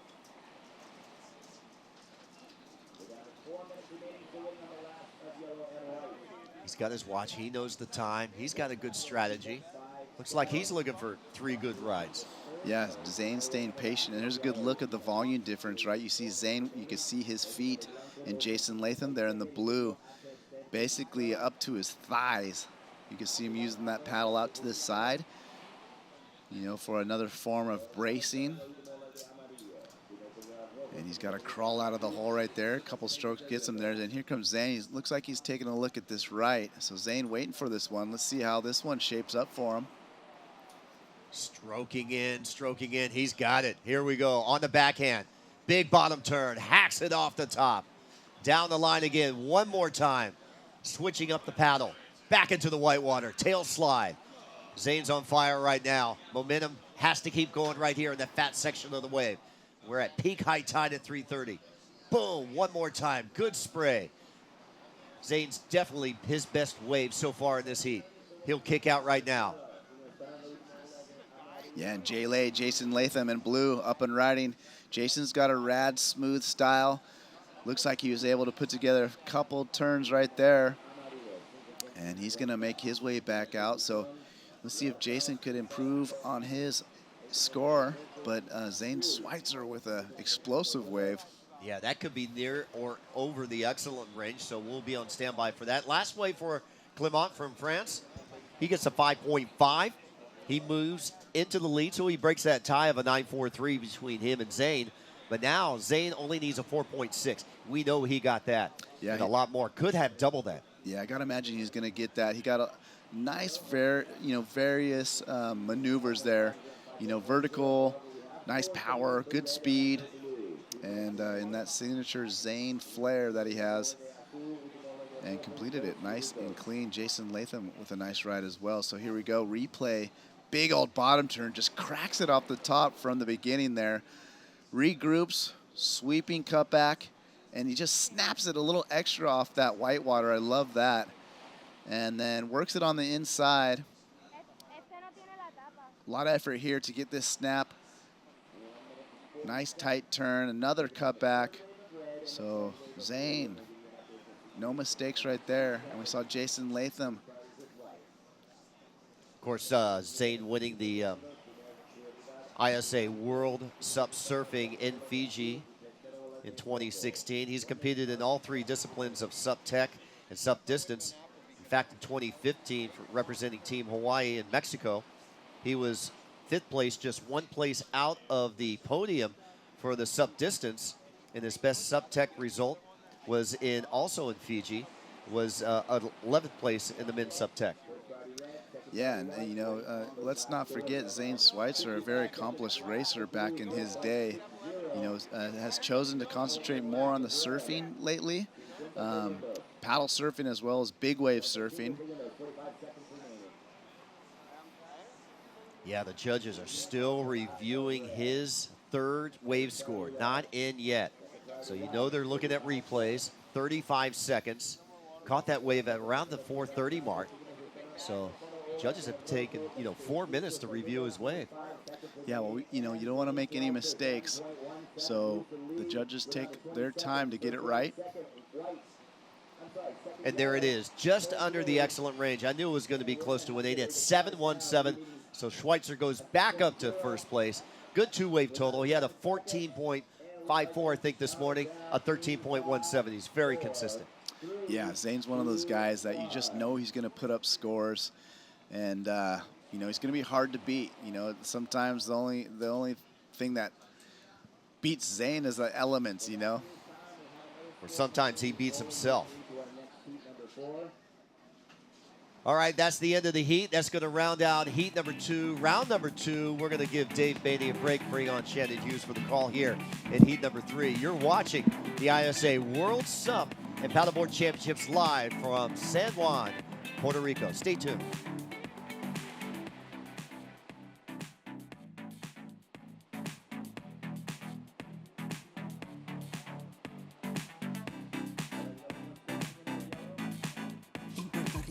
We call ourselves Boricua, a unique name honoring the vibrant spirit of our people. When you experience our island, you'll find that spirit in yourself. Live Boricua.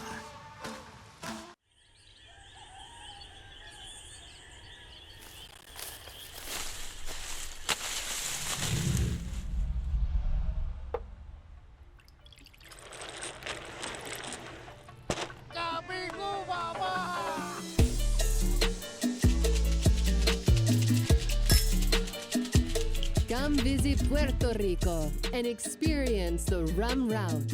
We are the rum capital of the world.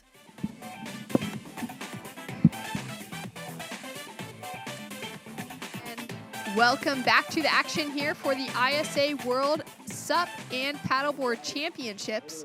We've been in SUP surfing throughout today. We opened up with men's round 1, followed by women's round 1, and now we're rounding out the day with men's round 2. We've got a full 2 more days of surfing action to get through before we go back to the racing disciplines of SUP and paddleboard to finish out the weekend and round out our entire event here as we take a look at the surfers in this next heat. Shannon Hughes and Beau Hodge in the booth. Yeah, Benoit Carpentier, he's the defending gold medal champion from France. He's looking at going for a repeat. Claudio Nica from Italy. We got Bant Rodinger from Team USA out of Maui. And Maximiliano Prinsky from Argentina. He'll be in blue.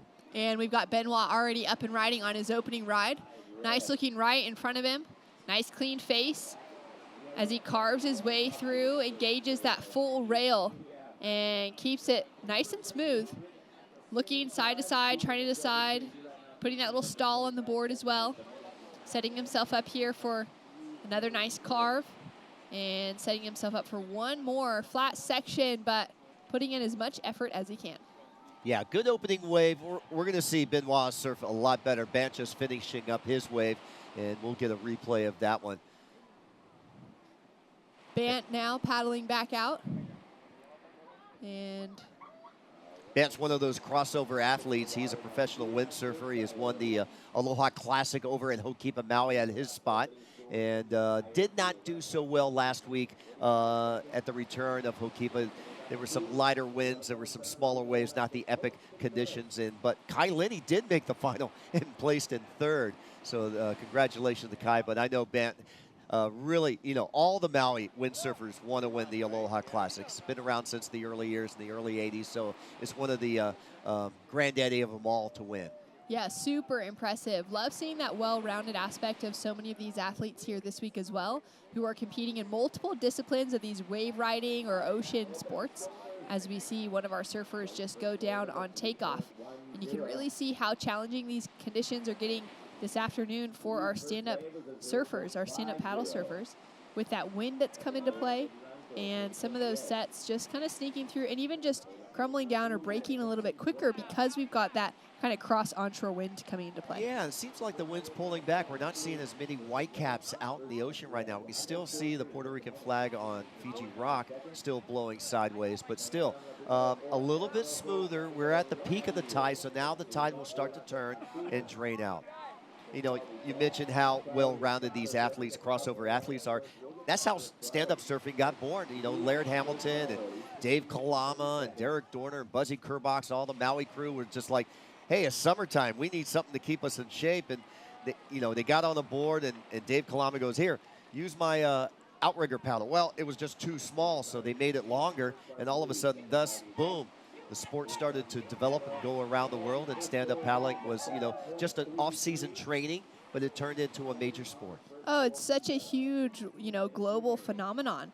And to think of being able to stand up paddle, no matter whether there are waves present or there aren't waves present, it means in every nation around the world you can ride a stand up paddle, even if it's in a lake or something like that, even without waves present. As we see Max now from Argentina, goes down on that last section, but got a little work done before that. Claudio now just trimming through the line, cutting back here and just readjusting the position of that paddle in his hand. Now goes for that full engagement of the rail, wraps back into the pocket, foam climb to finish. And it's so impressive to me how technical it is and how difficult it seems to be switching that paddle back and forth in their hand the entire time. There's so much to consider. They're on the wave. They're wanting to make sure that they surf the board as well as they can. But the technical difficulty to actually handling the paddle well is just unbelievable to see how smooth they make it look. Well, sometimes it's an advantage on, on your backhand side, and sometimes it's an advantage on your forehand side, depending on your stance. So they use it to help improve their position and their wave riding skills. And it's almost like an extra appendage. Like, it's so much a part of their body. The way that they make it look so easy, so controlled, so graceful, transitioning it in their hands. And then, obviously, that allows them to accelerate their turns and to put more emphasis into things when they actually get that paddle in the water. Yeah. You'll see our individuals, our men and women, actually use the paddle because they're wiping out, and they can stick that paddle there to act like a prop or, like a tripod to help them prevent from wiping out. Yeah, it's so, so impressive. As we take a look at some replays here, a 7.33 has dropped through for first of BAM. Yeah, here we go. Boom. That's what we missed, that opening turn. Good slide there from Benoit, the gold medal champion from 2019 in El Salvador. Banks it off the white water. This is where he kind of looked lost. Should I go left? Should I go right? I'm going to go right. Okay, here he goes. Couple of more maneuvers here. Nice tail slide. Judges really like the opening maneuver out the back. A little bit extra there at the end. And they're still waiting for scores, last of yellow, last of blue. Claudio had a look at this one, dropped through as a 3.07. Yeah, Claudio, the also a gold medalist in the sprints in El Salvador. So we got 2 gold medalists, one in the SUP surf and one in the SUP sprints in the same heat of round 2, heat number 3. So a couple of scores starting to drop through. We're getting a feeling for where everyone's sitting in this heat. And we are waiting for scores to come through for last of yellow and last of blue. But in that last heat, we saw a great performance from Zane Schweitzer, and he's with Anthony Vella now. Zane, another heat win. Congratulations. And I just want to ask you about, fellow Maui boy, Connor Baxter. You guys share the same birthday. He won a gold last time in Lima at the Pan American Games. He's already qualified for Santiago 2023.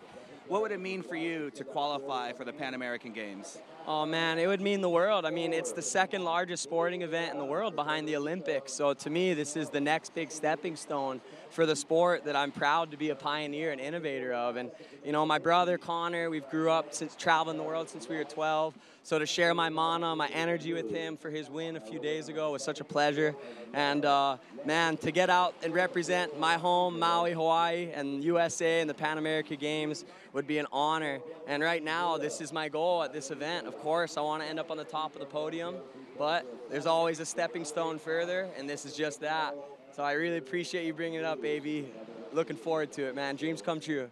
Dreams come true. Awesome, Zane. Well, congratulations. And Zane, the pioneer, making it through to round number 3. Nice work. Back to you guys. So well spoken from Zane. Love that passion coming through, knowing that he's got his sights set so much farther. He's doing what he can right now to get to those goals. Yeah, and I'm sure his mom and dad, Matt Schweitzer and Shawneen Schweitzer, are watching right now. They're so proud of their son. And his dad, a multi-world champion in windsurfing, and his grandfather invented the sport. So, we're watching here Benoit using his speed, using his technique. Nice floater on top, digging in that heel side rail, going through that. And on the outside, fellow Maui surfer, Bant Rodinger. Nice, working his way up, using that paddle to prop him back up. He was going to wipe out there.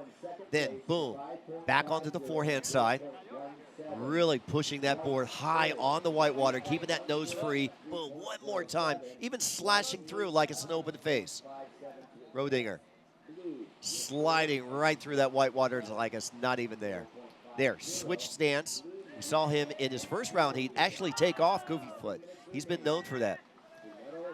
Scores coming through now, a 4.17 for last of BAMP. His first wave, a 5.50, has him sitting in second. Scores in for last of red for Benoit was a 4.9, so that solidifies himself in the lead and puts a 6.74 requirement on the board for our surfer in second. Surfer in third, Claudio from Italy, chasing a 6.57. He's wearing the white jersey and is currently sitting in second priority. And our surfer in blue, Max Emiliano, he is from Argentina, chasing now an 8-point ride to get himself into the advancing position. He's just got a couple of small scores on the board and is sitting in third priority. Yeah, we're seeing the cream of the crop here in the round 2, these 4-man heats. The top leaders in that first heat, that was just exploding. 3 of the 4 surfers in double digits. Yeah, really great to see some of those, multiple surfers in a single heat getting into those double-digit numbers, getting to figure out this break today and their second heats for the day as well. Remember that for our audience at home, all of these men and women have surfed 2 heats, or all of these men, sorry, in the round 2. This is their second heat for the day. We've already seen some of that heat exhaustion and that dehydration coming into play, specifically with Giorgio Gomez earlier on this morning. And so for all of these surfers, all these paddlers this week, so important for them to be keeping a check on their health, making sure that they're staying in the shade, cool and hydrated, so that they can come out to put on performances like we're seeing from Banff throughout today. Nice up into the section for that first turn. And he's chasing a 6.74 for our surfer in yellow to take the leading position. Gets way up on the front of that board to gain some speed and momentum. Great footwork to get back onto the tail, but cannot execute the finishing turn. Oh, he was fins free there. Beautiful surfing by Bant Rodinger. So scores to come through now. We'll see if he's able to ditch that 4.17. Unfortunate that he wasn't able to find that projection, but let's talk through the action now. Yeah, he kind of slowly gets into this wave. He has to paddle through with this high tide condition. Started out goofy, went back regular foot, fades into this wave on his backhand, and this is when he turns it on. Boom, banks his first forehand maneuver off the whitewater, slashes through this whitewater section. Not done yet. Here he goes, up to the nose, paddling through. Big bottom turn, bam, one more time for Bant.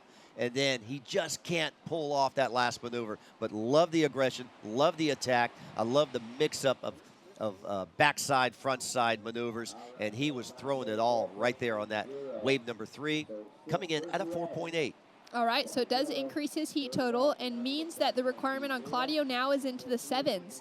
And for Max, it's into the high 8s to go gain those positions. Keeping them in the main round would be a 1st or a 2nd. Going into repecharge will be a 3rd or a 4th place position. So we're not losing any competitors today, but they do want to have a slightly easier road to that finals day if they can avoid having to surf even more heats in tomorrow. Now, I haven't seen the schedule for tomorrow, but guaranteed we'll have main round and repecharge rounds. Plenty of those heats running throughout the day back and forth. Well, here we as have we see some split peak action.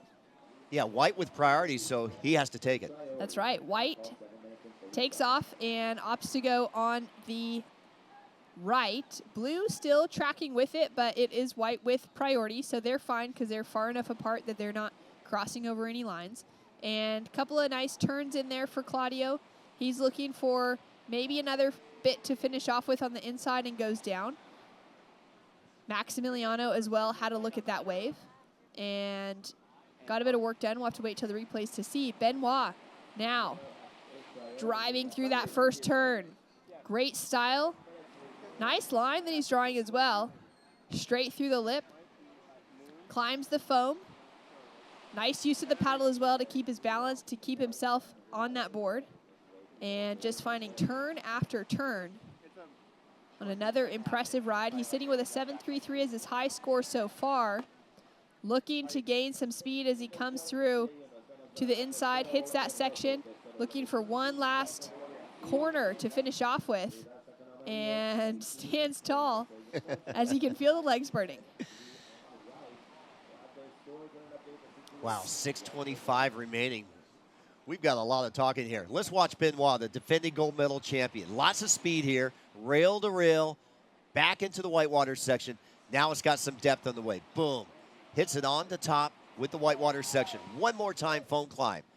Uses that paddle to keep his position. That's the power turn right there, the money turn. That'll give him the most points in this heat. Then he kind of works his way through the fat section of the high tide. And his finishing maneuver right here at the end. One more time. Solid finish for Benoit, so waiting for scores to come through. Remember, his high score is a 7.33. His backup score at the moment, a 4.90, so he'll no doubt be ditching that backup score. We are waiting for the last scores of White and Blue. Last of yellow, we did already announce, but came through as that 4.8, so it increased the requirements on 3rd and 4th place position into what would be 2 of the highest scores of the heat. The only one getting into that excellent score would have to be Maximiliano at the moment, as we see Banff now getting those couple of turns out the back. Now cruising along here, finding that little line in the foam, waiting till he gets into this open face again. Love that little crouch down style to just keep that style in control. Goes up to that front third of the board. Pedals back now and is making it look so easy. This wave's giving him a bit of lip to handle as well, which is nice to see. That nice critical nature the judges are paying close attention to. So great selection from the American. He's currently chasing a 6.74 to take the leading position away from Benoit, but we're still waiting for the score to come through for last to Benoit to know if that requirement remains the same for our surfer in second or if it will be higher. Yeah, Benoit could have increased his margin. You're so correct right there. 4:15 remaining in this heat. No priority in the lineup. These surfers have been busy, keeping the judges busy. They're playing catch-up. Last wave now in for Claudio, a 2:07, so he's still in third. Waiting for our wave scores, last of red, last of yellow. And Max now up and running again. Had one little snap to start. Finds a second, gets a better redirection, and actually bounces off the foam. Now coming into this really flat section. It's challenging for these surfers, you can tell, when they're thinking that wave might bowl up, give them something to try and hit and go vertical, but so many of those waves are actually slacking off, and they're forcing those surfers to just stay in a horizontal line. And the ones that are able to get into that vertical line, they're the ones with that massive point of difference for the judging panel. And Claudio finally gets himself a better section as well to work with. Nice opening re-entry to start.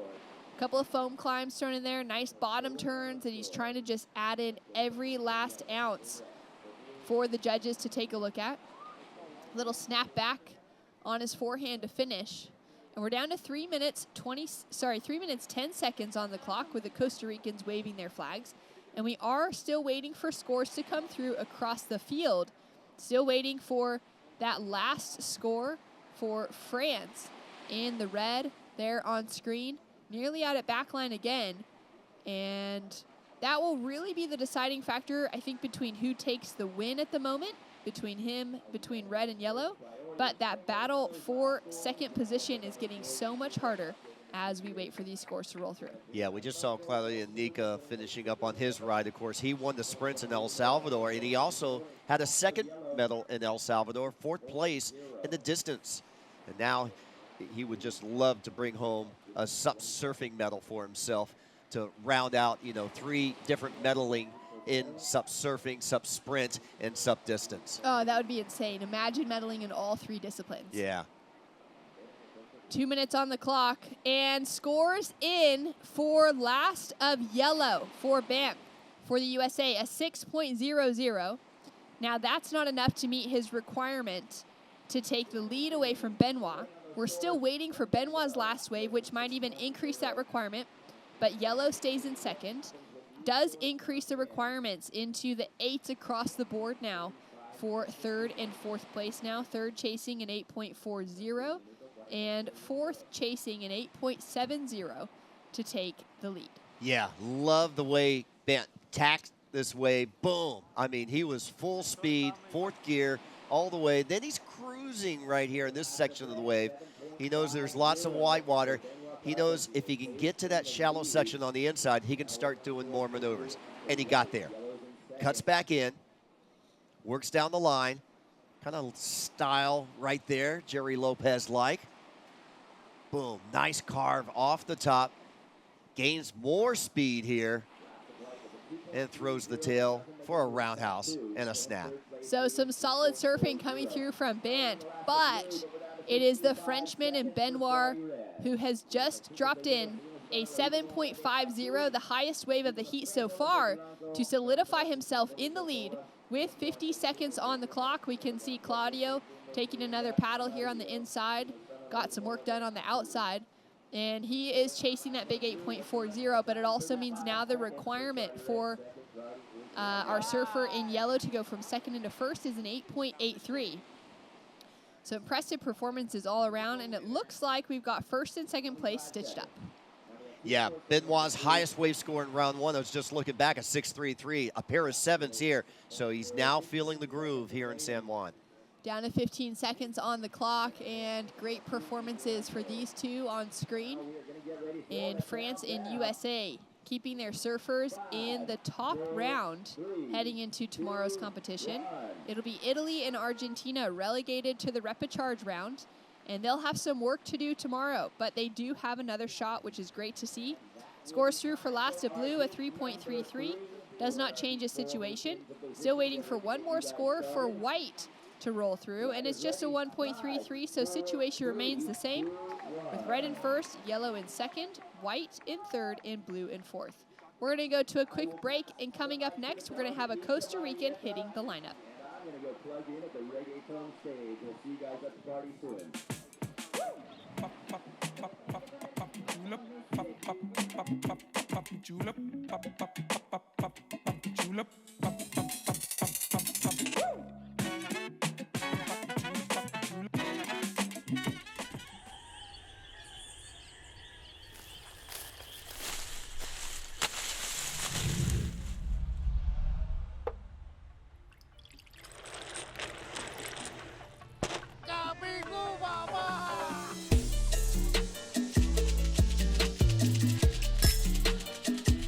Come visit Puerto Rico and experience the rum route. We are the rum capital of the world. In Puerto Rico, we call ourselves Boricua, a unique name honoring our island heritage and the vibrant spirit of our people. When you bask in the warmth of our beaches, when you taste the love in our food, when you embrace the call of our adventures, you'll find that spirit in yourself. Dare to live every moment. Live Boricua.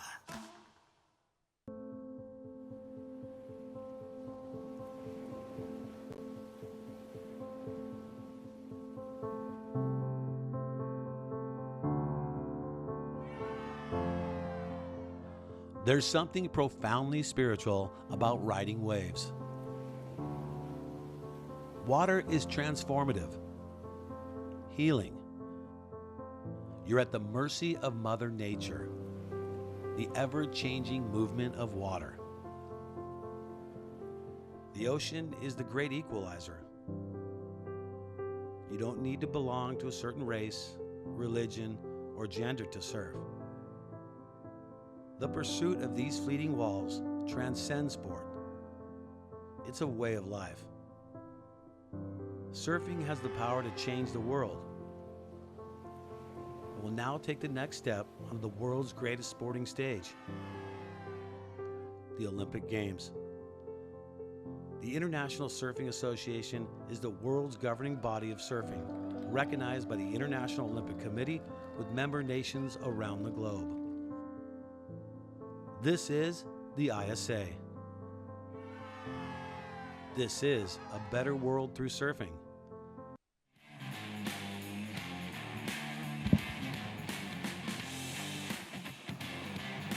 And welcome back to the action here for the ISA World SUP and Paddleboarding Championships with Christian Andersen from Denmark. Now getting active on his backhand. Redirecting onto his forehand to finish off this wave on the inside. Some great style, great technique coming through from the Polar Bear. And he'll work his way out to backline again. So score to come through for Christian. We've also got Dave De Armas from Puerto Rico, Jose Ruiz Alves from Costa Rica, and Taka Inouye from Japan in the water. The Puerto Rican just had a quick wave there. And now Taka from Japan. Gauging that rail. Nice 2 snaps to start. Changes the direction of that paddle in his hand. Straight back into the foam. Nice big wrap. And throws so much spray off of each of these turns. Now uses that paddle in the face of the wave. Finds some acceleration. Drives off the bottom up into the lip. And setting himself up for another carve through to the inside. Can't quite see with the sun. He's got to check. Will this wave have more face to it? Standing up in front of him. And he's going to commit to the inside section. Goes for the layback to finish. Checks the beach, and he'll have a long paddle ahead of him. Shannon Hughes and Dave Bainey in the booth. I love that opening ride by Taka. Lots of work he did on that wave, and his board looks really nice. It looks really connected to the water. You can see some of these boards just seem to be handling the chop just a little bit more. I noticed that board's got a lot of kick in the nose, and that was awesome. I saw Taka, Taka put his hand over his eyes to block the sun. I mean, how smart was that? So smart as we take a look at the lineup here. Denmark, Puerto Rico, Costa Rica, and Japan in the water. Yeah, we got a good heat right here. Dave DeArmas from Puerto Rico. We saw him get some really nice turns this morning. And my buddy Jose from Costa Rica, he lives down there in Ostianal, just north of Nosara. And we just saw Taka Inui get that nice wave, so I'm curious on that score for yellow. Scores in for first of blue, just a 2.83, but it gets Christian on the board, gets him in that priority rotation. He's now sitting with second priority. First priority goes to Jose from Costa Rica, strong paddle, as we've got this big outside set approaching. And this is what we love to see towards the end of the day. We're about 35 minutes off of high tide, and you can see our surfers going down. They'll have to regain composure, ditching out as that big wall of whitewater is rolling through towards them. Yeah, a lot of times it's a lot smarter to just bail your board rather than muscle your way through. Save some energy in your thighs. And you see the riders right back up, though. Jose in the priority in the white. Left of your screen, we got blue in the middle, Christian Anderson. And here's a replay of Taka from Japan. Scores in, it's a 6.67. Great score, and you can see him really lean back on the rail. I love the rocker of this board. It looks like it's fitting quite nicely and gripping the wave just a little bit differently than we've seen on some of these boards, but he's able to just carve right there. And Taka did a really good job of S-turning, keeping with this wave. Bashes the slip, and watch, he kind of regroups. Looks like his paddle got caught in his leash. Takes it out right there. Makes it his way back. Now look, here he goes. He's looking at the sunset. Sees a section, so he continues to go. I just love that. I don't know why. And bashes it. One more, and then he's like, where's my friend? And then Jose, while we were away, gets his first ride. All right, Jose now up and riding. Chasing just a small score to put himself on the board into that advancing position. Starting to get some work done here. Cars back for that last section and now sets it up here. Drives off the bottom. Little slash under the lip. Puts himself back as hard as he can. If this wave's going to reform, though, it looks like it's just going flat, and it will. It won't actually reform for a good section in front of him. And we've got scores to drop through. Jose with a 3.10 on the board. Taka currently sitting in the lead. And we've got Anthony Vela down on the beach, ready to go with an interview. Here with Benoit Carpentier, winner of the last heat. Benoit, you won the first round heat. That was much earlier today. The conditions have changed since then. And on the webcast, people watching it at home, it looks nice and glassy, especially from the drone shots. How has your strategy changed according to the conditions? Yeah, it's definitely challenging out there right now comparing to this morning when it was dead glass. Different side as well, so different options as well. But I stick to the rights. This morning I was more focusing on the left. This time I was more on the rights. Just more open faces, and yeah, managed to get 2 good scores, so I'm really happy about that, getting in the 7th. So that's good, put me in a good rhythm for the rest of, well, obviously tomorrow. So yeah, I'm stoked, really happy. Awesome, congratulations. In rhythm, on the rights. Benoit Carpentier on to the next round, and back to you guys. Super impressive from Benoit, and now we're checking live action with Jose. Kicks out the back of that wave, and he'll put a second score on the board. Now waiting for Dave DeArmas to really find himself in the lineup. He's just got that 1.1 on the scoreboard. Yeah, and Dave, you know, he just needs a wave face in front of him. He's a real explosive sub-surfer. We see the replay of Jose from Costa Rica. And that board he's riding is actually Izzy Gomez's board. I brought it down to him in Costa Rica. He was like, Dave, do you have any boards you could bring me? And he actually took Izzy's old board, and Izzy won a world title on that board. So that board's got a little bit of mojo for him. So we'll see if that helps Jose with his campaign here. That is so cool to see those boards being shared around the world, and especially like the shapes for Izzy being, you know, the Steph Gilmore of women's stand-up paddle surfing. She would have her equipment so fine-tuned, knowing exactly what it needs to be doing for a stand-up paddle specifically that, I mean, no better board really to get your hands on. Yeah, like Izzy Gomez, you know, got to work with her for several years now. We won a couple world titles together. And her boards are, you know, she's really powerful, you know, so definitely she rides more of like kind of what the guys ride. You know, I'm used to making them a lot more thinner and lower volume for the women, of course. But Izzy's just got that power to her surfing. So yeah, that's why you see Jose on her board right there. But yeah, she likes, believe it or not, a little bit more stiffer carvy board because she's able to kind of power through those waves, and she likes to really press down on the deck and get a nice bottom turn. And yeah, it's just what a pleasure to work with someone like Izzy Gomez. That is so cool. Down to 10 minutes on the clock, so halfway through. We've got another score that's dropped through for Jose riding Izzy Gomez's old world title board. He's dropped in a 3.73 and is currently sitting in the lead. Taka Inouye, though, is probably in the best position here. He's got that 6.67 to his name. He's also sitting in second priority, so he could have maybe the second wave and a good set rolling through. He could easily be looking to put himself in a solid lead. Yeah, absolutely. And Polar Bear with a score. And like you said, waiting for the local Puerto Rican, Dave De Armas, to kind of come alive here. Good looking set rolling through here. Taka takes a dip and another dip there, so he won't get into this one. But it's our surfer with priority that's having a look at the right, and our surfer under priority taking a look at the left. We'll track now with live action for our surfer in red, Dave. He's only got that 1.10 on the board. Now already going to be increasing on that as he cuts his way through to this inside section. Races around that foam, engages the rail, but goes down. Yeah, unfortunately, Dave, that wave never really cooperated from the get-go. Just basically paddling the entire time, and then it just flattened out. So Dave a little bit out of rhythm, but he'll get back out there. Christian went left, so curious to see if he was able to get any type of score out of that left with that split peak. It does look really challenging today. There's been a few heats, and maybe it's been a little bit more due to the tide or where those swells really hitting the reef, for those waves to stand up and give a good pocket. But we'll get back to that now as we take a look at last from Christian. Yeah, there goes Christian. He actually got a couple little snaps on this left. It kind of bowled up a little bit better, of course, than Dave's. Falls off at the end there, so we'll see what happens. Dave, this is the replay, so you saw kind of a late drop, but the whole time just kind of fizzling. He's choosing to stick with it, hoping for that reform.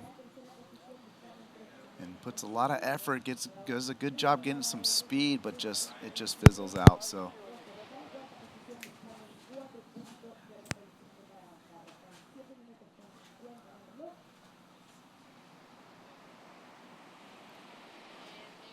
see our surfer in white staying active with a couple of threes so far.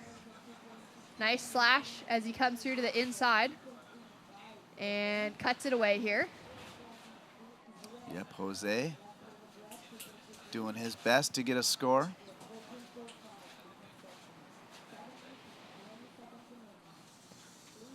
Seven minutes, 20 seconds on the clock.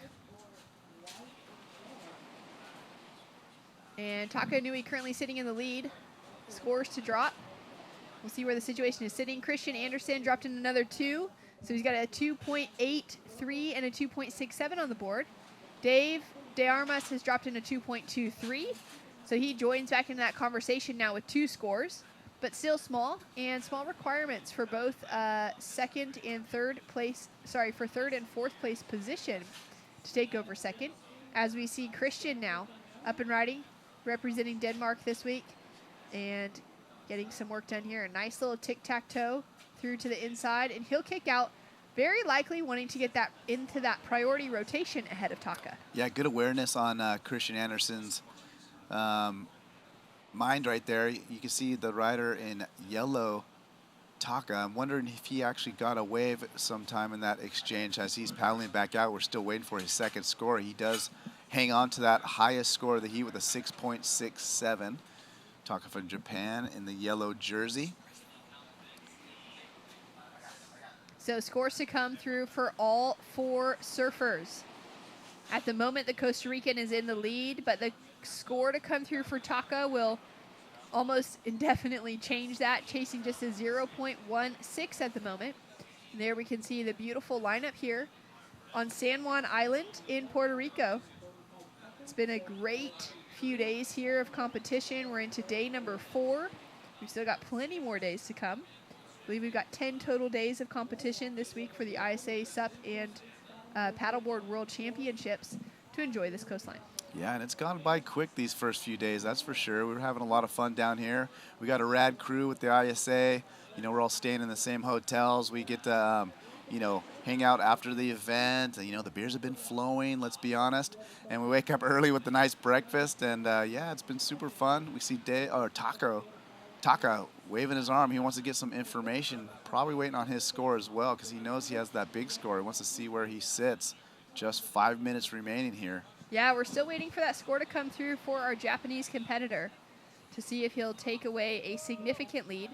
Jose in the lead has dropped in another 3, a 3.87, but a 3.00 has just come through for Taka. That takes him into the lead. Jose down into second.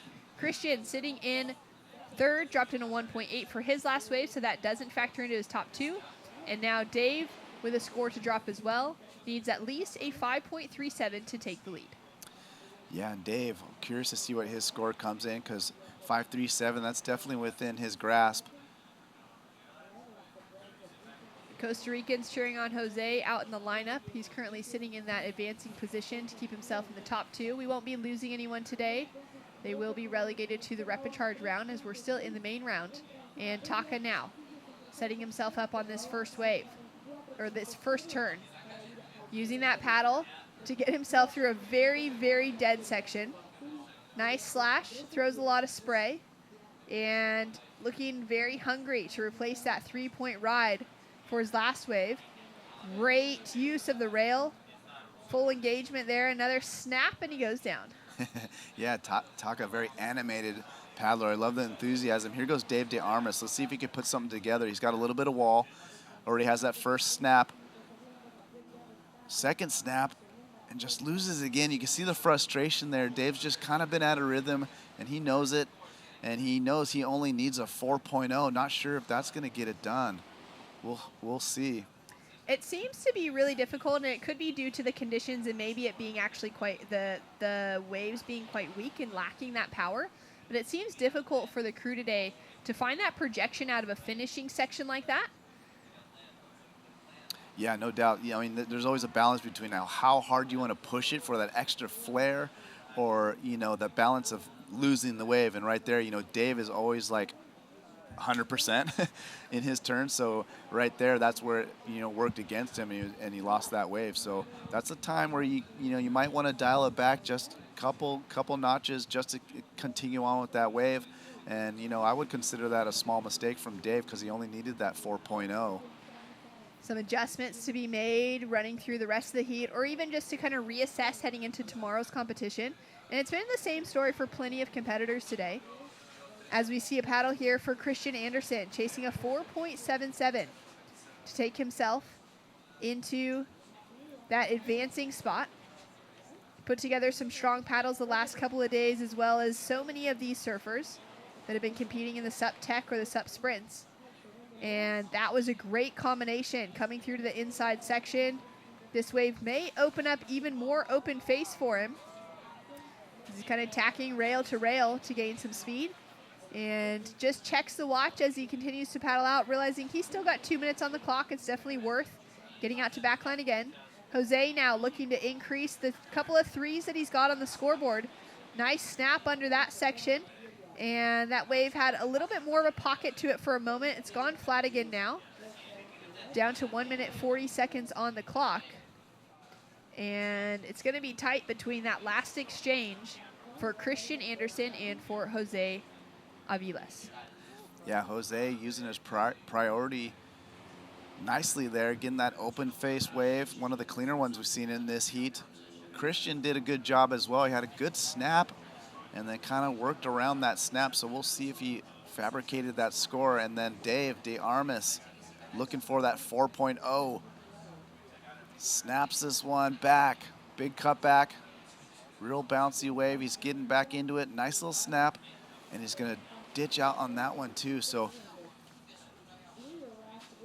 similar story kind of to that last one. Dave chasing a 4.00, scores in for last of Christian Andersen. It does come through as one of his top 2 waves, but it doesn't meet the requirement, just a 3.03, so he stays in 4th. Dave now with a wave to drop through. And waiting for last of our surfer in white, Jose, to see if he can increase on that 3.73 that he has sitting as his backup score and maybe make that requirement just slightly higher than the 4.00 that it is for Dave right now. 25 seconds on the clock. And all the pressure is on the line, especially for those surfers coming out of the Americas, out of North, Central, and South America that have Pan American qualification open for them. We'll be taking the top 4 surfers out of the Americas to the Pan American Games for next year. So these guys know that there's a lot on the line for names like Jose Alvilas and Dave De Armas. As we see Taka, I believe, get into this just before the finish of the buzzer. So this will be a counting wave for him. He's already sitting in the lead, though, and he did increase his heat total with a 3.6 on his last wave. So he's got an opportunity to just find some more rhythm and really close the door for a solid lead. And you can see that emotion, that energy coming out of him there with a shout, feeling stoked and smiling. And we'll have another score to drop through now for Taka, and another score as well for Dave De Armas on the finish. But it looks like we'll see our surfer in yellow take the win, and our surfer in white walks through in second, as last of red was a 3.1 and does not meet the requirement. So great heat, and we've got 2 more to call the action for. Bo Hodge will be joining in the booth right after this.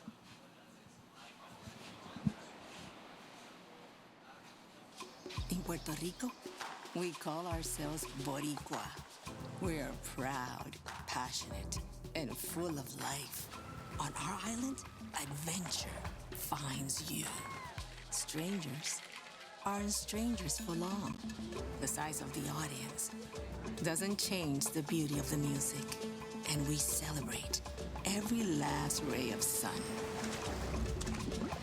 Live Boricua.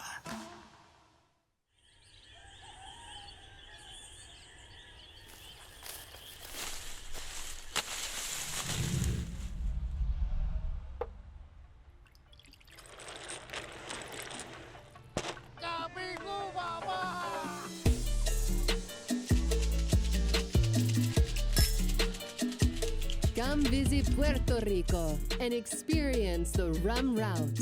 We are the rum capital of the world. Welcome to day 3 of the ISA World SUP and Paddleboard Championships. It's finals day for the SUP technical racing, and we cannot wait to see it all get underway. Good clean start from all of our competitors. He's going to ride this wave for distance.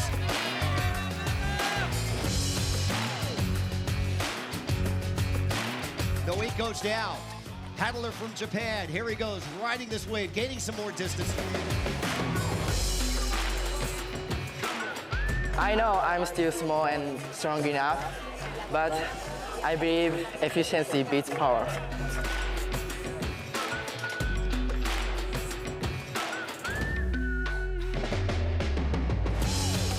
Fair start, here we go, up and running.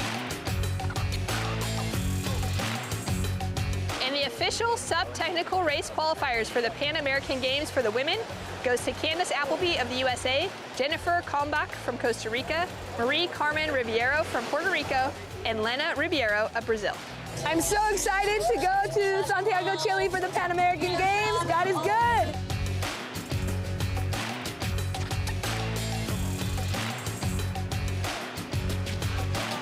It was an incredible finals day for SUP technical racing, watching Japan's Shuri Araki walk away with gold alongside Candace Appleby for Team USA with the gold medal. And we've got so much more action, so tune in tomorrow.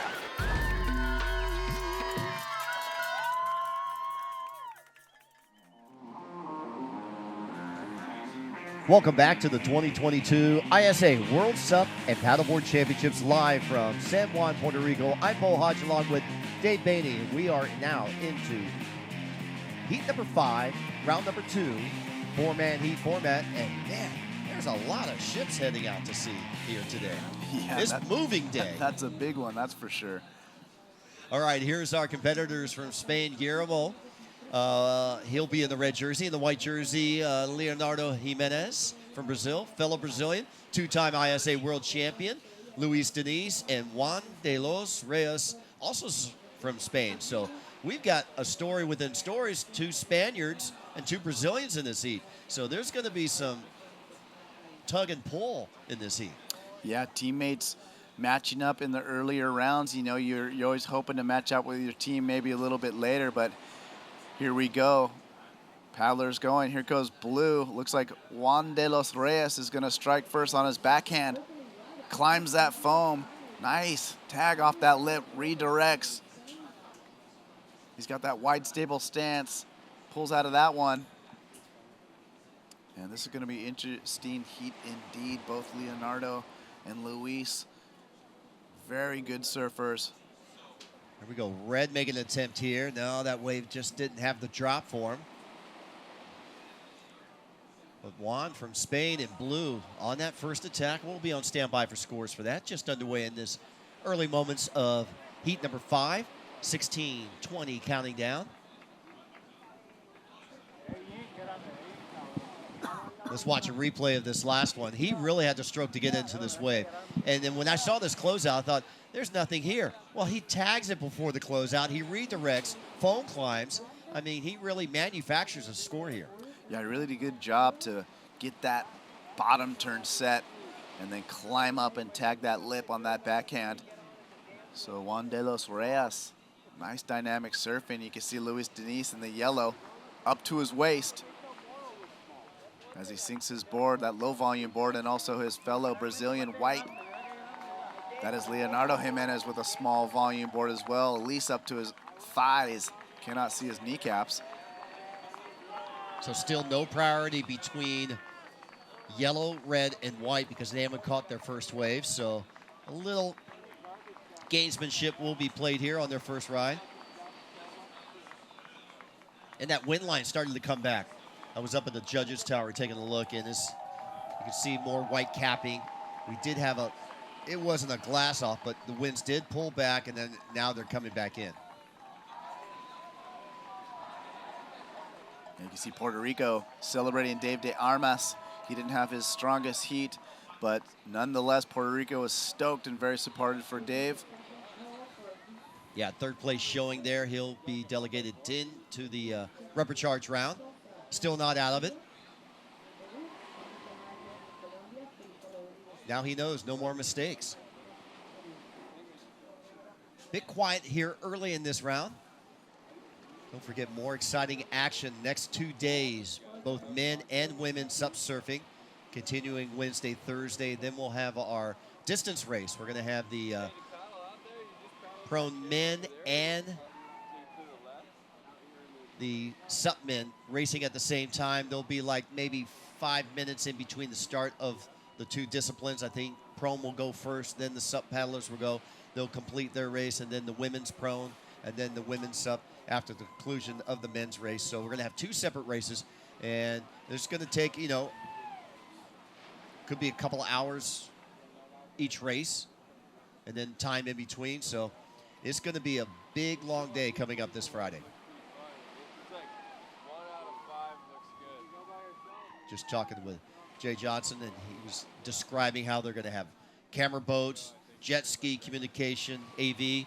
Anthony Vela will be in the jet ski as the contest director, weaving through the course mapped out around the island here. So it's going to be exciting. Yeah, and especially if we get some wind, they have a long downwind portion, which will be a lot of fun to watch. Some of the standouts in the men, looking at the distance race just right now as we wait for these guys. Yeah, you gotta consider Michael Booth, one of the standouts. He, like he says, longer the race, the better he starts feeling. Yeah, we'll take up that conversation right after we check in with AV, Anthony Vela, with our winner for the last heat. Take it away, AV. Here we are with Taka Inoue. Another heat win for you. I got to ask you, one of the waves, the sun's coming down here in Puerto Rico, and you caught a right, and you stopped for a second, and you had to kind of cover your eyes and look. Then you put your hand back on the paddle, and you finished the wave. Do you remember that wave, and can you tell us about it? 眩しくて波が掘れてくるのか見えなくて見ててちょっとタイミングミスったんですけどもなんとか決めれてよかったです。Well, it was getting bright. Bright. The sun was in his eyes, and he couldn't see the steep area, the steep. But he's glad that he made it, that wave. Great job. Get some rest. And want to say anything to your family back home watching? 誰か戻って家の人に日本の人にメッセージありますか？兄弟3人で勝ち上がれて明日につなげれたのでよかったです。皆さんいつもありがとうございます。明日はよろしくお願いいたします。He's glad that his whole family, two other sisters, are in tomorrow's heat and roundups. So his family's gonna do the best tomorrow. Awesome. It's a family affair. It's a country affair. Here in Puerto Rico, back to you guys. Thanks, AV. Congratulations, Taka. And, of course, he's got his two sisters competing on the women's side. We saw them in the women's first round. Yeah, and that was one of my favorite waves ridden today, as he did use his hand for a little sun visor. A lot of enthusiasm with Team Japan. So, again, Michael Booth. What about Tituan, Noik, the French pair? Yeah, now you're talking. So those guys are specialists in distance and in the conditions, and especially downwind. So you can't count those guys out with the long downwind section, being predicted. So Tituan, Noik, they'll be right in the mix as well. Yeah, it's going to be a cool course. You're going to get a little bit of everything. I believe it starts in the flat water. There's potential of a set wave they have to contend with right off the bat. They come around the corner into the open ocean. Lots of current and swell. There'll be upwind, downwind, side chop. So, yeah, the distance is settling up for one of the most exciting ones we've seen. How about the gold medal winner for the men's tech, Shrimpy, in the distance?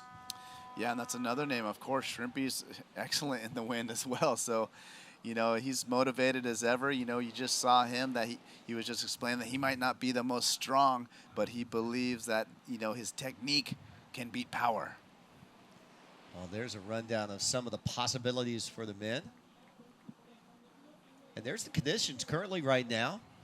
Swell direction out of the northeast, 3 to 5 feet. We are past the high tide of 1.9 right now. It's about 4:35, so the tide's starting to drain. It is very hot out here. Air temperature in the 90s now. That was earlier this morning. It was 86.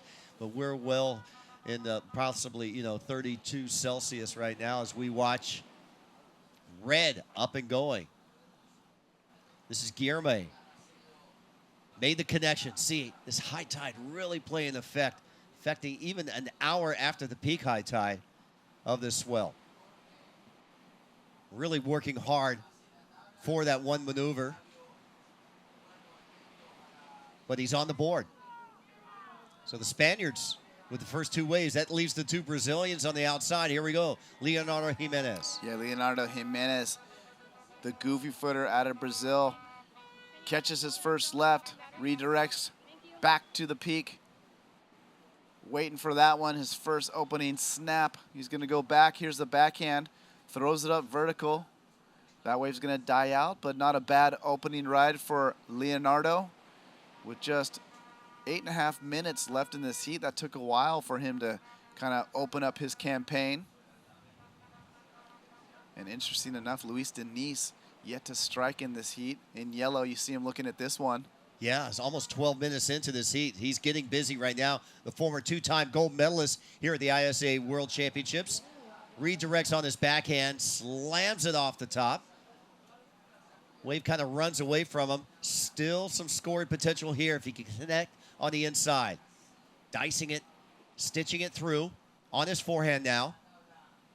Carving turn, digs in the rail. He'll kick out here.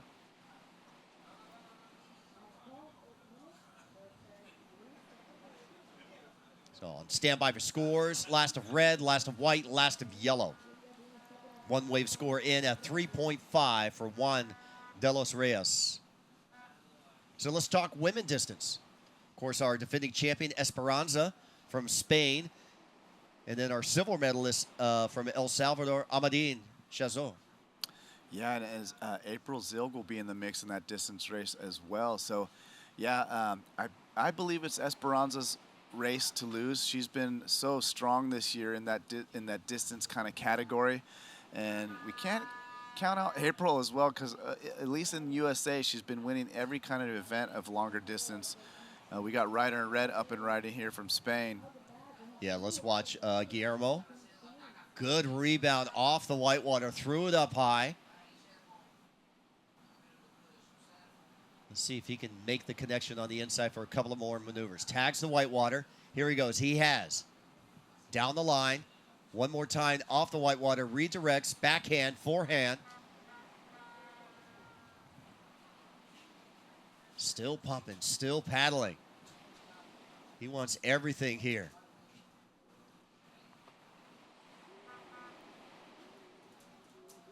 And the final maneuver.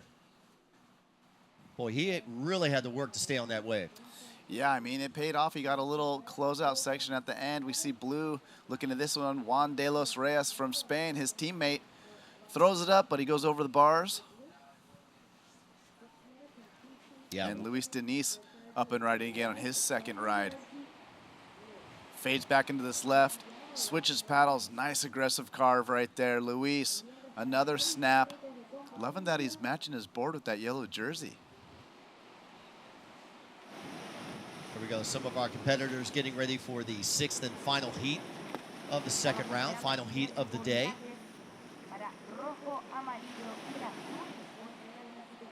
Here we go. Surfer in blue, Juan de los Reyes.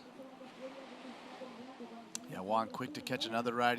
We saw him just fall on that right. Staying busy.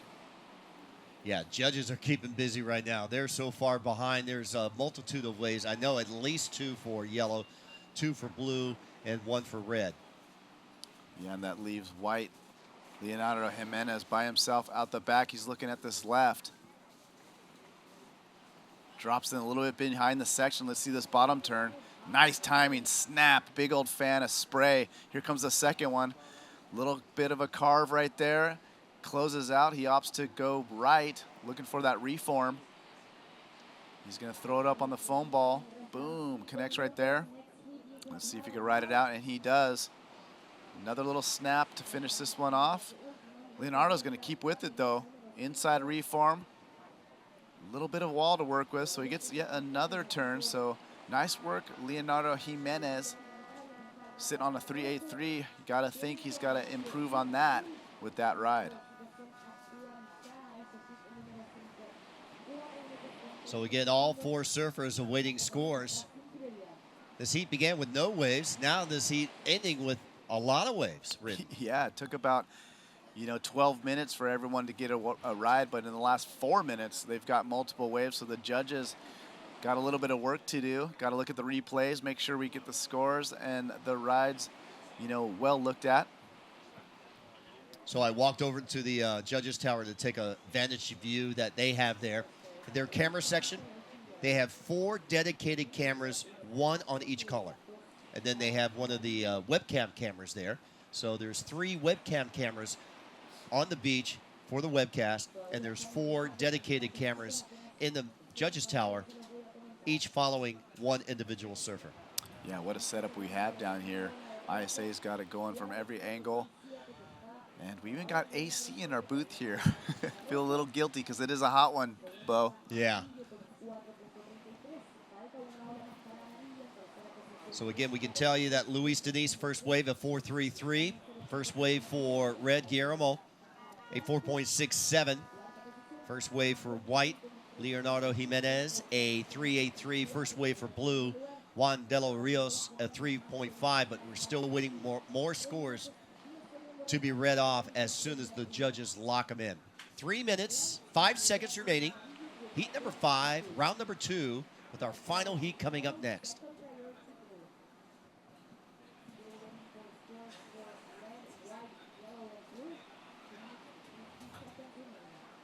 Looks like yellow Luis Denise getting on this right. Going to see him backhand. Carves it off the top. Nice speed right there. Puts his paddle back on his heel side to carve this roundhouse. A little bit of a bobble there. He keeps going. He's got that beautiful yellow board with the yellow jersey. It looks tight. And Luis Denise going to paddle out. the back. Well, that's a third wave for Luis. We can see two scores now registered, a 4.33 and a 3.67, but Leonardo in white, he's got the highest wave score, single wave score of a 6.0 and a 3.83. So stand by for last of red, last of yellow. And there's red, a 4.97, a 4.67, puts him in second place. Luis Diniz now needs a 5.31. Otherwise, the two-time gold medalist here at the ISA could be delegated into the repecharge round after round 2. Yeah, and that's important. Even though you get delegated to repecharge, that just makes your path to the medal rounds that much harder. You know, you got to surf quite a bit more heats to battle back into the winner's bracket. So Juan de los Reyes, his last wave of 1.13, still in fourth, needing a 6.14. Luis Diniz requiring a 5.31. Time ticking down, 1 minute, 30 seconds remaining. Blue, taking a look here, out of Spain, Juan de los Reyes. Yeah, Juan, unfortunately, those last couple waves showing a little bit of frustration, but he's able to get this wave. He's got a nice little wall on it. He's got a couple turns already. Here's his third turn. A little bit of a carve. He's got that nice, low, wide, stable stance. He's going to redirect, try to get the reform, and it kind of peters out on him towards the end there. So, you know, Juan looking for a big score, the 6.26. 1 minute remaining. Luis Diniz needing a 5.1, gets a 5.43. He moves into second place. And he's up and riding again, going left this time. Tight little roundhouse cut back here. Let's see what he's got. Another one. Nice speed. Great technique right there. He climbs that foam into the wind here. Another snap as he goes by blue. And he's just going to finish this one off, and he's stoked. He knows it. You know what that wave made him feel like? He's happy. He's so happy. So stand by for scores. Last to yellow, last to blue. 22 seconds remaining. And he's exhausted. Luis Diniz caught 4 waves in 8 minutes. Because the first 12 minutes, he didn't catch a wave. Yeah, he got busy. He got busy real quick, too. And that last wave we're waiting for on the score I think it's going to get into his scoring line as well. So we got 4 seconds counting down. 3, 2, 1. And it looks like the two Brazilians are going to take 1-2 here. The Spaniards possibly delegated down into the repecharge round. We're still waiting for a wave score of Juan de los Reyes, needing a 6.26. But I tell you what, you can hear Luis Diniz hearing the score from the tower, and he's excited. But boy, did he ever have to work for it. We're going to take a short break right now, and we're going to bring in Shannon Hughes for the final call, the final heat of men's round 2. You're watching the 2022 ISA World SUP Paddleboard Championships. The men's round 2 ends on our next heat. Stay tuned.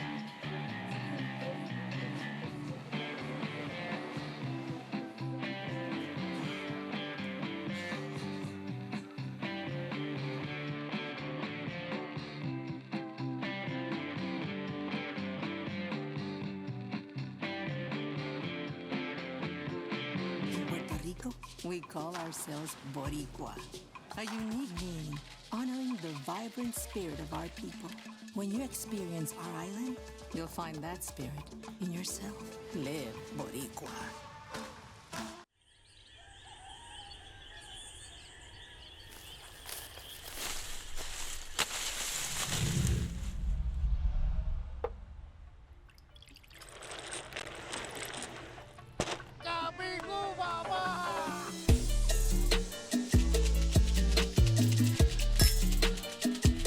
Come visit Puerto Rico and experience the rum route. We are the rum capital of the world. And we're back for the final heat of the day for day 4 of the ISA World SUP and Paddleboard Championships. Now up and riding our surfer in white. Getting a strong paddle in, that's Felipe Martha from Colombia. Snapping his way through this first turn. Nice start, staying active. Really engaged with his equipment all around. And he'll kick out of the first wave. He is in the water up against Peru's Sebastian de Castillo, Mexico's Felipe Rodriguez, and another Peruvian in Tamil Martino. Shannon Hughes in the booth alongside Bo Hodge. And we'll track with live action now with Felipe Rodriguez of Mexico up and riding on his opening raid. wave. Great looking left-hander in front of him. Nice critical section for that two-turn combo to start. And he finds a huge lip to hit on that last maneuver. Man, he was flying through that wave. Love the aggression there from Felipe Rodriguez. We got two Felipes. We got Marte and we got Rodriguez, Peruvian and a Mexican. Oh, I want to see the replays of this. This is going to be fantastic. So here's the lineup from Colombia. Felipe Marte will be in the white jersey. Red, Sebastian de la Castillo from Peru. Felipe Rodriguez from Mexico in yellow, and Tamil Martino. And I believe Tamil has pretty much done every ISA event from Peru from 2012, so he's one of the veterans. Incredible. Love seeing the longevity within these athletes. So many of them returning to competition through their 20s, 30s, their 40s, and even into their 50s this week for the ISAs. As we see our surfer in blue, Tamil, having a look at that wave. He's not going to be in position to actually get a piece of it. But that was a good exchange, and let's take a look at some replays now, Bo, as we see Felipe Rodriguez on his first wave. Yeah, Felipe had lots of speed. It generates power. And look at the tail slide right there. It's going to be a good score, above average score for Felipe. Boom! Right up through the whitewater. Fins on top of the whitewater right there. And here we go, our surfer in white. This is Felipe Marte out of Colombia. Having a little bit more trouble with this wave in that fat section. But he finds an avenue to go down on his forehand. Working that paddle. Bottom turns. Slides the tail. Lots of water on that last maneuver. Cuts in on the inside. And a good scoring wave for him. Well, scores through first of white, a 3.5. First of yellow, Rodriguez for Team Mexico drops in a 7.83 to take the leading position. Yeah, well earned. Judges did a great job. I went down to talk to the judges, and I said, I really love your mid-range scores, the 5-point scores on the one maneuvers that they're giving the surfers, well earned. 17 minutes on the clock, and no priority established for those first and second place position, or first and second priorities for red or blue. Yellow down into third priority and white into fourth priority for the two Felipes. And that means that we're waiting for Sebastian and for Tamil to get their opening rides for Team Peru. We got a paddle here from Felipe Rodriguez. He decides not to go in third priority. And it's been a huge day of surfing here. We started out with our men's division right on the dot at 8 a.m. And we'll be finishing out competition as we get close to 5 p.m. now here in Puerto Rico. We knew it was going to be a big day, and that's what it's provided, but some great swell arrived this morning, and it's been really exciting to see throughout. Sebastian de Castillo now getting his first ride underway. Nice cut back after that opening foam climb. Just paddles his way through, gains that speed and momentum, checks up into the lip. Looks to see if that wave is going to open up for another shoulder opportunity, and it won't.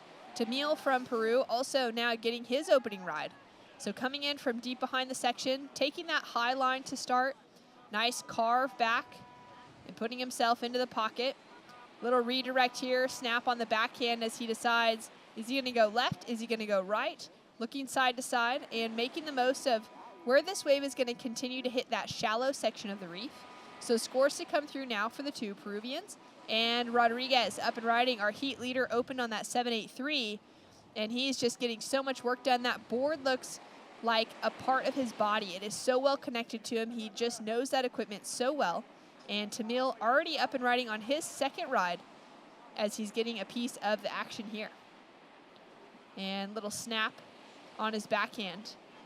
And this is actually maybe that same one. So the replay of Tamil's first wave. So he'll have a single score to drop through and waiting for scores of red and yellow as well. Yeah, I was just looking at the history for Tamil Martino. He did miss 3 ISA World SUP events, 2016 in Fiji, 2017 in Denmark, and 2018 in China. But he was in the inaugural ones. And, of course, he'll most remember 2013 when he won the silver medal in the SUP surfing division. Incredible. To be able to find a podium finish at the ISA World Championships, a massive field, to be one of the world's best recognized in that way is so And the year he did it, it was his home country. So he had so much pride and so much excitement. It's so fun to be able to see, at the ISA events, it seems like it's so often that home nation just makes such good advancement through the heats. And we often see, surfers from the home nations finding that podium finish. And I think so much of that is due to that encouragement, that spirit of having that home crowd and that feeling behind them carries them all the way through to the end. Yeah, we especially saw that in 2017. Denmark is a team that usually not too many participants. That's the only time they had a full team, and they podium with the 4th place with the copper medal for team. That is amazing. Down to 14 minutes on the clock. Scores starting to trickle through. First of blue for Tamil, a 3.27. First of red for Sebastian, a 3.90. And we're now waiting for the second score of yellow to drop through. So pretty even. I mean, almost completely even for second, third, and fourth at the moment. Yeah, Felipe Rodriguez on picture. Once his second score ends there, he could combo the whole field depending on how high his score can go. And Felipe Rodriguez, like you said, could combo the field. His point of difference, great wave selection, but also executing on those outside sections as we take another look at his last wave here. Yeah. It all starts at the start, and he's keeping busy, keeping that board busy. He's just not setting a rail and just relying on it. No, he's dicing up this wave right there, going by a fellow competitor. This is a different view than we saw earlier, and then he kicks out there. So it's going to be a medium average wave, and what does it come in as? Judges loved it. Another 7, a 7.23. So really rewarding the speed, the power, and the flow within his surfing. Yeah, and he did combo the whole field for first place. So the battle now is for second. Felipe Rodriguez is setting the pace, and we saw Benoit put up 2 7s in this round, in round number 2. That's right. We've seen a few surfers be able to get, multiple good scores on the board, which is great to see. Inching towards that excellent range. Felipe from Colombia now. Felipe Marta up and riding, and snap under the lip. Really uses that paddle to be able to put extra pressure through, and that board flip so high up in the sky. Oh my God, that could have come down right on him, being exposed to that. And look at him, he's getting his bearings right now. Well, with that, as we wait for scores to drop through, we'll go down and check in with Anthony Vela on the beach. We're here with Luis Diniz from Brazil, winning another heat. But it took you a while to catch the first wave, your first wave of the heat. You had a lot of patience. Is it hard to sit and wait while the other athletes are catching waves? Yes, I have a lot of patience to take my first wave. In sequence, I should take 2 back wave, 2 good scores. In the final the heat, my backup in my good score. Yes, I'm so happy to adventure next round. Today, did you like the rights or the lefts better? So. Não importa muito. Desculpa aí, português, já posso falar, eu acho, né? É isso, galera, mais uma bateria por bateria, tô feliz, glória a Deus, avançando passo a passo aqui, vamos que vamos. Says thanks to God and for helping him to advance through this round. He likes the rights and lefts equally. He can get scores on any waves. Back to you guys. Thanks so much. Well, it's a good thing he likes the rights and the lefts because there's so much opportunity on both sides as we see another great-looking left from Felipe Rodriguez. Yeah, good score, commanding lead. Luis Diniz, no waves in 12 minutes, caught 4 waves in 8 minutes at the end. Unbelievable.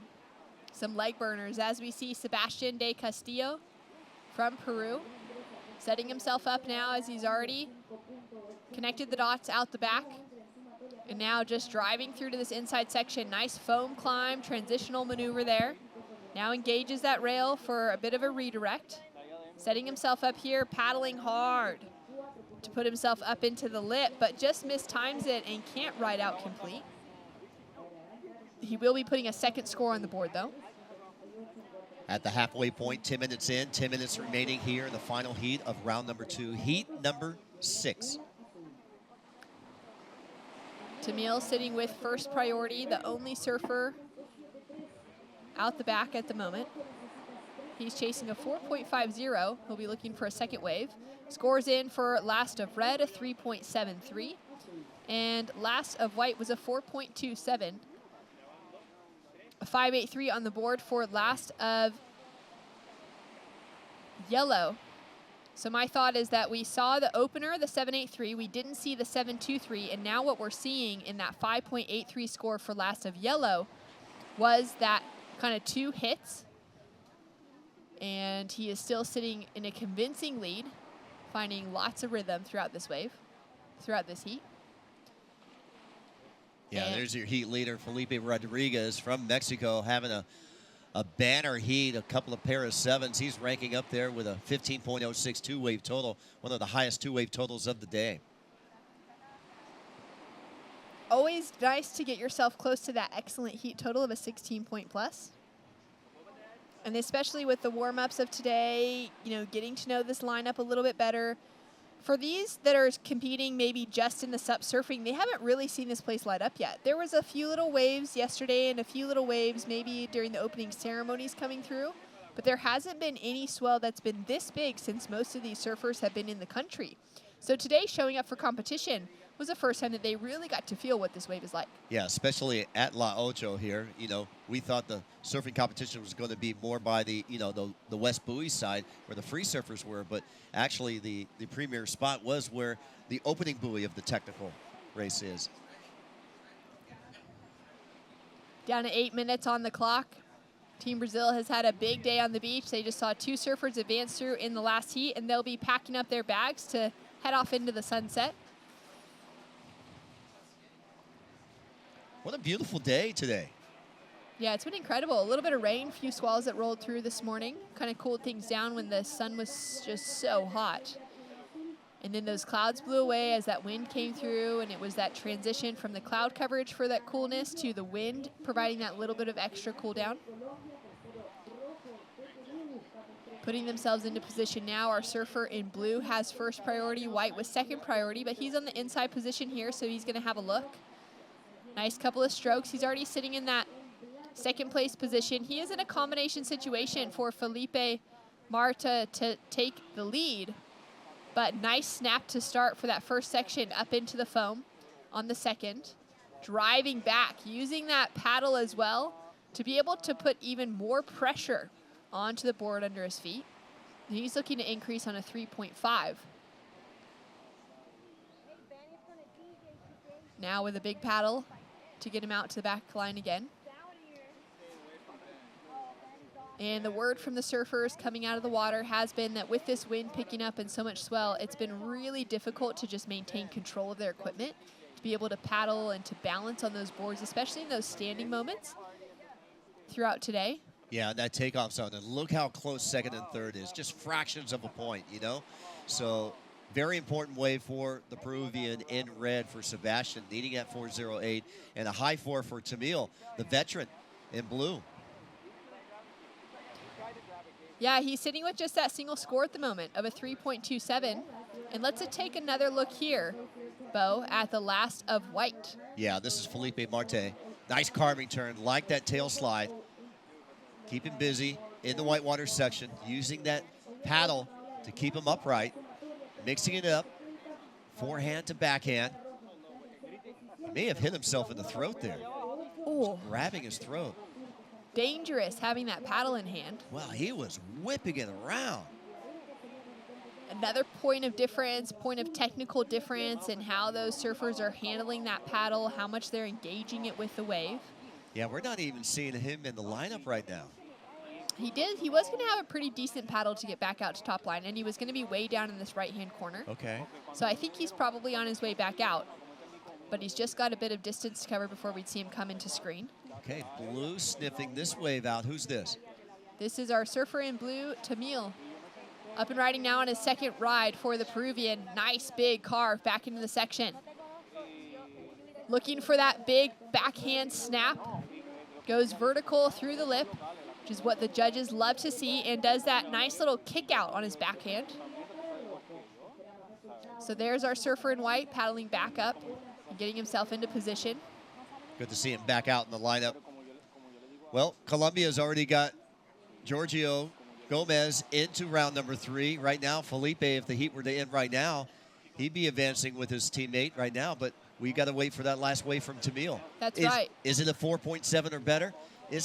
I think right on the border, could be a little bit under, but, you know, we'll let the judges decide that. Yeah, I think if he'd been able to maybe complete that last maneuver, he would have been there. Scores through, it's a 4.03, so it's just shy of the requirement. Complete, added in one more maneuver, he's easily got the score. So you'd be hearing that information now from the beach crew. But now he only needs a 3.95, so I was just thinking it was going to be below the requirement, and it was. Rider. 2 riders. 2 riders up and going. We'll track with Sebastian, now chasing a 4.80 as he's in 3rd place. Nice, smooth surfing. Nothing super dynamic, though. We'll see where the judges go with the score line. And he's going to gain that 2nd priority most likely. Surfer in yellow holding on to 1st priority. Blue on the paddle back out with a score to drop through. All 3 surfers, 2nd, 3rd, 4th, in that 7-point range, just fractions of a point. So these next couple of rides are going to make or break whether they get into round number 3. So scores to come through for red and for blue, sitting in 3rd and 4th place. Red chasing a 4.08, blue chasing a 3.95. I think one of them have it. I don't know if both of them have it, but I think one of them does. Now that means our surfer in white needs to get himself into another wave, increase the situation. He did increase his scoreline for Felipe of Colombia with a 3.70 for his last wave, which increased the requirement a little bit on the rest of the field. And he had a little look towards that one, but decided he wasn't going to be able to get into it. And now this set a little bit bigger out the back with our surfer in priority in perfect position. Right there on the shoulder to chip in. Nice drive off the bottom. Snap under the lip for that first section. Just missed times, maybe being able to tag one more turn in before that wave closed out. Now back into the foam and redirects around here. Uses that paddle as well. Up into the foam. Out into the open face again for a big backhand wrap. And sets himself up now for that clean exit and paddle back out. Surfer in red up and riding. Chasing currently a 4.08. Red's last wave came through as a 3.5, so it did not meet his requirement.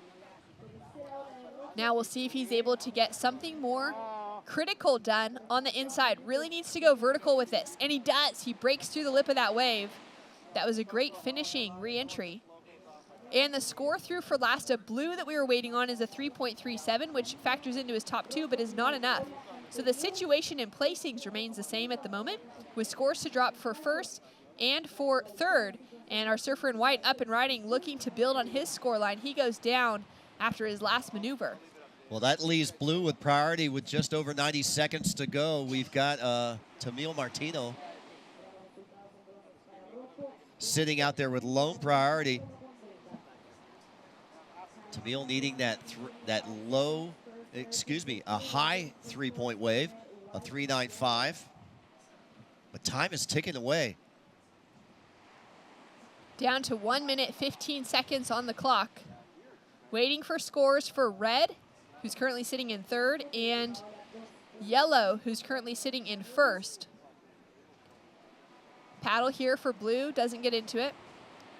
Yeah, no harm done because he's the only man in the lineup right now. Medium to small waves are coming through under a minute to go. White now. Once again, his last score dropped through as a 3.25. It was not enough to change the situation and increase that 2nd place position.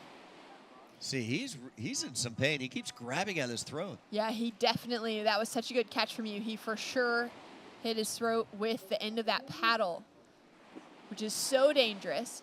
You can see that he's really feeling it. And with the scores coming through from the last exchange, Sebastian de Castillo gets a 5.33, jumps ahead of Felipe Marte from Colombia in the white down into 3rd. Tamil stays in 4th and waiting for a score to come through for last of yellow to see if he can increase the lead. But it looks like he is going to be sound in 1st. And our surfer in blue now with another opportunity. Can he take 2nd place, chasing a 5.21? He's going to really need to push this finish. And he's going to need to go for that solid in section. If he can find something vertical like we saw from last of red, he could be looking at the score, maintaining control, speed, power, and flow as he heads down the line, goes vertical on that last turn. Nice wrap back, uses the paddle as well. And this wave has so much more on offer. Beautiful finish, slides the tail around, and it's been a little while in this heat, but I feel like he's found the wave he was finally looking for. Oh, yeah, and it's so good to see him finish so strong. And look at him, he's exhausted. I mean, he caught that wave with 4 seconds counting down, and he needed the score. What did he need? He needs a 5.21 to take the leading position. Now let's call through these replays. Take us through last of Sebastian. All right, let's look at Sebastian from Peru. And if Tamil gets that score, he's going to outpoint his fellow teammate, this one right here, Sebastian. This wave got him into second place, out of third. Well, I think this was the wave that he caught after that one. It's just a small, minor wave, but it still was in there because they were crisscrossing on waves.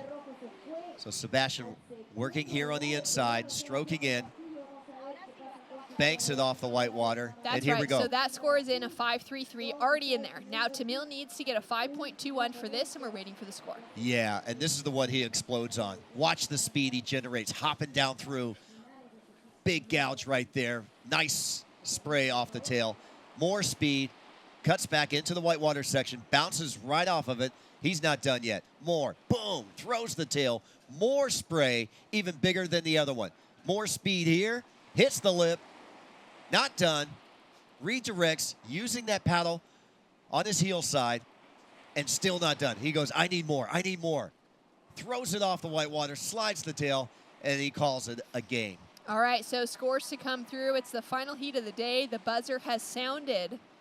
Waiting for a score to drop in for Felipe Rodriguez of Mexico, who's sitting in the lead with a heat total of a 15.06 off of 2 strong 7s to start.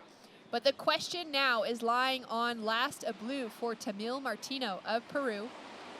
Great effort, threw in a variety of maneuvers, had a really critical end section to finish with as well, and a good comparison actually seeing last of Sebastian in red compared to last of Tamil in blue, because they were similar rides and it's similar scores that we're chasing, where last of red came through as a 5.33, and blues will need to be nearly as good, just slightly less, at least a 5.21 if he's going to take away that advancing position in the main round. No elimination here. We will have the repecharge round for tomorrow. And a score in a 5.63 for last of Felipe Rodriguez. Solidifies himself in the lead. That score doesn't even factor into his top 2, but what a great heat for him. Well, the good news is we'll see a Peruvian in round 3. Will it be Sebastian or will it be Tamil? That's true. Our Colombian, Felipe Marti, will definitely be knocking down into the repecharge round. And judges are 100% looking at the comparison between these 2 Peruvians' last 2 waves, between last of red and last of blue, because those scores are so close. They were such similar waves that they've now got to decide maybe which one was better, or not even entirely better, but was Tamil's just as good as we saw from Sebastian, and that would give him the requirement that he needs to take his fellow Peruvian out of contention for the main round. I'm going to say Tamil got it. I like the combination, the variety that he was thrown in there, and he could have given up midway, but no, he kept going all the way to that wave was ending in the shallow section. And there it is. It's a 5.80. It comes through as his highest wave. It betters the wave from Sebastian de Castillo, and Tamil Martino inches through in second, knocks his Peruvian teammate, Sebastian de Castillo, down into third. And he'd be hearing that news now from the beach announcers, and he's feeling it. You can see him slap the board there. He is heading through to the main round tomorrow. Wow. Did he have to earn that one, Shannon? It was amazing. I mean, he caught that wave with just 4 seconds left in the heat, and he had to manufacture that score. And it was that drive, that determination. He wants to stay away from the repecharge rounds. Well, thanks so much for tuning in today. That was a crazy way to finish out, a buzzer beater moment for Tamil, and he's through to the main round. But we've got repecharge, and we got more main round surfing for SUP surfing tomorrow. So be sure to tune in. Thanks so much on behalf of all of us here in the booth today. Bo, it's been a pleasure to call some heats with you, and we'll check out some highlights, and we'll be out here early tomorrow morning for more SUP surfing. So stay tuned then. Aloha.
Come visit Puerto Rico and experience the rum route.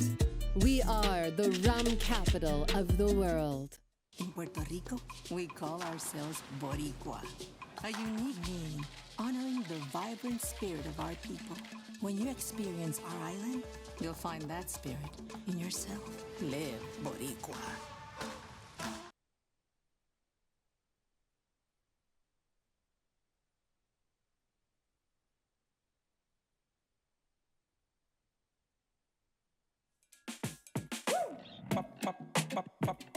Julep, julep, julep, julep.